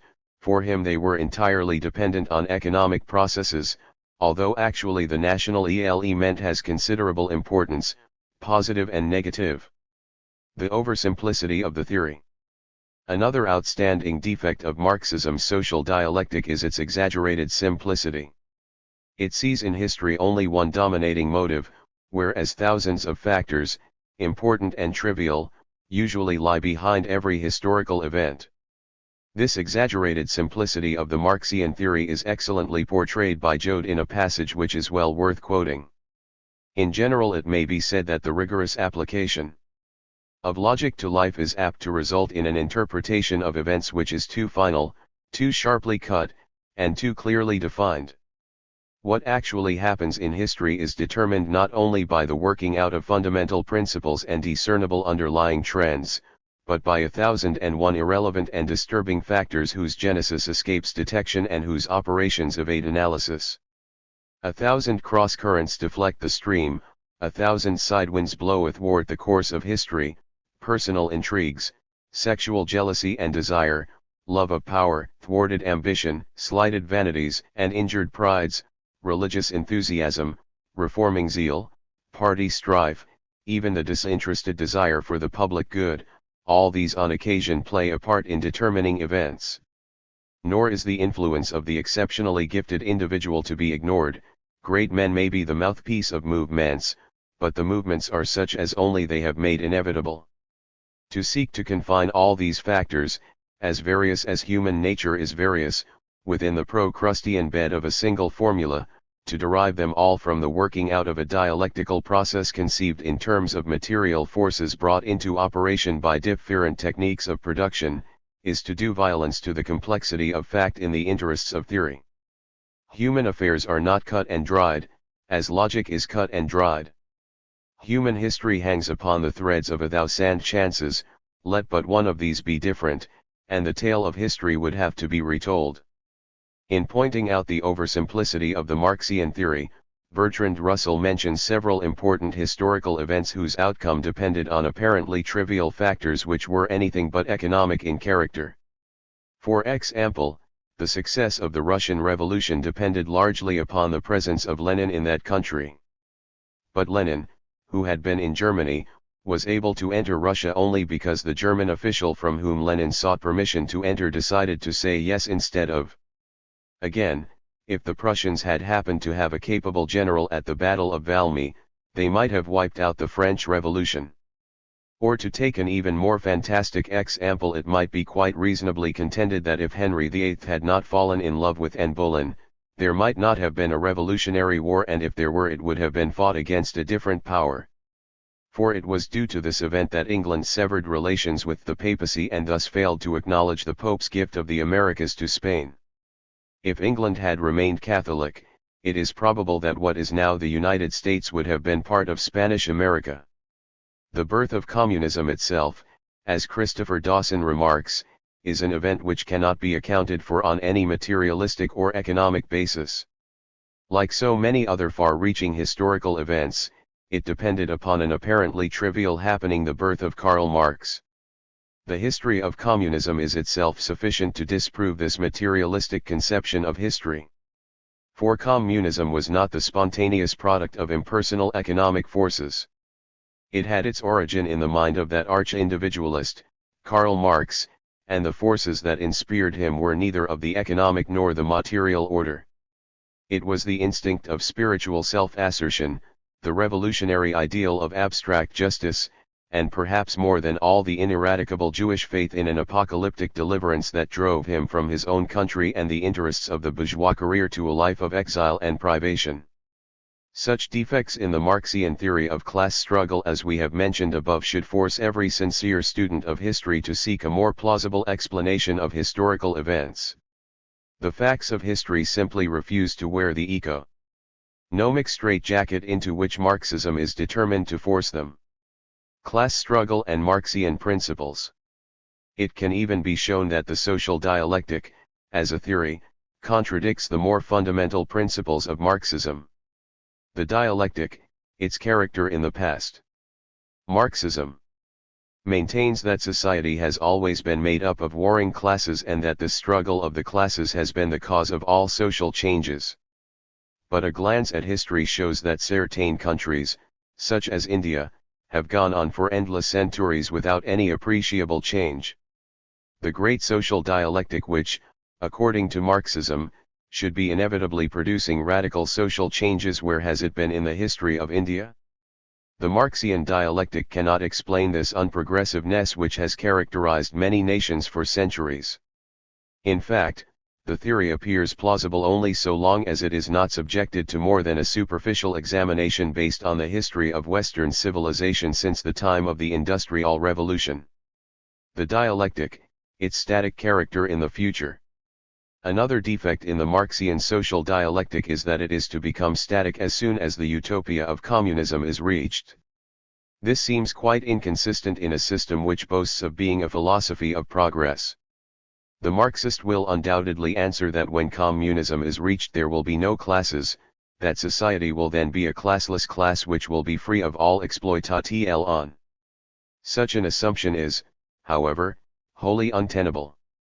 From the very nature of man, we know that there can never be a classless society. There will always be those who govern and those who obey, those who are executives and those who are laborers, those who enjoy power and those who do not. These distinctions will always constitute classes, and, human nature being as it is, there will always be what the Marxist calls an exploiting class and an exploited class. If anything, communism, which is a doctrine of force and the most highly developed form of state absolutism, tends to emphasize class distinctions, rather than to abolish them. For these reasons, we feel, along with many other writers, that the static character which the social dialectic is eventually to assume is a decided defect in the consistency of the Marxian theory. The dialectic and retrogression. A third defect in the Marxian social dialectic is its inability to explain retrogression in history. That nations fall into moral and intellectual decay, that they often lose their cultural standing and their economic prestige, are well-known facts of history. But the Marxian dialectic, with its theory of necessary progress, can offer no explanation of such phenomena. Engels was aware of the fact that there have been movements backward in history, and he contended that the Marxian theory acknowledges this fact. In spite of all seeming accidents and all temporary retrogression, a progressive development asserts itself in the end. The point, however, is that the Marxian theory cannot consistently acknowledge such a fact. The Marxian theory demands that there be continual progress forwards. Regress of any nature whatsoever is a violation of the basic principles of the dialectic. As E. I. Watkin remarks, Engels' admission that there has been regress in history but that progress always asserts itself in the end, is a mere optimistic act of faith which not only lacks a basis in Marxian principles but which is actually opposed to them. This optimism has no warrant in his materialist philosophy but is a pure act of faith which the founders of Marxism shared with the vast majority of their contemporaries, for whom progress was an unquestioned axiom. But it is an act of faith which can have no foundation apart from a belief in divine providence. The dialectic and prediction. It is the proud boast of the Marxists that their dialectical theory enables them to predict future social changes in specific places and at definite times. In contrast, as Hooke mentions, the great defect of all non-materialistic philosophies is that they cannot make any such predictions. In answer to Hooke, we might say that, in contrast to Marxism, we admit that we cannot predict future historical events. Moreover, there is the fact that Marxian predictions have proved hopelessly false. For instance, following their principle that communism should come first in those countries which are most highly capitalistic, Marx and Engels predicted those which would first turn to communism. Engels predicted that communism would first come in Germany. Marx, on the other hand, in an interview given in 1871 to an American newspaper, predicted that England would be the first to arrive at communism. The ironical feature about these predictions is not merely that they were false, but that communism came first in Russia, which in economic matters, was one of the least developed of all countries. In the light of Marxian principles, it should have been one of the last places in which one would expect to find communism. The dialectic and progress. A final remark which must be made in reference to the Marxian social dialectic, is that it implies the existence of a mind, an ordaining intelligence, which is directing the progress of the world. Strangely enough, it is Bertrand Russell who reminds the Marxist that a philosophy which insists that the social organism is necessarily developing towards a specific and more perfect goal, implies the existence of a formal cause of such determination. In our chapter devoted to a criticism of the Marxian philosophy of nature, it was explained in detail that orderly development and determination to a specific end or goal implies the existence of a mind independent of, and transcendent to the world. There is no need to repeat the explanation, but it is interesting to note that the Marxian philosophy of history goes astray on precisely the same points as does its philosophy of nature. In its philosophy of nature, Marxism is guilty of two basic errors. There is a failure to understand the efficient cause of motion in material reality and a failure to realize that the development and finality evident in nature implies the existence of a formal cause, an ordering intelligence. In its philosophy of history, Marxism errs once more on these same points. It fails to understand that the free human will is what we may call the proximate efficient cause of the motion in history. And it fails to realize that the orderly progress of society towards a specific goal necessarily implies the existence of an ordering mind as a formal cause. In conclusion, we reject the Marxian philosophy of history for the many reasons advanced in this chapter. As an analysis of history, it is contradicted by facts. As a philosophical theory, it denies the established fact of free will. It fails to grasp the very evident distinction between conditioning and determining factors in social life, and it is inconsistent on many points with the more basic principles of Marxism. Chapter 13. Criticism of its philosophy of the state. In the present chapter it is our intention to offer a critical appreciation of communism's philosophy of the state. This philosophy of the state has been explained in detail in a previous chapter and at this time may be summarized in a few lines. According to communism, each type of state is the direct product of a specific mode of economic production. The state is the most basic element in the superstructure of society. It is a class organization, a weapon of oppression and suppression which the ruling and exploiting class creates and utilizes for its own selfish economic interests. In a word, the state is an instrument of force by means of which the ruling class protects itself and maintains the exploited masses in a position of defenseless economic servitude. In direct opposition to this view of communism, we assert that the state arises from the social nature of man, not from a fanatical desire to exploit. The state is the creation of all members of society, not of a ruling minority, and its purpose is to promote the common good of all men, not the selfish interests of an exploiting class. The difference between communism's philosophy of the state and our own is clearly of an essential character. It is our intention to show that communism has made serious errors in formulating its concept of the state and that these errors have led it to the acceptance of an utterly false and distorted idea of the state. Before considering the errors of communism, it should be recalled that in the preceding chapter one important refutation of the Marxian philosophy of the state has already been given. It was shown that history not only fails to substantiate the claim that each mode of economic production creates a definite type of state but actually contradicts this basic principle of communism.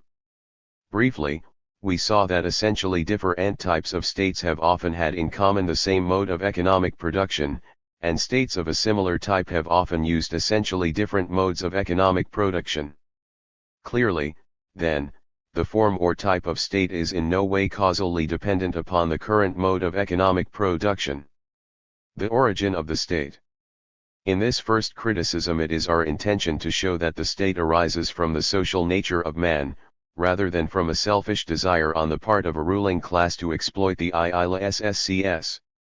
At the outset, it can be said that we are in agreement with communism on one point essential to the discussion of this topic.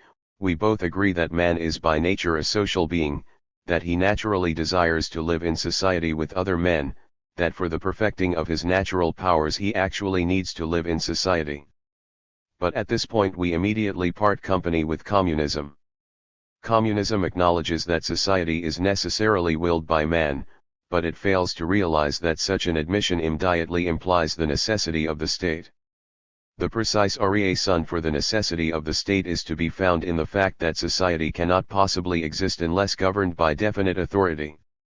And the presence of authority in society, directing all men towards their common welfare, immediately constitutes what we call the state.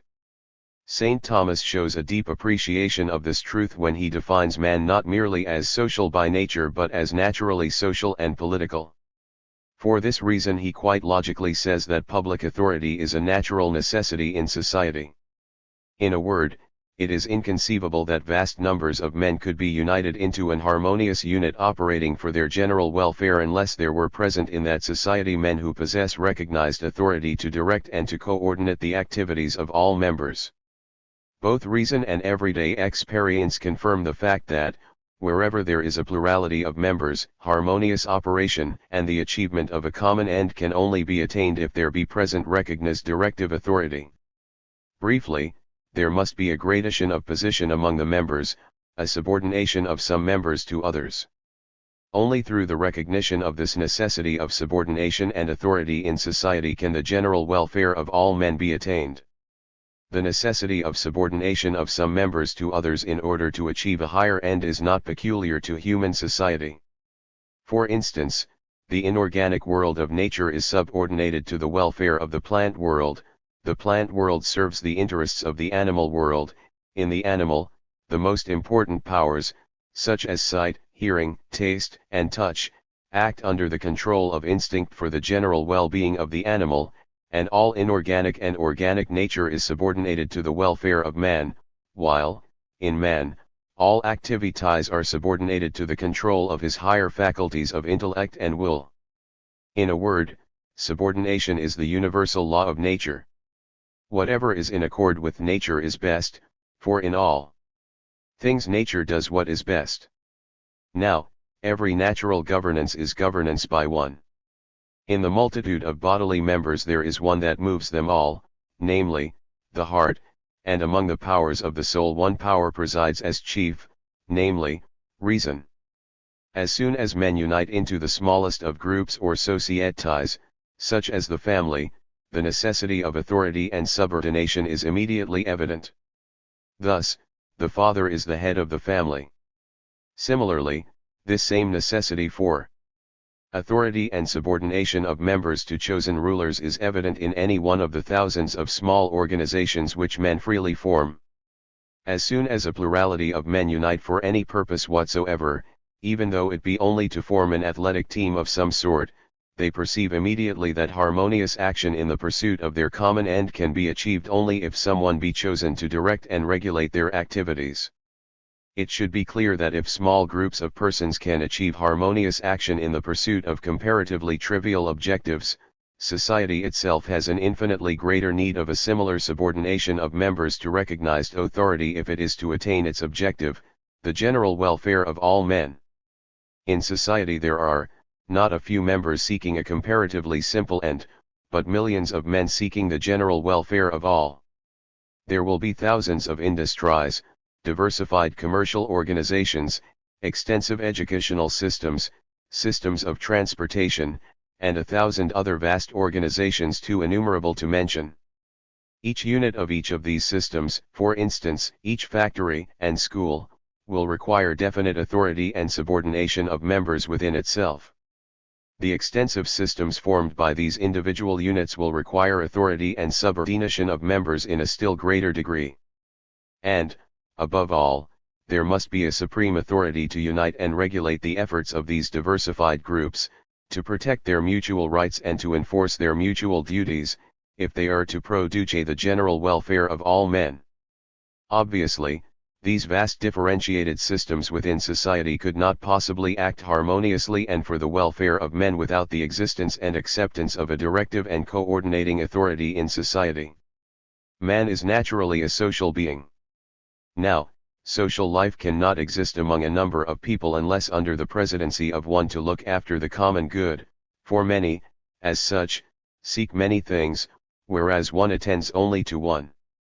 Wherefore the philosopher says, in the beginning of the Politics, that wherever many things are, Ordered to one, we shall find one at the head directing them. Clearly, then, men can attain the common end for which they unite in society only if there be present in society authority vested in some chosen members who formulate such laws and regulations as are necessary to procure the common good of all. This authority vested in certain chosen individuals constitutes what we call the state. The identification of civil authority organized for the common good with the state is clearly set forth by Pope Leo XIII in his encyclical on the Christian constitution of the states. Man's natural instinct moves him to live in civil society, for he cannot, if dwelling apart, provide himself with the necessary requirements of life, nor procure the means of developing his mental and moral faculties. Hence it is divinely ordained that he should lead his life, be it family, social, or civil, with his fellow men, amongst whom alone his several wants can be adequately supplied.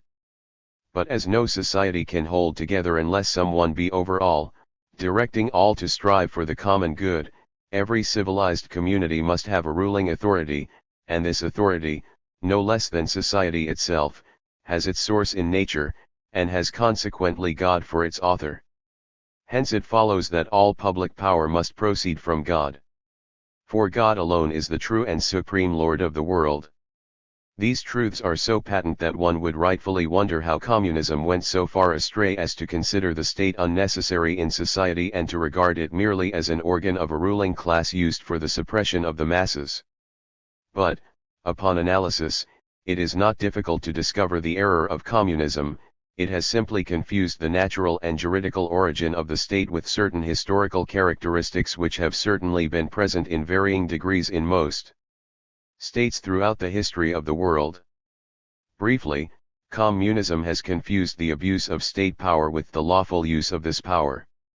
It has been so taken up with the outrages which it has seen perpetrated by means of state power that it has fallen into the error of identifying this abuse of power with the natural and lawful function of the state. The error is understandable but most unfortunate. The distinction between the use and the abuse of state power, the distinction which communism has failed to grasp, is well expressed by St. Thomas in his work on the governance of rulers. In the government of a group there is a right and a wrong way. Now, anything whatsoever is rightly direct when it is guided towards its proper end, wrongly when it is guided toward an improper end. If, therefore, a group of free men is governed by their ruler for the common good of the group, that government will be right and just, as is suitable to free men. If, however, the government is organized, not for the common good of the group, but for the private interest of the ruler, it will be an unjust and perverted government. In the presentation of communism's philosophy of history, it was remarked that many features of the theory were derived exclusively from an analysis of 19th-century conditions. This fact accounts to some extent for communism's error of identifying the abuse of state power with the true function of the state, because especially since the start of the Industrial Revolution has state power been used in many ways to exploit the masses. State power has almost always been abused to some extent by those chosen to rule. This has always been so and always will be so, for the simple reason that rulers are prone to the weaknesses of human nature. Men are weak mortals subject both to error and to sin. The error of communism nevertheless remains. It has seen grave abuses of state power and, completely forgetting man's natural need of the state, proceeds to the illogical conclusion that the use of power for purposes of exploitation constitutes the nature of the state. It then draws the conclusion that the way to remedy these abuses is to destroy the state. The remedy of communism is like that of a doctor who, perceiving that his patient has a headache, proceeds to cure it by cutting off the patient's head. Communism would not have fallen into this serious error if its authors had read the many papal encyclicals in which the pontiffs strongly protest against the use of state power for purposes of exploitation. In these great encyclicals the erring communist would have found the true solution to the problem, namely, that rulers must be brought to a realization of the source and purposes of state power. It must never be used for purposes of exploitation but always for the general welfare of men, and any abuse of state power should encourage prudent men, not to destroy the state, but to place this power in the hands of men who would use it for the common good. In summary, then, the theory of communism does not do away with the state. In its portrayal of the future utopia, communism invariably refers to the vast and perfect organization of social agencies which will assure the harmonious development of society. This is simply a verbal disguise of the state. For the functions which communism's society or social organization will perform are simply the proper functions of the state. Thus, in the final analysis, the theory of communism does not do away with the state. It professes that it will do away with the use of all power for purposes of exploitation, but, when analyzed, that does not mean the abolition of the state but only the eradication of the abuses of state power. And the Church has certainly endeavored for centuries to achieve that objective. The state and private property. A second fundamental error in communism's philosophy of the state is that it is based upon the unproven assumption that private ownership of the means of production is an evil. It is the contention of communism that private ownership of the means of production necessarily results in exploitation and that the state is the strongest defender of this type of ownership. It then concludes that by doing away with the protective state, man will be able to abolish private ownership and thereby rid society of economic exploitation. The argument of communism in this matter is certainly attractive but nonetheless specious. As usual, the communist argument contains sufficient elements of truth to render it appealing to the unwary. It is perfectly true that the private ownership of the means of production has often furnished ruthless men with a weapon which they have used to exploit their fellow men. This unpleasant truth has been especially evident since the beginning of the Industrial Revolution. In fact, both the existence and the progress of communism are in no small degree to be accounted for by this unfortunate fact. But the conclusion which communism draws from this fact is wholly illogical. To abolish private ownership as a means of abolishing exploitation is once more to cure the headache by cutting off the patient's head. Private ownership is as natural to man and as necessary to society as the head is to the patient. And just as one would not think of curing a headache by cutting off a person's head, neither should one think of remedying exploitation by destroying private ownership. The error of communism in this matter is twofold. On one hand, it fails to appreciate the fact that private ownership is both natural to man and necessary to society. On the other hand, it fails to understand that the exploitation which has resulted from private ownership is due to the abuse of the right of private ownership, not due to the existence of the right itself. It is not our intention to enter here upon an extended treatment of the right of private ownership. Contemporary interest in social philosophy has given us numerous expositions of the subject. Any of these may be consulted with profit by those who desire to recall the solid foundation upon which man's right to private ownership is based. We should like, however, to present some thoughts on private ownership in relation to the theory of communism. First, we have said that private ownership is natural to man, that is, it is a natural right. It has its basis in the very nature of man. A proper grasp of the full implication of this point is often lacking in current defenses of the right of private ownership. Occasionally we encounter Catholic writers who deny that private ownership is a natural right of man. They state explicitly that no rule or principle of ownership has any intrinsic or metaphysical value, that private ownership is justifiable only because of the effects it produces, namely, its conduciveness to human welfare.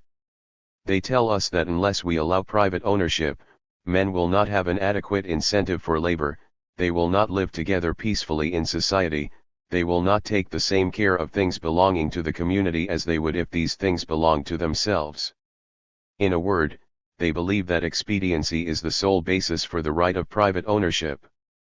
These arguments from expediency for the right of private ownership undoubtedly possess a certain validity, but they do not constitute the real foundation upon which the right to private ownership rests. Moreover, they are extremely ineffective today, and if the Catholic philosopher had no other arguments to offer against communism in this matter, he might as well cease trying to uphold private ownership and retire from the battlefield. For it is precisely the argument from expediency which is today communism's most deadly weapon against private ownership. One cannot hope to defend private ownership solely on the ground that it is most conducive to general human welfare when millions are living in a state of starvation due to the abuse of private ownership.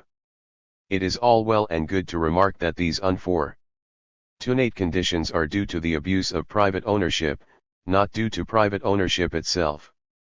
But the masses do not make philosophers' distinctions. The fact remains that private ownership, as practiced today, is to a very great extent not conducive to the common welfare of men, and if anyone believes that the value of private ownership for promoting the common welfare is the only basis on which the right rests, he has absolutely no effective argument in defense of private ownership to present against communism. Men are convinced that they have a right to the necessities of life and to some of its luxuries. They know also that it is not just if a minority lives in overabundant wealth while the masses starve. For ordinary men, private ownership is to be identified with the present regime, capitalism, as contrasted with its opposite, communism. The argument based on the effects and value of private ownership is thus the strongest argument against the right of private ownership, and communism finds it a simple task to convince the masses, victims of ruthless exploitation, that they will receive the necessities of life and peaceful living only after private ownership is abolished. Principally because of the immoral character of contemporary capitalism and the natural tendency of ordinary men to identify capitalism with private ownership, communism has succeeded exceptionally well in turning one of our own arguments against us, namely, the justification of private ownership on the grounds of its value in promoting the general welfare of society. The error of those defending private ownership has been in the emphasis and importance they have attached to this argument. Too often it is the only, or at least the principal argument which they have presented in defense of private ownership. Actually, this argument is secondary in value and not at all the basic argument upon which the right of private ownership rests. It is our intention to show briefly that, by a representation of the true basis of the right of private ownership, we can very easily, not only offer an invincible defense of private ownership, but also show that communism itself basically implies the acceptance of the right of private ownership. A true defense of private ownership must be based upon a thorough analysis of the nature of man himself. The present-day world must be reminded of the fact that man is in a certain respect a member of society, an individual, one of a very numerous species, but, on the other hand, man is a person possessing intellect and will. Insofar as man is an individual member of the human species, he is subject to society, that is, insofar as he is a material being he is immersed in this vast social organism and belongs to it. But insofar as man is a person, he transcends society, that is, insofar as he possesses a spiritual soul, he escapes the absorbing action of society and is independent of it.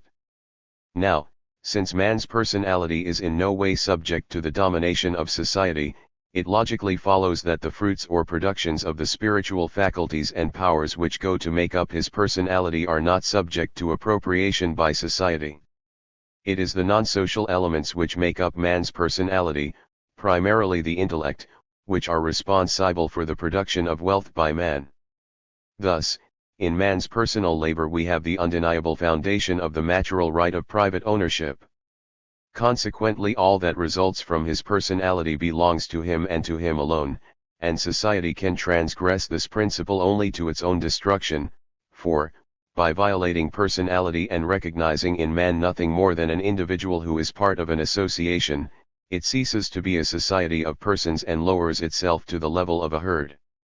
Now something of man's personality is latent in all human labor that is really productive. Man modifies the aspect of nature by his free will, his intelligence guides him in the production of things necessary to life.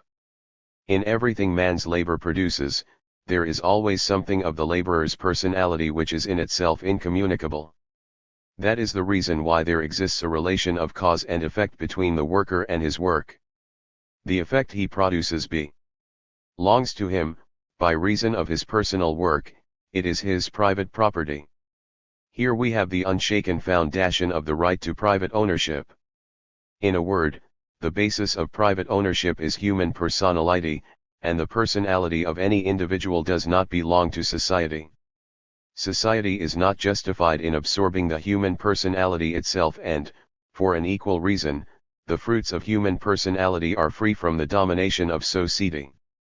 Herein we have the solid, metaphysical basis upon which rests the right of private ownership. The truth that personal labor is the real basis of private ownership brings us face to face with one of the strangest of paradoxes. It is now possible to show that, not only Catholic philosophy but also communism acknowledges that wealth is the product of personal labor, and that communism therefore implicitly contains an acceptance of the right to private ownership.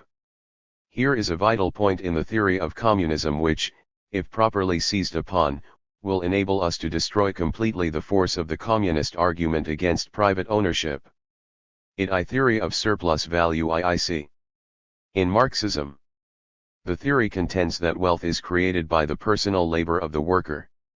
The Marxian theory of surplus value next points out that under the capitalistic regime the worker neither receives what he produces nor its equivalent value. On the contrary, the capitalist takes most of the profits which are derived from the labor of the worker and gives the latter a comparatively small reward for what he has done. It goes on to contend that this is rank injustice, that the worker is entitled to that which he produces or its equivalent value. The remedy for this injustice, says communism, is to overthrow capitalism. But let us forget the remedy suggested by communism, the overthrow of private ownership, and let us concentrate on its argument. Oddly enough, when we do so, we encounter the strangest of paradoxes. Communism is contending that the personal labor of the worker entitles him to what he produces or its equivalent value. In a word, the basic principle of the Marxian theory of surplus value is in itself a defense of private ownership. It is an attack upon capitalism for its depriving man of that which he has, by personal labor, rightfully acquired. Thus, communism is actually based on the recognition that personal labor gives man a right to private ownership. In fact, there is no more violent a protest in all history that man has the right of private ownership than is implied in communism itself. For the very basis of its theory of surplus value is that capitalism is an exploiting system precisely because the capitalist refuses to give to the worker that to which he has a right, namely, that which he personally produces. But the recognition of the right to private ownership is not merely implied in the communist theory. It is actually the strongest psychological force behind the development and spread of communism. Men do not become ardent communists because they are moved by some vague ideal of a society in which private property has been abolished. Communism grips men for precisely the opposite reason. Men become communists because they feel often rightly that the capitalist has deprived them of that to which their labor has given them a strict personal right. They realize that the things they produce are the creations of their own minds and physical labor, and they feel that they have a right to these things. They do not become class conscious regarding themselves as members of the exploited class because they want no private property, but because they feel that by overthrowing the capitalistic class they may be able to regain for themselves those things to which their personal labor has entitled them. The poor in our country who would violently dispossess the rich, who join the communists because they promise to overthrow capitalism by force and to liquidate all who own, and who sow seeds of hatred against their fellowmen, are not the gospel poor. Their only regret is that they cannot be rich. Their souls are just as avaricious as the rich. They are the involuntary poor, the poor who crave to be rich, the enemies of capitalists because they want to be capitalists themselves. They are scandalized at the wealth of others but only after they are tempted by the lust of their possessions. That is why every communist is at heart a capitalist without any cash in his pockets. He talks more about his hatred of the rich, than his love of the poor, more about the evils of the present system, than the remedies he has to offer. This group with its hatred of classes is just as much a menace to our civilization as the rich who exploit the poor. The verdict of history is against them. The envious poor who crushed the rich never did anything for the poor man with all their confiscated wealth, they merely transformed individual selfishness into collective selfishness. They therefore have no right to condemn the rich, they have never earned the right. No man has a right to condemn the rich until, Like our blessed Lord, he has proven he is free from the passion of wealth. Thus, strangely enough, it can be shown that in communism's theory and practice there is implicitly contained a superb defense of private ownership. In fact, the argument of communism is based upon the strongest argument for private ownership, namely, that man's personal labor gives him a personal right to that which he produces. The error inherent in communism's presentation of this argument is a rather obvious one. It simply takes too narrow a view of the labor process. The theory of surplus value wishes to give the entire product or its equivalent value to the worker who immediately produces it. When contemporary society refuses to give the worker the entire value of the product which comes from his hands, communism charges that the worker is being exploited and urges the complete overthrow of the present system. What communism fails to realize is that the labor of many others, besides that of the worker who immediately produces an article, is latent within every product. It forgets completely that everyone who has contributed mentally or physically toward the new product deserves some compensation. The owners of the factory, for instance, must buy the machinery, the raw products, and pay for the upkeep of their plant. Every machine used in their factory is the product of the personal labor of other men. The raw materials which they use were mined, perhaps, by the personal labor of thousands of workers. Thus, the owners of a factory can procure the machinery and raw products necessary for their own industry only if they pay for such things, that is, in strict justice they must compensate other workers by paying for such things out of profits derived from their own products. In the present-day world of scientific industrialization, it should be clear to anyone that any given product is the fruit of the mental and physical labor of a vast and complicated army of workers. Even in the smallest of factories there must be those who buy the factory, the machinery, the raw materials and plan the production. The labor of this vast number of workers and of the thousands of others who made the machinery and mined the raw materials is latent in every finished product. Innumerable expenses must be paid, and every worker who contributed even remotely towards the completed product must receive some share of the profit derived from the sale of the article. If communism should contend as it does that the workers in a particular factory are to be given the full value of the product as it comes from their hands, communism itself becomes the protagonist of a class system of exploitation 10,000 times worse than capitalism ever was.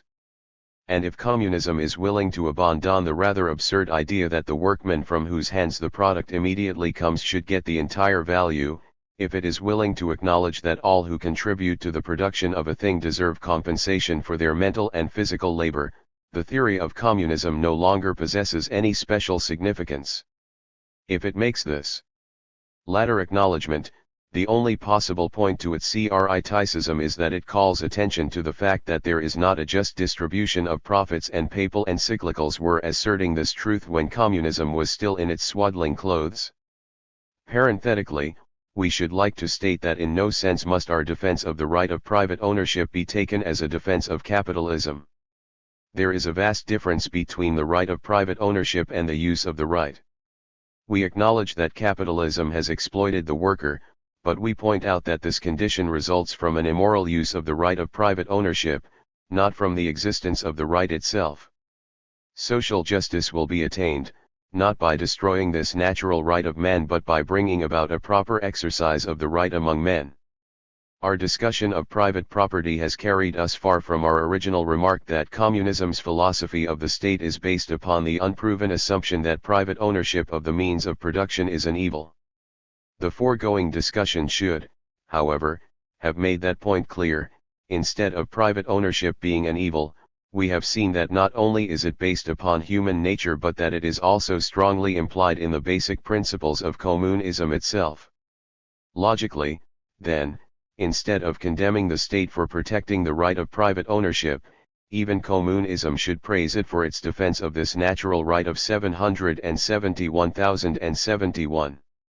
In concluding our criticism of communism's philosophy of the state, we should like to summarize its salient features. Instead of being the realistic philosophy that it professes to be, that is, instead of analyzing the nature of man and discovering that man's social nature demands the existence of the state, communism proceeds in an extremely inaccurate manner. It begins by failing to distinguish between the use and the abuse of state power. It forgets completely all of the excellent purposes which state power serves and concentrates only on the abuses of this power. It becomes so intent upon the abuse of state power for purposes of exploitation that it proceeds to identify this abuse of power with the normal and natural function of the state. In hypostatizing the state as an organ of oppression which should be destroyed, communism fails completely to realize that it has simply built up a straw man. The truth of the matter is that insofar as the state has served as an organ of oppression, precisely to that extent has it failed to function as a state. Thus, even though the communist does not recognize the fact, his attack upon the use of state power for purposes of exploitation in no way militates against the necessity of the state or the proper exercise of its power. Even though it would surprise a communist to learn it, the truth is that his attack is basically nothing more than a protest against the abuse of legitimate state power by individuals. Second, the theory of communism itself implies the existence of the state. The communist avoids the use of the word state in his presentation of the future utopia. Instead, he uses the word society or social organization to portray the vast, well-organized social machinery which guides all human activity towards the harmonious achievement of the common good. But it is only a verbal quibble whether one calls the legislative, executive, and judicial machinery requisite for the harmonious progress of society a state or a social organization. The basic fact remains, the presence of that legislative, executive, and judicial power, which we call the state, is necessary in society. Third, communism seeks to destroy the state principally because of the protection which it gives to the right of private ownership. The opposition of communism to private ownership, which it believes necessarily creates economic exploitation, obviously arises from a failure to distinguish between the right of private ownership and the abuse of this right. Paradoxically enough, the communist does not realize that his own theory of surplus value is based upon an invincible argument for the right of private ownership. Similarly, it never dawns on him that when exploited men become communists they do so, perhaps unconsciously, out of the sheer hope that someday they will receive their share of private property. Basically, then, the theory of communism contains an acceptance of the right of private ownership and, logically, it should praise the state for its defense of this natural right of man. In a word, communism's philosophy of the state contains only two just protests, one against the abuse of state power for purposes of exploitation, the other against the abuse of the right of private ownership, and the encyclicals of Popes Leo XIII and Pius XI in our own age, as well as the teaching the Church throughout its entire history, have had as their objective the eradication of these evils. Chapter 14. Criticism of its philosophy of religion.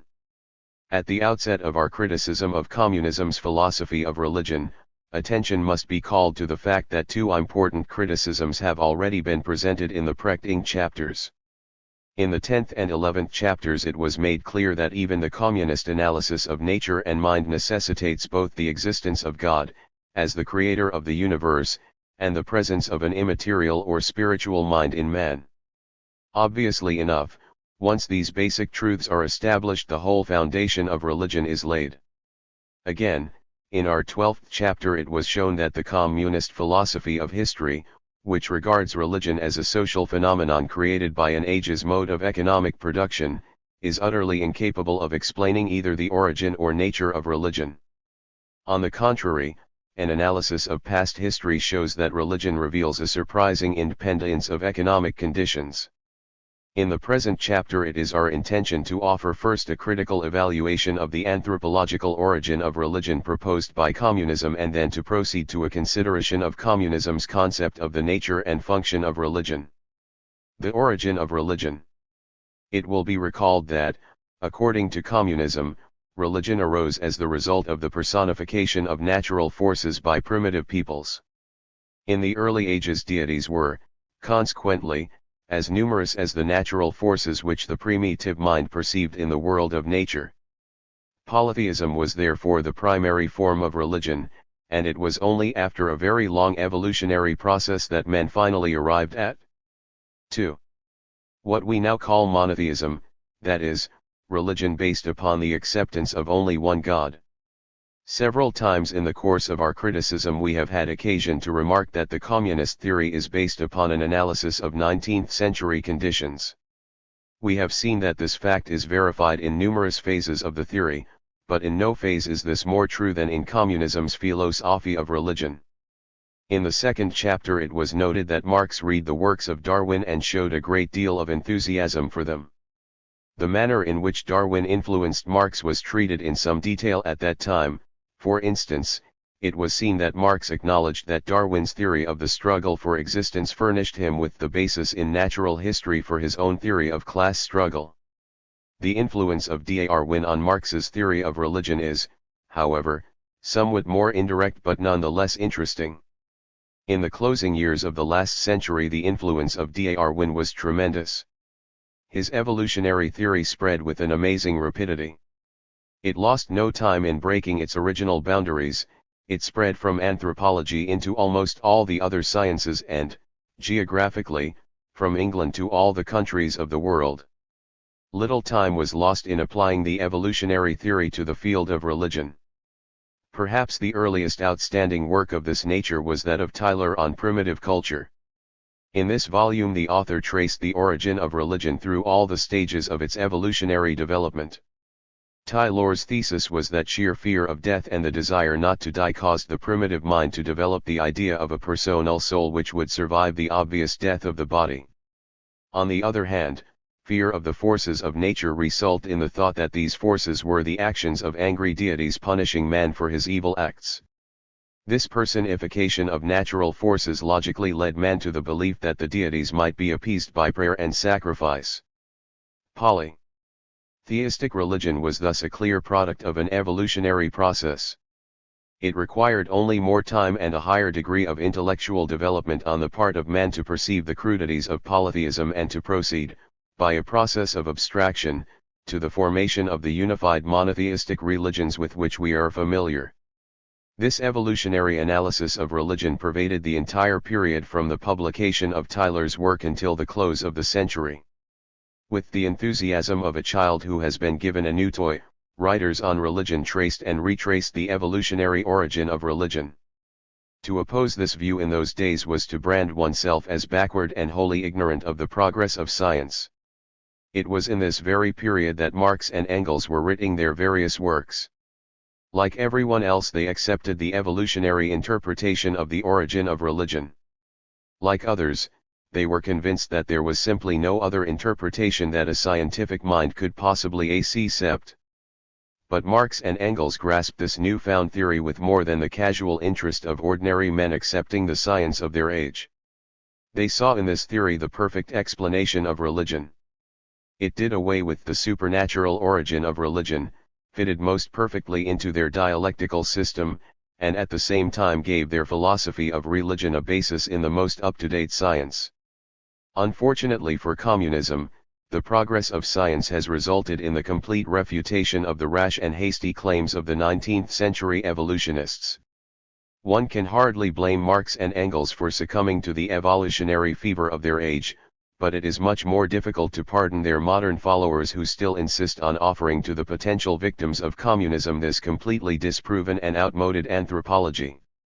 The enthusiastic evolutionists of the past century were probably sincere, and Marx and Engels may have been equally sincere in accepting the evolutionary theory of religion.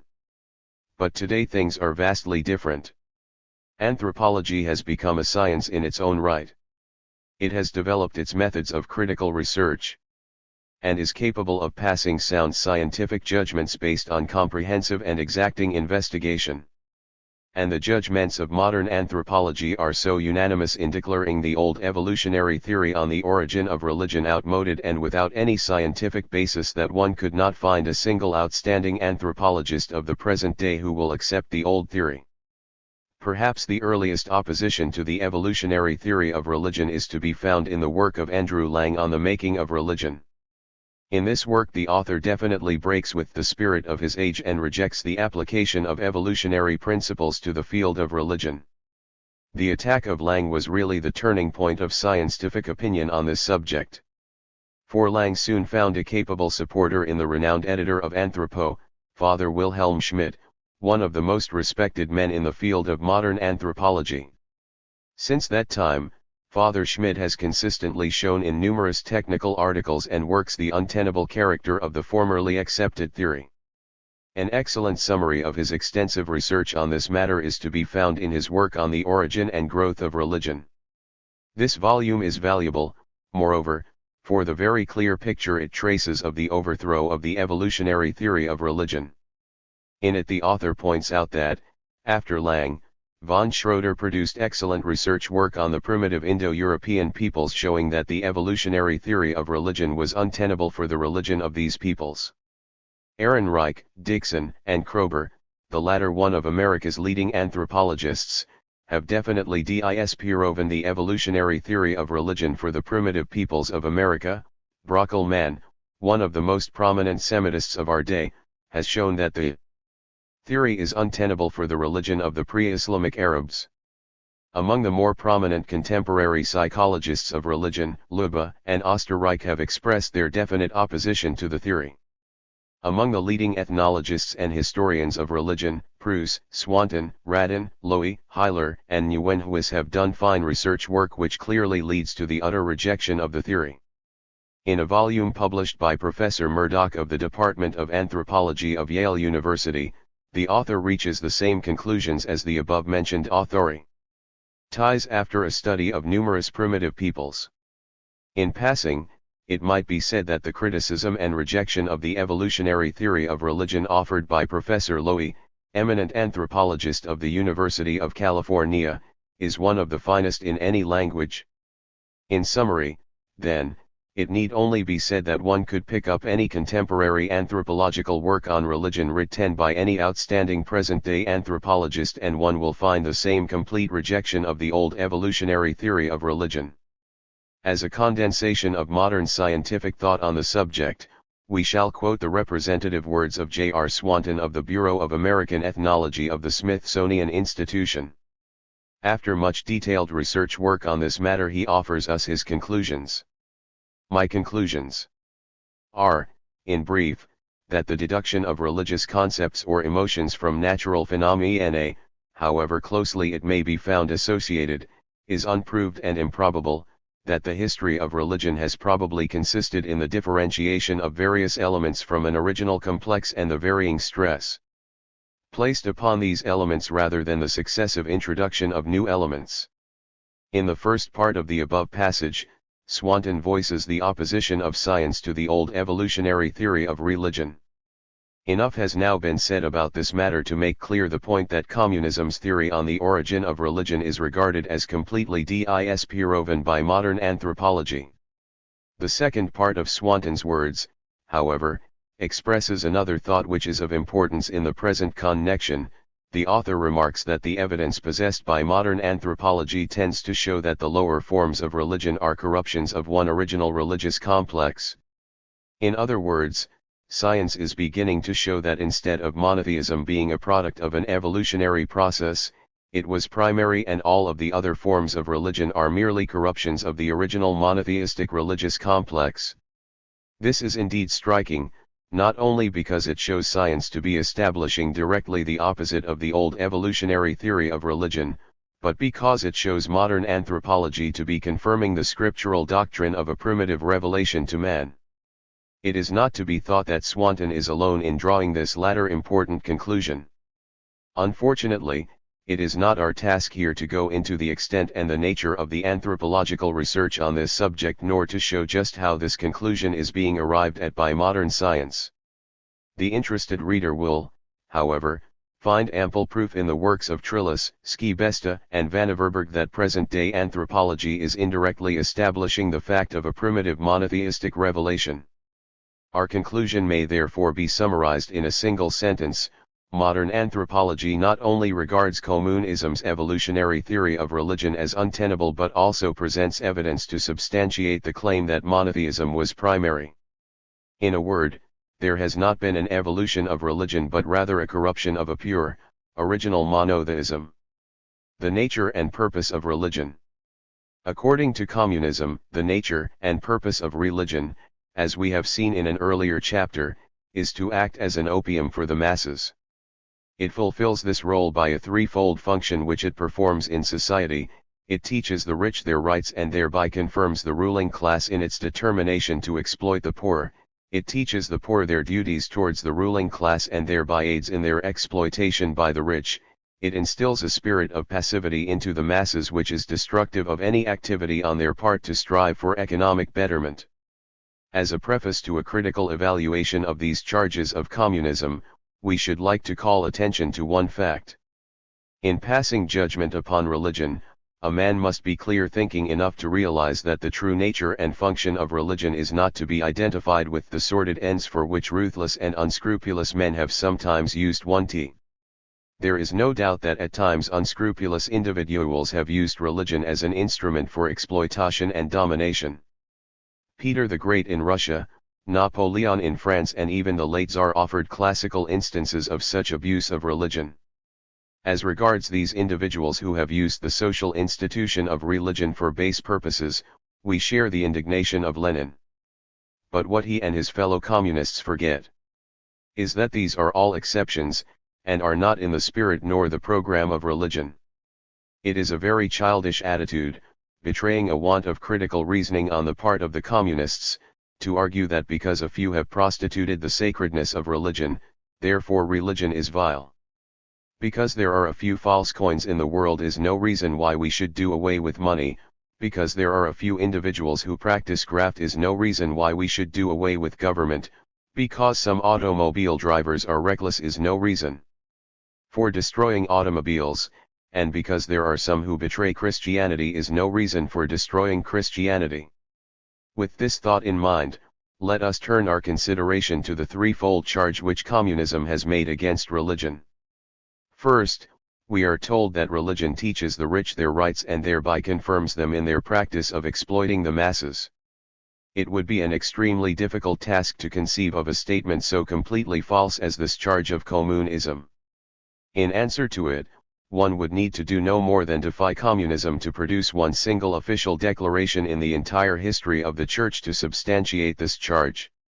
An accusation of this nature reflects a complete ignorance of the Church which, following sacred scripture, has always warned the rich that it will be as difficult for them to enter heaven as for a camel to pass through the eye of a needle.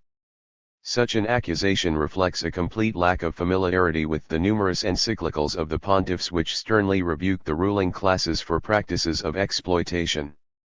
Indeed, the Church has been the one great force in the world centuries before communism ever existed which has always protested against the exploitation of the poor and used its tremendous power and influence to crush such tendencies on the part of the ruling classes.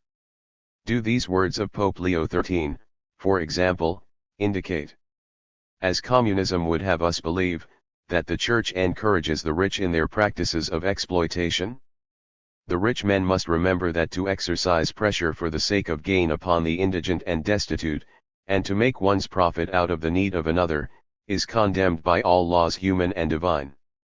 Equally without foundation is the accusation of Lenin that the Church urges the rich to be charitable towards the poor in order that they may thereby cover up their injustices towards the poor and be in possession of a cheap ticket to heavenly bliss. Communism cannot offer one official teaching the Church to substantiate this calumny and, as usual, there is no difficulty whatever in finding a stern official condemnation by the Church of the very abuse mentioned by communism. How much do the following words of Pius XI, for instance, indicate that the Church justifies exploitation on the part of the rich provided that they are charitable towards the poor? The wealthy were content to abandon to charity alone the full care of relieving the unfortunate, as though it were a task of charity to make amends for the open violation of justice, a violation not merely tolerated but sanctioned at times by legislators. The wage earner is not to receive as alms what is his due in justice. And let no one attempt with trifling charitable donations to exempt himself from the great duties imposed by justice. Communism, then, has not offered a single official declaration of the Church to substantiate its charge that religion teaches the rich their rights and thereby confirms them in their exploitation of the poor. On the contrary, Anyone who is even superficially familiar with the official teaching of the Church can recall innumerable stern protests by her against the exploitation of the poor by the rich.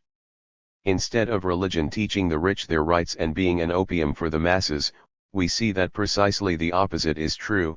The Church has always sternly reminded the rich of their duties to the poor, it has recalled the rights of the poor, it has taught the rich that their obligations to the poor become increasingly greater in proportion to the amount of wealth they possess. Second, communism charges that religion teaches the poor their duties towards the rich, thereby urging them to submit patiently to exploitation by the ruling class. Once again, we challenge communism to bring forward a single official statement in the entire history of the Church in which she has urged the poor to submit to exploitation. It is perfectly true that the Church has always encouraged patience and resignation in the face of poverty and distress. A typical example of such an encouragement is to be found in one of the encyclical letters of Pius XI. Let the poor remember that the world will never be able to rid itself of misery, sorrow, and tribulation, which are the portion of those who seem most prosperous. Patience, therefore, is the need of all, that Christian patience which comforts the heart with the divine assurance of eternal happiness. But such encouragement for the development of the virtues of patience and resignation springs from a motive far different than the desire to see the poor submit willingly to exploitation. It springs from a realistic appreciation of the nature of man, a realization which is wholly lacking in communism. The resignation which religion preaches is not passive submission to economic injustices, as communism contends. Resignation means accepting our lot, while working to better conditions by an intelligent understanding of the nature of things. A mother, for example, is resigned to the pettiness and helplessness of her newborn babe. A farmer is resigned to the slow maturing of the seed he sows in the springtime, because both take into account the nature of things. But because the mother is resigned to infancy, or because the farmer is resigned to the seasons, it does not follow that they are passive or inactive, nor that the mother does not nourish her babe, nor the farmer till his crops. As a matter of fact, they both work intelligently to draw out the perfection of things committed to their care. So it is with religion. Religion is resigned to the nature of the world and the nature of man. It knows very well that man is prone to evil, that some selfishness will remain under any economic system, and that no paradise can be built here below. But because religion is resigned to these practical limitations, religion does not refuse to better conditions by infusing virtue into the hearts and souls of men, to the end of making a world where the good can live among the bad, where the rich can live without exploiting the poor and the poor can live without being violently destructive of all wealth, and where the majority can live in a state the side of heroism and martyrdom. Communism, however, refuses to accept the nature of things and thinks it can change them by violence and confiscation. But it is just as foolish to think that by a revolution one can alter the nature of man, as it is to believe that you can alter the nature of a baby by putting a bomb under its cradle, blowing it up and expecting it to come down a full-grown Bolshevik. In fact, it is just as foolish to try to build a perfect paradise here below by revolution, as it is to try to dynamite triangles into four-sided figures. There are certain things to which we must be resigned, and the nature of man is one. It is simply because Russia has refused to take account of this one fact that it has failed. All its failures are failures incident to human nature. Since it failed to be resigned to that, it must be resigned to failure. Actually, there is abundant evidence that when the Church teaches patience and resignation, she is not preaching passivity to unjust conditions. The words of Pope Leo XIII directly counter this charge of communism. It is the duty of the state to promote in the highest degree the interests of the poor. It is the desire of the Church that the poor should rise above poverty and wretchedness and should better their condition in this life, and for this it strives. As a matter of fact, so desirous is the Church to promote the material, as well as the spiritual welfare of the poor, that whenever preference is to be shown, she insists that the state give first consideration to the poor. When there is a question of protecting the rights of individuals, the poor and helpless have a claim to special consideration. The richer population have many ways of protecting themselves, and stand less in need of help from the state. Those who are badly off have no resources of their own to fall back upon, and must chiefly rely upon the assistance of the state. And it is for this reason that wage earners, who are undoubtedly among the weak and necessitous, should be specially cared for and protected by the Commonwealth. In brief, the charge of communism that religion has taught the poor their duties towards the rich in order to make them apt victims of exploitation is utterly false. On the contrary, the Church has been the one great champion of the downtrodden throughout the ages. Unceasingly, she has condemned the exploitation of the poor and done all in her power to curb it. In 1,000 ways, she has worked to foster the material, as well as the spiritual welfare of the poor. And, above all, she has been realistic enough to understand human nature and thus to know that even her tireless work for the poor would never bring them an earthly paradise. For these reasons she has taught them the valuable virtues of patience and resignation to help them bear up with poverty and distress in this life, and has given them a radiant hope in a future life of perfect happiness. Third, communism charges that religion makes man passive, that is, it instills into the masses a spirit of passivity and resignation which is utterly destructive of any desire they might have to achieve economic betterment. In answer to this accusation, attention must be called to the fact that in our criticism of the previous point it was shown that the resignation preached by religion is born of a realistic outlook on life. In so far as life can be changed for the better, both materially and spiritually, religion is the most active force in the world working for that betterment. As usual, communism's indictment of religion is directly the opposite of that which is true. The fact of the matter is that religion, instead of being passive, is essentially dynamic. Why cannot the communists see the obvious fact that if religion emphasized the passivity of man, then religion would never admit the terrible reality of sin? Does not sin mean that man is conscious, deliberate, and active, and that the creature can raise his non serviam against the Creator? The very symbol of Christianity, which is the cross, testifies better than anything else to the activity of man in religion. Before that cross, man cannot remain indifferent, he cannot be passive, he must either nail the Savior to it, or else mount it to be crucified with him. If religion is passive, why must communists be so active to destroy it? Do we raise armies to kill what we believe are dead dogs? If religion be passive, why did the Church condemn quietism? For no other reason than because she wanted to teach men that they must be active in the work of salvation, that it is as foolish to expect God to say our prayers for us as it is to expect Him to till our crops.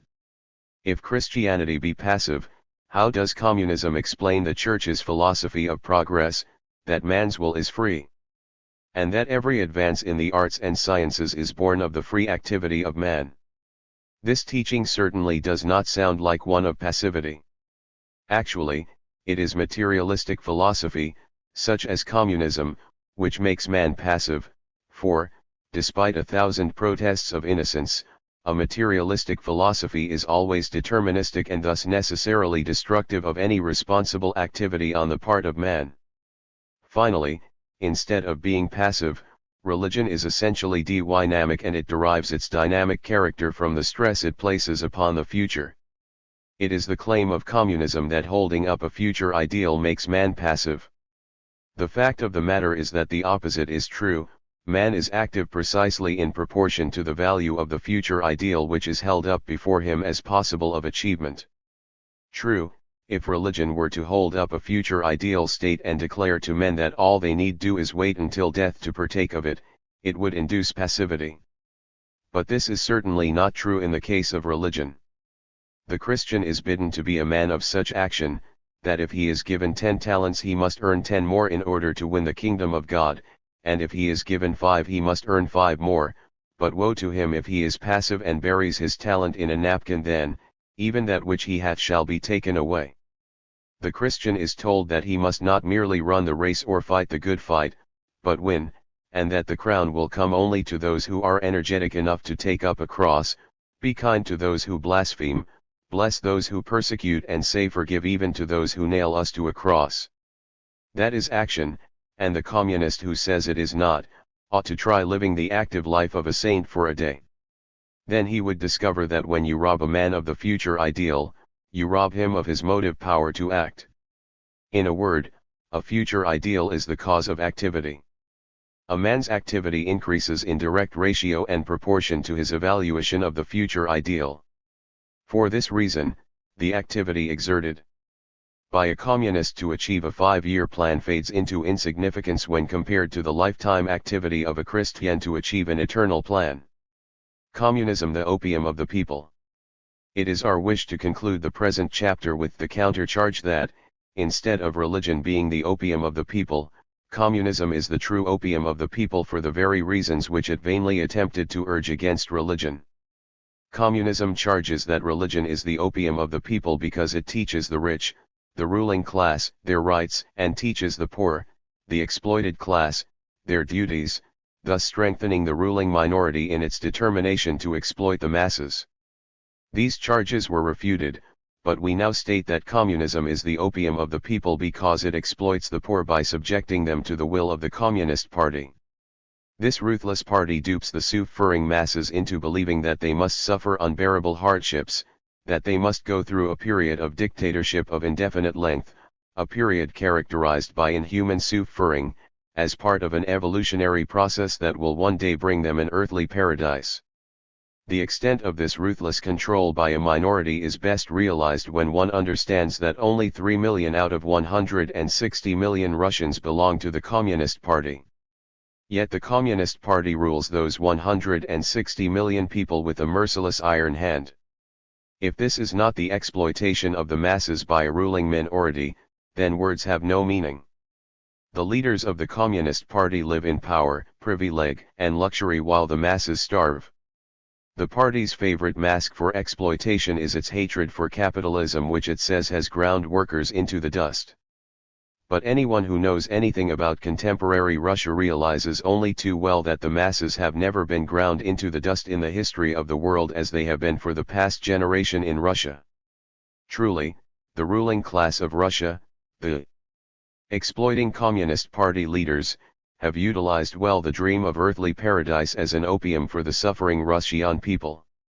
If the term opium deserves to be applied to anything, it is certainly not to religion. What is the effect of opium? Opium is a drug which puts the intellect and will to sleep and allows only the vegetative and animal functions to continue. A man under the influence of that drug cannot think, cannot resolve, but he can breathe and he can digest.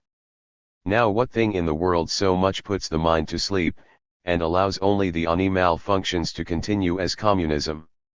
It drugs the mind by refusing to allow it to reason from the order of the stars to the creative hand that made them.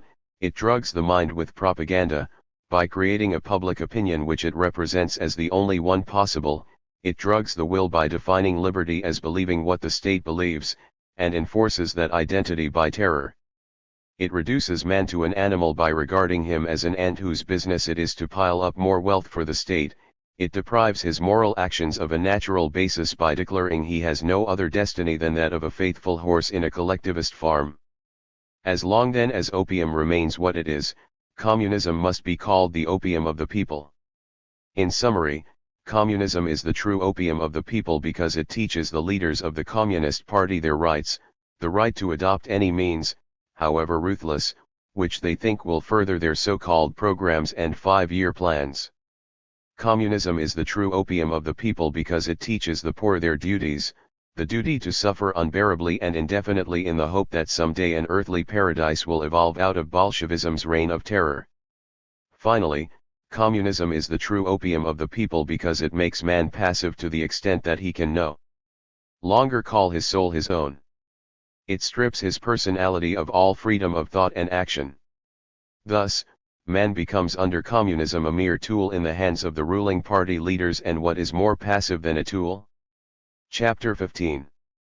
Criticism of its philosophy of morality. In approaching a criticism of communism's philosophy of morality, it is well to recall briefly its major conclusions. Communism's moral philosophy maintains that the Christian moral code and every other moral code as well is simply a derivation of the mode of economic production proper to a particular age. Men find themselves living in a society with a definite mode of production by means of which they procure for themselves and their families the material necessities of life. They know that they must eat in order to live, and so long as they feel that the current mode of economic production is supplying them with the needs of life, they are not only satisfied with it but also determined to protect it. Thus, men consciously or unconsciously create a moral code of laws whose purpose it is to protect the current mode of economic production. And the principal defenders of the moral laws which protect the current economic system are, of course, those who profit most by them, namely, those who own the means of production, the exploiting class.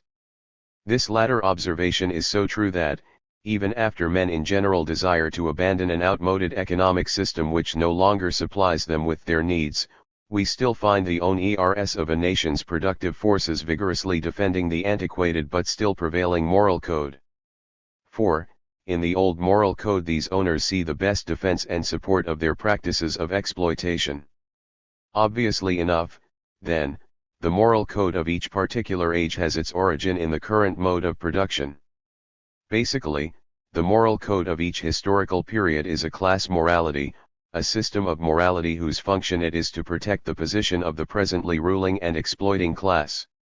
In brief, the nature and purpose of every moral code is to act as a defense and a justification of the currently prevailing mode of economic production. An answer given in an earlier chapter to the communist theory on the origin and purpose of morality was that the same Christian moral code has existed for centuries under various modes of economic production and, therefore, that specifically different modes of production have not created specifically different moral codes. Communism, however, loses no time in answering this intended refutation by calling attention to the fact that, although the same Christian moral code has prevailed under what we may rightly call different modes of economic production, all of these modes of production have had a common basis, namely, the acceptance of the so-called fundamental right of private ownership. For this reason, says Communism, one should conclude that the numerous fundamental moral truths which Christianity has always accepted have their origin in that basic factor common to all of the methods of production under which Christianity has flourished, namely, the recognition of the right to private ownership. Communism asserts that the dependence of morality upon the economic basis of each age is self-evident in many instances. For example, says the communist, take the Decalogue and you will see immediately an insistence on private property rights underlying most of the commandments. Thus, honor thy father and thy mother arises from the Christian idea that the child belongs to the parents as their private property. For the same reason Christianity always asserts that the right to educate the child belongs strictly to the parents, not to the state. Thou shalt not kill is a clear summation of the thought that a man's life and integrity of body belong to him by the right of private ownership. Thou shalt not commit adultery and thou shalt not covet thy neighbor's wife are commandments, says the communist, which merely formulate the Christian idea that each husband is the supreme master of his own home and that the wife is strictly his private property, a slave who must obey him. Thou shalt not steal and thou shalt not covet thy neighbor's goods are only too clearly related to the right of private ownership. This communist analysis of morality is certainly unusual and perhaps attractive to the exploited class. But it is so contrary to all that men have universally accepted for centuries and so lacking in plausibility that one must remind communism that it has the obligation to present weighty proofs for its thesis before it should expect men to accept it. But does communism do this? Not at all. With the air of superiority so characteristic of the communist attitude, it simply assumes that its analysis of morality is to be accepted without question until we both disprove it and establish the validity of our own. As Sheed remarks in his Communism and Man, nothing is more curious in modern debate than the way in which the materialist has managed to transfer the onus. We would do well to keep these facts in mind in dealing with communism. It is not our obligation to disprove communism's radical ideas before we can expect men to continue believing the truths they have always believed. It is definitely the obligation of communism first to disprove with sound arguments what men universally accept and next to offer equally weighty proofs of its own theories.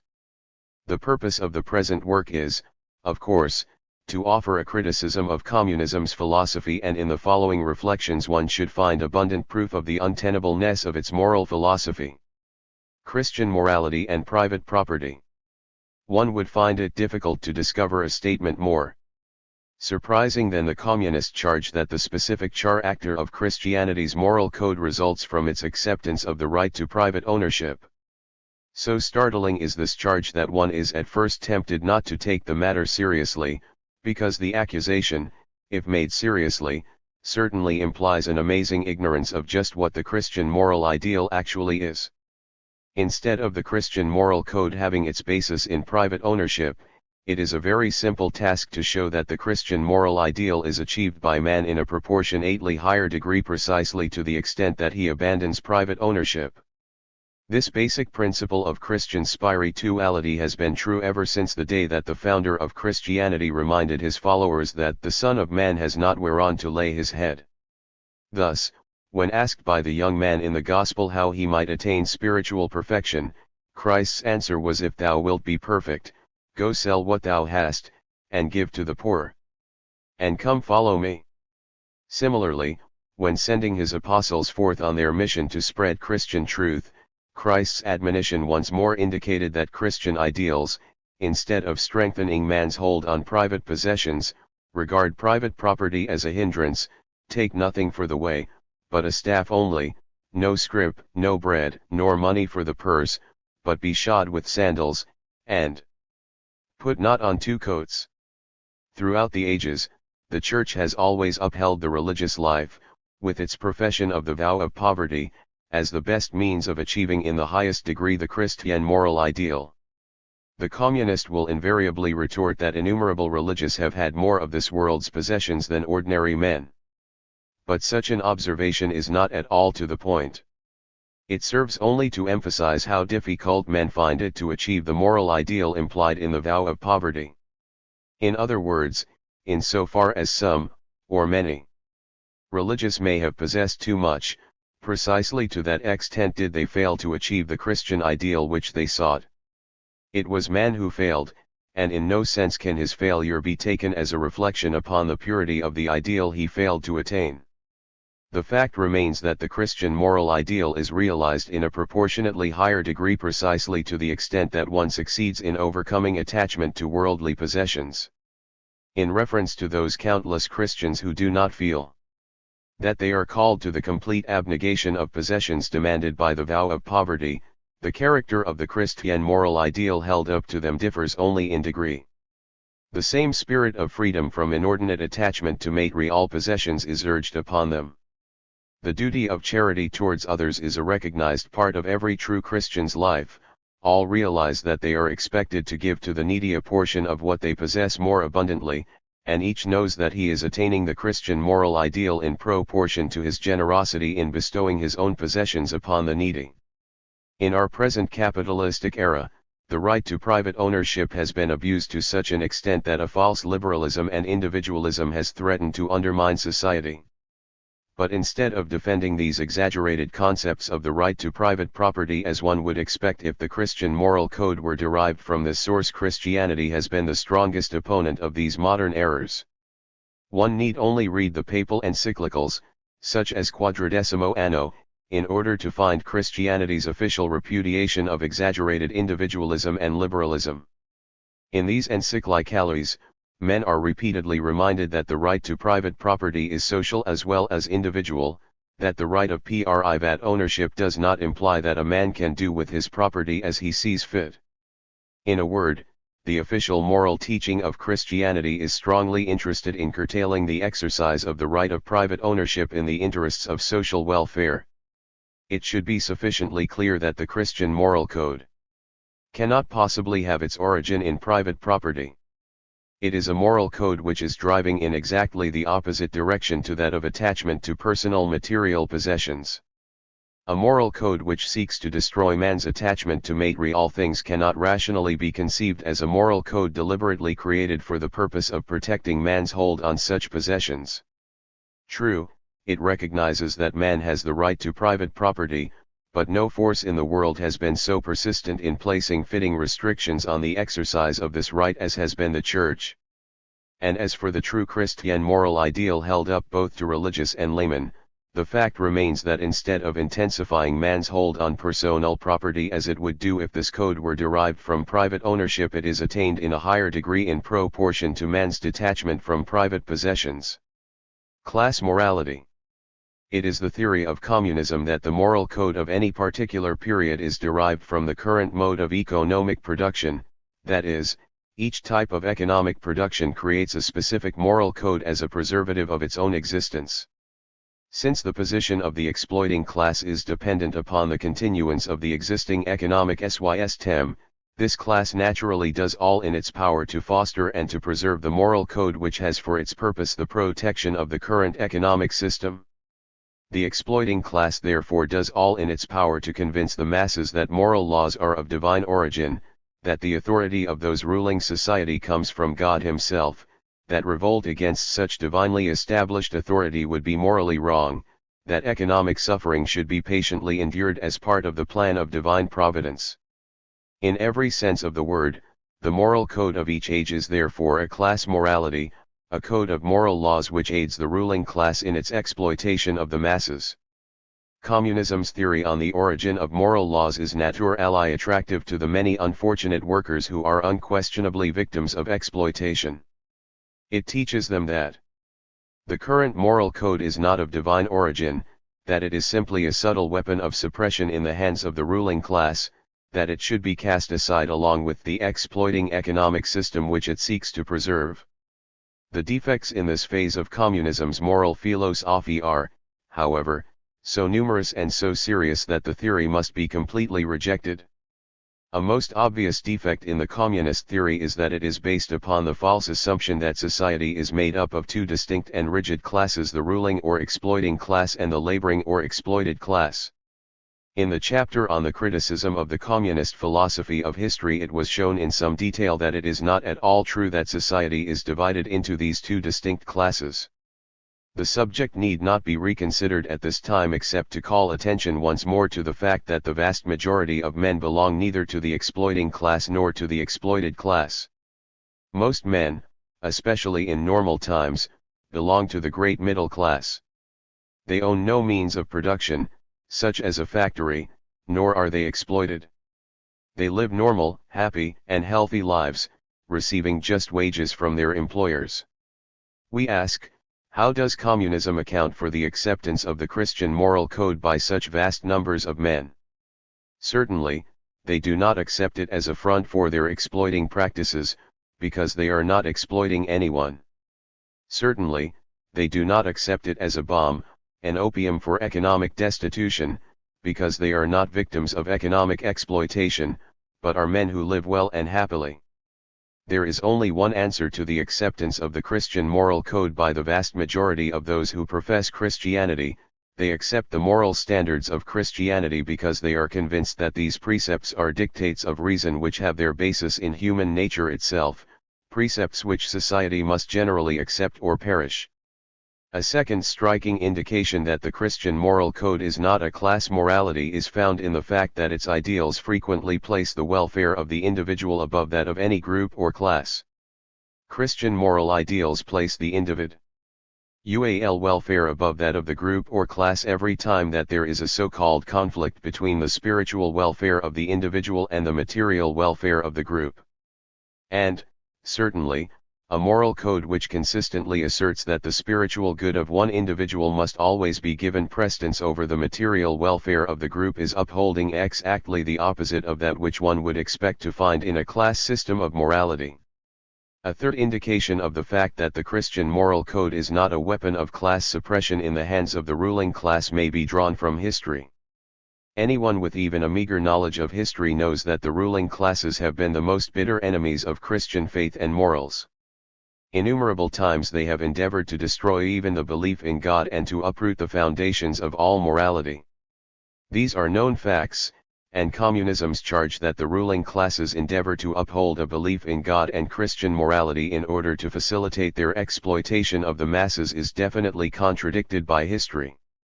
Actually, the greatest apostles of Christianity have arisen from the lower classes, and the most violent and ruthless attempts to destroy Christianity have been made by the ruling classes.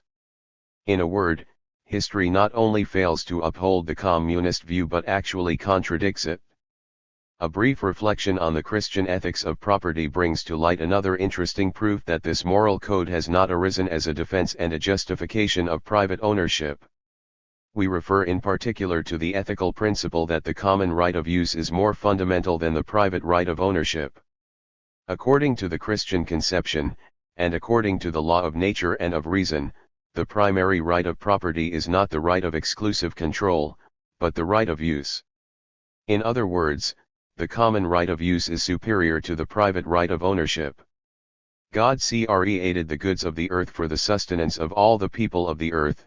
Consequently, the common right of all to enjoy these goods takes precedence over the particular right of any individual to hold them as his exclusive possession. Clearly, a moral code which originated specifically to defend and to justify private ownership most certainly would not contain as one of its basic principles the teaching that the common right of all men to the necessities of life is more fundamental than the private right of individuals to the exclusive possession and control of property. Finally, it is a simple matter to show that Christian moral ity is primarily concerned, not with the defense of private ownership but with the end of man. The moral principles of Christianity which concern property form only one part of a vast ethical system, and even these principles on private ownership definitely subordinate man's use of property to the attaining of the primary objective of his life, his eternal destiny. As a matter of fact, every philosophical system must formulate, not only its ethics on property, but its general norm of morality in accordance with its concept of man's final end. Thus, Communism's norm of morality all is morally good that fosters the material welfare of society is strictly in agreement with its materialistic philosophy. Hence, if we believe that man has no destiny beyond this material world, then everything which fosters man's material well-being is necessarily good. But if we believe that man has a spiritual destiny beyond this world, then our ethics on everything pertaining to this world, such as property, will be subordinated to the achievement of this eternal destiny. It is quite to the point to recall here that in earlier chapters we have already proven the existence of God, the spirituality of the soul, and similar Christian truths. Consequently, the communist norm of morality which is formulated on the materialist basis is necessarily false, and only the Christian moral principles, which take into full consideration man's spiritual nature and eternal destiny, can be the true standards of morality. The Christian moral code, therefore, can in no sense be regarded as a body of moral laws formulated primarily for the defense of private ownership of property. On the contrary, the objective of Christian morality is to help man to attain his eternal destiny, and in every instance it subordinates its ethics of property to the furtherance of this objective. In concluding our answer to the charge that the Christian moral code is a class morality, we wish to point out that the most perfect example of a class morality is to be found in communism's moral philosophy. Thus, in Russia only 3 million out of 160 million people belong to the Communist Party. Yet the Communist Party, the ruling minority group, ruthlessly compels the entire population of that vast area to live according to its communistic ideals.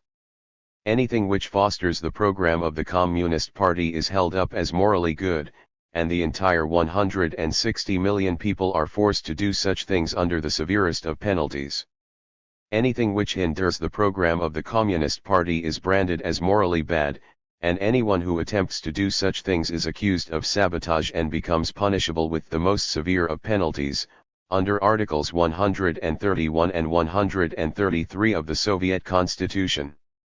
In Soviet Russia, we have therefore the perfect example of a class code of morality, a set of standards which a minority group forces under pain of death upon the unfortunate people of that vast country. The evidence of anthropology. Several times during the course of the present work we have had occasion to call attention to the fact that present-day anthropology has definitely disproven numerous conclusions of the old 19th century anthropology. In many instances, the strength of the communist position depends greatly upon the validity of the 19th century anthropology. Communism looks to this anthropology to furnish scientific proof for some of its theories, such as the origin of religion from the personification of natural forces. We have already shown the untenableness of the old anthropology in relation to several phases of the communist theory, such as its philosophy of religion. At present we should like to show that communism's moral philosophy is also based upon the acceptance of certain conclusions of the old anthropology which are no longer regarded as tenable. First, in speaking of private property, communism invariably states that private ownership is a product of evolution. 19th century anthropology, devoted as it was to the evolutionary theory, contended that in primitive times communism prevailed and that private ownership developed only after a very long period of time. Communism readily accepted this idea, it fitted very well into the dialectical philosophy of Marxism, it presented primitive communism as the well-known Hegelian thesis, the period of private ownership as the antithesis, and the coming period of developed communism will, of course, be the synthesis of all that has been of value in the two previous periods. We are not particularly concerned here about communism's acceptance of the idea that there was a period of primitive communism except to point out that the view has long since been disproved by contemporary anthropological research. An excellent summary of present-day thought on the subject is to be found in the words of Robert H. Lowy, renowned anthropologist of the University of California.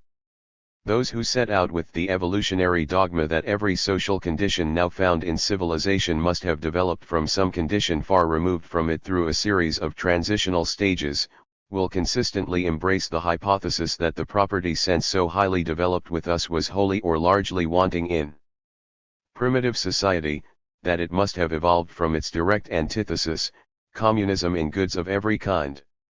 This assumption is demonstrably false. In discussing communism's moral philosophy in the light of modern anthropological research, another matter is of more interest at the present time. According to the communist theory, the moral code of any people is a direct product of their mode of economic production. Consequently, any two peoples who recognize the right of private ownership, live on the same cultural level, and possess the same mode of economic production must, according to the communist theory, possess the same moral code. There is no escaping this conclusion for one who holds the communist theory. It would, therefore, be fatal to the validity of the communist theory if scientific investigation should establish that two peoples living on the same cultural level, both accepting private ownership and both using the same mode of economic production, possess different moral codes. And, unfortunately for communism, that is precisely what modern anthropology has established. Anthropological research furnishes us with abundant data which might be cited, but the following will suffice to establish our point. The Yagan and Ona, peoples living side by side on the southern tip of South America, both recognize the right of private ownership and use the same primitive mode of economic production, yet they have very different moral ideas and practices in the matter of respect for human life. Thus, in a 13-year period, there were only 22 cases of homicide among the Yagans, whereas, among the Ona, it is rare to find an individual of 30 years of age who has not killed one of his own people in revenge. Among the Yagans, a murderer becomes an outcast and is avoided by everyone. In contrast, among the Ona, murder does not appear to entail any loss whatever in social status. In reference to infanticide, we find that, if a child is of the wrong sex or otherwise undesirable, the people of the Banks Islands do not hesitate to choke it to death as soon as it is born. But among other primitive peoples of a similar cultural and economic level, infanticide is unknown. For example, we know that the Thonga of South Africa always receive a child with joy. In reference to the virtue of veracity, we find that the Sakai of the Malay Peninsula have moral standards which are in violent contrast to those held by the other Malay peoples who are their immediate neighbors. Thus, the Sakai uphold what we call the virtue of veracity, while many other Malay peoples consider lying an art.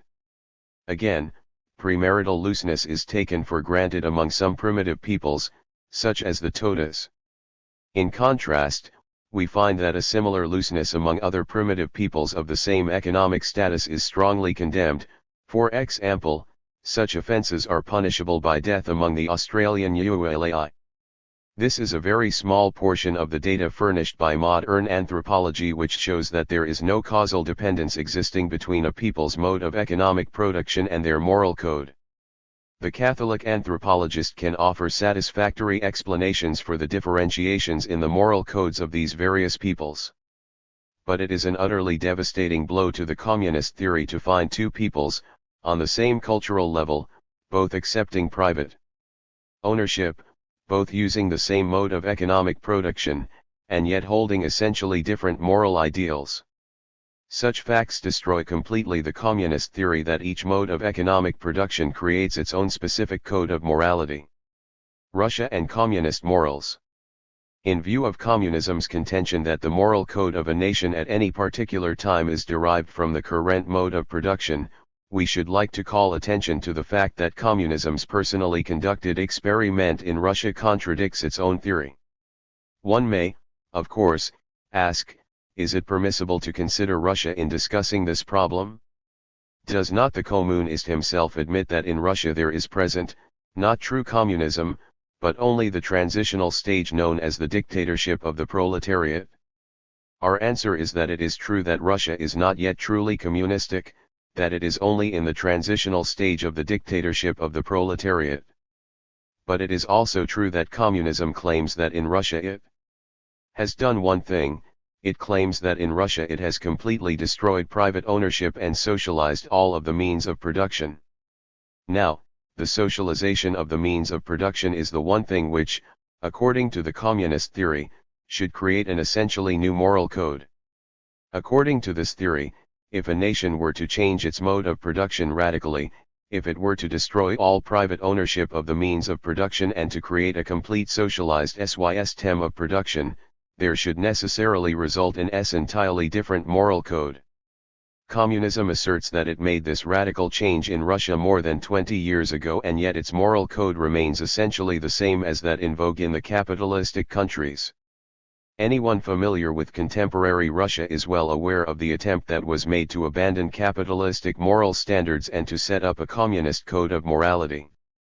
Divorce, free love, and abortion were not frowned upon in the least, and the procuring of them was made a mere matter of form. But what happened? In plain words, the Soviet experiment threatened to collapse. The result was that the Soviet authorities found it necessary to make laws which placed sanctions upon divorce, free love, or abortion. These laws implicitly encouraged monogamy and permanency in marriage. They decreed that fathers were obliged to support any children born out of wedlock, divorces were made more difficult to obtain, and abortion was made punishable as a crime unless approved and effected by authorized Soviet medical agencies. In a word, Soviet Russia found it necessary to return to approximately the same moral code that is in vogue in capitalistic countries. By no means does this imply that Soviet Russia is striving for Christian moral ideals. It means simply that it has discovered what many nations in past history sooner or later discovered, namely, that a nation must more or less generally observe the basic principles of the natural law or perish. So, communism's personally conducted experiment in Russia furnishes us with one valuable conclusion, namely, a radical change in the method of production, even the complete destruction of private ownership, does not in the least alter a nation's moral code.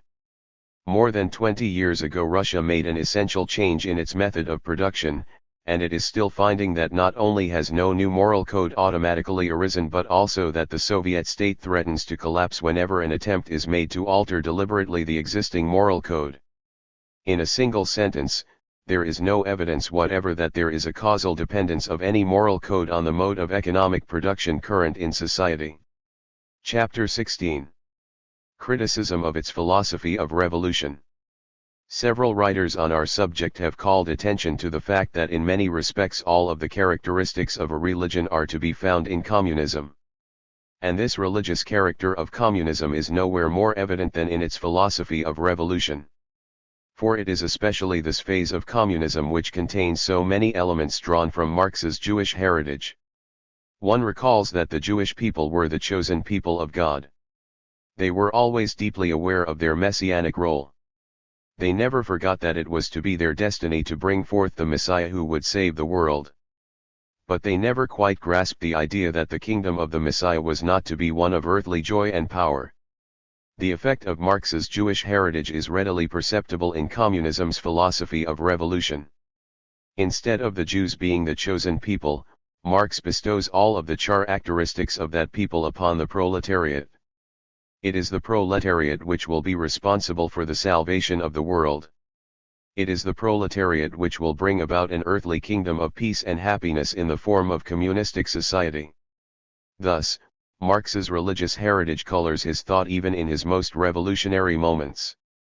The Jewish people is by its nature an historical people, active and self-willed, but not possessed of that power of contemplation which is peculiar to the highest levels of Aryan spiritual life.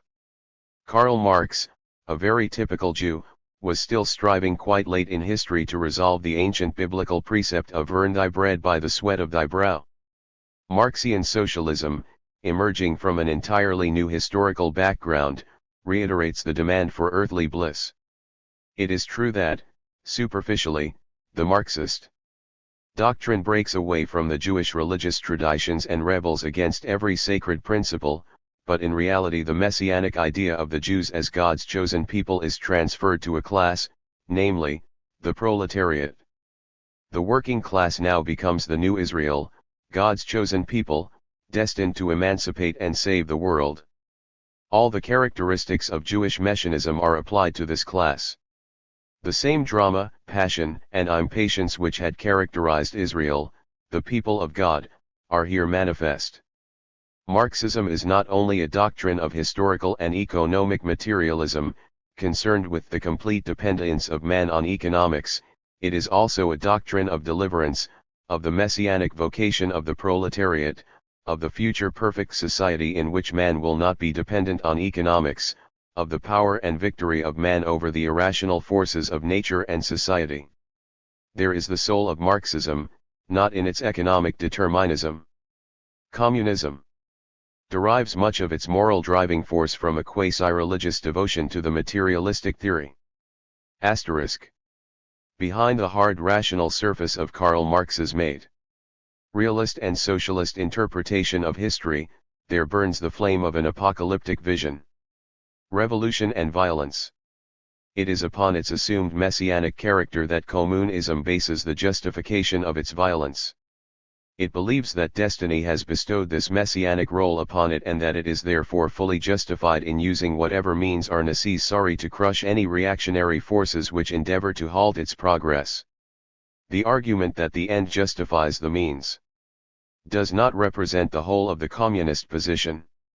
If, it might be said, the communists use violence and are justified by their purpose in so doing, any other party which has, similarly, a great purpose, would be similarly justified. The communist does not accept this view. From his standpoint, the revolutionary violence of communism differs from all other violence by reason of the historic position it exploits. Communism asserts that it does not idealize violence. It simply so happens that it has a great mission to fulfill, and, if the present ruling classes are so blind to the mission of communism as to oppose it, there is left no alternative for communism but to use force to carry out its task. If the present ruling classes are so reactionary as to oppose communism, the latter must simply have recourse to whatever violence it regards as necessary. Briefly, communism would prefer not to use violence, but the present ruling class, by refusing to recognize the messianic role of communism, forces the latter to resort to violence in order to achieve its objectives. It will be noticed how profoundly the communist theory of violence is bound up with its theory of historic evolution. It is not a justification of violence as such. On the contrary, violence is regarded as a sive necessitas, inevitable simply because the bourgeois state does not surrender without giving battle. It is useless, say the communists, to fight unless you are going to win, and it is useless to win unless you propose to use your victory to serve the interests for which you fought. Your terrorism is justified because you, a ruling class, are fighting the bourgeoisie, a falling class, with the weapons they have made an inherent instrument of the conflict. Some time ago, Earl Browder of the Communist Party of the United States attempted to defend the view that communism's messianic character offers a justification of whatever violence it uses in carrying out its appointed task. Browder attempted to develop the idea that the communists do not wish to use violence, but that its use becomes necessary when the present ruling class tries to stop communism from seizing power. Briefly, if the present ruling class would quietly allow communism to seize control of society, no violence would be necessary, but, of course, if this ruling class resists, it leaves communism no alternative except to use violence to overcome such reactionary attitudes. It is therefore the fault of the presently ruling authority, not the fault of communism, if violence is used in the revolutionary struggle. Both the logic and the conclusion of communism would be highly amusing if the matter were not so serious. In Liberty, Equality, and Fraternity, Monsignor Sheen presents some fitting observations on Browder's explanation of this communist attitude on violence. The communists now advance a different explanation of violence. Testifying before the New York Committee, June 30, 1938, Mr. Browder said that violence would not be practiced by the communists but by those who resisted its progressivism. Of all the nonsense that has ever been spoken, this comes first. When we put that theory of Browder's into practice, we will arrest the farmer for resisting the chicken thief, we will imprison the father for resisting the burglar. If 10 thugs attack a woman, she, as the reactionary minority, must be blamed for their violence, but not the thugs. She brought it on herself. Revolution and free will. Before considering in detail communism's philosophy of revolution, one must call attention briefly to the fact that this entire phase of Marxian philosophy is in conflict with its thesis that man does not possess freedom of choice. Communism's philosophy of revolution clearly implies the presence of free will in man, and the type of free will implied is no mere perception of necessity. On the contrary, this philosophy of revolution implies, in the highest degree, the presence of freedom of choice in man. Communism has perceived this apparent inconsistency in its philosophy, and it has endeavored to explain it. But its attempt has been pitiably weak. Communism endeavors to tell us that men are endowed with consciousness and, as a result, they can perceive the moment when the class struggle is reaching its breaking point, and thus, knowing when the revolution is imminent, they know precisely when to exert all their efforts in behalf of the revolution. Such an answer is not at all to the point. If men do not possess a freedom of choice, if they are merely endowed with a consciousness whose highest power is to perceive the necessity which directs them, then all of communism's oratory and propaganda are meaningless. If men do not possess a freedom of choice, if they must act in one way, if they are not as free to oppose communism as to fight for it, then why does communism treat men as if they do possess this power to choose between two sides? Actually, one would find it difficult to discover many systems of philosophy which in practice imply the presence of freedom of choice in man in a higher degree than does communism. And this strong reliance on the freedom of man is entirely contrary to the professed economic determinism of Marxism. The belief in human activity was a subject he inherited from German idealism.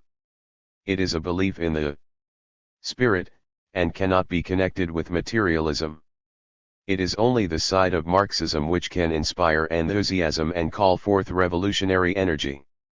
Economic determinism humiliates man, only faith in human activity raises him faith in an activity which can accomplish a marvelous regeneration of society.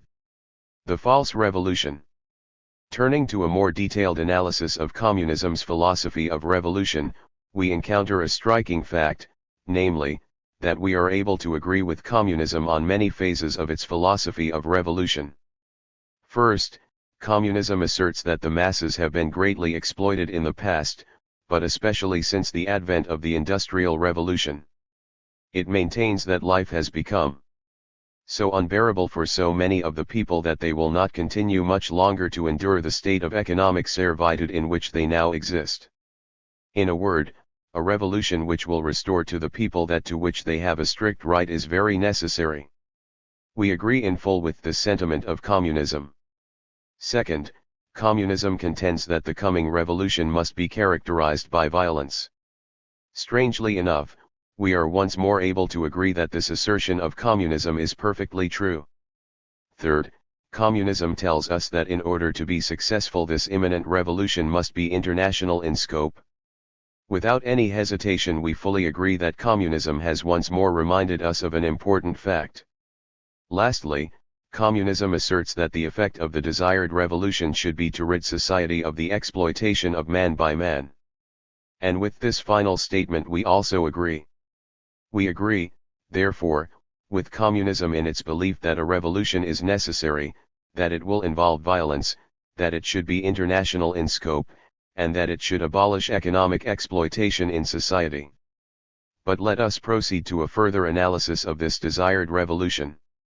Invariably, the coming of a revolution implies the destruction of something. Revolutions may or may not create something better than they destroy. Usually they do not, but at least they come into being because of man's resolve to destroy something. We have agreed with communism on many phases of its philosophy of revolution.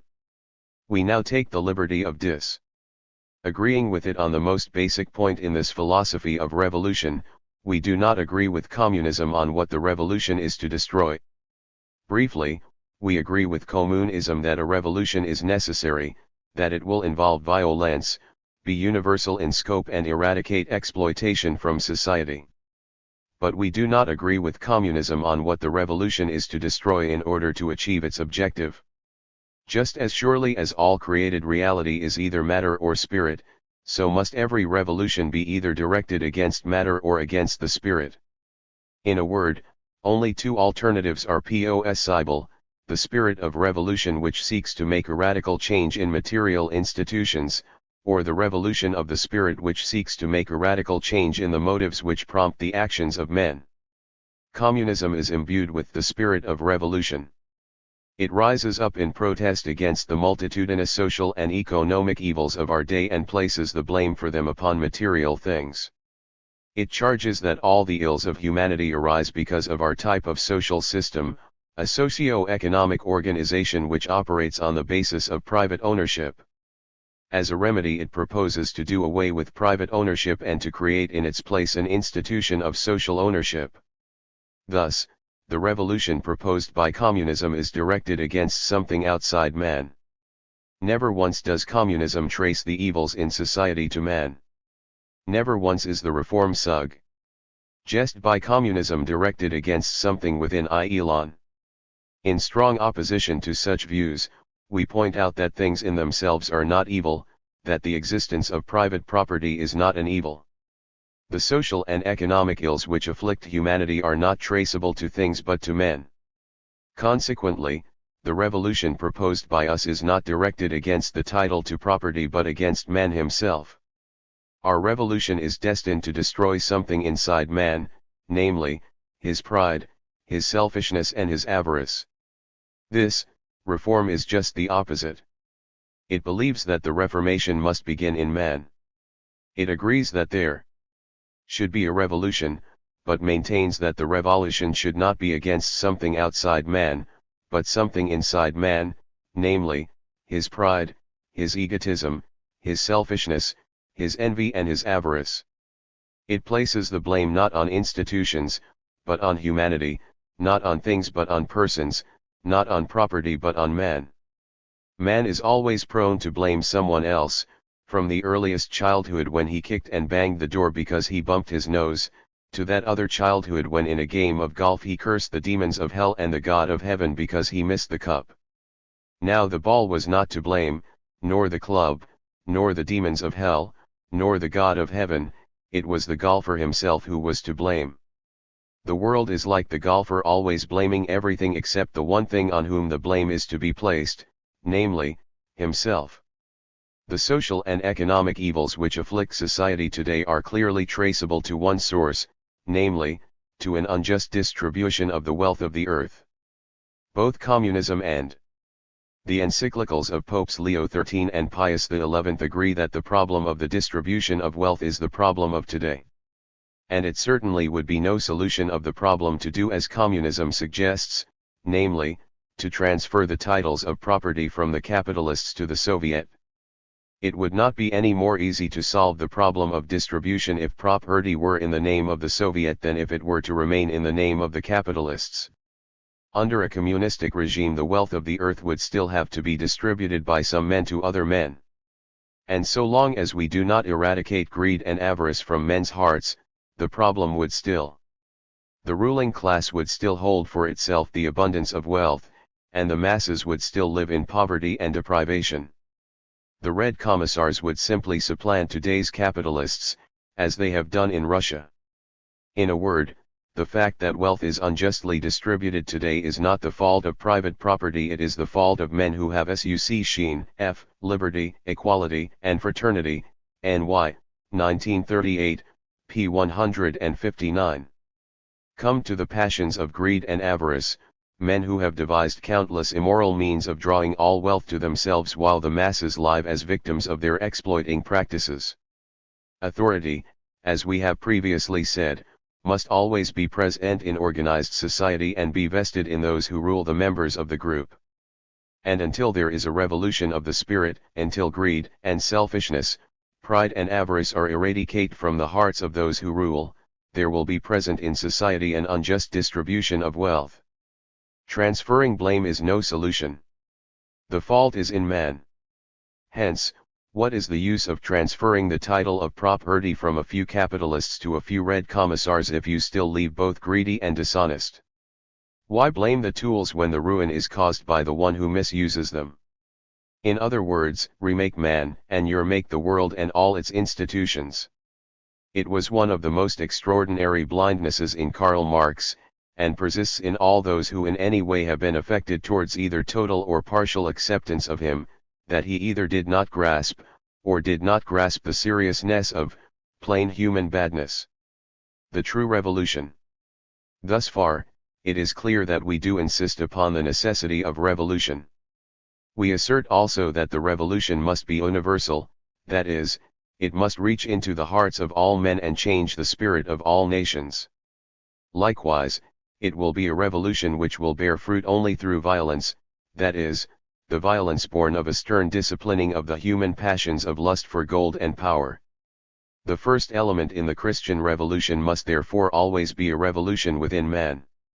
It must be a revolution of the spirit, because only a revolution which purifies the hearts of men can possibly produce a new and better society. Indeed, if we examine matters diligently and thoroughly, we shall see clearly that this longed-for social reconstruction must be preceded by a renewal of the Christian spirit, from which so many persons far and wide, devoted entirely to business, have unfortunately departed. Else all endeavors will be in vain, and the edifice will be built not upon a rock but upon shifting sand. It must not be thought, however, that the Church regards the spiritual regeneration of the individual as the only step necessary for a Christian reorganization of society. This step is indeed the most basic and most necessary, but by no means is it the only phase of the Christian revolution. A second element essential to a Christian reorganization of society is the recalling of the state to a realization of its true nature and purpose. The modern state must be made to realize that the sole purpose of its existence is to promote the welfare of men. Briefly, the state exists for man, man does not exist for the state. The obligations of the state to promote the welfare of its citizens are manifold. For example, Pope Leo XIII reminded the state that wage earners should be specially cared for and protected by the government. That the state has failed and failed miserably to fulfill such obligations is only too well known. The measure of its failure is well portrayed by Pius XI in his encyclical Quadragesimo Anno. The present conditions of social and economic life are such as to create for vast multitudes of souls very serious obstacles in the pursuit of the one thing necessary, their eternal salvation. Labor, which was decreed by Providence for the good of man's body and soul even after original sin, has everywhere been changed into an instrument of strange perversion, for dead matter leaves the factory ennobled and transformed where men are corrupted and degraded. The state, which should be the supreme arbiter, ruling in kingly fashion far above all party contention, intent only upon justice and the common good, has become instead a slave, bound over to the service of human passion and greed. In a word, the state must be made to realize that it is its function to so order the relations of men that they can freely and fully develop all the endowments of their nature. It is neither the right nor the privilege of the state to direct men according to its own desires. On the contrary, it is the duty of the state to accept human nature as created by God, to arrange human affairs for man's best welfare, and to do nothing which will in any way hinder man in the task of saving his soul. The obligation of the state is to do all in its power to foster the temporal welfare of men. It must order all things for the common good of society, never sacrificing the welfare of the majority in the interests of individuals or a class, and if it does not positively aid man in attaining his supernatural destiny, it must at least not hinder him in any way from so doing. Briefly, the state must be brought to a realization of the fact that men were not created for it but that it was created for the service of men. The third element essential to the Christian reorganization of society is related more directly to economics than to morals. The first two phases of the Christian social reform have for their objective the recognition by the individual and the state of the moral laws which should direct their respective actions. The third element necessary to social reconstruction has for its objective the discovery of the economic and sociological laws which govern present-day society. The Church is not so naive as to believe that if individuals and the state act with moral righteousness, the problems of society will automatically vanish. The moral reformation of individuals and the state is essential, but in themselves they are not sufficient to produce a properly functioning society. It need not be mentioned here that with all the emphasis thus put on a reform of morals, there is yet no justification in the encyclical for the view that a mere change of heart in the direction of Christian ideals will solve our social ills. If that were so, then most of the encyclical itself would have been a waste of words. Fundamental as the reform of morals is, we must nevertheless put forth the utmost endeavors also in the practical as well as theoretical work of direct reconstruction of the social order. That a society may be rightly ordered, it is not sufficient that men should be good men, working for the right motives. Men must be good men, the moral law must be understood and applied, but there are economic and sociological laws also which must be understood and applied. Economic laws, without moral laws, will fail, but whoever proceeds to the making of a concrete social order for men to live under here and now, and in his task has no equipment save a knowledge of moral laws with only the haziest notion of economic laws, will produce a well-intentioned mess. It is well known that modern society, especially since the Industrial Revolution, is burdened with innumerable unsolved social and economic problems. The most distressing problem of all is undoubtedly that of the distribution of the necessities of life to all men. Intimately bound up with this problem are very many others, such as the problem of unemployment. And it is the task of honest men and a state interested in human welfare to face these great socio-economic problems and to discover their solutions. The papal encyclicals have called attention time and again to the maldistribution of the necessities of life, and it is the task of citizens and statesmen to labor sincerely and tirelessly to discover the means of assuring an equitable distribution of life's necessities to all men. On account of the vast difference between the few who hold excessive wealth and the many who live in destitution, every effort must be made that in the future a just share only of the fruits of production be permitted to accumulate in the hands of the wealthy. In summary, Communism's philosophy of revolution is a logical outgrowth of the messianic character which it so presumptuously bestows upon itself. To refuse to accept the as-summed messianic role of communism is to take away with a single blow the very basis upon which rests its right to use violence in the pursuit of its objectives. Second, the intensive and extensive use of propaganda, the unceasing appeal to the proletariat to rise up and revolt are clear manifestations that communism recognizes in practice what it endeavors to deny in theory, namely, that men are endowed with true freedom of choice.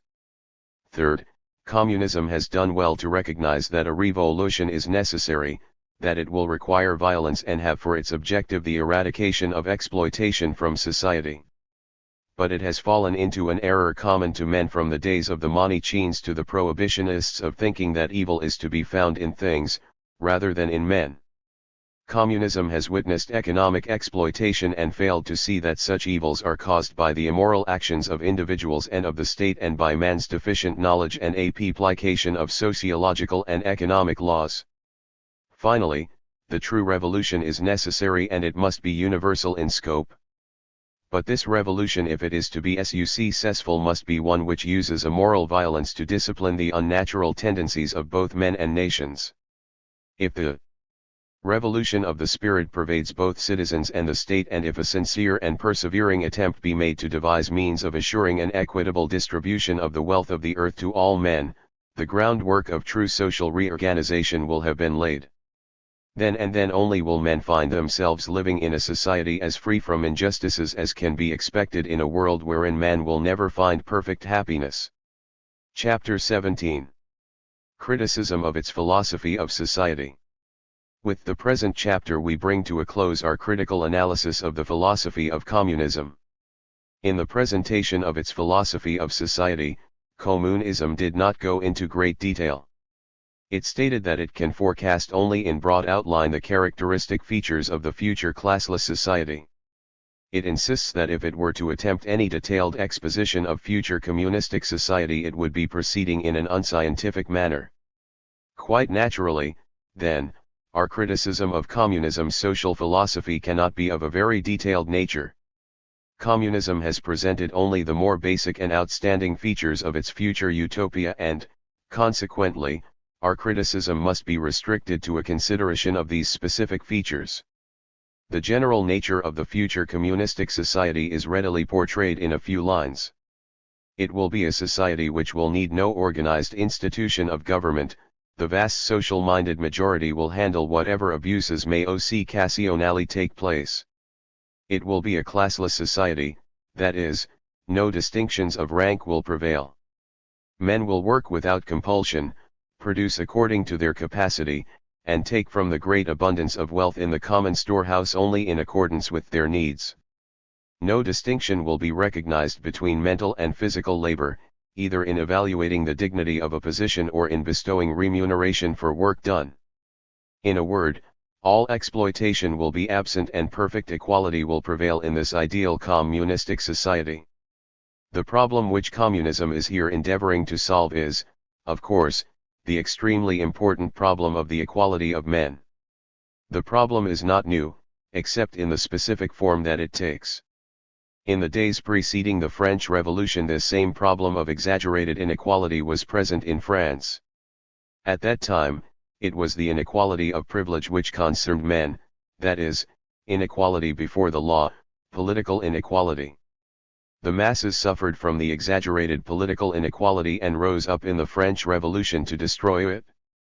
To their minds, political inequality was the source of all their social evils, and they believed that if they destroyed the aristocracy and their class privileges, they would thereby abolish the cause of all evil in their society. The solution of the French revolutionists was all too simple, as later events proved. Once the inequality of privilege was abolished, a new freedom came into being which developed with an amazing rapidity into liberalism. The solution of the French Revolution eradicated the inequalities of the social past but gave birth to the inequalities of the industrial future. Instead of political equality preparing the way for economic equality, as the revolutionaries hoped, it actually paved the way for a liberalism which, when coupled with the Industrial Revolution, created in society greater inequalities of wealth than had ever previously existed. Men readily perceived that they had created new inequalities, but for years they blessed these inequalities on the ground that they were the result of individual industry and ability. The equality born of the French Revolution was equality in a negative sense. For the most part, it meant equal freedom from constraint, that is, freedom from all interference by the state, church, or religion in economic affairs. Thus, the attempt of the French Revolution to establish economic equality by destroying political inequalities was a complete failure.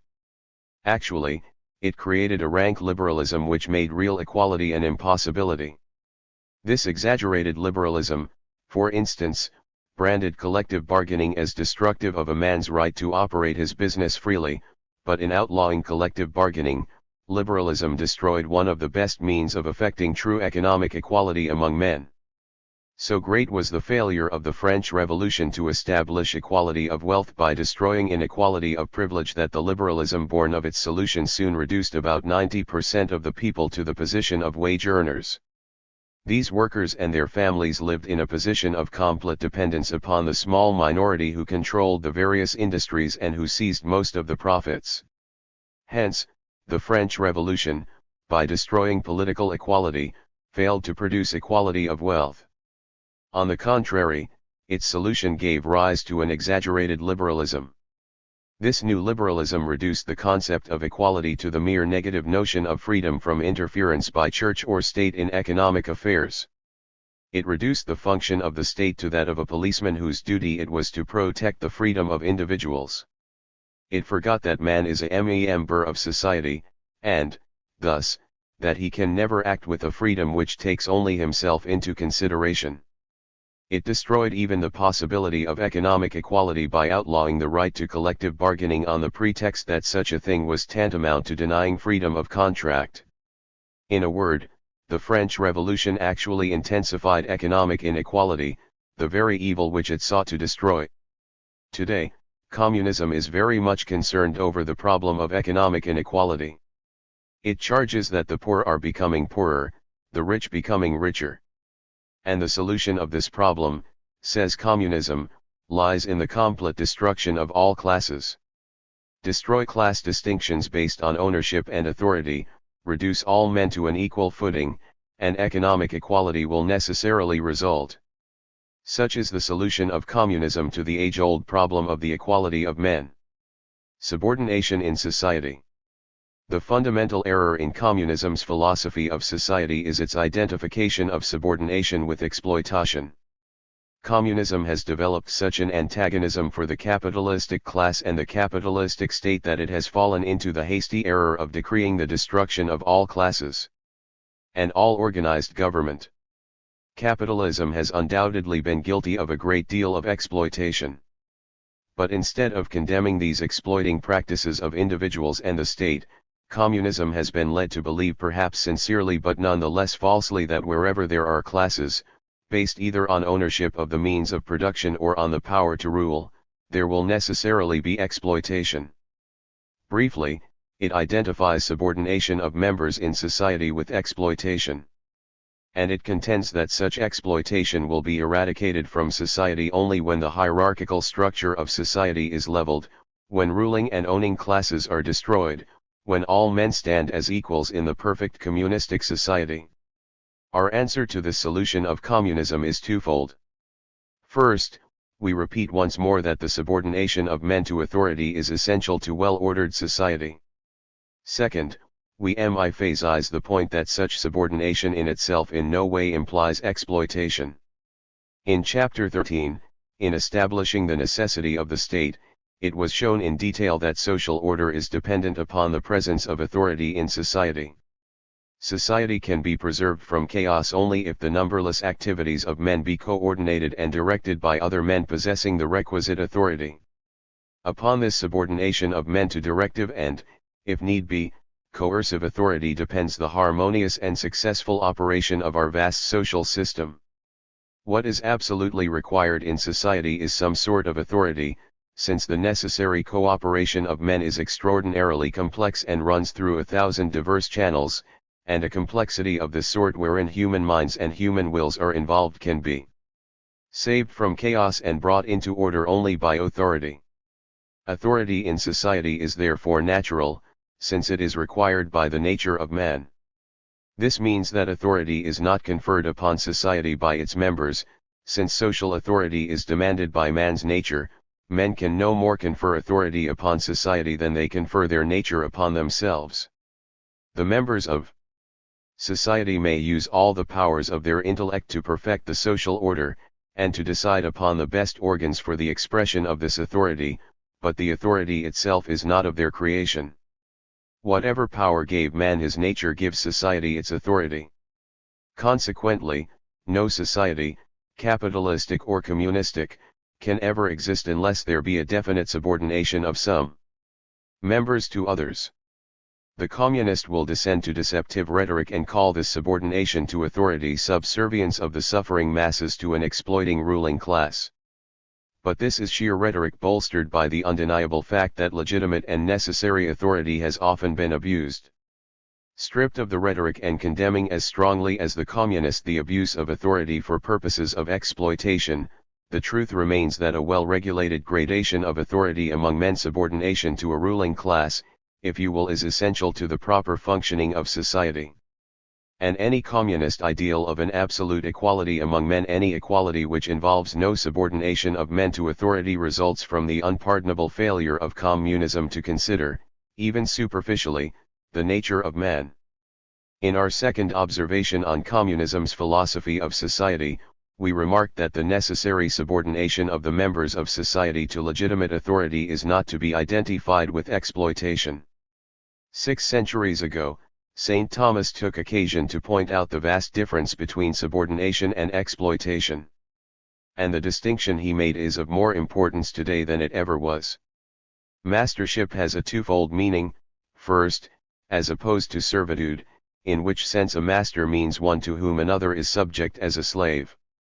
In another sense, mastership is commonly referred to any kind of subject, and in that sense even he who has the offices of governing and directing free men, can be called a master. This distinction is founded on the reason that a slave differs from a free man in that the latter has the disposal of himself, whereas a slave is ordered to another. Today communism's unthinking and hasty identification of subordination with exploitation has led it into an entirely false philosophy of the state and society. As St. Thomas has remarked, men may be subject to 2 types of authority or mastery. Men may be subject to an authority in which there is involved the subjection of their personality to another, that is slavery and exploitation, a type of dominance which the Church has always condemned and which is best exemplified today in Soviet Russia. Men may be subject to an authority which merely directs their activities in a manner destined to foster the welfare of both the individual and the group. This type of dominance involves no exploitation. It never violates the dignity and freedom of man's personality nor sacrifices the spiritual good of man to the material welfare of the group. In summary, the 2 most basic errors in communism's philosophy of society are, the failure to realize the necessity of subordination on the part of men to legitimate authority, and the erroneous idea that subordination to ruling authority necessarily results in their exploitation, that is, that such subordination is in itself one of the worst forms of exploitation. Communist society and exploitation. Communism has presented in a single phrase a rather fine characterization of the manner in which men will act in its future society, from each according to his capacity, to each according to his needs. In view of the communist protest that any subordination in society necessarily involves exploitation, it is extremely interesting to call attention to the fact that communist society will involve a subordination of the individual to directive and coercive authority on a scale never before approached in history. The fact that society organized on the communist basis will necessarily involve intensive and extensive subordination is evident from even a superficial consideration of the Marxian characterization of this society, from each according to his capacity, to each according to his need. Communism asserts that under its regime there will be such a great increase in the productivity of human labor that men will be able to have an abundance of leisure time for education, recreation, and the enjoyment of the pleasures of life. But if this be so, it necessarily follows that men will not be producing according to their capacity.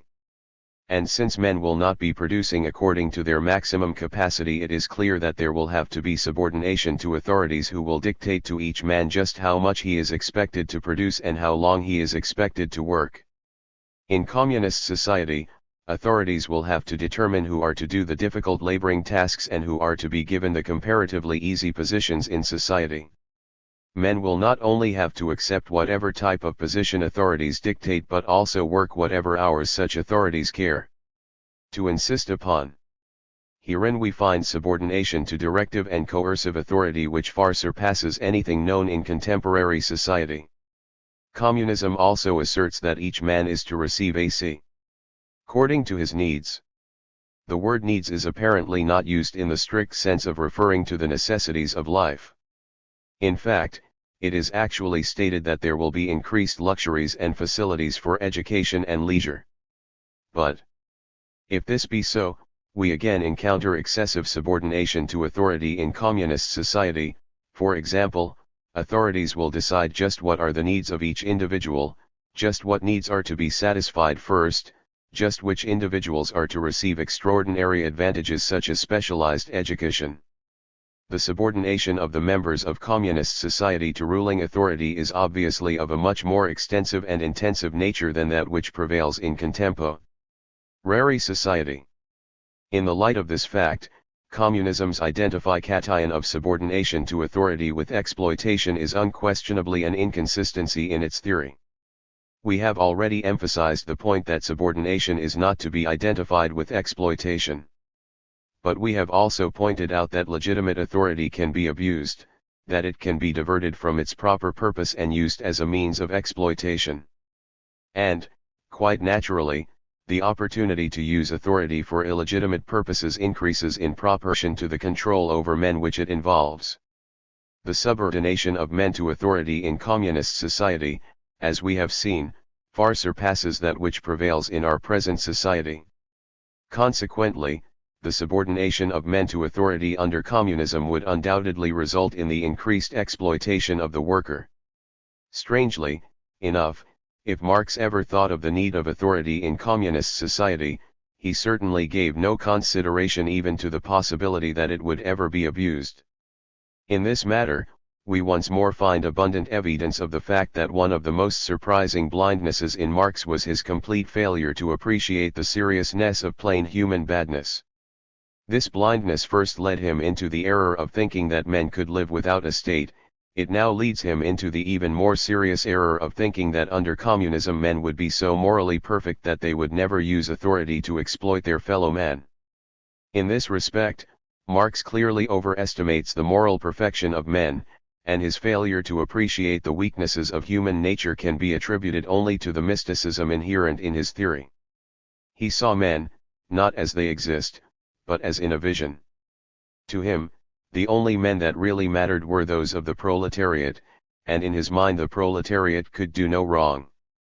The proletariat is that sinless class which has been innocent of the great sin of exploitation, its innocence invested with a more than natural purity, in virtue of which it may judge all others, and its judgment, thus clothed with innocence, is a perfect judgment in which all things are necessarily seen aright. In a word, if Marx ever realized that communist society would involve some subordination of members to authority, he certainly never thought that the innocent proletariat would ever use such subordination for purposes of exploitation. This utter failure on the part of Marx to consider the nature of man is simply another evidence of his constant tendency to revert to idealism and mysticism. His very concept of an innocent proletariat to come does so much credit to his heart that one almost forgets the weakness it shows in his head. The proletariat known to history have been innocent of exploiting their fellow men, solely because they had not the power to do it. Mankind has never at any moment possessed a lowest class composed of innocent people who would not exploit if they could. The exploited are men of the same nature, the same passions, the same selfishness as their exploiters. There has been a difference of opportunity but little else. Oppressors and oppressed could at any time have changed places, and the oppression would have gone on very much as before. This indeed is the history of every revolution. The innocence of the proletariat has simply been lack of opportunity. Yet once the proletariat takes the place of the bourgeoisie, they will, it seems, begin to divest themselves of those defects which have been theirs from the dawn of history and make great and inevitable strides along the way of perfection. So obvious is this difficulty that one wonders why Marx did not see it. With all his boasts of looking to history for the laws that govern history, it was certainly not in history that he found his proletariat, or even the embryo of his proletariat, but in his own mind. Thus far, we have merely said that communist society will offer increased opportunity for exploitation. But that is not all. The subordination to authority involved in communist society must inevitably lead to the exploitation of the worker. In the words of St. Thomas quoted earlier in the present chapter, the communist type of subordination to authority will be of the same nature as that of a slave to his master. It will involve the complete subjection of an individual's personality to social control. It should not be surprising that communist society will necessarily involve the complete destruction of free personality. For in a materialistic philosophy, such as communism, there is absolutely no sound basis upon which freedom of personality can rest. A materialistic philosophy regards man as mere matter. Such being the case, there is nothing in man that is transcendent to the material, nothing in man that is above and independent of matter, nothing in man that is entitled to escape the absorbing action of society. It is only a philosophy which recognizes the spirituality of man's soul that can preserve the freedom of personality.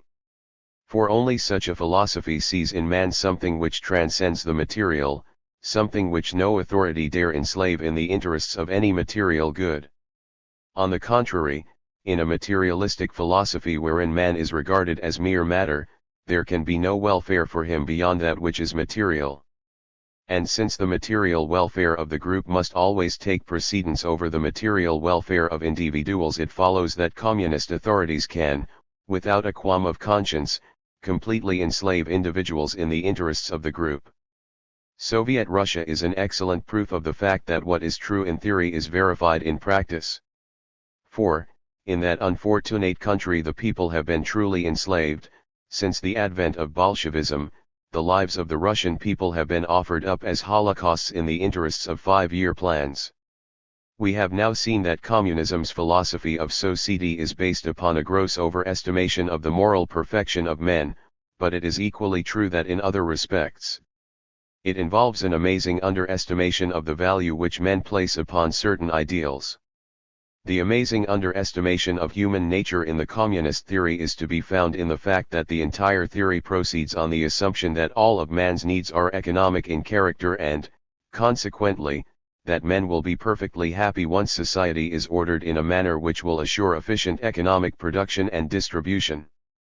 The fact of the matter is that, if Marx had studied history and human nature, he would have discovered that men do not believe that their only needs are economic in character. Even men who possess an abundance of the material wealth of the earth realize that true and lasting happiness is not to be found in these things. In earlier chapters, we established the spirituality of man's soul and the existence of God.